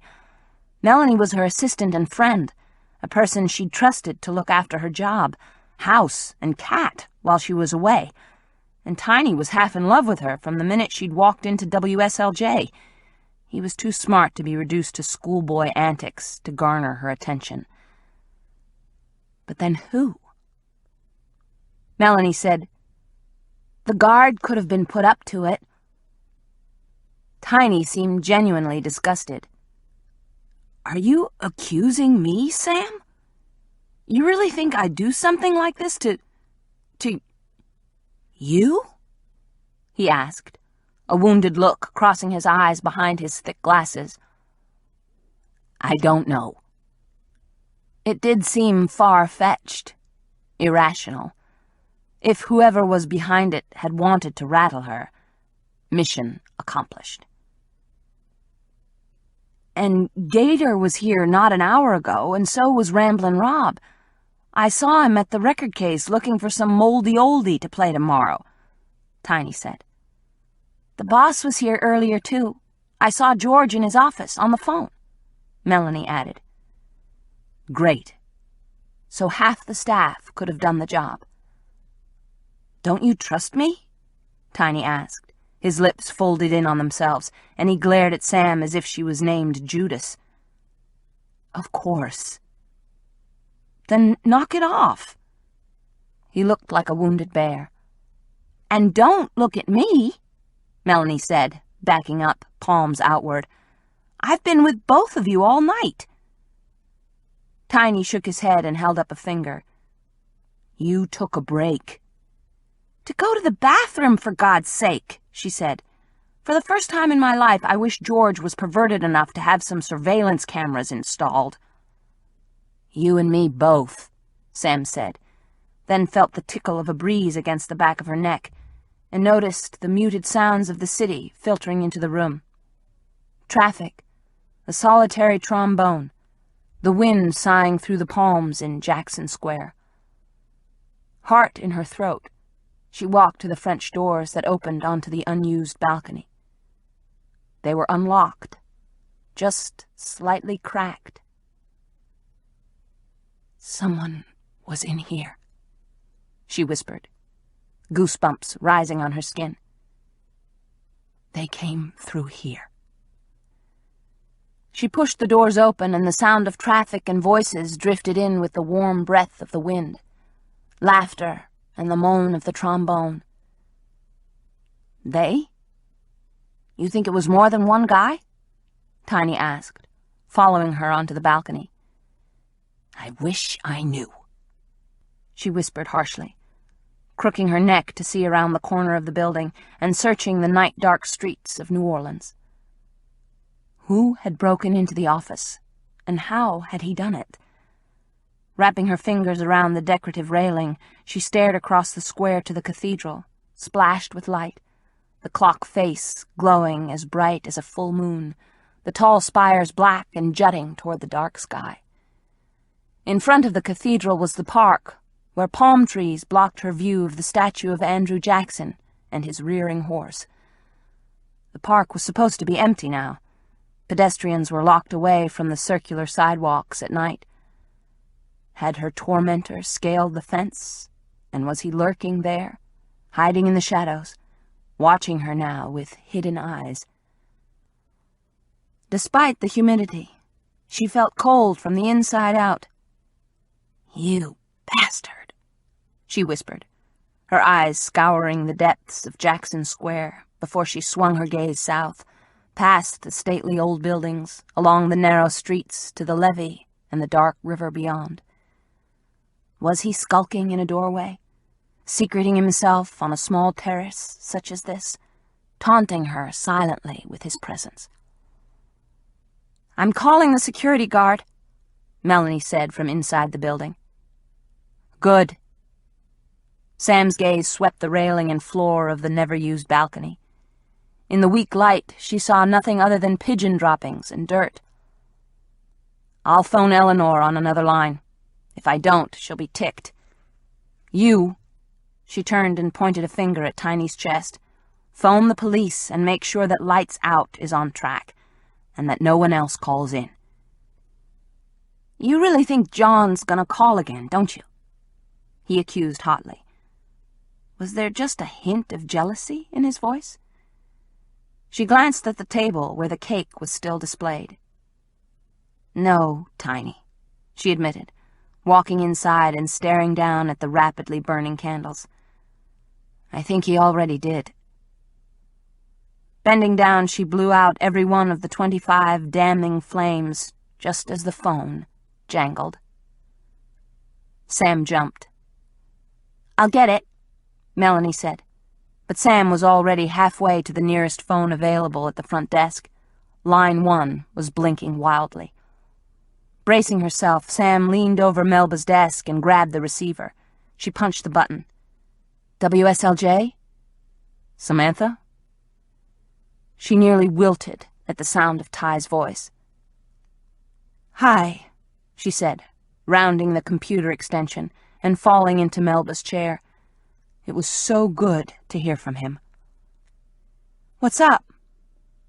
I wanted to see that you were okay, he said.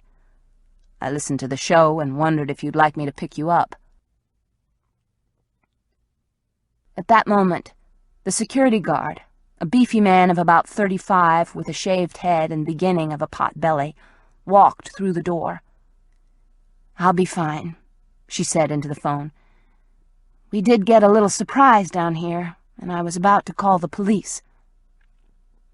Quickly, she told him about the birthday cake. I'll be there in 20 minutes. I'm fine. She nodded toward the guard. I'm sure Wes will walk me to my car. Wes my ass. What good was he when someone broke in? Why didn't he hear it? Why the hell didn't the alarms go off? You wait for me. And yeah, call the cops. Pronto. I'm on my way. You don't have to. He clicked off, and the light for line 1 died. You'd better check out the kitchen, she said to Wes as she hung up, and then it hit her. Ty had called on line 1, because that was the number listed in the book or available from directory assistance. If line 1 was in use, the calls automatically switched to line 2, then 3 and 4, depending upon how busy the lines were. Calls could stack up while waiting for a response. But John had phoned in on line 2, even when none of the other lines were busy. Somehow he knew the number. Either he'd been in the building, worked for the phone company, had access to the phone records, or he worked at WSLJ. A cold drip of fear slid through her blood. Was it possible? Was someone at the station responsible for the terror? How else would the cake be left in the kitchen? Either John or an accomplice knew the ins and outs of this old building, understood how WSLJ ran, and had a personal vendetta against her. Who? George Hannah? Tiny? Melanie? Eleanor? She trusted every one of them, and those she knew less well, Gator and Ramblin' Rob, some of the technicians and salespeople, even Melba. They were all part of her family here in New Orleans. But one of them hates you, Sam. Enough to scare the liver out of you. She stared at the phone. Quiet now. No lights blinking in the semi-darkness. The pictures of celebrities, the framed awards, the voodoo dolls and baby alligators all backlit in glowing neon seemed macabre tonight. Whoever it was who meant to terrorize her had done a damned good job. Until she found out who was behind the bizarre events of her life in the last few weeks, she'd never feel safe here again. Chapter 22. This is your fault. Ty ignored his conscience, but guilt settled deep in his gut as he opened the door to his wagon and whistled to his dog. He couldn't help think that somehow he'd trip-hammered someone's interest in Annie Seeger. He'd done some research, knew the story inside and out, but he couldn't figure out how his writing a book about the case could ignite anyone's interest. No one knew about his project, aside from his editor, agent, and himself. He hadn't even been honest with Sam, and when she found out, she was gonna be angry as hell. Sasquatch barked loudly from inside the house, causing a ruckus. "Be good," Ty warned as he slid behind the wheel and rammed his keys into the ignition. He hadn't intended to touch off a new crime spree, nor had he intended to get involved with Sam, though he'd planned on meeting her from the start. Throwing the car into drive, he gunned the engine and flipped on the headlights. The street was deserted, Sam's house dark, a light glowing on Mrs. Killingsworth's porch. His idea of getting to know Samantha Leeds, and in the process learning what she knew about the case, had backfired big time. Before he'd even started, whoever the hell John was had started calling into midnight confessions. And then this latest bit, with the breathy-voiced girl claiming to be Annie. What the hell was that all about? Who was she?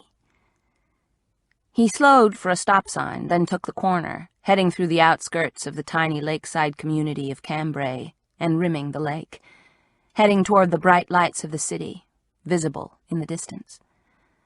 The names of people connected with Annie Seeger swirled through his head. Her mother, Estelle, a cold religious bitch if ever there was one, and Wally, her natural father, a man who drifted from job to job.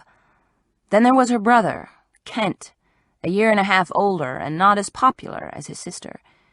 She'd been raised by Jason Faraday, her stepfather, an ambitious, driven, A-type doctor, and her boyfriend had been Ryan Zimmerman, a boy who'd fallen from being an A student and captain of the lacrosse team into partying and drugs. Annie's purported best friend had been Priscilla, Prissy, McQueen, a backstabbing, self-indulgent teenager who'd had a crush on Annie's boyfriend. He wheeled around a corner and saw the city limits of New Orleans loom in front of him. He reached for his cell phone and punched out a number he knew from memory. It was time to call in the cavalry, much as he hated it. Otherwise, someone was going to get hurt. Bring. No, Bentz thought, his eyes opening to his dark apartment. Not now.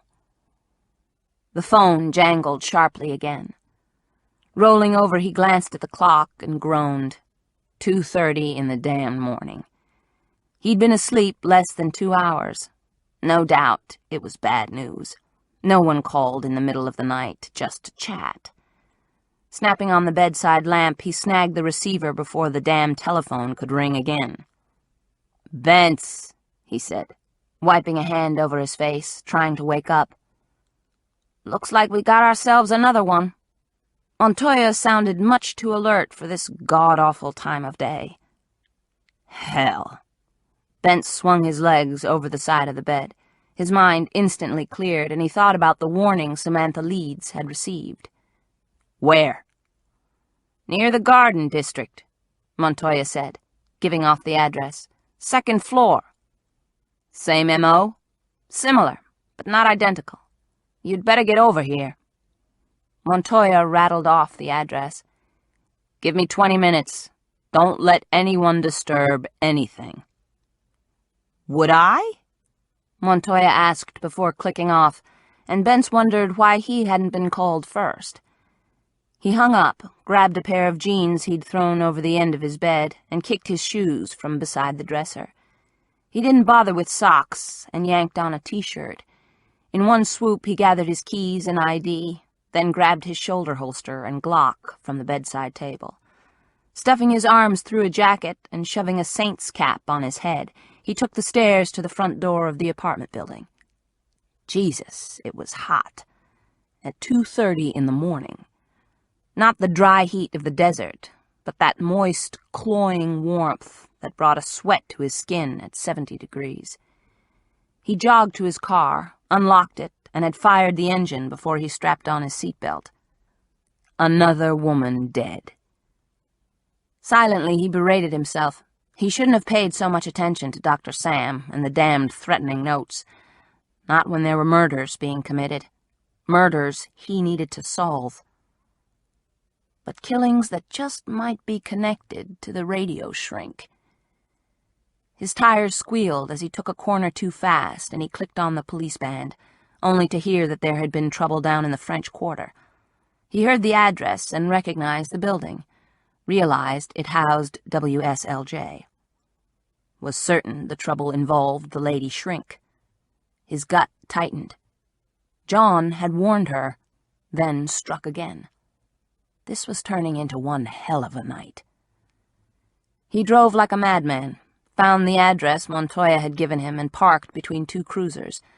The night was sticky, not much wind. Sweat ran down his back as he wove through the crowd that had already gathered around the grand old house cut into individual apartments.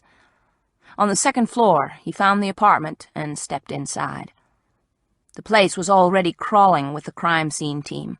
A police photographer was taking pictures of the dead woman as she lay face down on the carpet. She was naked, and her head had been shaved, nicks visible beneath the dark stubble covering her skull. A thick braid of shiny black hair was twined in one of her hands, and an odd, sweet smell accompanied the usual stench of death. Her skin was smooth, a soft mocha color. With one quick look, he knew they had another killer on their hands. "This is all wrong," he muttered to himself, his gut tight, his jaw clenched as he viewed the latest victim stretched out on the area rug. "You're telling me." Montoya slid past the photographer and had heard Bentz's observation. Bentz squatted down, balanced on the balls of his feet. He touched the skein of hair wound through her fingers. It was oily, smelled faintly of patchouli, as in Kama Sutra. What the hell was that all about? "Who's the victim?" Rocking back on his heels, Bentz glanced up at Montoya. Kathy Adams, according to her driver's license. But she was sometimes known as Cassie Alexa, or Princess Alexandra. Working girl? Part-time prostitute, part-time student at Tulane, part-time exotic dancer down at Playland. He knew the place, an all-nude dance club on Bourbon Street. Straightening, Bentz surveyed the room. Neat, tidy, furniture worn but clean, a few pictures on the wall. Martin Luther King Jr. was positioned above a tattered recliner, and directly above her head, a colored portrait of Christ gazed down on her. This her place? Yeah. According to the landlord, she'd been sharing this place with a boyfriend, who the landlord thinks might have doubled as her pimp. But the guy, Mark Duval, moved out about 3 weeks ago, after they had one of their usual knockdown dragouts. Same old, she calls 911, but by the time the officers show up, she's calmed down, and even though she's got one hell of a shiner, won't press charges. Claims it was all a mistake. He gets hauled in, but he makes bail. Anyway, she gave Mark his walking papers. He skips out, and no one's seen him since. The landlord has had it, and served Kathy an eviction notice.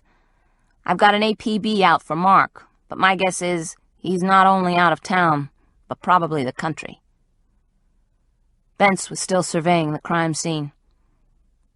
"Whoever did this isn't our boy," Bentz said, sensing he'd just stepped into an unfamiliar evil. Again he bent down for a better view of the victim. She'd been strangled, from the looks of the bruises on her neck, but the ligature was different from the other victims. "I know. More upscale neighborhood. No mutilated C-note. No radio playing. Garroted by something different." "All the other victims were white," Bentz muttered. "But she was a prostitute, and she was killed in her apartment, and she was posed," Montoya pointed out. That much was true. No one would have fallen on the floor completely face down, arms outstretched over her head, legs together, toes pointed, a thick braid of her own hair twined in her fingers. Differently. She was posed differently. Bentz thought hard as he stared at the smooth, mocha-colored skin of Kathy Adams. He wondered about the woman. Did she have children? A husband tucked away somewhere? Parents still alive? His jaw hardened. Check on the next of kin. Friends, family, boyfriends, other than Mark. Find out what else she was into. Talk to the other girls and the owner of the club. Montoya nodded, frowned down at the victim. Maybe our boy's escalating or mutating. Maybe that's why the signature's changed. It's too different, Reuben. Bentz didn't like the turn of his thoughts. I'll bet we've got ourselves another bad guy. If nothing else, a copycat. 2? Montoya reached into his jacket pocket and pulled out a pack of Marlboros, shook one out, didn't bother to light it. No way. They're not that common. What? Maybe 10% of the serial killer population. Something like that. What are the odds of that happening? Not good, thank God. And yet, Bentz's gut told him differently as he walked through the rest of the small apartment, away from the cloying smell of patchouli. The bedroom was as tidy as the living room, the bedclothes not even mussed. The bathroom filled with women things, hose hanging from the shower head behind a clear curtain, shampoo and conditioner on the edge of the tub. Using a handkerchief, he opened the medicine cabinet behind the mirror and found tubs and jars of makeup, some over-the-counter meds, Band-Aids, and tampons. The only nod to her profession was an open box of condoms next to the Alka-Seltzer. No prescription medications. No evidence of illegal drugs. Clean towels were in a small cupboard, and her cleaning supplies were under the sink. Bentz, satisfied that he'd seen enough, walked to the front door, where a small crowd had gathered around the uniformed cops keeping the curious at bay. I want this place swept clean, Bentz said to the woman in charge of the crime scene team. She shot him a put-upon look. Like we usually leave evidence for the cleaning people. Give me a break. Bentz held up a hand. Sorry. Just give us some room here, okay? The sooner we're done here, the sooner you'll have your report. You got it. He and Montoya eased out of the room and through the small crowd that had collected in the hallway. Have everyone here questioned. I'm already working on it. Montoya was nothing, if not efficient. So far, no one claims to have seen anything out of the ordinary. I want to see the statements ASAP, and call the lab. Have them put a rush on this. Double-check that they look for hair samples from a wig, and cross-check any semen, blood, or hair samples with what we have on file on the pending cases, and even the solved ones. Not just murder, but any rapes or assaults in the past 5 years. A pretty tall order, Montoya griped as they eased through the small group that had gathered in the hallway. One cop was questioning the residents, the other keeping them outside of the crime scene. Not so tall. We've got computers and the FBI. He rubbed the back of his neck and glanced back toward Kathy Adams's apartment. Where are the feds? Montoya's grin was wicked. Guess I neglected to call them. They'll be hell to pay. As you said, this isn't our boy. He clenched the cigarette between his teeth and searched his pockets for his lighter. Yeah, but they'll want to know about it. I'll give him a personal report in the morning. You do that, Bentz grumbled as they walked down the stairs. He didn't like dealing with the feds any more than Montoya, but he wasn't going to buck the system. And there were some good agents, guys he could work with. Like Norm Stowell, when Stowell had been with the Bureau. How come you were called first? Bentz asked. I wasn't. Montoya found his lighter and clicked it to the end of his cigarette as they reached the first floor. I was at the station writing up a report for you on the associates of Annie Seeger. He sucked hard on his filter tip, then exhaled a cloud. I left a hard copy of the report on your desk and was about to go home when the call came in. I took it, drove over here, then phoned you. That explained it. Montoya added, when you get a chance, you might want to take a look at the report. Annie Seeger wasn't your typical prom queen. I don't imagine. And there's a couple of other things. Samantha Leeds' old man. The guy she was married to? Dr. Leeds. Yeah. He's still around. Still teaches over at Tulane. On wife number 3. And that seems to be falling apart. I've already had the honor of meeting him, Bentz muttered, remembering the jerk. Hell of a guy. I figured. But there was a couple of things I hadn't counted on. Check out the good doctor's patient list. It's only a partial, of course, because the doctor-patient confidentiality code. But the Houston PD were able to piece together some info. I'll look at it. I'm sure you will. Montoya took a drag and then shot a plume of smoke from the side of his mouth. Then check out to see who was first officer on the scene the night Annie Seeger died.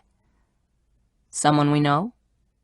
Montoya's eyes glinted, as they always did when he'd uncovered a particularly unusual piece of information. You could say that. He shouldered open the door.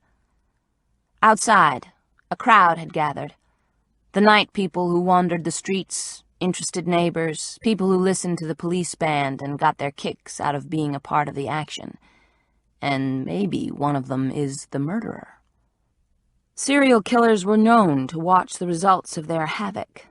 It gave them a rush to watch the police try to find clues they'd endeavored not to leave behind. Some even had the balls or were nuts enough to try and keep up with the investigation, to come forward and offer help. Wackos. A news van was parked on the other side of the yellow crime scene tape, and a sharply dressed woman reporter was talking with her cameraman. She looked up as Bentz ducked under the barrier. Without missing a beat, she kept her conversation running and made a beeline for Bentz. The guy holding the shoulder camera was right on her tail. "Here comes trouble," Montoya stage whispered. all gussied up in designer labels. "Detective," the newswoman called, not bothering to smile. "I'm Barbara Linwood with WBOK. What's going on here? Another murder?" He didn't respond. "I mean, I've heard some of the people here talking. The victim is rumored to be a prostitute, and there's been several women killed lately, all prostitutes. I'm starting to think we have a serial killer running rampant in New Orleans." Her expression was expectant, eager. She wanted a serial killer to be stalking the streets of the Crescent City. She wanted the story. Again he held his tongue, and his pager went off. "Come on, detective. Give me a break here. Was another woman killed? A prostitute?" A breath of wind teased at her hair, but she didn't notice as she stared at Bentz intently. "We have a woman dead," he said, "and we're in the first stages of the investigation. I have no statement to make at this time." Enough with the company line. She was a quick woman, about 5'3", with sharp features, heavy makeup, and a persistent streak.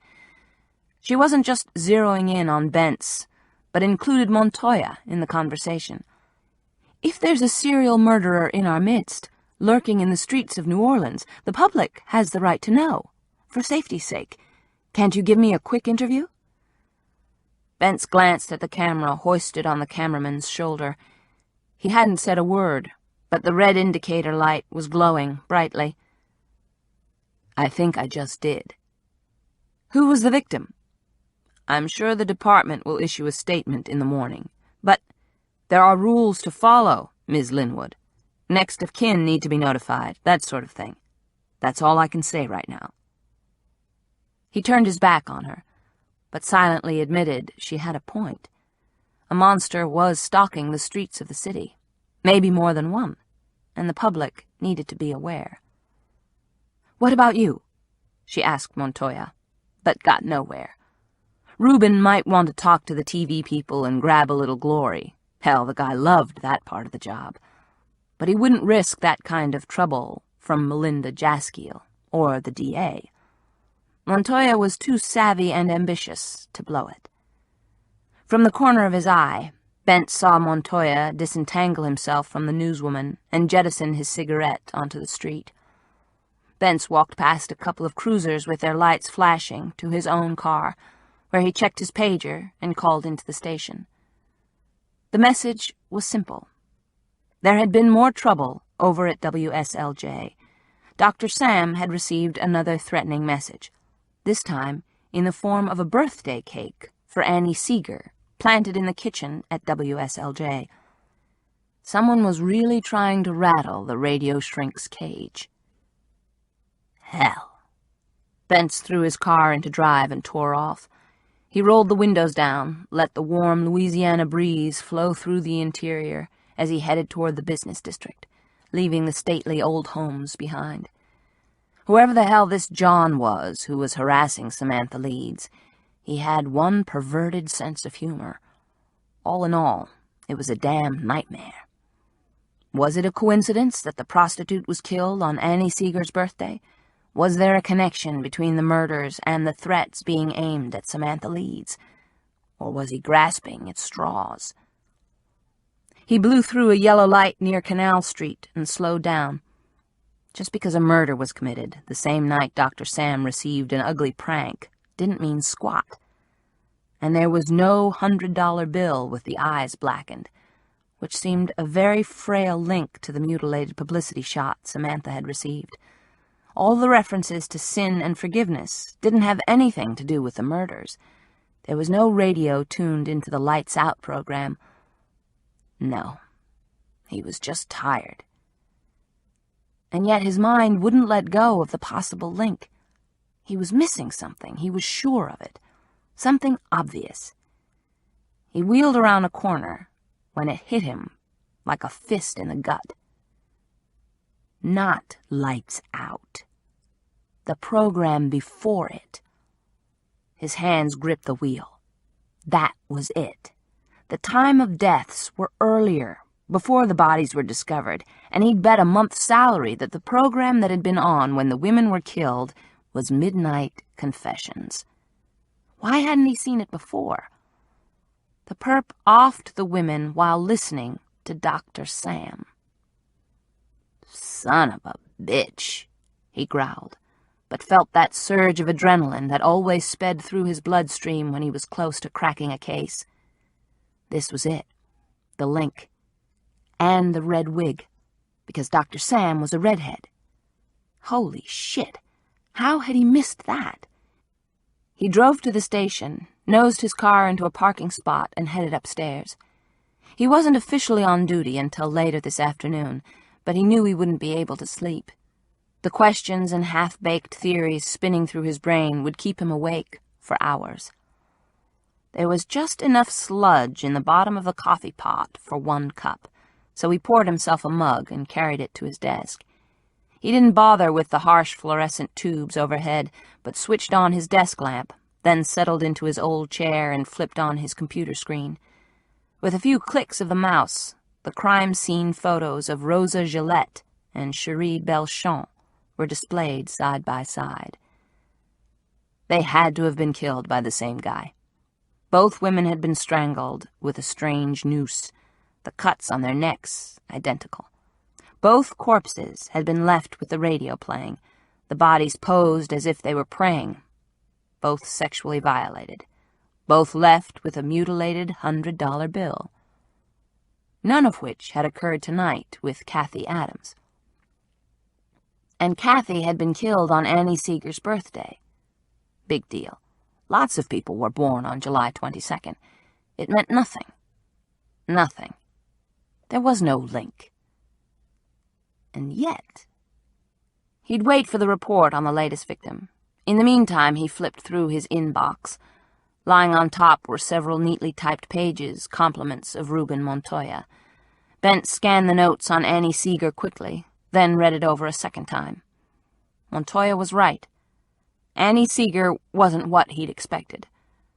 Her parents, Estelle and Oswald Seeger, had divorced when Annie was 4, and her older brother Kent was 6. Estelle had remarried practically before the ink on the divorce papers had dried. Her new husband, and Annie's stepdaddy, was Jason Faraday, a prominent Houston physician. Oswald, Wally, had all but disappeared from his children's lives when he'd moved to the Northwest, somewhere outside of Seattle. According to the court records, Wally had forever been delinquent in his child support payments, only coughing up when Estelle had sicked her lawyers after him. So much for the Ozzie and Harriet type of family. Bentz took a swallow of his coffee and scowled at the burnt, bitter flavor. Leaning back in his chair, he propped his heel on a corner of the desk and flipped over the pages. Montoya had been thorough, piecing together info from the high school Annie had attended. If her report cards and the school yearbook were to be believed, Annie Seeger had been an excellent student, a popular girl, a cheerleader, and a member of the debate team. According to a file the Houston police had composed from interviews of family and friends, Annie had gone through several boyfriends before linking up with Ryan Zimmerman, who had been captain of the lacrosse team before he'd run into trouble with drugs and the law and had dropped out of school. A stellar choice for the father of her child. Bentz frowned as he read on. Suddenly, the popular teen was alone and pregnant. In apparent desperation, she'd called Dr. Sam a few times and soon thereafter had ended her life in her plush bedroom over 9 years ago. There were pictures of Annie, one in her cheerleading uniform in mid-jump, pom-poms clenched in her hands, another of her vacationing with her family, her mother, stepfather, and brother, in hiking shorts and T-shirts, posed along the ridge of a forested hill, and, of course, the crime scene, where she was slumped over her computer, wrists slashed, blood running down her bare arms and onto her keyboard, a tragic mess that was in stark contrast to what he saw of the rest of the room, the neatly made bed covered with stuffed animals, the plush white carpet, the bookcase where a stereo system was stacked between the paperbacks and CDs. Bentz glanced up at his desk and stared at the bifold frame of the pictures of his own daughter. He couldn't imagine losing Christy. She was the single most important thing in his life, his reason for staying off the bottle and making something of himself. Frowning, he turned the page and found a partial list of Dr. Sam's patients. Only 5 were listed. The one that jumped out at him was Jason Faraday, the physician who had just happened to be Annie Seeger's stepfather. Son of a bitch, Bentz muttered, his mind racing. Samantha Leeds had never mentioned that Faraday had been her patient, but then she wouldn't. Couldn't. There were laws about that sort of thing. He swilled the end of the coffee and flipped to the final page. Montoya's note said that Estelle and Jason Faraday had divorced 16 months after Annie's death.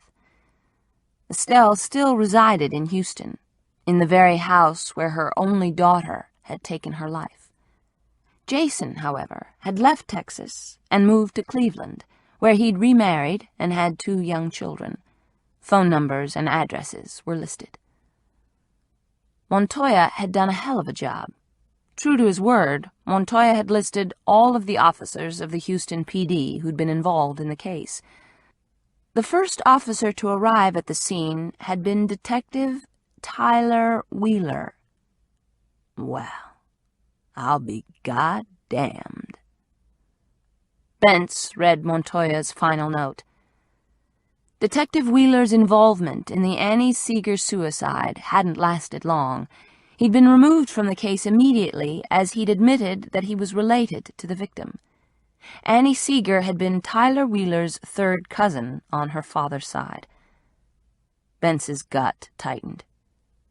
Detective Wheeler had resigned his post. His current address was Cambrai, Louisiana, just down the road from Dr. Samantha Leeds, the neighbor who was always hanging around. Coincidence? No way in hell.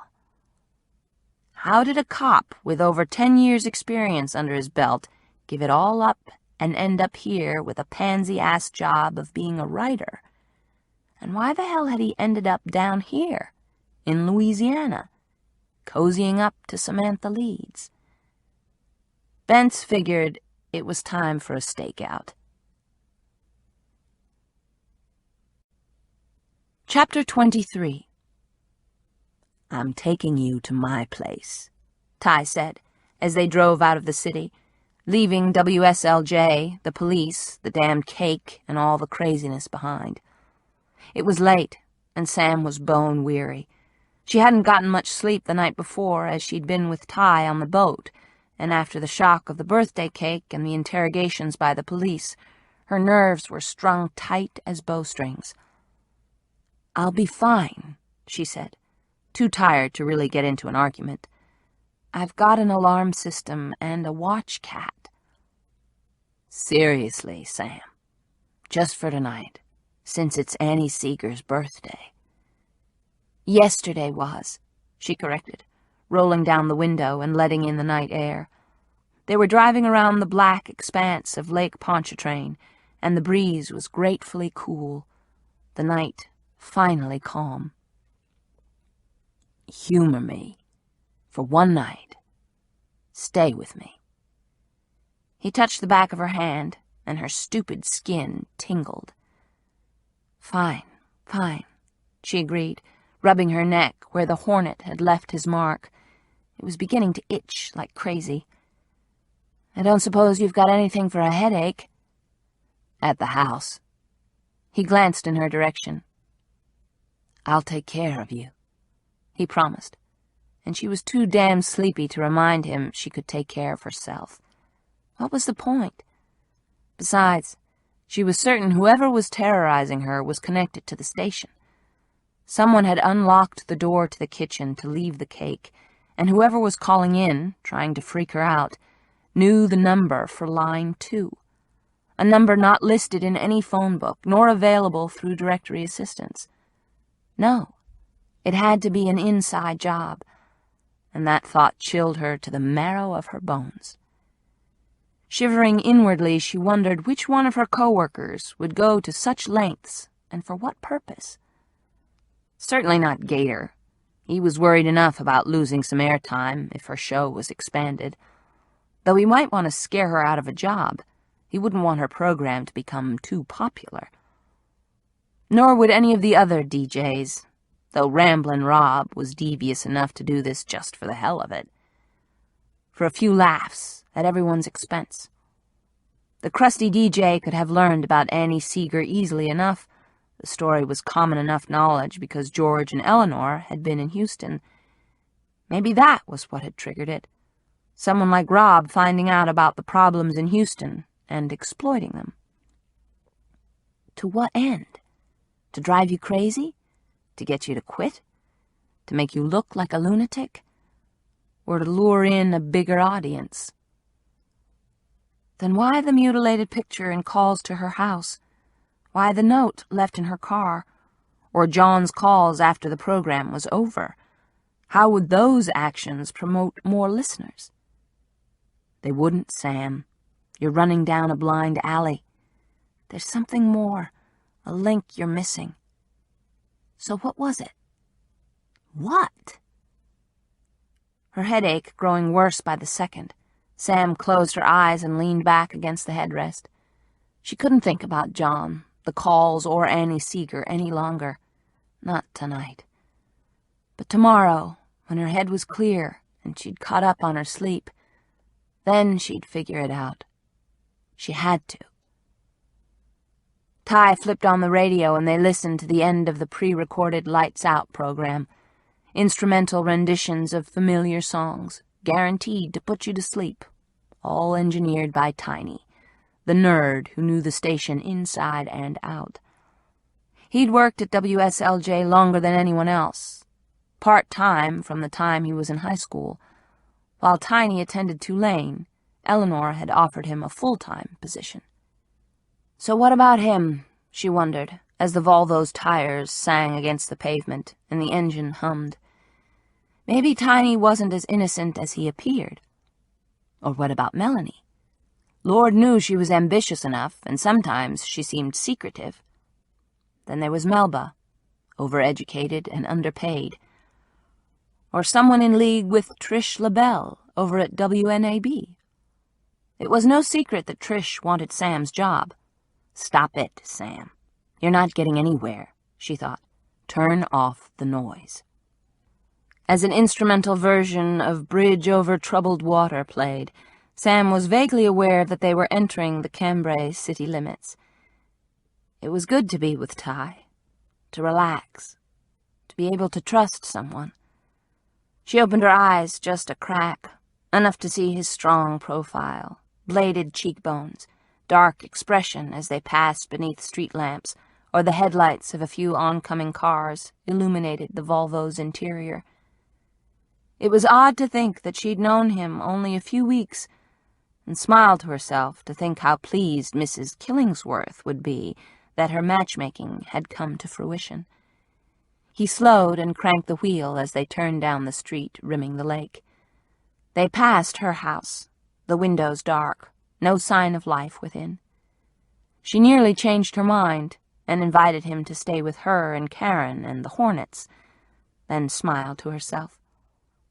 Soon enough it would be dawn, but tonight she'd stay with Ty, and exhausted as she was, she felt a little tingle of anticipation at being alone with him. She'd thought about their lovemaking often during the day. Too often. It seemed so natural to be with Ty. So right. And yet she warned herself that she had made bad decisions in the past, poor choices when it came to men. And he was a virtual stranger to her. What did she really know about him except that he'd shown up at about the same time someone had started terrifying her? And her emotions for him were way out of line. She wouldn't fall in love again.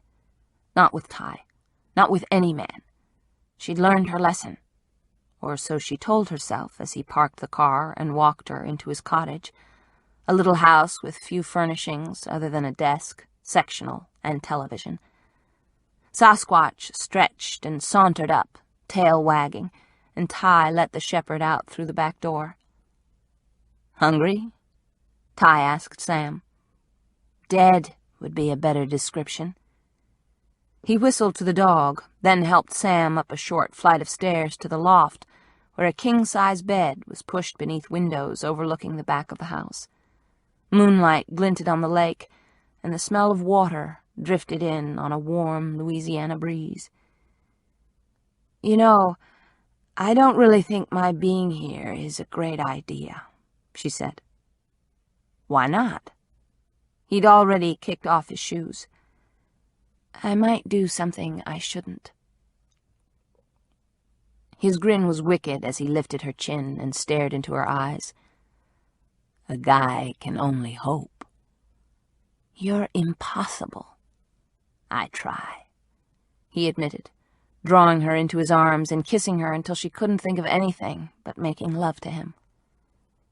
"Don't do this again, Sam. Think. Use your head. How do you know you can trust him?" She couldn't.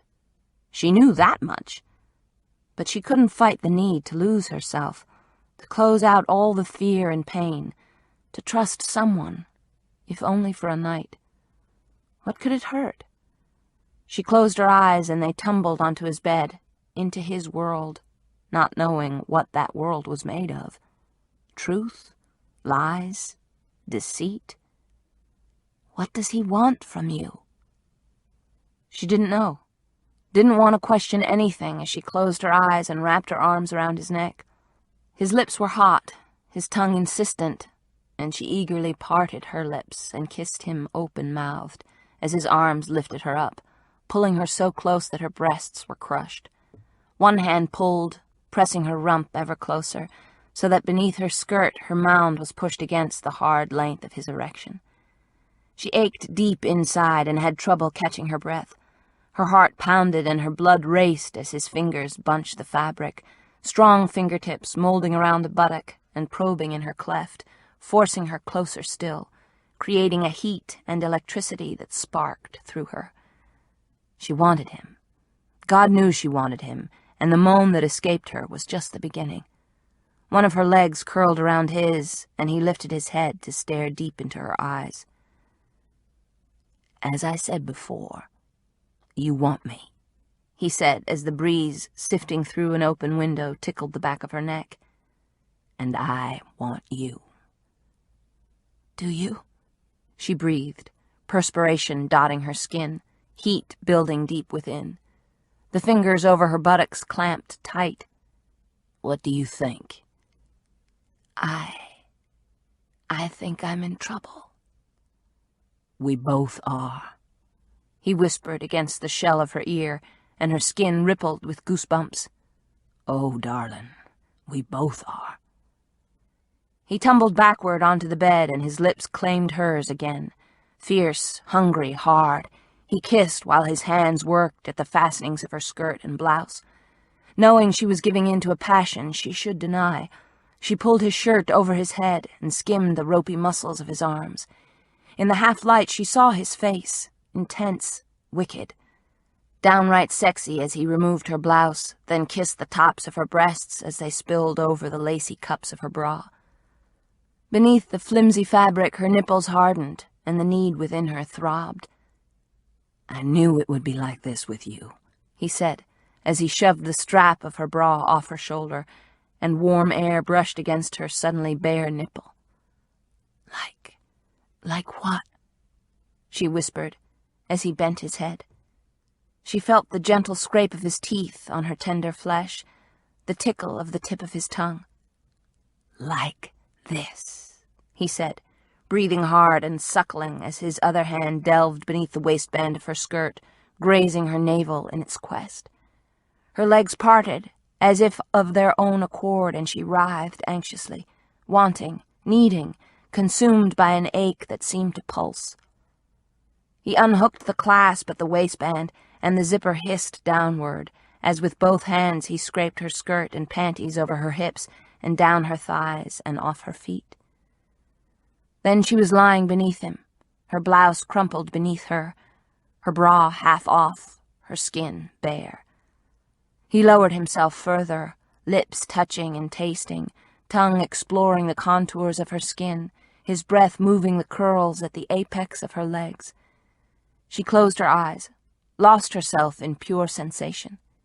He parted her legs, touched her, played with her, tasted her, and she writhed, fingers curling in the bedspread, hot images flashing through her mind, desire running rampant. Don't let him do this to you. Don't let him make you vulnerable. But she couldn't stop. The wanting was too intense, the fire in her blood too hot. She felt the pressure building, the ache, and all thoughts converged on that one spot. The center of the world seemed to pulse where his skin touched hers, hotter, higher, faster, her mind spinning until the universe cracked. She bucked, cried out, and he held her fast, two strong hands on her legs until she fell back against the bed, panting, her body enveloped in sweat. "Oh," she sighed, breathing hard as the warm glow of satisfaction wound over her. "Ty, what about you?" Lifting his head, he winked at her. "We'll get to that." "Now?" she asked, her voice soft. "Oh, yeah, now." He stood on his knees. "Trust me, I'm not letting you off the hook. I'm not that noble." "Noble?" she repeated, then laughed as the wind sighed through the open window. "I didn't think so." "What did you think?" He swung a leg over her and straddled her. "Tell me." Sam stared up at him, this man she'd taken so readily for her lover, this stranger who could make her ignore all her doubts, make her cast aside her worries about him. And yet, what did she know of this man? His smile was pure sin. His beard shadowed dark, his hair mussed as he held her gaze. Bare-chested, muscles gleaming with sweat, his jeans slung low on his waist, he placed his hands upon her breasts and squeezed. "What?" "Oh, that you were—" He was kneading her breasts, scraping his thumb over her nipples, turning her on again, so soon. She had trouble collecting her thoughts. "That you were dark and dangerous." "I like that." "That maybe I shouldn't trust you." "You shouldn't."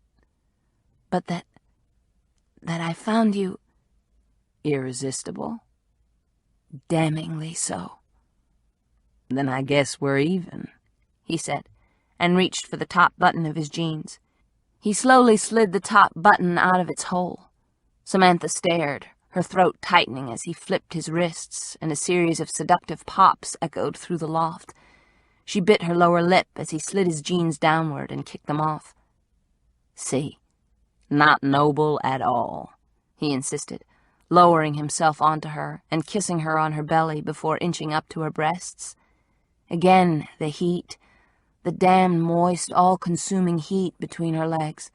Again his tongue tasting and exploring, sliding ever upward, leaving a moist, hot trail upon her skin. "No woman has the right to look as good as you do, you know." "Is that right?" She had to force the words out. "Oh, yeah." "Maybe I should say the same about you, that no man should be allowed to do the things you do to me."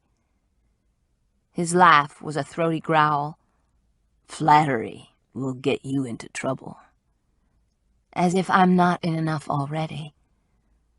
"A little more won't hurt," he said, as his lips found hers and his tongue plunged into her mouth. He pushed her knees apart, and as he kissed her, thrust hard into her, deep, deeper, pushing against her, then slowly easing back. Her arms wrapped around his head, and she lifted her hips, wanting more of him, aching to be with him, closing her eyes to the night and the threats surrounding her. Tonight, oh God, tonight she would just let go.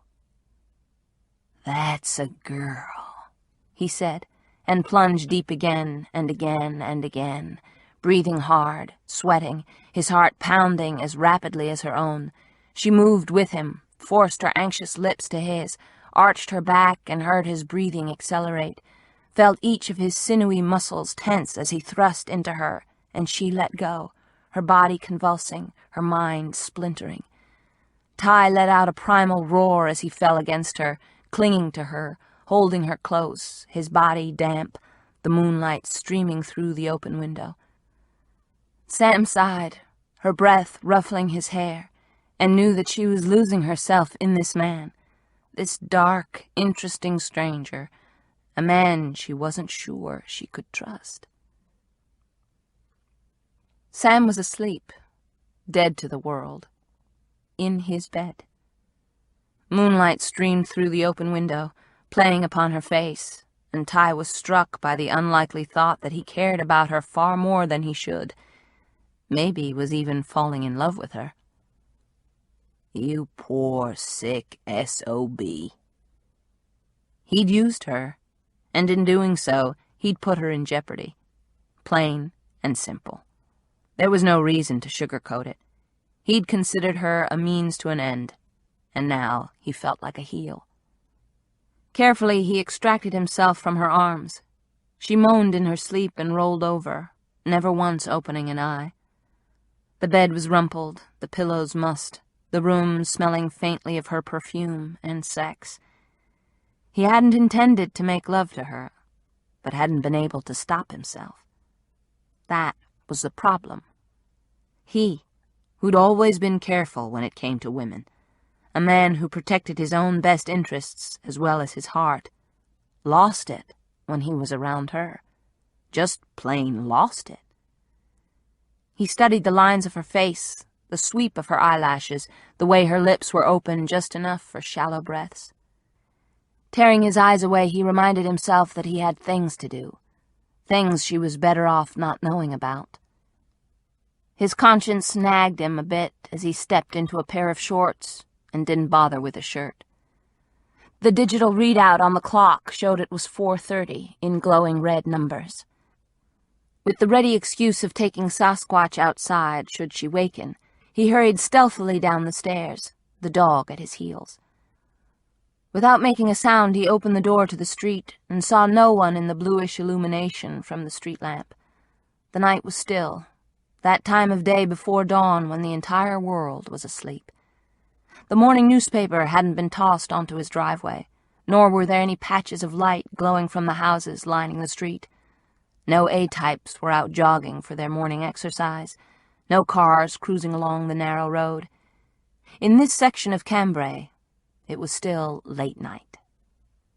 Sasquatch nosed around in the front yard, and Ty walked to the end of the drive, stopping near the magnolia tree that guarded his mailbox. Heavy leaves blocked the shimmering light from the street lamp, creating an even darker shadow around the bole of the tree. Ty waited, his eyes straining in the darkness, his ears tuned for even the softest of sounds. He heard nothing, but a few seconds later a figure emerged from the dense shrubbery. Dressed in black, shoulders hunched, expression hidden in the night, Andre Navarone seemed to blend into the shadows. "Hell of a time to be out," he whispered. "Couldn't be avoided." Ty glanced back at the house, then to the man he'd known over half his life, another cop turned private investigator.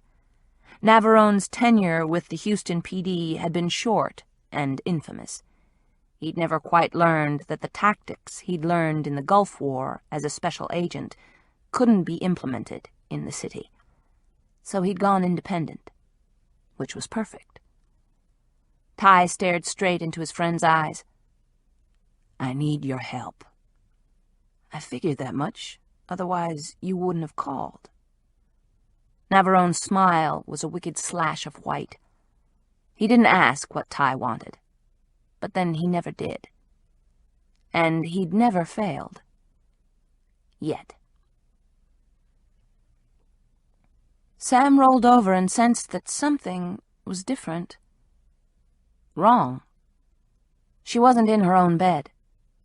No, now she remembered. A contented sigh escaped her lips, and she smiled.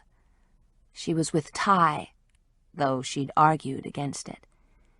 Images of their lovemaking flashed behind her eyes. The feel of his warm skin, the taste of him, the way he knew just how to touch her. She reached behind her and felt cool sheets against her fingertips. Just sheets. No skin or muscle or bone. Rolling over, she blinked and pushed up on an elbow. Sure enough, she was alone. There was an impression where his body had so recently been, but it was cool to the touch. Maybe he'd gotten up to use the bathroom, or get a drink, or... The dog. That was it. He'd taken the dog outside. In the darkness, she found her slip and wiggled into it. She heard his muffled voice through the open window, a hushed whisper, and she imagined Ty was encouraging Sasquatch to hurry and do his business. But as she peered out the window, she saw no sign of dog or man on the stretch of lawn between the house and lake. Curious, she walked downstairs where a banker's lamp, left on as a nightlight, gave off a soft green glow over a wide desk and allowed her to move through the rooms without switching on any other lights. In the kitchen, she splashed water from the tap over her face and finger-combed her hair, then looked out the window toward the street. Nothing. But he had to be near. She didn't believe that he would leave her alone now, not after he'd driven into town like the cavalry and made a big point of her not staying in her house alone. On top of all that, she'd heard his voice. Was certain she had. She scoured the darkness, and from the corner of her eye saw movement. Sasquatch rounded the corner of the house and was trotting to the end of the driveway, only to sit at the base of the tree and look up expectantly. Another movement, and the shadows came to life. She caught a glimpse of a man beneath the tree. No, there were two of them. Two. One of the men had to be Ty, otherwise the dog would react differently. Samantha bit her lip. Ty and who? A man he'd slipped out of bed to meet. A man he hadn't told her about. Squinting hard, she leaned over the sink and stared into the night where moonlight dappled the ground and two men huddled. She gripped the edge of the counter. One of the men was Ty. So who was he talking to so quietly at this hour of the morning? What was so important as to prod him from bed and out into the night? Dark suspicions nagged at her brain. Hadn't the police insinuated that no one was to be trusted, especially men she hardly knew? But Ty had only seemed to have her best interests in mind. He'd shown up at the station, not once, but twice, when he suspected she might need him. He'd insisted upon driving her home, on checking out her house, on seeing that she was safe. That was why she was here tonight. Right? Or had it all been an act? She considered walking out the door and demanding answers, then told herself to hold tight and have faith. That whatever he was doing, it was on the up and up. She shouldn't second-guess him. Should wait for him here in the house, and when he deigned to return, she could ask him what was going on. No way. She was too wound up, too on edge. Her mind was racing with all kinds of reasons for him to have left her alone in his bed. None of them good. Suddenly keyed up, she couldn't imagine trying to fall back to sleep. Nor was it in her nature to docilely wait and let some man determine her fate. She walked into the living area, intent on flying up the stairs to the loft, throwing on her clothes and storming back to her house where she belonged. But on the way to the stairs, she passed his desk and laptop computer with its screen-saver of brightly colored pipes. She paused, tempted to sneak a peek at his files. Edging toward the desk, she told herself she was breaking a trust, but decided she had to know the truth. There was a reason he'd slipped out of the bedroom, and she'd bet she wouldn't like it. She leaned over the keyboard. In a matter of seconds, she'd opened his word processing program. There, flickering on the screen, were file numbers that corresponded to chapters and research information. What had he said about it? What was his joke to Melanie? That it was kind of like The Horse Whisperer meets Silence of the Lambs? She clicked onto the first chapter. Her heart dropped. The title of the book loomed at her. Death of a Cheerleader. The Murder of Annie Seeger. "Oh, God," Sam whispered, her gaze raking down the page. Murder? But Annie Seeger committed suicide. Sam's blood turned to ice. How did Ty know anything about it? Where did he get his information? She skimmed the first few pages, her fingers shaking as she scrolled down. Her heart twisted when she realized how deeply he'd deceived her. How was he involved in all of this? Oh, God. Could he be behind the person calling in? Was he John? No. She wouldn't believe that. But there had to be a connection. "You miserable son of a bitch," she muttered, thinking about their lovemaking, the heat, the intensity, the passion. The lies. Why didn't he confide in you? Why did he have to lie? You slept with the man, Sam, made love to him. Her stomach clenched. Bile crawled up her throat. What the hell was his game? If he'd wanted to do her harm, he'd had dozens of opportunities. God in heaven, was it possible? Had she nearly given her heart to a man who had been tormenting her from a distance? She didn't have time to print out the chapters. She had to leave, now, before he realized that she was on to him. She had to grab her purse and the disc. The one in the computer. Proof that Ty wasn't who he said he was. Information on Annie. With fumbling fingers, she pushed a button, extracted the disc, and scrambled out of his chair. She tripped on the way back to the loft, dropped the damn disc, and slid her hands over the carpet until she located it again. In the half-light, she dashed up the remaining stairs. She had to hurry. She didn't know how long his meeting with the man in the street would take, but she assumed it would be over soon. In the loft, she didn't risk turning on a lamp, but searched the darkness for her clothes and purse. She didn't bother dressing, couldn't find her belt, didn't care. But her purse, with her keys, where was it? Where? Heart thundering, throat dry. She combed the loft, using only the moonlight filtering through the window to aid her vision, and running her fingers over the edge of the bed and the floor. She found her bra, Ty's wallet, but no handbag. Think, Sam, think. Where did you put it? Her mind turned backward. She remembered Ty showing up at the radio station and how relieved she'd been to see him. Then there was the ride in his car here. She'd argued against not staying at her own house, but he'd been adamant, and she'd been too damn tired to argue. He'd insisted she'd be safer with him, and she'd reluctantly agreed. What a joke. Then there had been the lovemaking. Her heart nearly stopped when she remembered how he'd touched her, kissed her, brought her to the edge over and over again. Dear Lord, she'd been such an idiot for the man. How eagerly she'd tumbled into bed with him, how close she'd come to handing him her heart. But she couldn't think of that now. She nearly tripped over one of her shoes, then felt around on the carpet, unable to locate its mate. Where the hell was her purse with her keys and ID?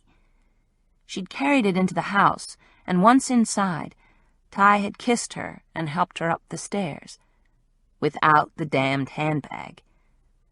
Through the open window, she heard the sound of footsteps crunching on gravel. Damn, he's on his way back inside. She had to escape. Couldn't feign sleep and pretend nothing was wrong. Leaving the shoe, her heart pounding triple time, she crept down the stairs, nearly stumbling on the bottom step. She was sweating, moving through the unfamiliar house. In the dim light from the banker's lamp, she saw her purse on the kitchen table. She grabbed the bag but didn't dare take a chance on looking outside again. Bare feet skimming across the carpet, she hurried to the back of the house and flipped the bolt on the French doors. Quickly she slipped outside where a veranda and a small patch of lawn separated her from the lake.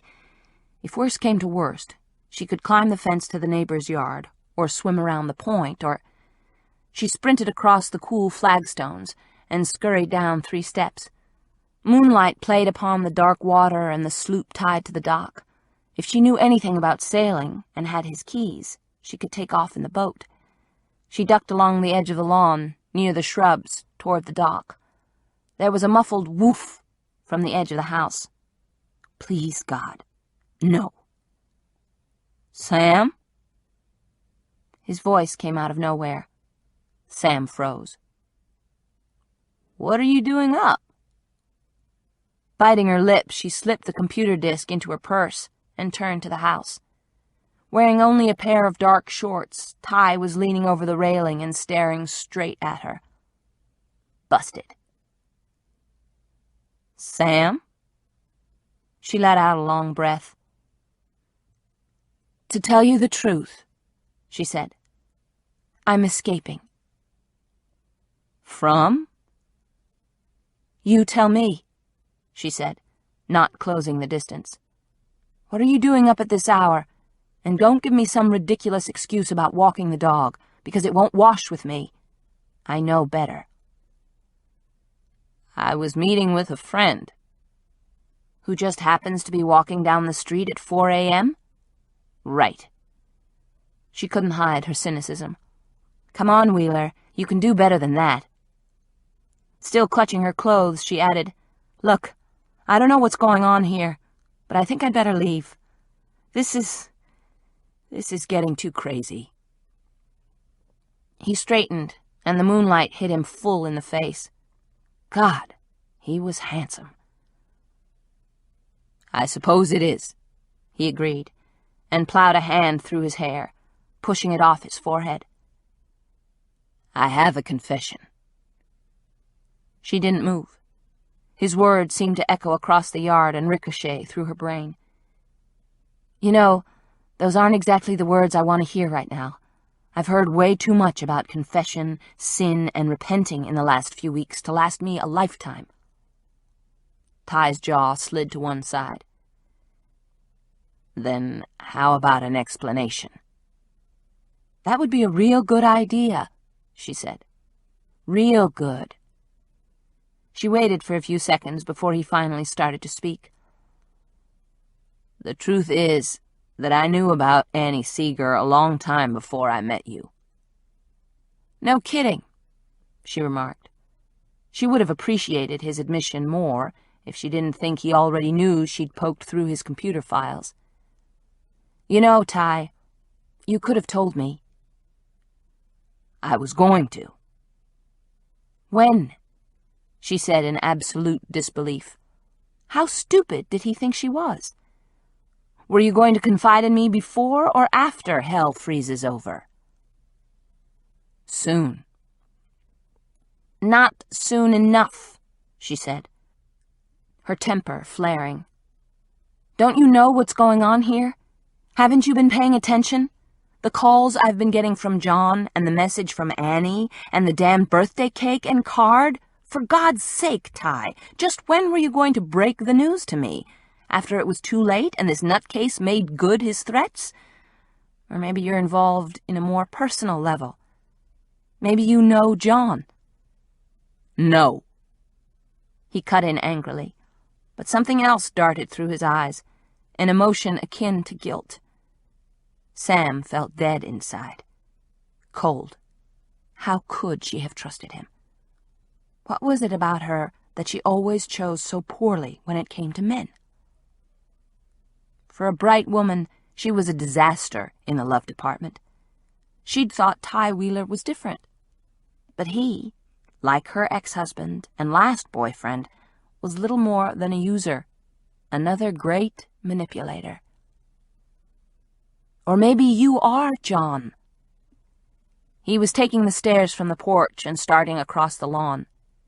You don't believe that. I don't know what to believe, she said in absolute despair. I'm sorry, Sam. I should have told you sooner. He was close to her now. Too close. Now there's an astute observation. She managed to stiffen her spine. Look, this is all very edifying, but I'm going home. Not yet. Reaching forward, he wrapped strong fingers over her arm. Excuse me? She flung off his arm. What do you think you have to say about it? She tried to pass him, but he grabbed her again, and this time her attempts to rip her arm from his grasp failed. Let go, Ty. Just listen to me. Why? So I can hear more lies? Forget it. She started toward the house, and he, still holding her arm, walked with her. You need to know what's going on. Like you're going to tell me? Give me a break. The only reason you're confiding in me now is that you know I saw you with the midnight stalker or whoever he is out in the street, and that I peeked into your computer records and found out you weren't leveling with me.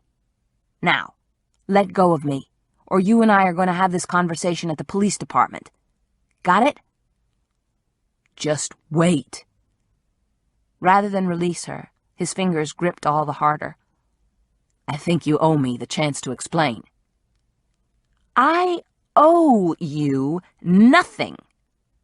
She couldn't believe the man's gall. They were up the stairs and on the veranda. The way I see it, everything you said to me from the first time I saw you is a lie. As a matter of fact, I'm pretty damn sure that the disabled boat— she cocked her head toward the bright Angel, creaking against its moorings— was a setup. I like to think of it as an excuse. Semantics, Wheeler. There are things you should know. No kidding. Let's start with how you're involved with Annie Seeker. I'm her third cousin, he said, without batting an eye, or releasing his grasp. And I was the first police officer on the scene the night she was found. I got thrown off the case because I was related to her. I've always thought the investigation was botched, and Annie's father wants me to prove it. Her biological father, Sam clarified, trying not to be intrigued. For all she knew, he was peddling her a new cart full of lies. Yeah, Wally. He never bought the fact that she committed suicide. So he thinks she was murdered? Why? That's what I'm trying to find out. So what about all this other stuff? Sam demanded as she threw open the French doors and walked into his living room. What about the calls to the station, and the damned cake and the threats? I can't explain them, nor can I explain who's behind all this. But I'm afraid that I somehow triggered all this, that I'm to blame. I'm afraid that somehow someone found out I was working on the book, maybe through my research or a leak. Someone in the agent's office or the editorial staff. I don't know. At least not yet. His lips flattened over his teeth in silent rage. But it seems more than coincidental that when I start working on this book about Annie's death, which happened 9 years ago, you start being stalked. So that's why you're hanging out with me? The reason you've been around? Out of guilt? My God, Ty, you didn't have to sleep with me to keep me safe or to ease your guilt, for crying out loud. She yanked her arm away from him. She had to get away. Now. I didn't hang out with you because of guilt. Like hell. Angry tears burning the back of her eyes, she stomped through the house. Don't break down, she told herself. Whatever you do, Sam, do not break down. He was right on her heels. Just slow down and listen for a minute. I think I've heard enough. She was up the stairs and inside the house. His house. She started for the front door. I didn't mean for us to get involved. Whirling, still holding her purse and her clothes, she nailed him in an uncompromising glare. But we did, didn't we? That's the problem. The problem? For crying out loud, Ty, the problem isn't that we got involved. The problem is that it was all based on a lie. I'm out of here." "You can't." "Of course I can. What are you going to do about it? Keep me here? Hold me prisoner? Kidnap me, for God's sake?" "You need my help." "What?" "No way. You've got it all wrong. I think you meant to say that you need my help. The other way around." "Sam, listen to me. There's a nutcase out there, a very serious nutcase. For some reason, he's targeted you. It could be because I started poking around and somehow, inadvertently, gave him ideas. It could be he was involved in Annie's death, or in her life, or he could be just some wacko off the street who read about the story and is trying to make some kind of name for himself. It could even be all a fraud." "A fraud?" she repeated. "To boost ratings. I wouldn't put it past George Hanna or Eleanor Cavalier." "I don't see where you're in any position to call anyone else a fraud. Face it, 1 minute you're upstairs in bed with me, and then the second I fall asleep, you're out in the street talking to some man in the middle of the night. Who was that guy?" "A friend." "I didn't think he was an enemy." "A friend who's going to help us." "Believe me, Ty, there is no us." She walked out the door in a huff. It was only 1/4 of a mile, and the eastern sky was lightening and a few birds were chirping. If she had to walk barefoot and in slip, so be it. She had to get away. Before she did something foolish, like trust him again. "The problem is, Sam, I'm afraid I'm falling in love with you," he said. And his words grabbed hold of her heart and wouldn't let go. She forced herself to turn and face him again. "Well, you should be afraid, Ty. It would be a horrendous mistake," she said, anger pushing out the words as she stared hard at him. "Don't fall in love with me, because I damn well will never return the favor." Chapter 24. "The problem is, Sam, I'm afraid I'm in love with you." "Yeah, right." Another lie. Sam's head thundered from lack of sleep. Her bad ankle had begun to throb again, and her feet were dirty and sore as she stormed toward her house. Fired by her fury at Ty's deception, and thankful no one was up, that none of her neighbors witnessed her dishabille, she strode down the street. The stars were fading, the sky turning a soft lavender as dawn broke. Ty's final words wouldn't stop reverberating through her aching head, but she wasn't going to allow herself to believe them. Not for a minute. Words of love had been her downfall in the past, and Ty's admission that he thought he was falling for her was another lie, a last-ditch effort to control her, nothing more. The way Sam figured it, Ty Wheeler was willing to stoop so low his nose would scrape the ground, all for the sake of his book on Annie, hence his career and fame. His interest in Sam was all predicated on his book, nothing more. "Bastard," she ground out. All she wanted to do was push thoughts of him out of her head, strip out of her damned slip, and shower away all the memories of the man and his lovemaking. That she would miss. Blast it all to hell. Ty Wheeler was the best lover she'd ever had, hands down, so to speak. Not that she'd had that much experience, but in her limited scope, Ty was the best. The way he found that special spot on the nape of her neck and kissed her there while feathering his fingers over her nipples. "Stop it," she muttered. So he knew how to take a woman to bed. Big deal. That certainly wasn't the most important quality in a man, though it was right up there. Ty Wheeler and his acumen in the love-making department certainly kept her longing for more. So forget it. It's over. There will be someone else. She wasn't convinced that there would be, but she couldn't let her mind wander down that dangerous road. She had too much to do. She had to clear her head and start figuring out who was trying to terrorize her. Ty Wheeler and his sexy body be damned.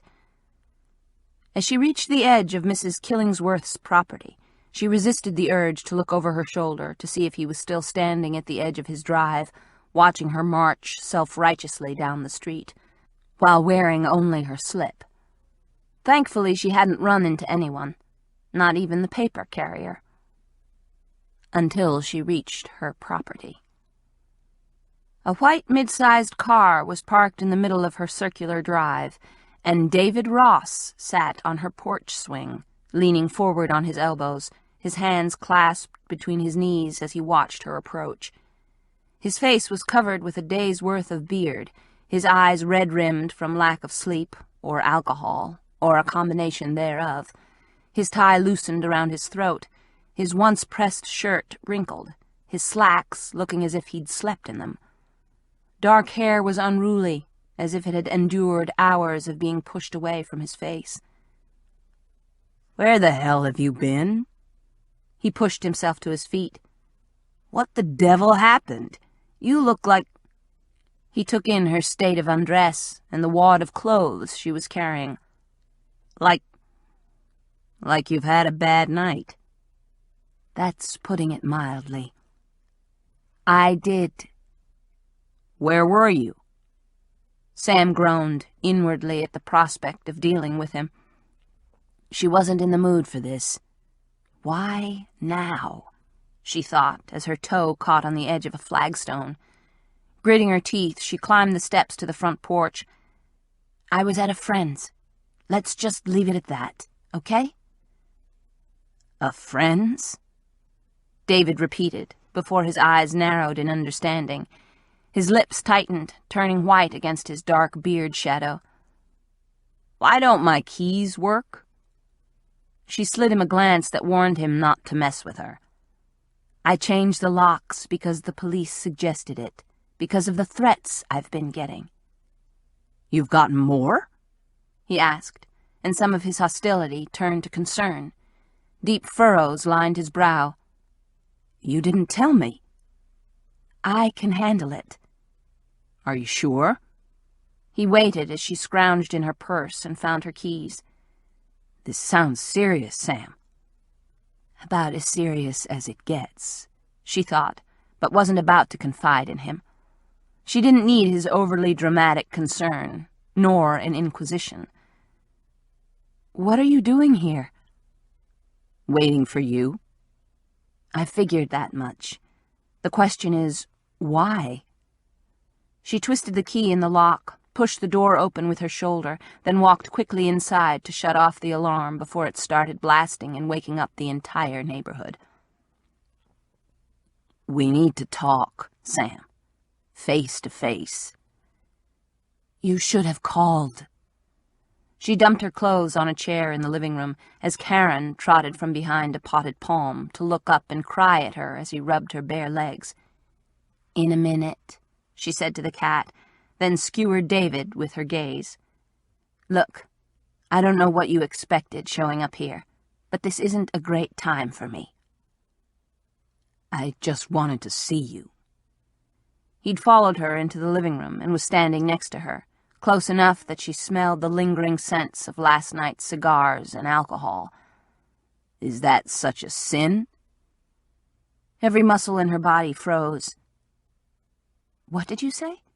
she asked, and when he tried to touch her shoulder, she drew away. "I was trying to explain that I missed you and hoped that we could talk things over, see if we could find a way back to us again." "You're overreacting, Sam. This is David. You trust him. You nearly married him, for God's sake, and here you are thinking he's somehow related to John and Annie Seeger and all the crap that's gone on around here. You're losing it, Sam. Losing it. David's just here being David." "It's too late to get back together," she said, and bent over to scoop up her cat and hold him close. Stroking Karen's black fur, she shook her head. "I think you should leave, David.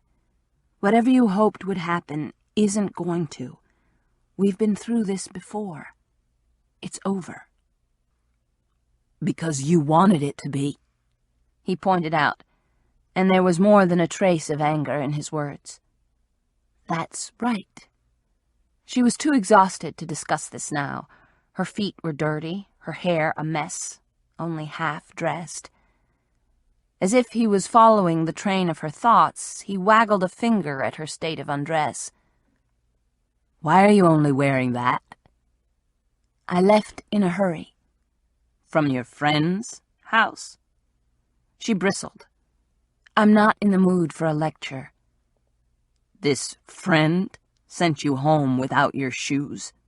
He asked, and she saw from the change in his eyes that he was beginning to put two and two together. But what about your car? I looked in the window of the garage. It's not here. I left it downtown. Then spent the night with your friend. What was left of it, yes. I don't think I like this. You probably don't, but it's not your business. She shoved a lock of hair from her eyes. You're not my keeper, David.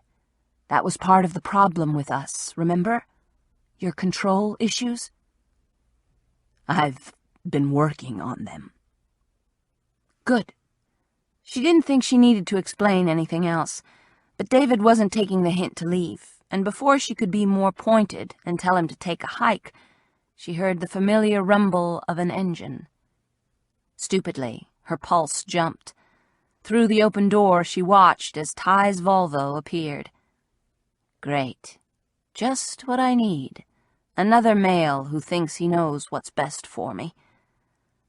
But she wasn't surprised. She'd figured that the minute she was out of his sight, he'd climb into his car and track her down. He'd only let her leave because he was giving her time to cool off. In one respect, she was flattered. In another, ticked off. After all, the truth of the matter was that he was a liar and a user, and all things bad that were male. Who's he?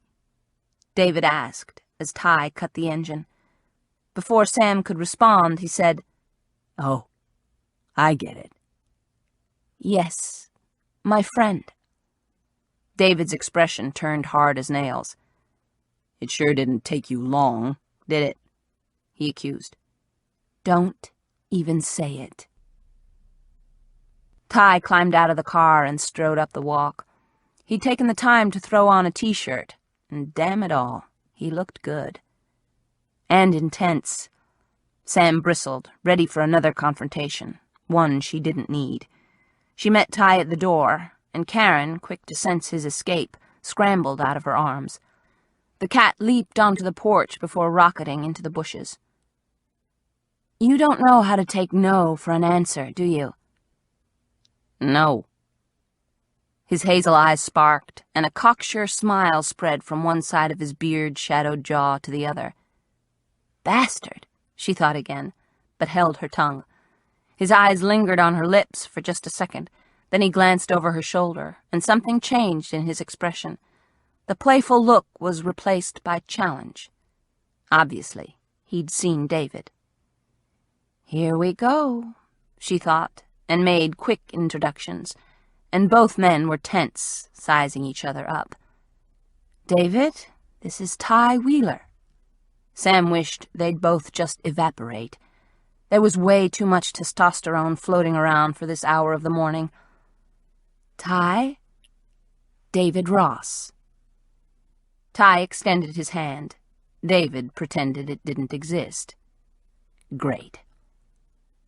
I've known David for years, she added, stepping out of the doorway and waving Ty in.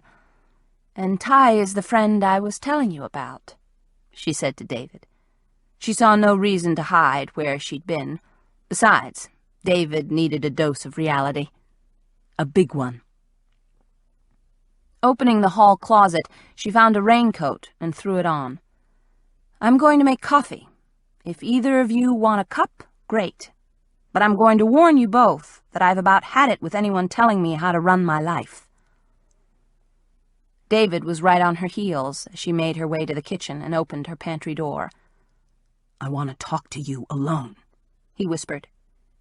There's no reason. I flew all the way here to talk to you. The least you could do— Don't go there, David, she warned, holding up a finger to cut him off.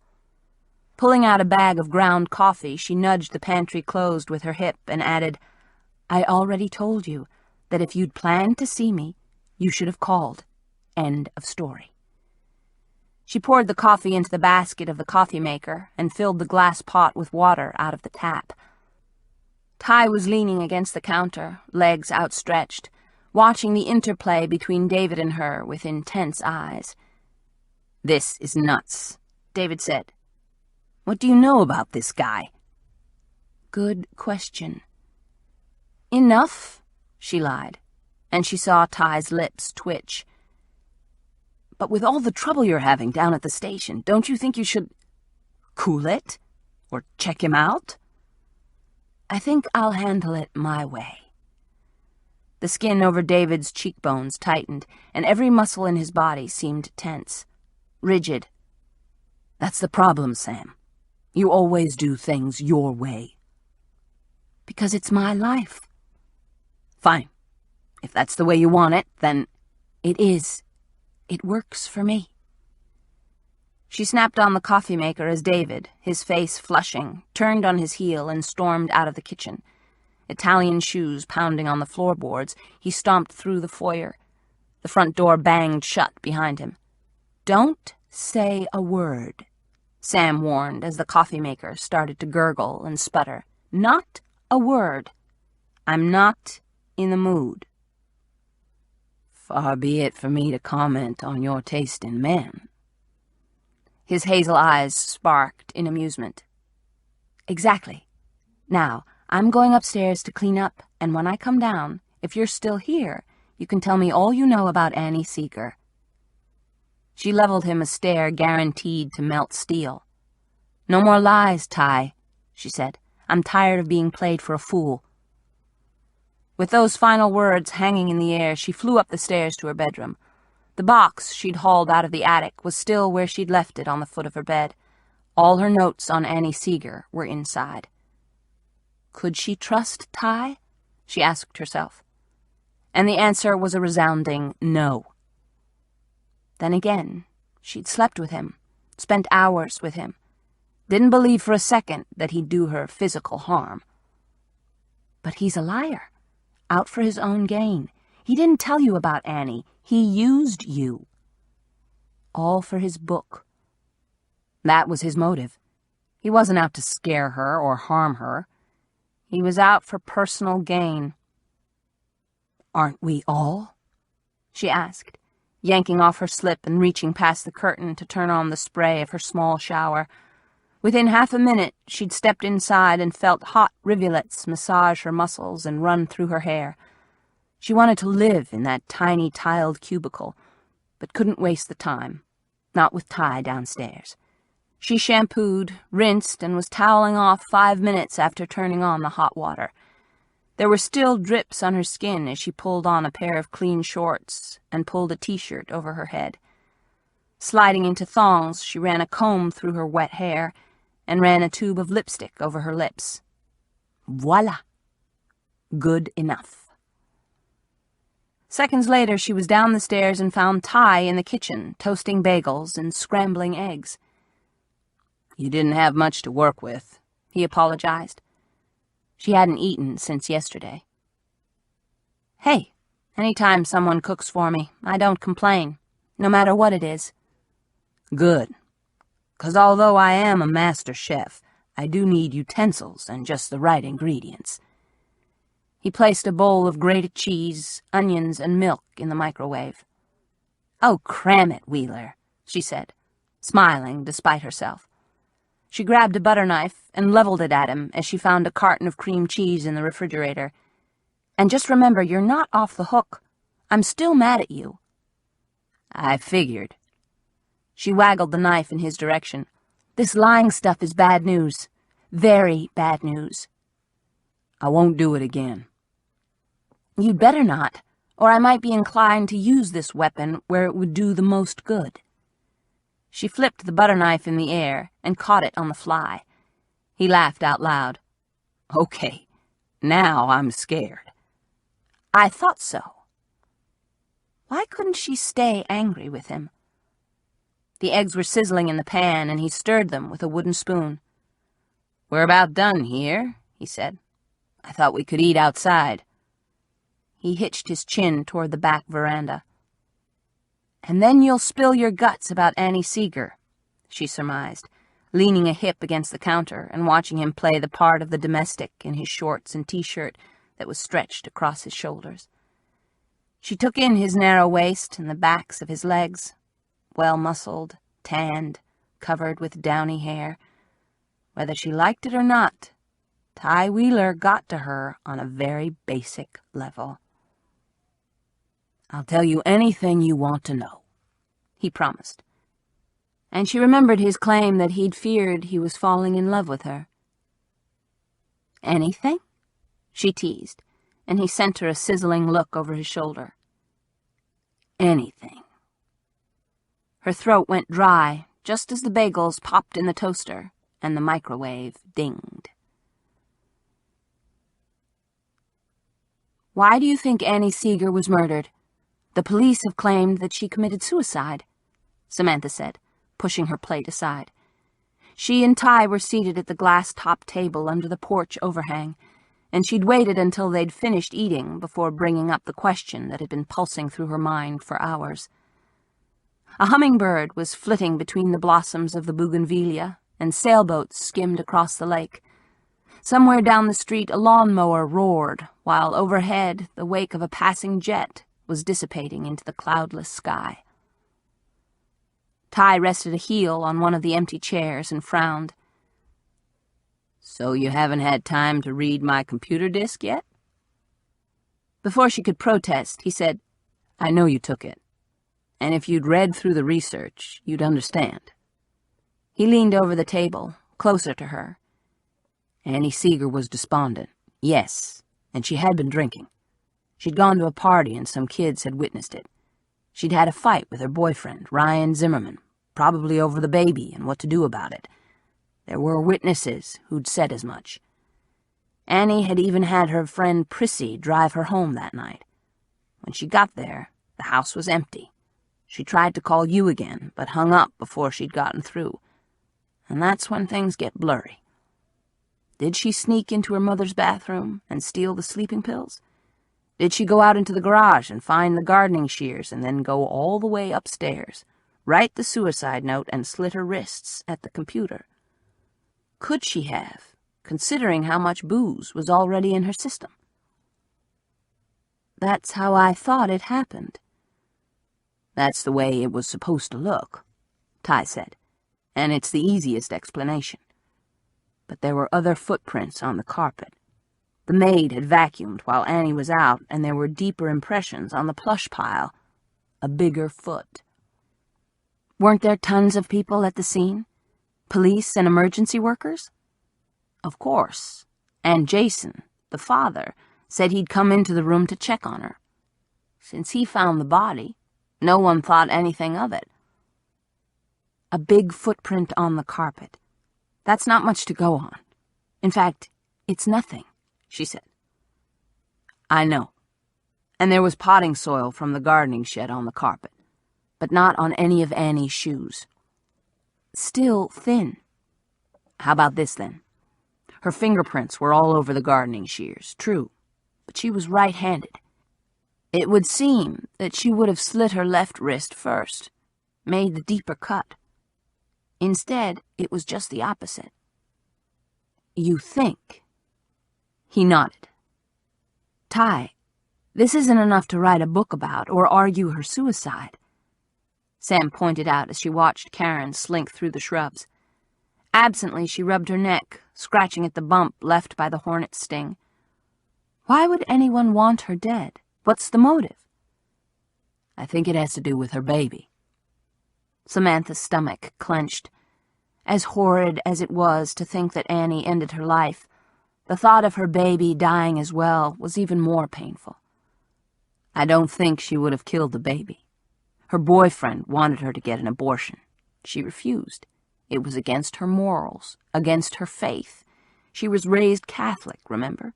Killing herself and killing the baby were both mortal sins.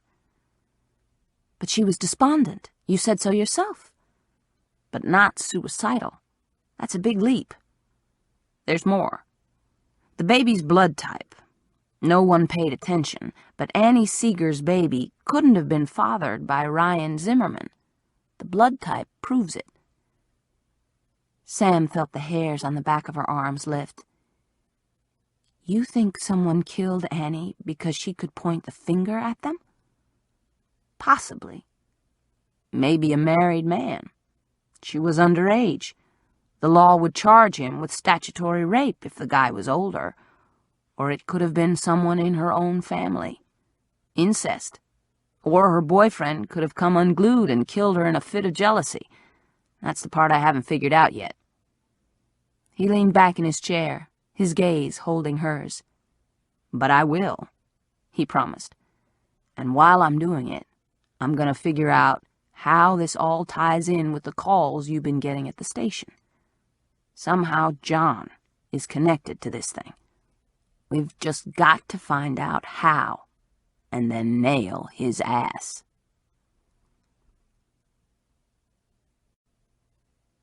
Chapter 25.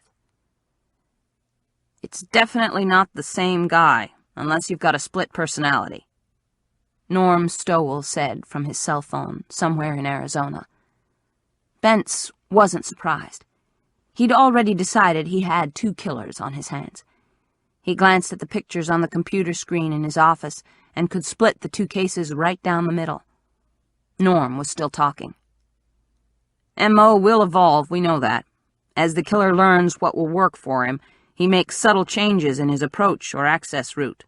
But his signature remains constant. You've got 2 guys out there. One's pretty messy, is careless with his clues, doesn't seem to worry that you'll nail him with his hair or fingerprints or semen. But the other guy, he's clean, neat, careful. Definitely 2 perps. That's what I was afraid of, Bentz said as he shoved a report on the wig fibers to one side of his desk. I'll fax you my profile of your killers when I get home. And for the record, I'm sending a copy to the field agent. Seems your partner hasn't been forthright with the federal boys, and they're none too happy. I'll talk to him. Montoya's a little green, but he's good. If you say so. Norm wasn't impressed. But then little did impress him. He was jaded far beyond his years. A short, stocky man who had never given up his allegiance to the crew cut he'd gotten at boot camp at Fort Lewis over 30 years earlier. So here's what you've got to look for in the guy who's killed Belchamp and Gillette. He's a white man, probably in his late 20s or early 30s. He must not have a prior, as you said. He's careless with his fingerprints, body fluids, and hair. If that's the case, something triggered him to start killing, some emotional trauma. He's got a job, but it's not very grand, and he's smart enough, but is from a highly dysfunctional and probably abusive family. He's got a feeling of abandonment or deep-seated hatred of some woman in the family, probably a mother or stepmother or older sister or grandmother. He could have been sexually molested. And in his history, he has arson and cruelty to animals or smaller children. He was probably a bedwetter in grade school, and something's happened to him recently. Something major that triggered him killing. Maybe he lost a job, or a girlfriend, or has been cut off from his family, which could likely be the major source of his income. A gem of a guy, Bentz muttered into the phone. And dangerous as hell. He could live alone, or he could be married, or have a girlfriend. But whoever he's living with, she's in danger. This guy's escalating, Rick. You might have to let the public know what's going on for safety's sake, and because someone out there might know a guy who's been acting weird lately. Unusually anxious. He could be pouring himself into a bottle or abusing drugs. Besides that, if he's involved with a woman, she should know about the danger to her. If she knows what he's doing, and we both know that a lot of women who are emotionally trapped in bad relationships will even be a part of their man's crimes. Anyway, this woman has probably seen his violence or suffered from it herself. Potentially, she could be his next target. Unless we get her to turn him in. Bentz thought the odds of that were somewhere between slim and none, and closer to none. As I said, this is just the high points. I'll fax you what I've come up with, then get to work on your second guy. I'd appreciate it, Norm. Thanks, Bentz said, and hung up, his worst suspicions confirmed. 2 monsters were on the loose in New Orleans. Killers with no conscience. Murderers who hated women. He flipped through the computer files again, checking open cases that hadn't been solved, ones that had bizarre elements. There were several that stood out, the most grotesque being the case of a woman who had been burned to death, her body then dumped at the feet of the statue of Joan d'Arc near the French Market last May 30th. It had been macabre and surreal, that horridly charred body lying face down on the grass, and reminded the press and police that St. Joan herself had met a similar fate. Sometimes he wondered why he kept at this damn job. Because someone has to nail these guys, and for the most part, you're good at it, you sick son of a bitch. He found a half-full pack of double-mint gum in his top drawer and jammed a stick into his mouth, then walked to the window and looked outside to the street below. Cars spewed exhaust as they crawled down the narrow streets, and people crowded the sidewalks, but Bentz hardly took any notice. He yanked at his collar. Sweat plastered his shirt to his back. He didn't hear the hum of computers or conversations of the outer offices, though his door was ajar. No. He'd blocked out the noise of the station and the scene below as he considered the prospect of 2 serial killers in the city, at least one of which was connected to the terrorization of Dr. Samantha Leeds. Some way, somehow. He didn't have any concrete evidence, no tangible link, but the knot in his gut told him whoever was calling was somehow involved with the murders. The mutilated C-notes so like the ruined publicity shot of Samantha Leeds, the radios tuned to her program at the time of death, the fact that the women who'd been killed were hookers, and John had accused her of prostitution. But why sin? What redemption? What the hell did it have to do with Annie Seeger, for crying out loud? He walked to the tape recorder on his credenza and pushed the play button so that he could hear for the 100th time some of the calls, particularly the one from the woman who called herself Annie. He'd played it over and over, as had the lab, and he'd come to the conclusion that the call from Annie had been pre-recorded. There hadn't been a live person on the phone. The woman proclaiming herself to be Annie hadn't answered Sam's questions directly, but only paused between her own statements, as if someone had anticipated what Dr. Sam would ask on the show that night, as if a woman was involved in this mess. But who? Someone who knew Annie Seeger. Someone connected to Dr. Sam. Someone working with John. And how had the call gotten through the screen at the radio station before being played on the air? He snapped his gum, reached into his back pocket and found his handkerchief, then ran it over his forehead and mopped his face. How the hell did Montoya wear leather jackets in this weather and manage to keep his cool? The day was sweltering, unforgiving, intense. Bentz needed a beer, a 16-ouncer, ice cold in one of those frosty mugs. Yeah, that would do the trick. And a pack of Camel Straights. That old ache for booze and nicotine haunted his blood, and he chewed his gum furiously as he walked back to his desk, where copies of telephone records were strewn. The billing that interested him was from Houston, a cell phone registered in the name of David Ross. Not only had he called Sam's home number, but the station as well, on a few of the nights that John had phoned. But his cell number had a block on it, and his name had never shown on caller ID, just his number. But those calls hadn't even gotten through, not according to the station records. He must have called, then chickened out, or decided to use a payphone. Ross had also been in New Orleans a couple of times in the past few weeks, but Samantha had insisted her love affair with the guy was over. Maybe he didn't like it. Maybe he was getting back a little retribution. The phone jangled. He grabbed the receiver. "Bentz." "Looks like we got another one," Montoya said, his voice serious. "I'm driving over to a hotel on Royal, the St. Pierre. The story is that we've got another Jane Doe, strangled with a series of weird cuts on her neck. The maid let herself in with her key, ignoring the Do Not Disturb sign, as it was after checkout time. The guy who rented the room is gone, but we might have gotten lucky because the clerk working the desk last night remembers him. I'm on my way to the St. Pierre now. I'll be there in about 10 minutes. "I'll meet you there," Bentz said, and slammed the phone down. Maybe they were finally catching a break. Sam was nervous as she walked into the den. The edge that she'd felt after taking John's last call had never quite left her. She was missing something important, a clue as to his identity. Earlier, Ty had taken her into New Orleans to retrieve her car, followed her here, then made a quick trip home to pick up Sasquatch and his laptop computer.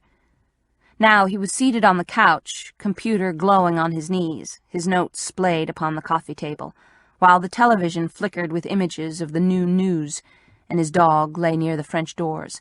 He started sorting through the box of Sam's old, musty folders that he'd brought down from upstairs. TGIF went through her head, as it was Friday, her weekend, and she didn't have to work at the station again until Sunday night.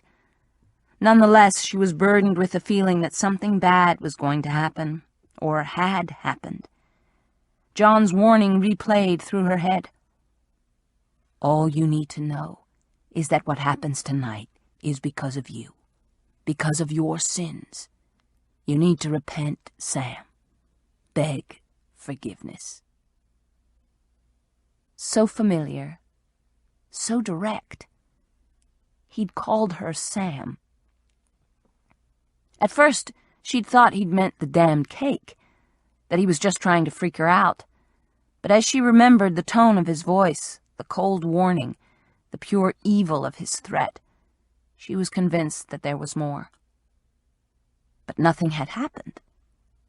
Yet. Nothing's happened yet. This is just the calm before the storm. She tried and failed to take heart in the fact that Annie's birthday had come and gone. If the cake was the worst that had happened, she should be relieved. But she couldn't shake the eerie feeling that the cake was just the tip of the iceberg. In the den, she sat at her desk and noticed Karen cowering on the top of the bookcase, eyes round. "Sasquatch is okay," Sam assured the cat. "You'll get used to him. Just like you'll get used to having Ty around. Remember, he lied to you from the get-go, and now he's pursuing this half-baked theory of his." She crumpled a wad of paper and tossed it at the cat, who couldn't help himself, and swiped at the toy. Ty was convinced that Annie Seeger had been murdered, and the killer had gotten away with it. Sam wasn't so certain. Could the Houston police have been so wrong? So negligent? Or had they covered up? It seemed unlikely. And even if Annie's murder had slipped through the cracks 9 years ago, how did John, and the call from the woman posing as Annie, link to the past? Why was this all happening now? Could it have been someone in the station trying to rekindle interest in the nearly forgotten case, all for publicity? Was someone at the station involved? Or had one of the employees inadvertently passed along information about the phone lines into WSLJ? Stop this. It could be anyone. A phone company employee, or someone who had worked at the station in the past, or any guest or repairman or visitor who just looked the system over when Melba's back was turned. Someone else might have stumbled across the number. With all the computer links and techno-knowledge available, any nutcase could have figured out the phone line numbers. It's not that big of a deal. Scraping back the chair from her desk, she reached for the phone. She needed to call her father and tell him that Corky had seen Peter, that her brother was alive and seemingly clean and sober. This is Peter's responsibility. Her voice nagged, but she didn't care. She wasn't bailing Peter out, as she might have been accused in one of the upper division psychology courses she'd taken. This was real life, and her father deserved to have his mind put at ease about her brother. After talking to her dad, she'd call Leanne Jacquillard. She'd picked up the receiver and had started to dial before noticing that the answering machine light was flashing. Her stomach knotted. She hadn't picked up her messages in nearly 2 days. Had she somehow missed another call from John? Another threat? She pushed the play button and heard a hang-up. Damn. Then another click. Her skin crawled. It was John, she was certain. A second later, Leanne's voice came through the small speaker. "Hey, Dr. Sam. I was wondering if we could get together. I need to talk to you about something, and it really can't wait until group. I want to talk to you about it alone, if that would be okay. Call or email me if you get this." Click. The machine stopped. Sam breathed a sigh of relief. There was no other messages, no contact from John. She switched on her computer, checked her email, and found yet another note from Leanne asking her to call. Karen hopped onto Sam's lap and she stroked the cat out of habit. Something was weighing heavily on Leanne, she thought. The girl had never before called her at home. Quickly, she looked up Leanne's phone number on her computer screen, then picked up the phone and punched out the numbers.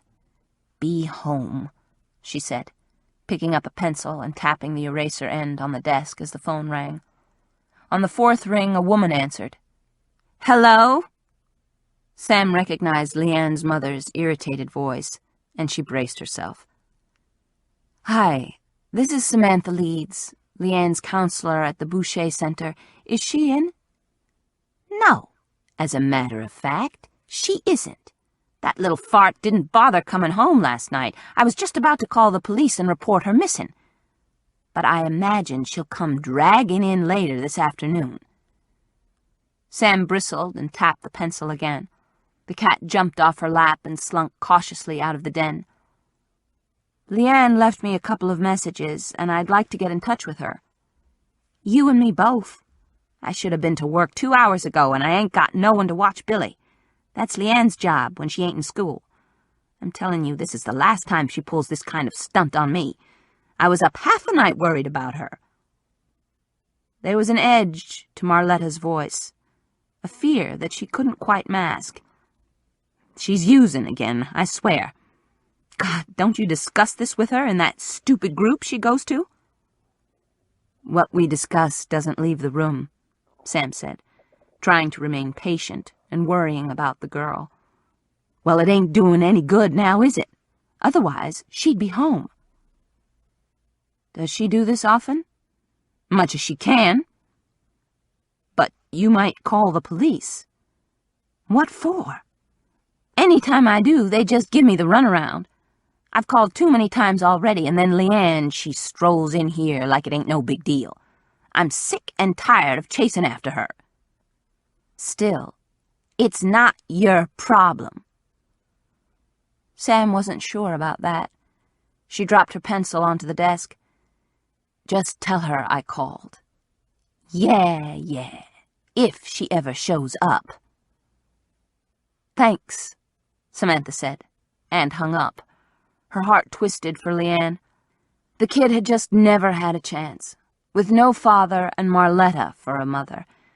Sam decided that she'd call back tomorrow, just in case the message didn't get through, then typed a quick email to ensure the girl knew Sam was trying to reach her. She then dialed her own father, who, she decided for about the 1,000th time, was no less than a saint. When he didn't answer, she felt a second's disappointment, but left a message. "Hi, Dad. It's Sam. You're out, probably with a cute widow, right? Well, don't do anything I wouldn't do, and call me when you get the chance. I just want you to know that Corky ran into Peter, and he's doing great. I haven't talked to him, of course, but I thought I'd pass on the word about brother dear. Call when you've got a chance, okay? Love ya." She hung up in frustration, then heard Ty's voice from the living room. "Samantha, I think your cop's on the television." My cop?